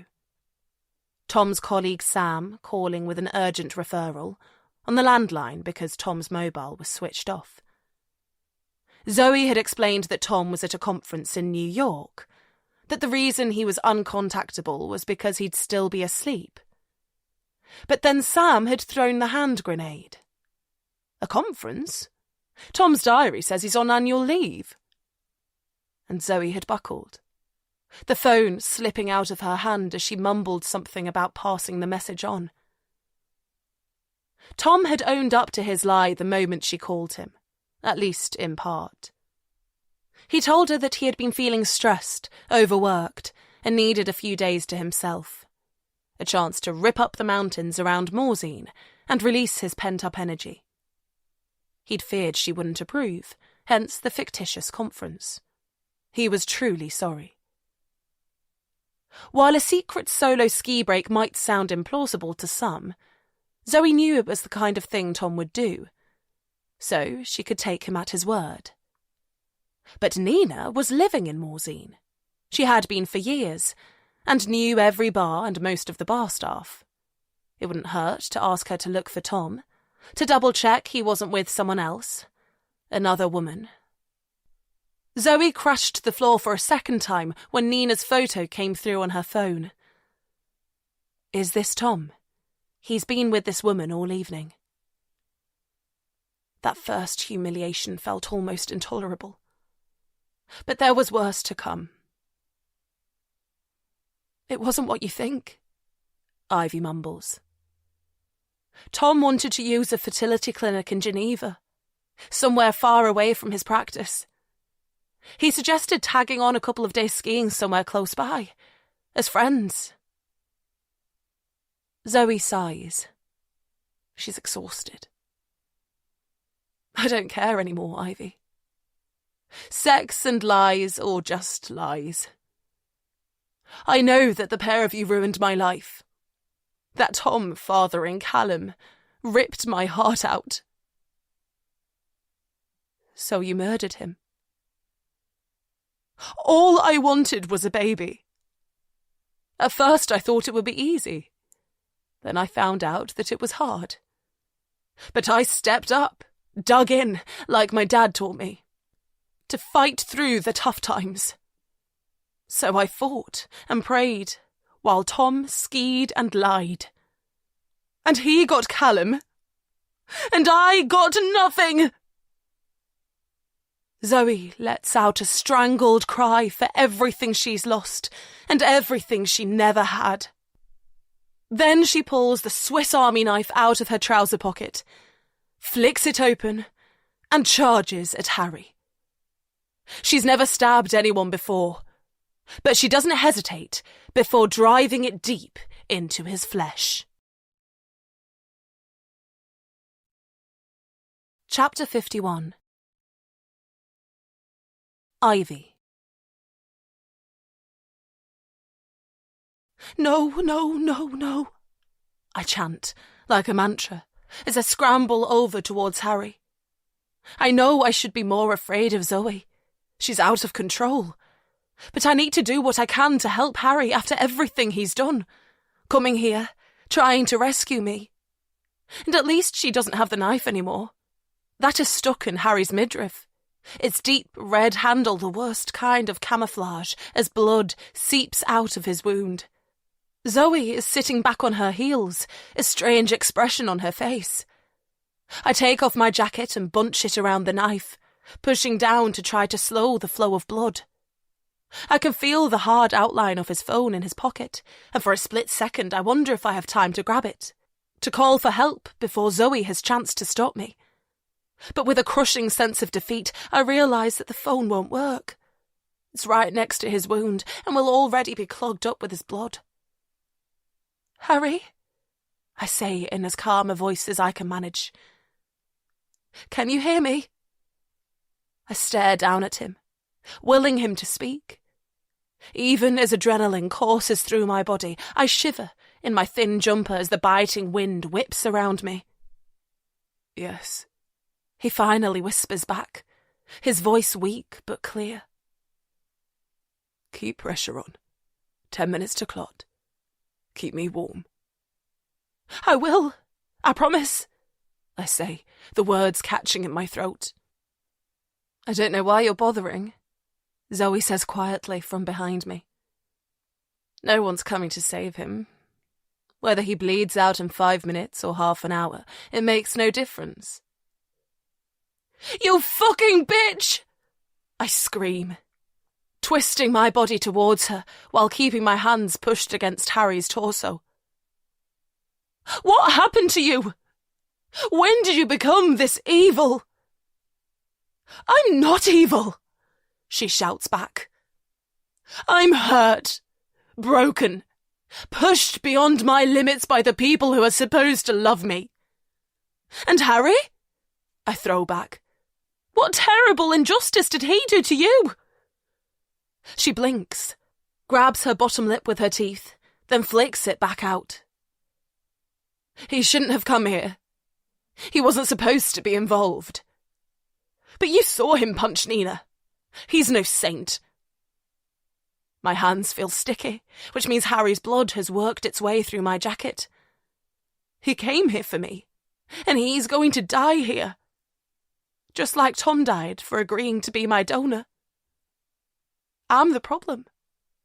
My friends are dying because of me. And now Zoe has my son too. If I can't do anything else, I need to save him. Listen, Zoe. Whatever you were planning, it's over. You won't get away with killing both Harry and me, especially as Erin knows he was looking for you.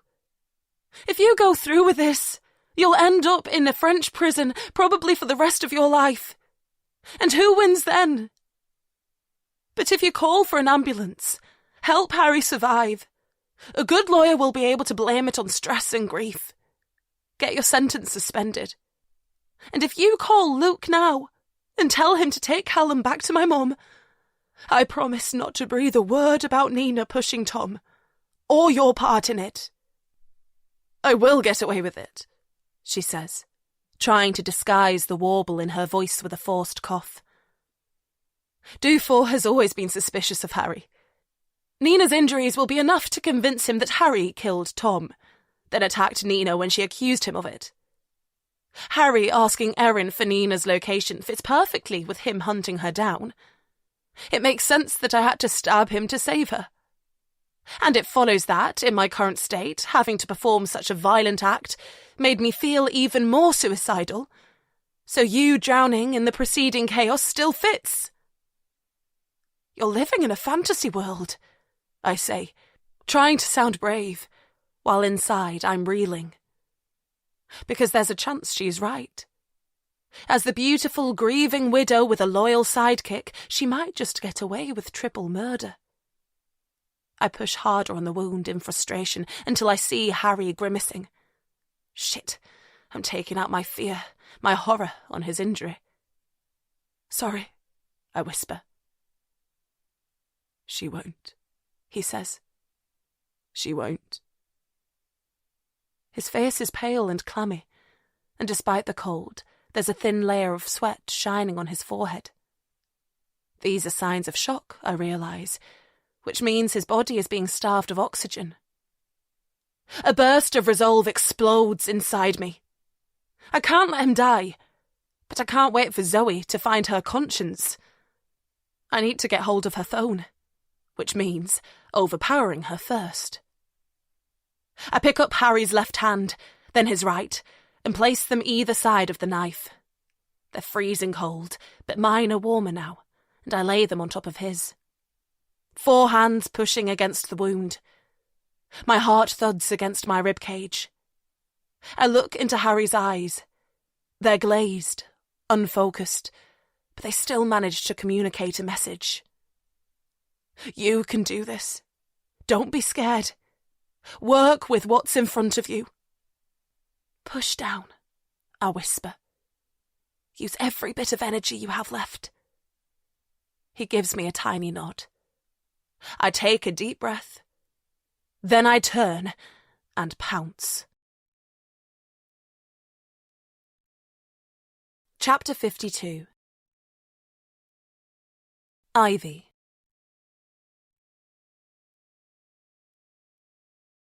I lunge for Zoe's jacket. I've never hit anyone in my life, but if I can drag her down to the ground, I can rummage through her pockets, get her phone, call for help. But she's too quick. She twists away from me, helicopters her arms to break my grip. Anger flares on her face. I have no choice. I clench my fist and swing it towards her jaw. Pain shoots up my forearm, but I don't care because I make contact. Zoe's head flings back. I watch on, wide-eyed, as her eyes roll in pain. But I need to do it again.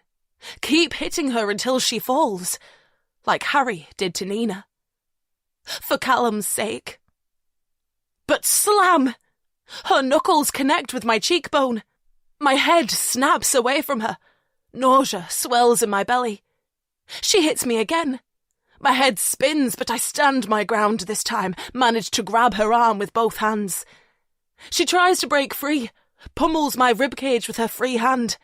I crease over in pain, but don't loosen my grip. I take a breath, then scream, emptying my lungs, and use the force of the echo to surge forwards. Distracted by the noise, she stumbles backwards. I take the opportunity, diving on top of her as she falls. She writhes underneath me, desperately trying to push me off. I hold each of her arms down, just about manage to stay in control, but it's taking all my strength, and I need a free hand to frisk her for a phone. "Get the fuck off me!" she screams. She rears up with her chest, then flings her head forward, slamming it into mine. I feel blood spurt from my forehead, the wound from the transceiver opening up. Oh, God, it's too painful. I can't see. I can't think. I've lost all my strength. She's trying to flip me over, I realise, regain her dominance. I need to stop her. I let go of her arms but start punching her body, trying to ignore the explosions of pain as she gives me the same treatment. My fist slams against something hard. Her phone. If I can get to that, know that I can call for help, I'm sure that will give me the strength to fight her. I rip at her jacket, reach inside her breast pocket. Yes! I manage to pull it out. But the pain, the freezing wet snow, means my fingers aren't working properly. It skitters out of my grasp. For a millisecond we both stare at it, perched on a mound of snow. Then we lunge forward, scratching and hair-pulling, using every possible means to get to it first. But in our scramble, the phone slides further away, towards the ice hole. It's my only chance to save Callum. I can't lose this race. I pull up onto my knees, steady myself, reach out to grab it. But I'm more vulnerable in this upright position. Zoe barges into my back. I tip forward, the phone skids again, slides, drops. No! I cry out, my bare hand following it along the snow. She barges again. My hand drops into the freezing water, burns with intense cold. I suddenly realise the danger I'm in. Fuck! No!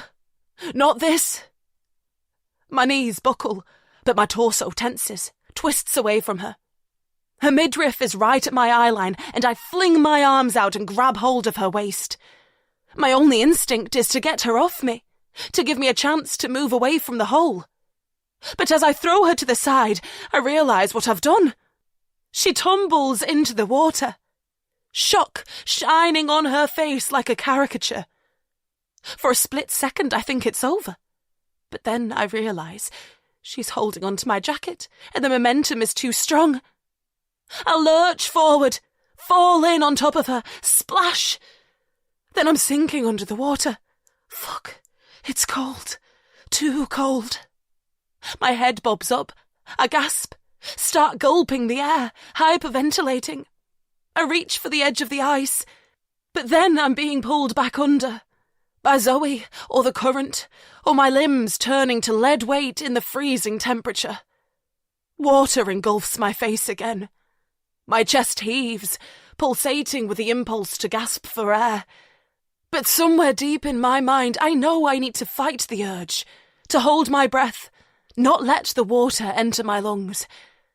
I need to kick my legs, escape the water's clutches, stop myself from sinking into the abyss. Find a way to get back to Callum. But the ice-cold temperatures are freezing my brain. I can't feel Zoe at my side anymore. Has she escaped?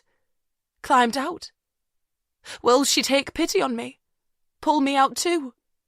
Or has she been swept away, caught under the ice? I don't know. I'm not aware of anything but the deathly cold driving its way under my skin, into my brain. And my son. If I stop to look, there are images of him everywhere, swimming around me. His gorgeous face, his beautiful smile, the way his lips purse when he's cross, and spread when he wants to be kissed. I'm warmer now, thank God. I can stop kicking. I can rest. Chapter 53. Ivy. A shining light. A voice. A language I recognise but don't understand. Rapide! Aidez-moi à la sortir! A sensation. Being dragged through water. A new lightness around me. Couvrez-la de couverture. Vérifiez quand l'ambulance arrivera. Je vais faire la RCR. Hands. Blankets. Warmth. More muffled words. A jet stream of air into my lungs.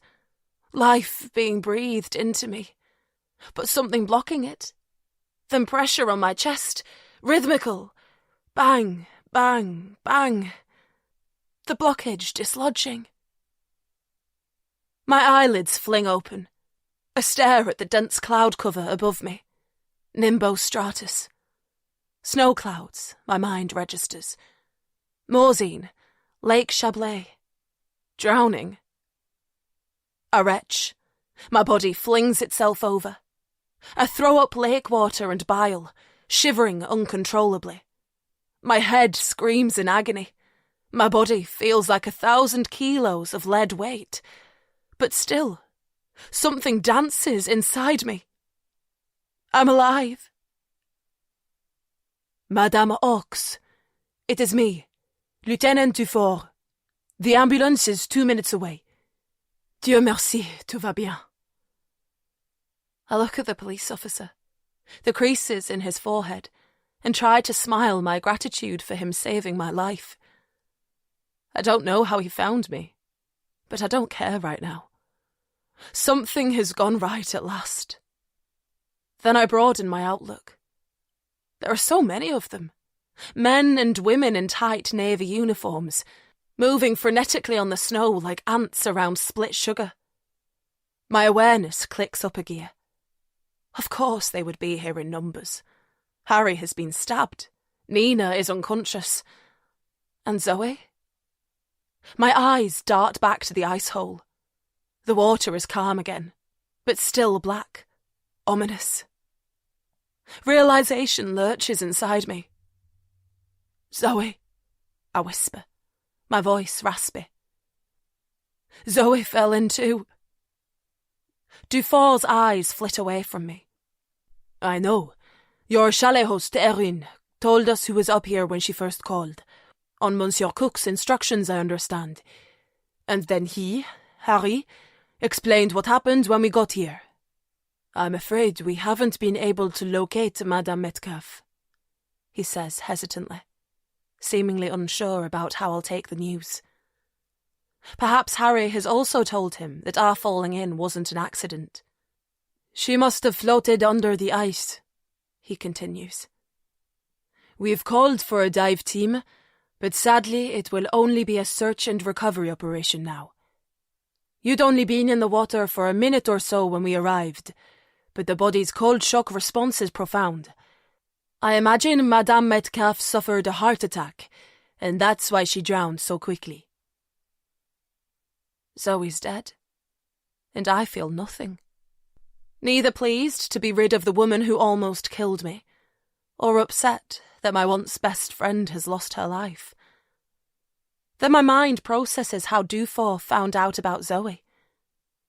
And Harry? I ask, twisting my neck, but I can't see him. He spoke to you. Not only still alive, but able to talk. That must be a good sign.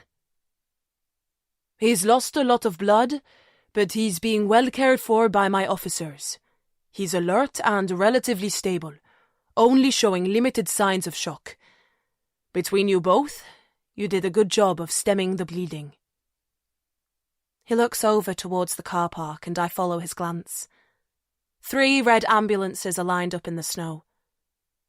The paramedics have arrived now, he says. They will take both of you to the main hospital in Tonon, and Monsieur Cook will go straight to surgery. The surgical team there are expecting him, and Madame Samson will be taken to the medical centre in Morzine, he goes on. Her injuries are less severe. Nina. Soon I will need to tell Dufour what she did, but not yet. I'll wait until he asks. I look over towards the car park and see a crowd of paramedics marching towards us, big bags of equipment slung over their shoulders, 3 of them also carrying a folded-up stretcher each. The slippery surface of the lake clearly isn't an issue for them in their heavy black boots. Soon, I will be cocooned in a warm hospital room, I think, surrounded by medical professionals like them, being monitored for secondary drowning, concussion, kept safe. I have escaped death. But this isn't over. Not while Callum is still with Luke. I have no idea whether Zoe's brother is a willing conspirator or an innocent pawn in Zoe's master plan.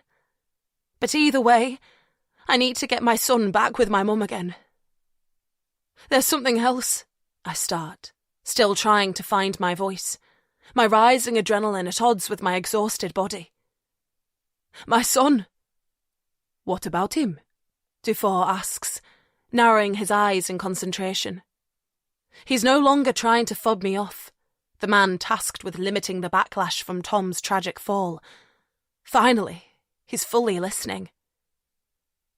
My mum is staying at my house in London, looking after him while I'm out here. But Zoe's brother has taken him.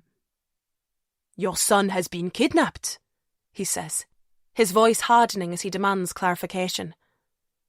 Not exactly, I say, frustration starting to bubble inside me. At Dufour for not immediately understanding, and at myself for allowing Zoe to take my phone in the first place. My mum thought Luke was a friend of mine helping out, I explain. Zoe sent a message from my phone pretending to be me. It was all part of her plan.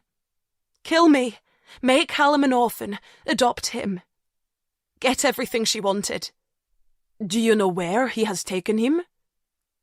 No idea. No. My voice cracks. Look, I can get in touch with the British police through Interpol, and they can contact the appropriate police force and ask them to investigate.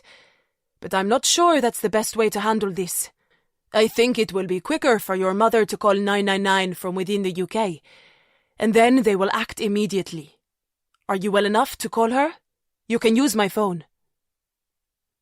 2 paramedics arrive by my side as Dufour hands me his phone. Bonjour, madame, the male one says. It seems too polite, too routine for such terrible circumstances, but I mumble the greeting back as I start dialing my home phone number. To my shame, I don't know my mum's mobile number off by heart. Madame Hawks est anglaise, Dufour says, his voice clipped, professional. So we should speak in English. Okay, the paramedic says, nodding. Her airway was blocked when we first pulled her out, Dufour explains. But I performed CPR and chest compressions and it cleared. Since vomiting, she has been breathing and talking normally. We have wrapped her in blankets, but she's still very cold. There is also a head wound. Madame Hawks, the man says, covering me in a bright foil hypothermia blanket. I nod, try a smile. I have Dufour's phone by my ear, listening to it ring, praying that my mum picks up. My colleague and I must do some preliminary checks before we can move you, he goes on. And then we will get you hooked up with some oxygen and into the ambulance as quickly as possible. Thank you, I mumble. Hello? A familiar voice at the other end of the phone. Relief sweeps over me. Mum? Avi? You sound strange. Is everything okay? I take a deep breath. It hurts my lungs, but I still hold it in for a few seconds, gather myself. It's a long story, Mum, but I'm fine. I just need you to do something for me. Oh? Don't freak out, but I need you to phone the police. The police? She repeats, her voice already wavering.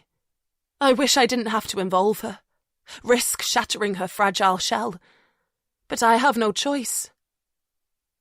Mum, I know you thought I wanted Luke to take Callum, but Zoe stole my phone, sent the message. My chest hurts with the effort of talking. I pause, close my eyes, take another breath. I can't explain properly now, but Zoe got Tom killed. She wanted Callum for herself. She's dead now, but I don't know where Luke's taken him. A gasp down the phone, then silence. I need you to get him back, Mum. She still doesn't speak. I swear at myself. I've pushed her too far. Of course she can't handle this. I should have told Dufour to go via Interpol. I've put Callum in danger, she finally asks, her voice hoarse with worry. You could never have known. The line goes quiet again, but it's a different kind of silence this time. My mum has cut me off. Chapter 54. Linda. Linda wills her fingers to unfurl.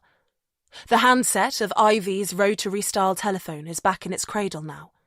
She dropped it down when she couldn't cope with listening to her daughter anymore, so there's no point in continuing to grip it. But she knows that as soon as she lets go, she will need to act, to take steps to save her grandson. And she's not sure she can. Except she must. It's her fault that Callum is in danger, not Ivy's. Her unwillingness to take responsibility for his welfare that led to this. God, she was so grateful when she read the message she thought was from Ivy. Big storm, still can't get back, but have arranged for Luke, Zoe's little brother, to take Callum, give you a break. Callum knows, adores him. He'll be with you ASAP. Let me know when he's collected. When the door buzzer had gone, she'd been in two minds about answering it. What if it was the same phantom door knocker from the night before? But her desire for help had overridden her worries, and she'd warily stepped into the courtyard and opened the front gate. She'd recognised Luke from a photo Zoe had texted to her once, a family barbecue, and she'd found that familiarity reassuring when he prized Callum out of her arms and strapped him into the buggy. Callum had looked a bit doubtful about the exchange, but he hadn't cried, and Linda had taken that as a good sign. She'd sent Ivy a quick message without a hint of suspicion. But it turns out she was wrong. When Ivy called Zoe a killer, a kidnapper, Linda's first instinct was to push back. Tell her that it couldn't be true, that Zoe was a lovely girl who would never do anything so violent or cruel. But Linda knows that Ivy is never wrong. Her daughter only ever deals in facts.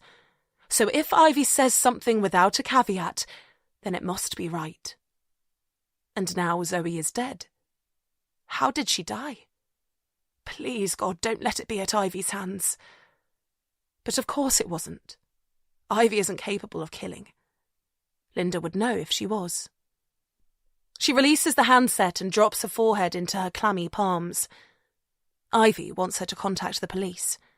She imagines them turning up at the house like they did 27 years ago with bad news about another Callum.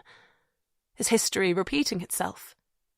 Will the news about her grandson turn out to be as catastrophic as it was about her husband? And her to blame for them both? She pictures two police officers sitting on Ivy's sofa, dubious expressions on their faces as she explains that yes, she willingly gave her grandson away to little more than a stranger.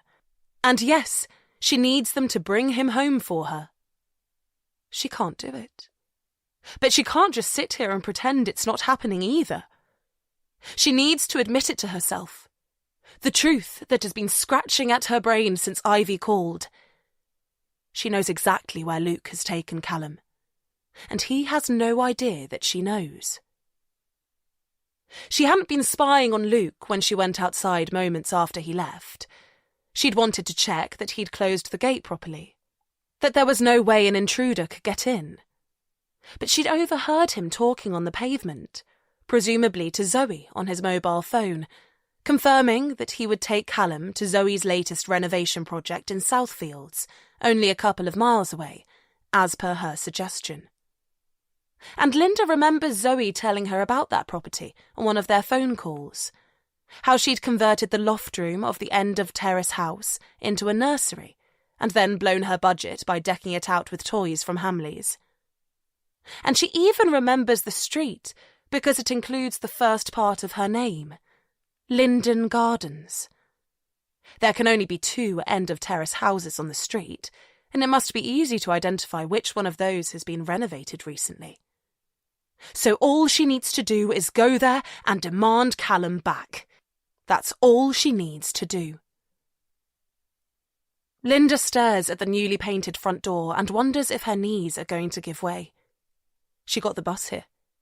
Ivy would have wanted her to hail a cab and tell the driver to step on it.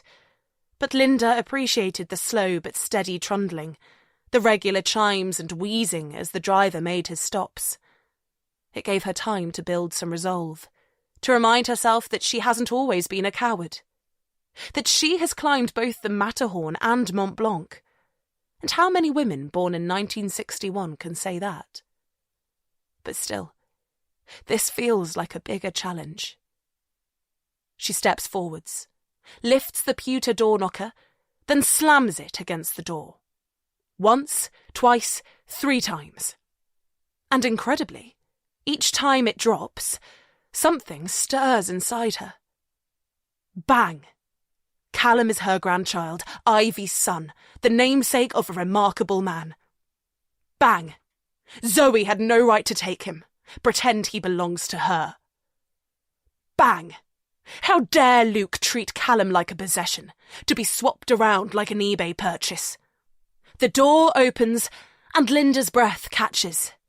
She feels sweat leak from her armpits, her neck become clammy. But she's not running away this time. She can't use her husband's tragedy as an excuse to hide away any longer. I've come for Callum. Oh, hi, Linda, Luke says, rubbing his shorn head to hide his discomfort. He manages a watery smile, but his eyes dart behind her. He's checking to see if she's alone, Linda realises. So he's not an innocent pawn in this.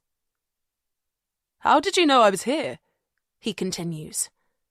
He tries to sound pleasant, casual, but Linda can tell it's forced. It doesn't matter. Can you bring him out? Deep down, she knows it's not going to be that easy, but she doesn't know what else to do. He stood in the doorway, blocking her entry, and she's not strong enough to push him aside. He's asleep, settled. I'll drop him back later, like we agreed, Luke says. And I better get back to him now, so... His voice tapers off. He edges the door. Linda takes a deep breath. If you don't let me in, she warns, I will scream at the top of my voice that you're a convicted paedophile who's kidnapped my grandson. What? Luke's eyes widen in shock. Zoe probably told him that she would be easy to manage, a pathetic little mouse. It looks like a lovely road. Are you ready for the neighbours to hear that? She keeps going. She'll do it too, and that tenacity must be reflected in her expression, because after a moment's pause, he pulls the door fully open and, ignoring the obvious danger, she pushes inside. Callum's buggy is in the hallway, but there's no sign of him. She thinks about how long it took for Luke to answer the door and realises with a sinking feeling that Callum's probably in the loft room, the nursery Zoe created. It's so deep inside enemy territory, but what choice does she have? 4 big steps take her to the stairs. Then she grabs hold of the banister and starts clattering up to the first floor. Hey! Luke shouts out from below her. She can sense him following but doesn't pause. She races along the landing and takes the next set of stairs 2 at a time. Her breathing is laboured by the time she reaches the loft room, but she doesn't care. She never thought that Callum was in any physical danger, but seeing him unharmed, in the clothes she dressed him in, the relief is almost overwhelming. She reaches forward to pick him out of the playpen, but freezes at the sound of Luke's voice, now hard and menacing. You can't take him, you know. Linda turns to face him. Why not? She asks, half feigning ignorance, half challenging him to admit the truth. But he doesn't say anything. He just walks towards her, his expression darkening. Her face pulls taut, her knees weaken, and her chest tightens. But she stands her ground. Chapter 55. Linda. Listen, Linda. I'm not sure how you found me, but you really need to leave now. That's good. I want to go. Linda hopes the churning fear in her gut doesn't show on her face. Callum and I will be on our way. She wants to pick her grandson out of the playpen, act assertive, waltz out of the room with her head held high.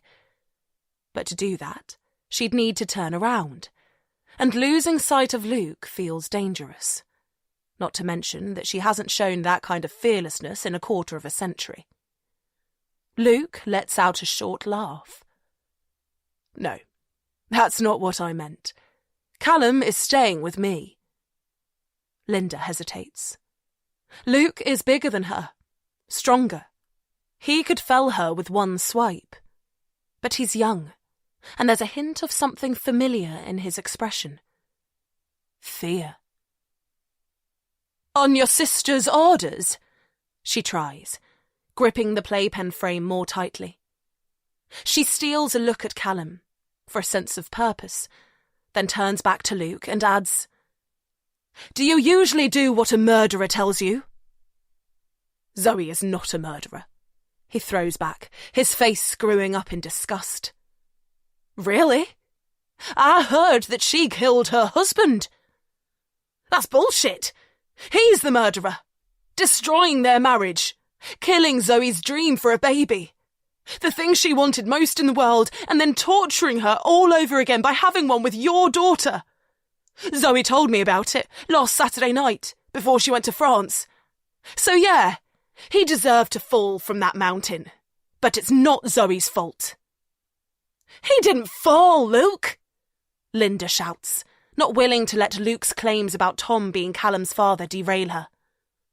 "Someone pushed him, on Zoe's instruction, the same way you've kidnapped Callum."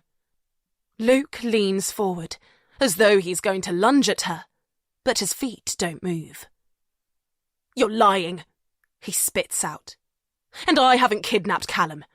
I'm keeping him safe. You're not fit to look after him." Linda eyes his curled fists, then looks back at his face. She can't overpower him physically, which means she needs to break his resolve, his loyalty towards his sister. "Is that the fantasy Zoe spun for you?" "It's not a fantasy," Luke hisses. "Ivy doesn't love Callum. That's why she was willing to leave him with you. She was obsessed with Tom, and that's the only reason she went through with a pregnancy. For him. Now Tom's dead, she'll neglect her son, just like she abandoned Zoe, her best friend, when our dad died. Zoe thinks she might not even bother coming back from France." A rush of dread fires up Linda's spine. It's not rational. She knows Ivy is alive and Zoe is dead. But even hearing the words, the image they conjure up, is enough to cause a physical reaction. "There's something you don't know, Luke." Luke blinks. The muscles in his neck tense. His head seems to vibrate with tiny tremors. Linda prays she's doing the right thing. "What are you talking about?" he spits out. "It's Zoe who's not coming back." She pauses. He suddenly looks so young, vulnerable, and it makes Linda realise that he's a victim too. Manipulated by his older, self-serving sister. She softens her voice. "I'm sorry, Luke, but Zoe's dead." "No," he mumbles, then louder. "No, no, no!" Callum bursts into tears. Linda aches to reach for him, but she can't. Not yet. "All this," she wafts her hand around the room. "It's over. And I promise that Ivy does care about Callum. More than anything in the world." "You're fucking lying!" he screeches. The noise bounces off the walls.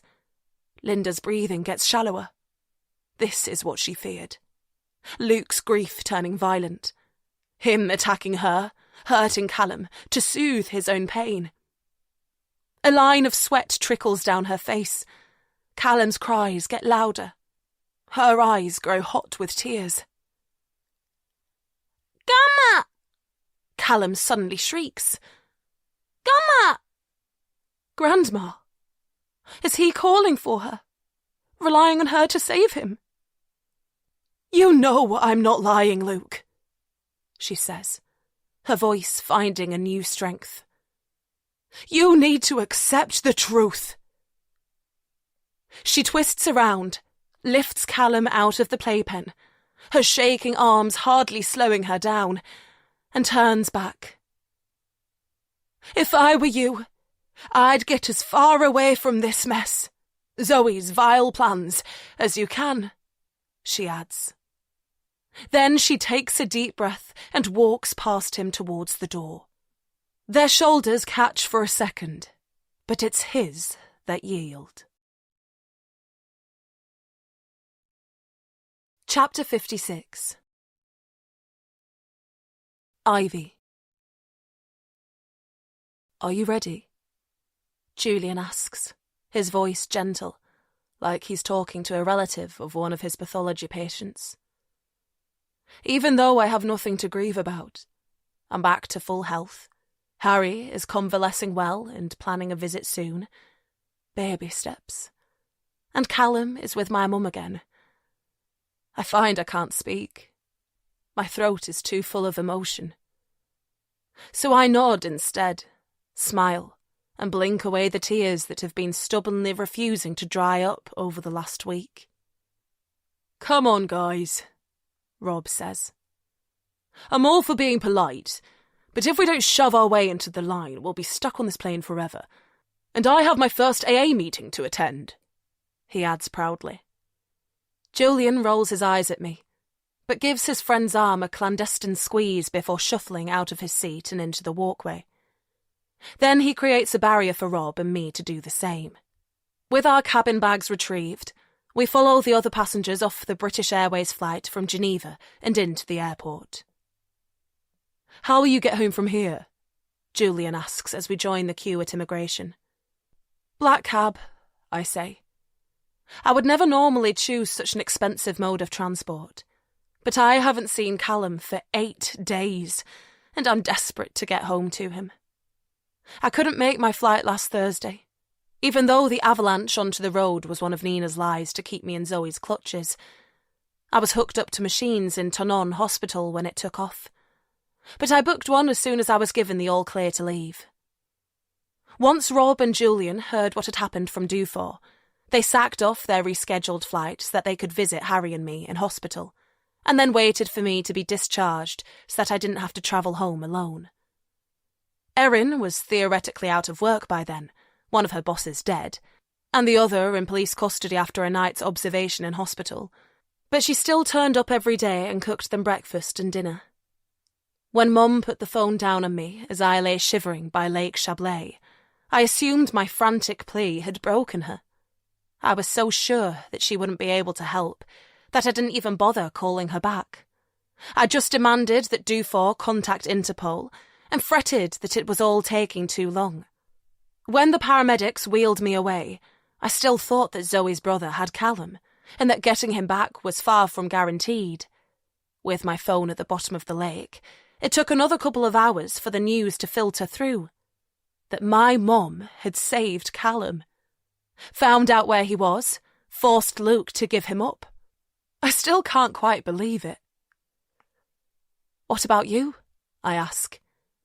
I know that Julian is looking forward to hugging his kids, but also nervous about seeing Nikki again and deciding whether to confront her about her affair. "Nikki's coming to collect me, apparently," he says mournfully.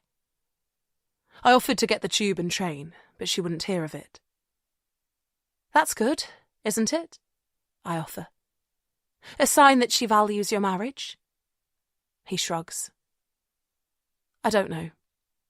Even if Nikki does regret being unfaithful after everything that's happened, I'm not sure I've got it in me to forgive her. To deal with constantly wondering whether she might do it again. When I thought she was sleeping with Tom, I could direct all my hatred towards him. But now I know it's someone else. Some other doctor with a Harley Street practice. I feel even angrier with her." "Just promise me you'll talk to her about it," I say.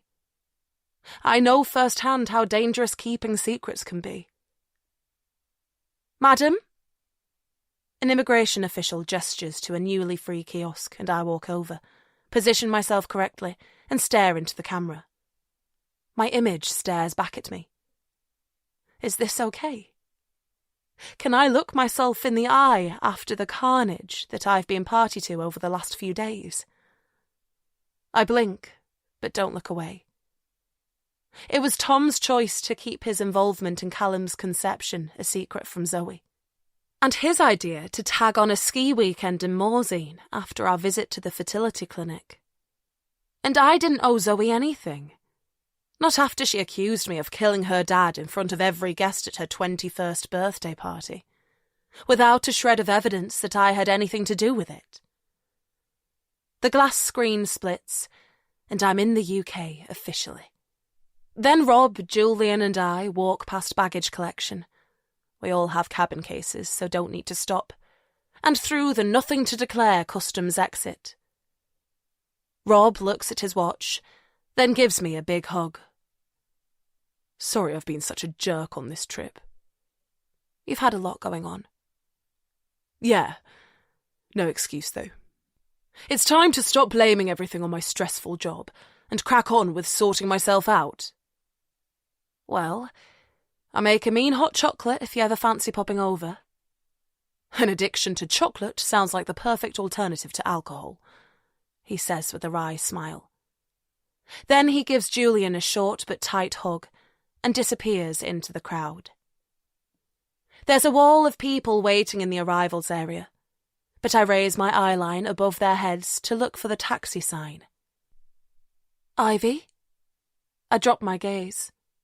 Nikki is stood by the metal barrier, a scruffy blonde child in each hand. What a terrible thing you've been through, she says. The gentle sympathy in her voice is enough for a short sob to escape my lips. Then I feel her arms around me. The children cast off towards their dad, and I can't stop the tears from falling again. I haven't seen Nikki for 15 years, but sometimes I think she was the nicest one of us all. It's hard to believe she's seeing someone behind Julian's back. Hi, Nikki. Thanks for picking me up, Julian says eventually, unfurling himself from the twins. His voice is formal, robotic. I would have been happy to make my own way back. What? And force me to miss out on my big moment? She answers, gently letting go of me and beaming at her husband. Julian's forehead crinkles. What do you mean?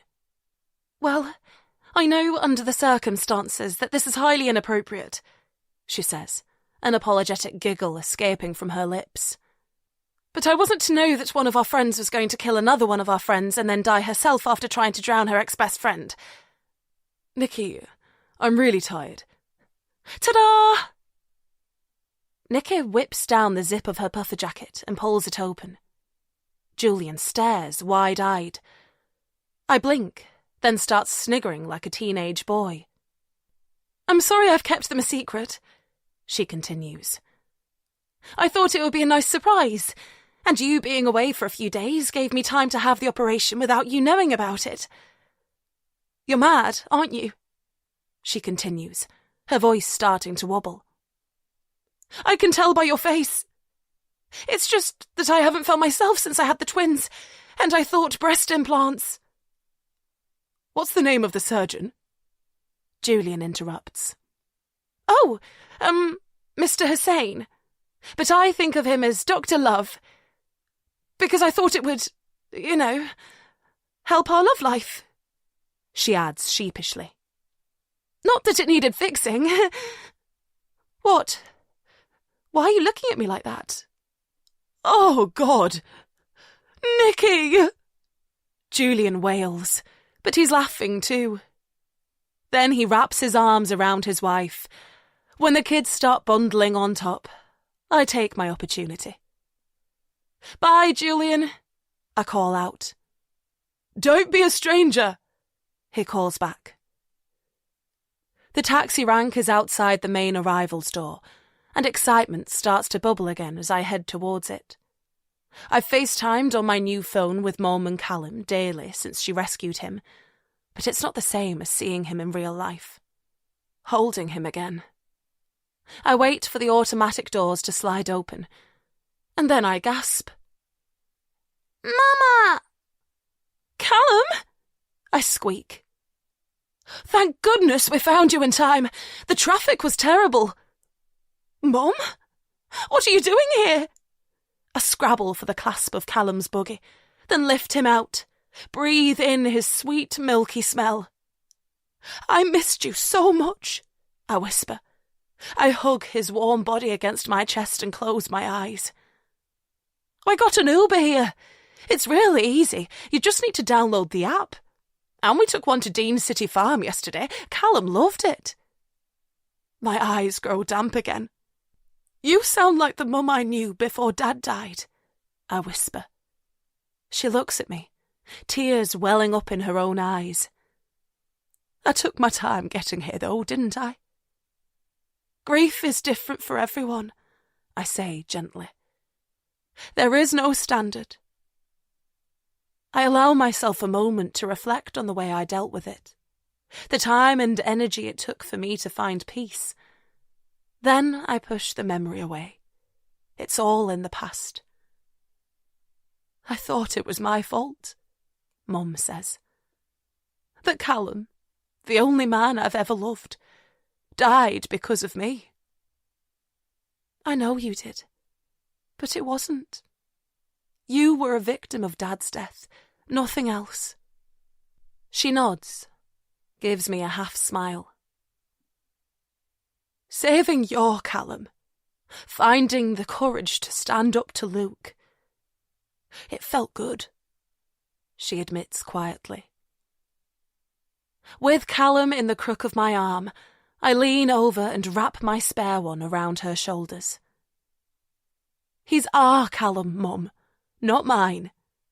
Our flesh and blood. And I'd love you to play a bigger part in his life. She drops her head into my neck.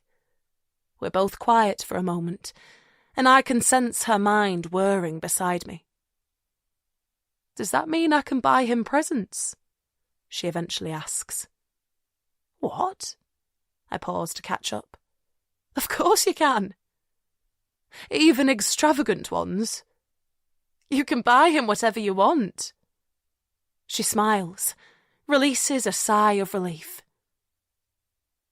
That means you'll be happy about sugar and spice, then. Sugar and spice, I repeat, a little nervous now. At the farm yesterday, Callum fell in love with 2 of the guinea pigs. I just couldn't help myself. Epilogue 2008. Ivy stares at his retreating figure and feels a sense of peace descend. She's done it. 12 long years after making the promise to herself and to her dad at his inquest. She's taken the final step. Peter Wilde is going to pay for what he did. All that hard work. Tracking him down, becoming a meteorology enthusiast, although that proved serendipitous.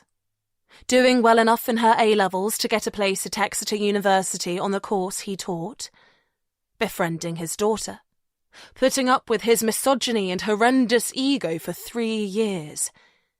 Keeping her mum away from him when he came to her house uninvited, in case she remembered him from the inquest. It has all led to this night, and an opportunity to take revenge. Yes, it means Zoe will lose her dad on a night designed for celebration. But while she might not know it, Ivy is doing her a favour. Removing the most toxic influence from her life. It might not work, of course. The scientist in her wishes it was more guaranteed, but life can't always be black and white. And somehow, rolling the dice feels appropriate on this occasion.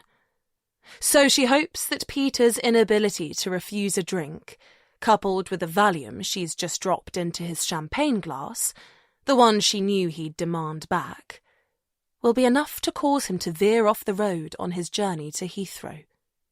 And that the convertible sports car that he insists on driving without a seatbelt will lack the protection to save his life. And if not, then she'll try again. And again, until he's dead. If she's honest with herself, it probably isn't what her dad would have wanted. He'd say something like, "Everyone makes mistakes," or, "Climbing is so addictive, it makes us all selfish." But he hasn't had to cope with losing both his parents like she has. One physically, and the other mentally. He hasn't had his life turned upside down by the cruel silence of one man. Up from Swindon for the weekend with a climbing buddy, Peter Wilde may have been less experienced than her dad at scaling the different rock faces in the Peak District. But he was a meteorologist. He could read the weather, see the deadly cumulonimbus clouds forming overhead. He knew there was a major storm on its way, and yet he chose not to warn the group. He decided, all by himself, to take the risk. And then he walked away unscathed while 2 men lost their lives, including her dad. She might not have hated him so intensely if he'd shown some remorse at the inquest, if he'd looked upset or guilty or resolved to change his ways. But it had been the opposite. As he'd stood in the witness box and given his statement, he'd been smug, as though surviving the double tragedy was proof of his superior status. Ivy listens to the pussycat dolls pulsating through the thin walls. Peter, no doubt, drinking his sparkling wine and thinking he's the best dancer on the floor. And then, despite everything that's happened tonight, she smiles. Because who's the superior one now, Peter Wilde? That was The Ski Trip by Sarah Clarke, read by Sophia Engstrand, produced by White House Sound. An audiobook from HQ, an imprint of HarperCollins.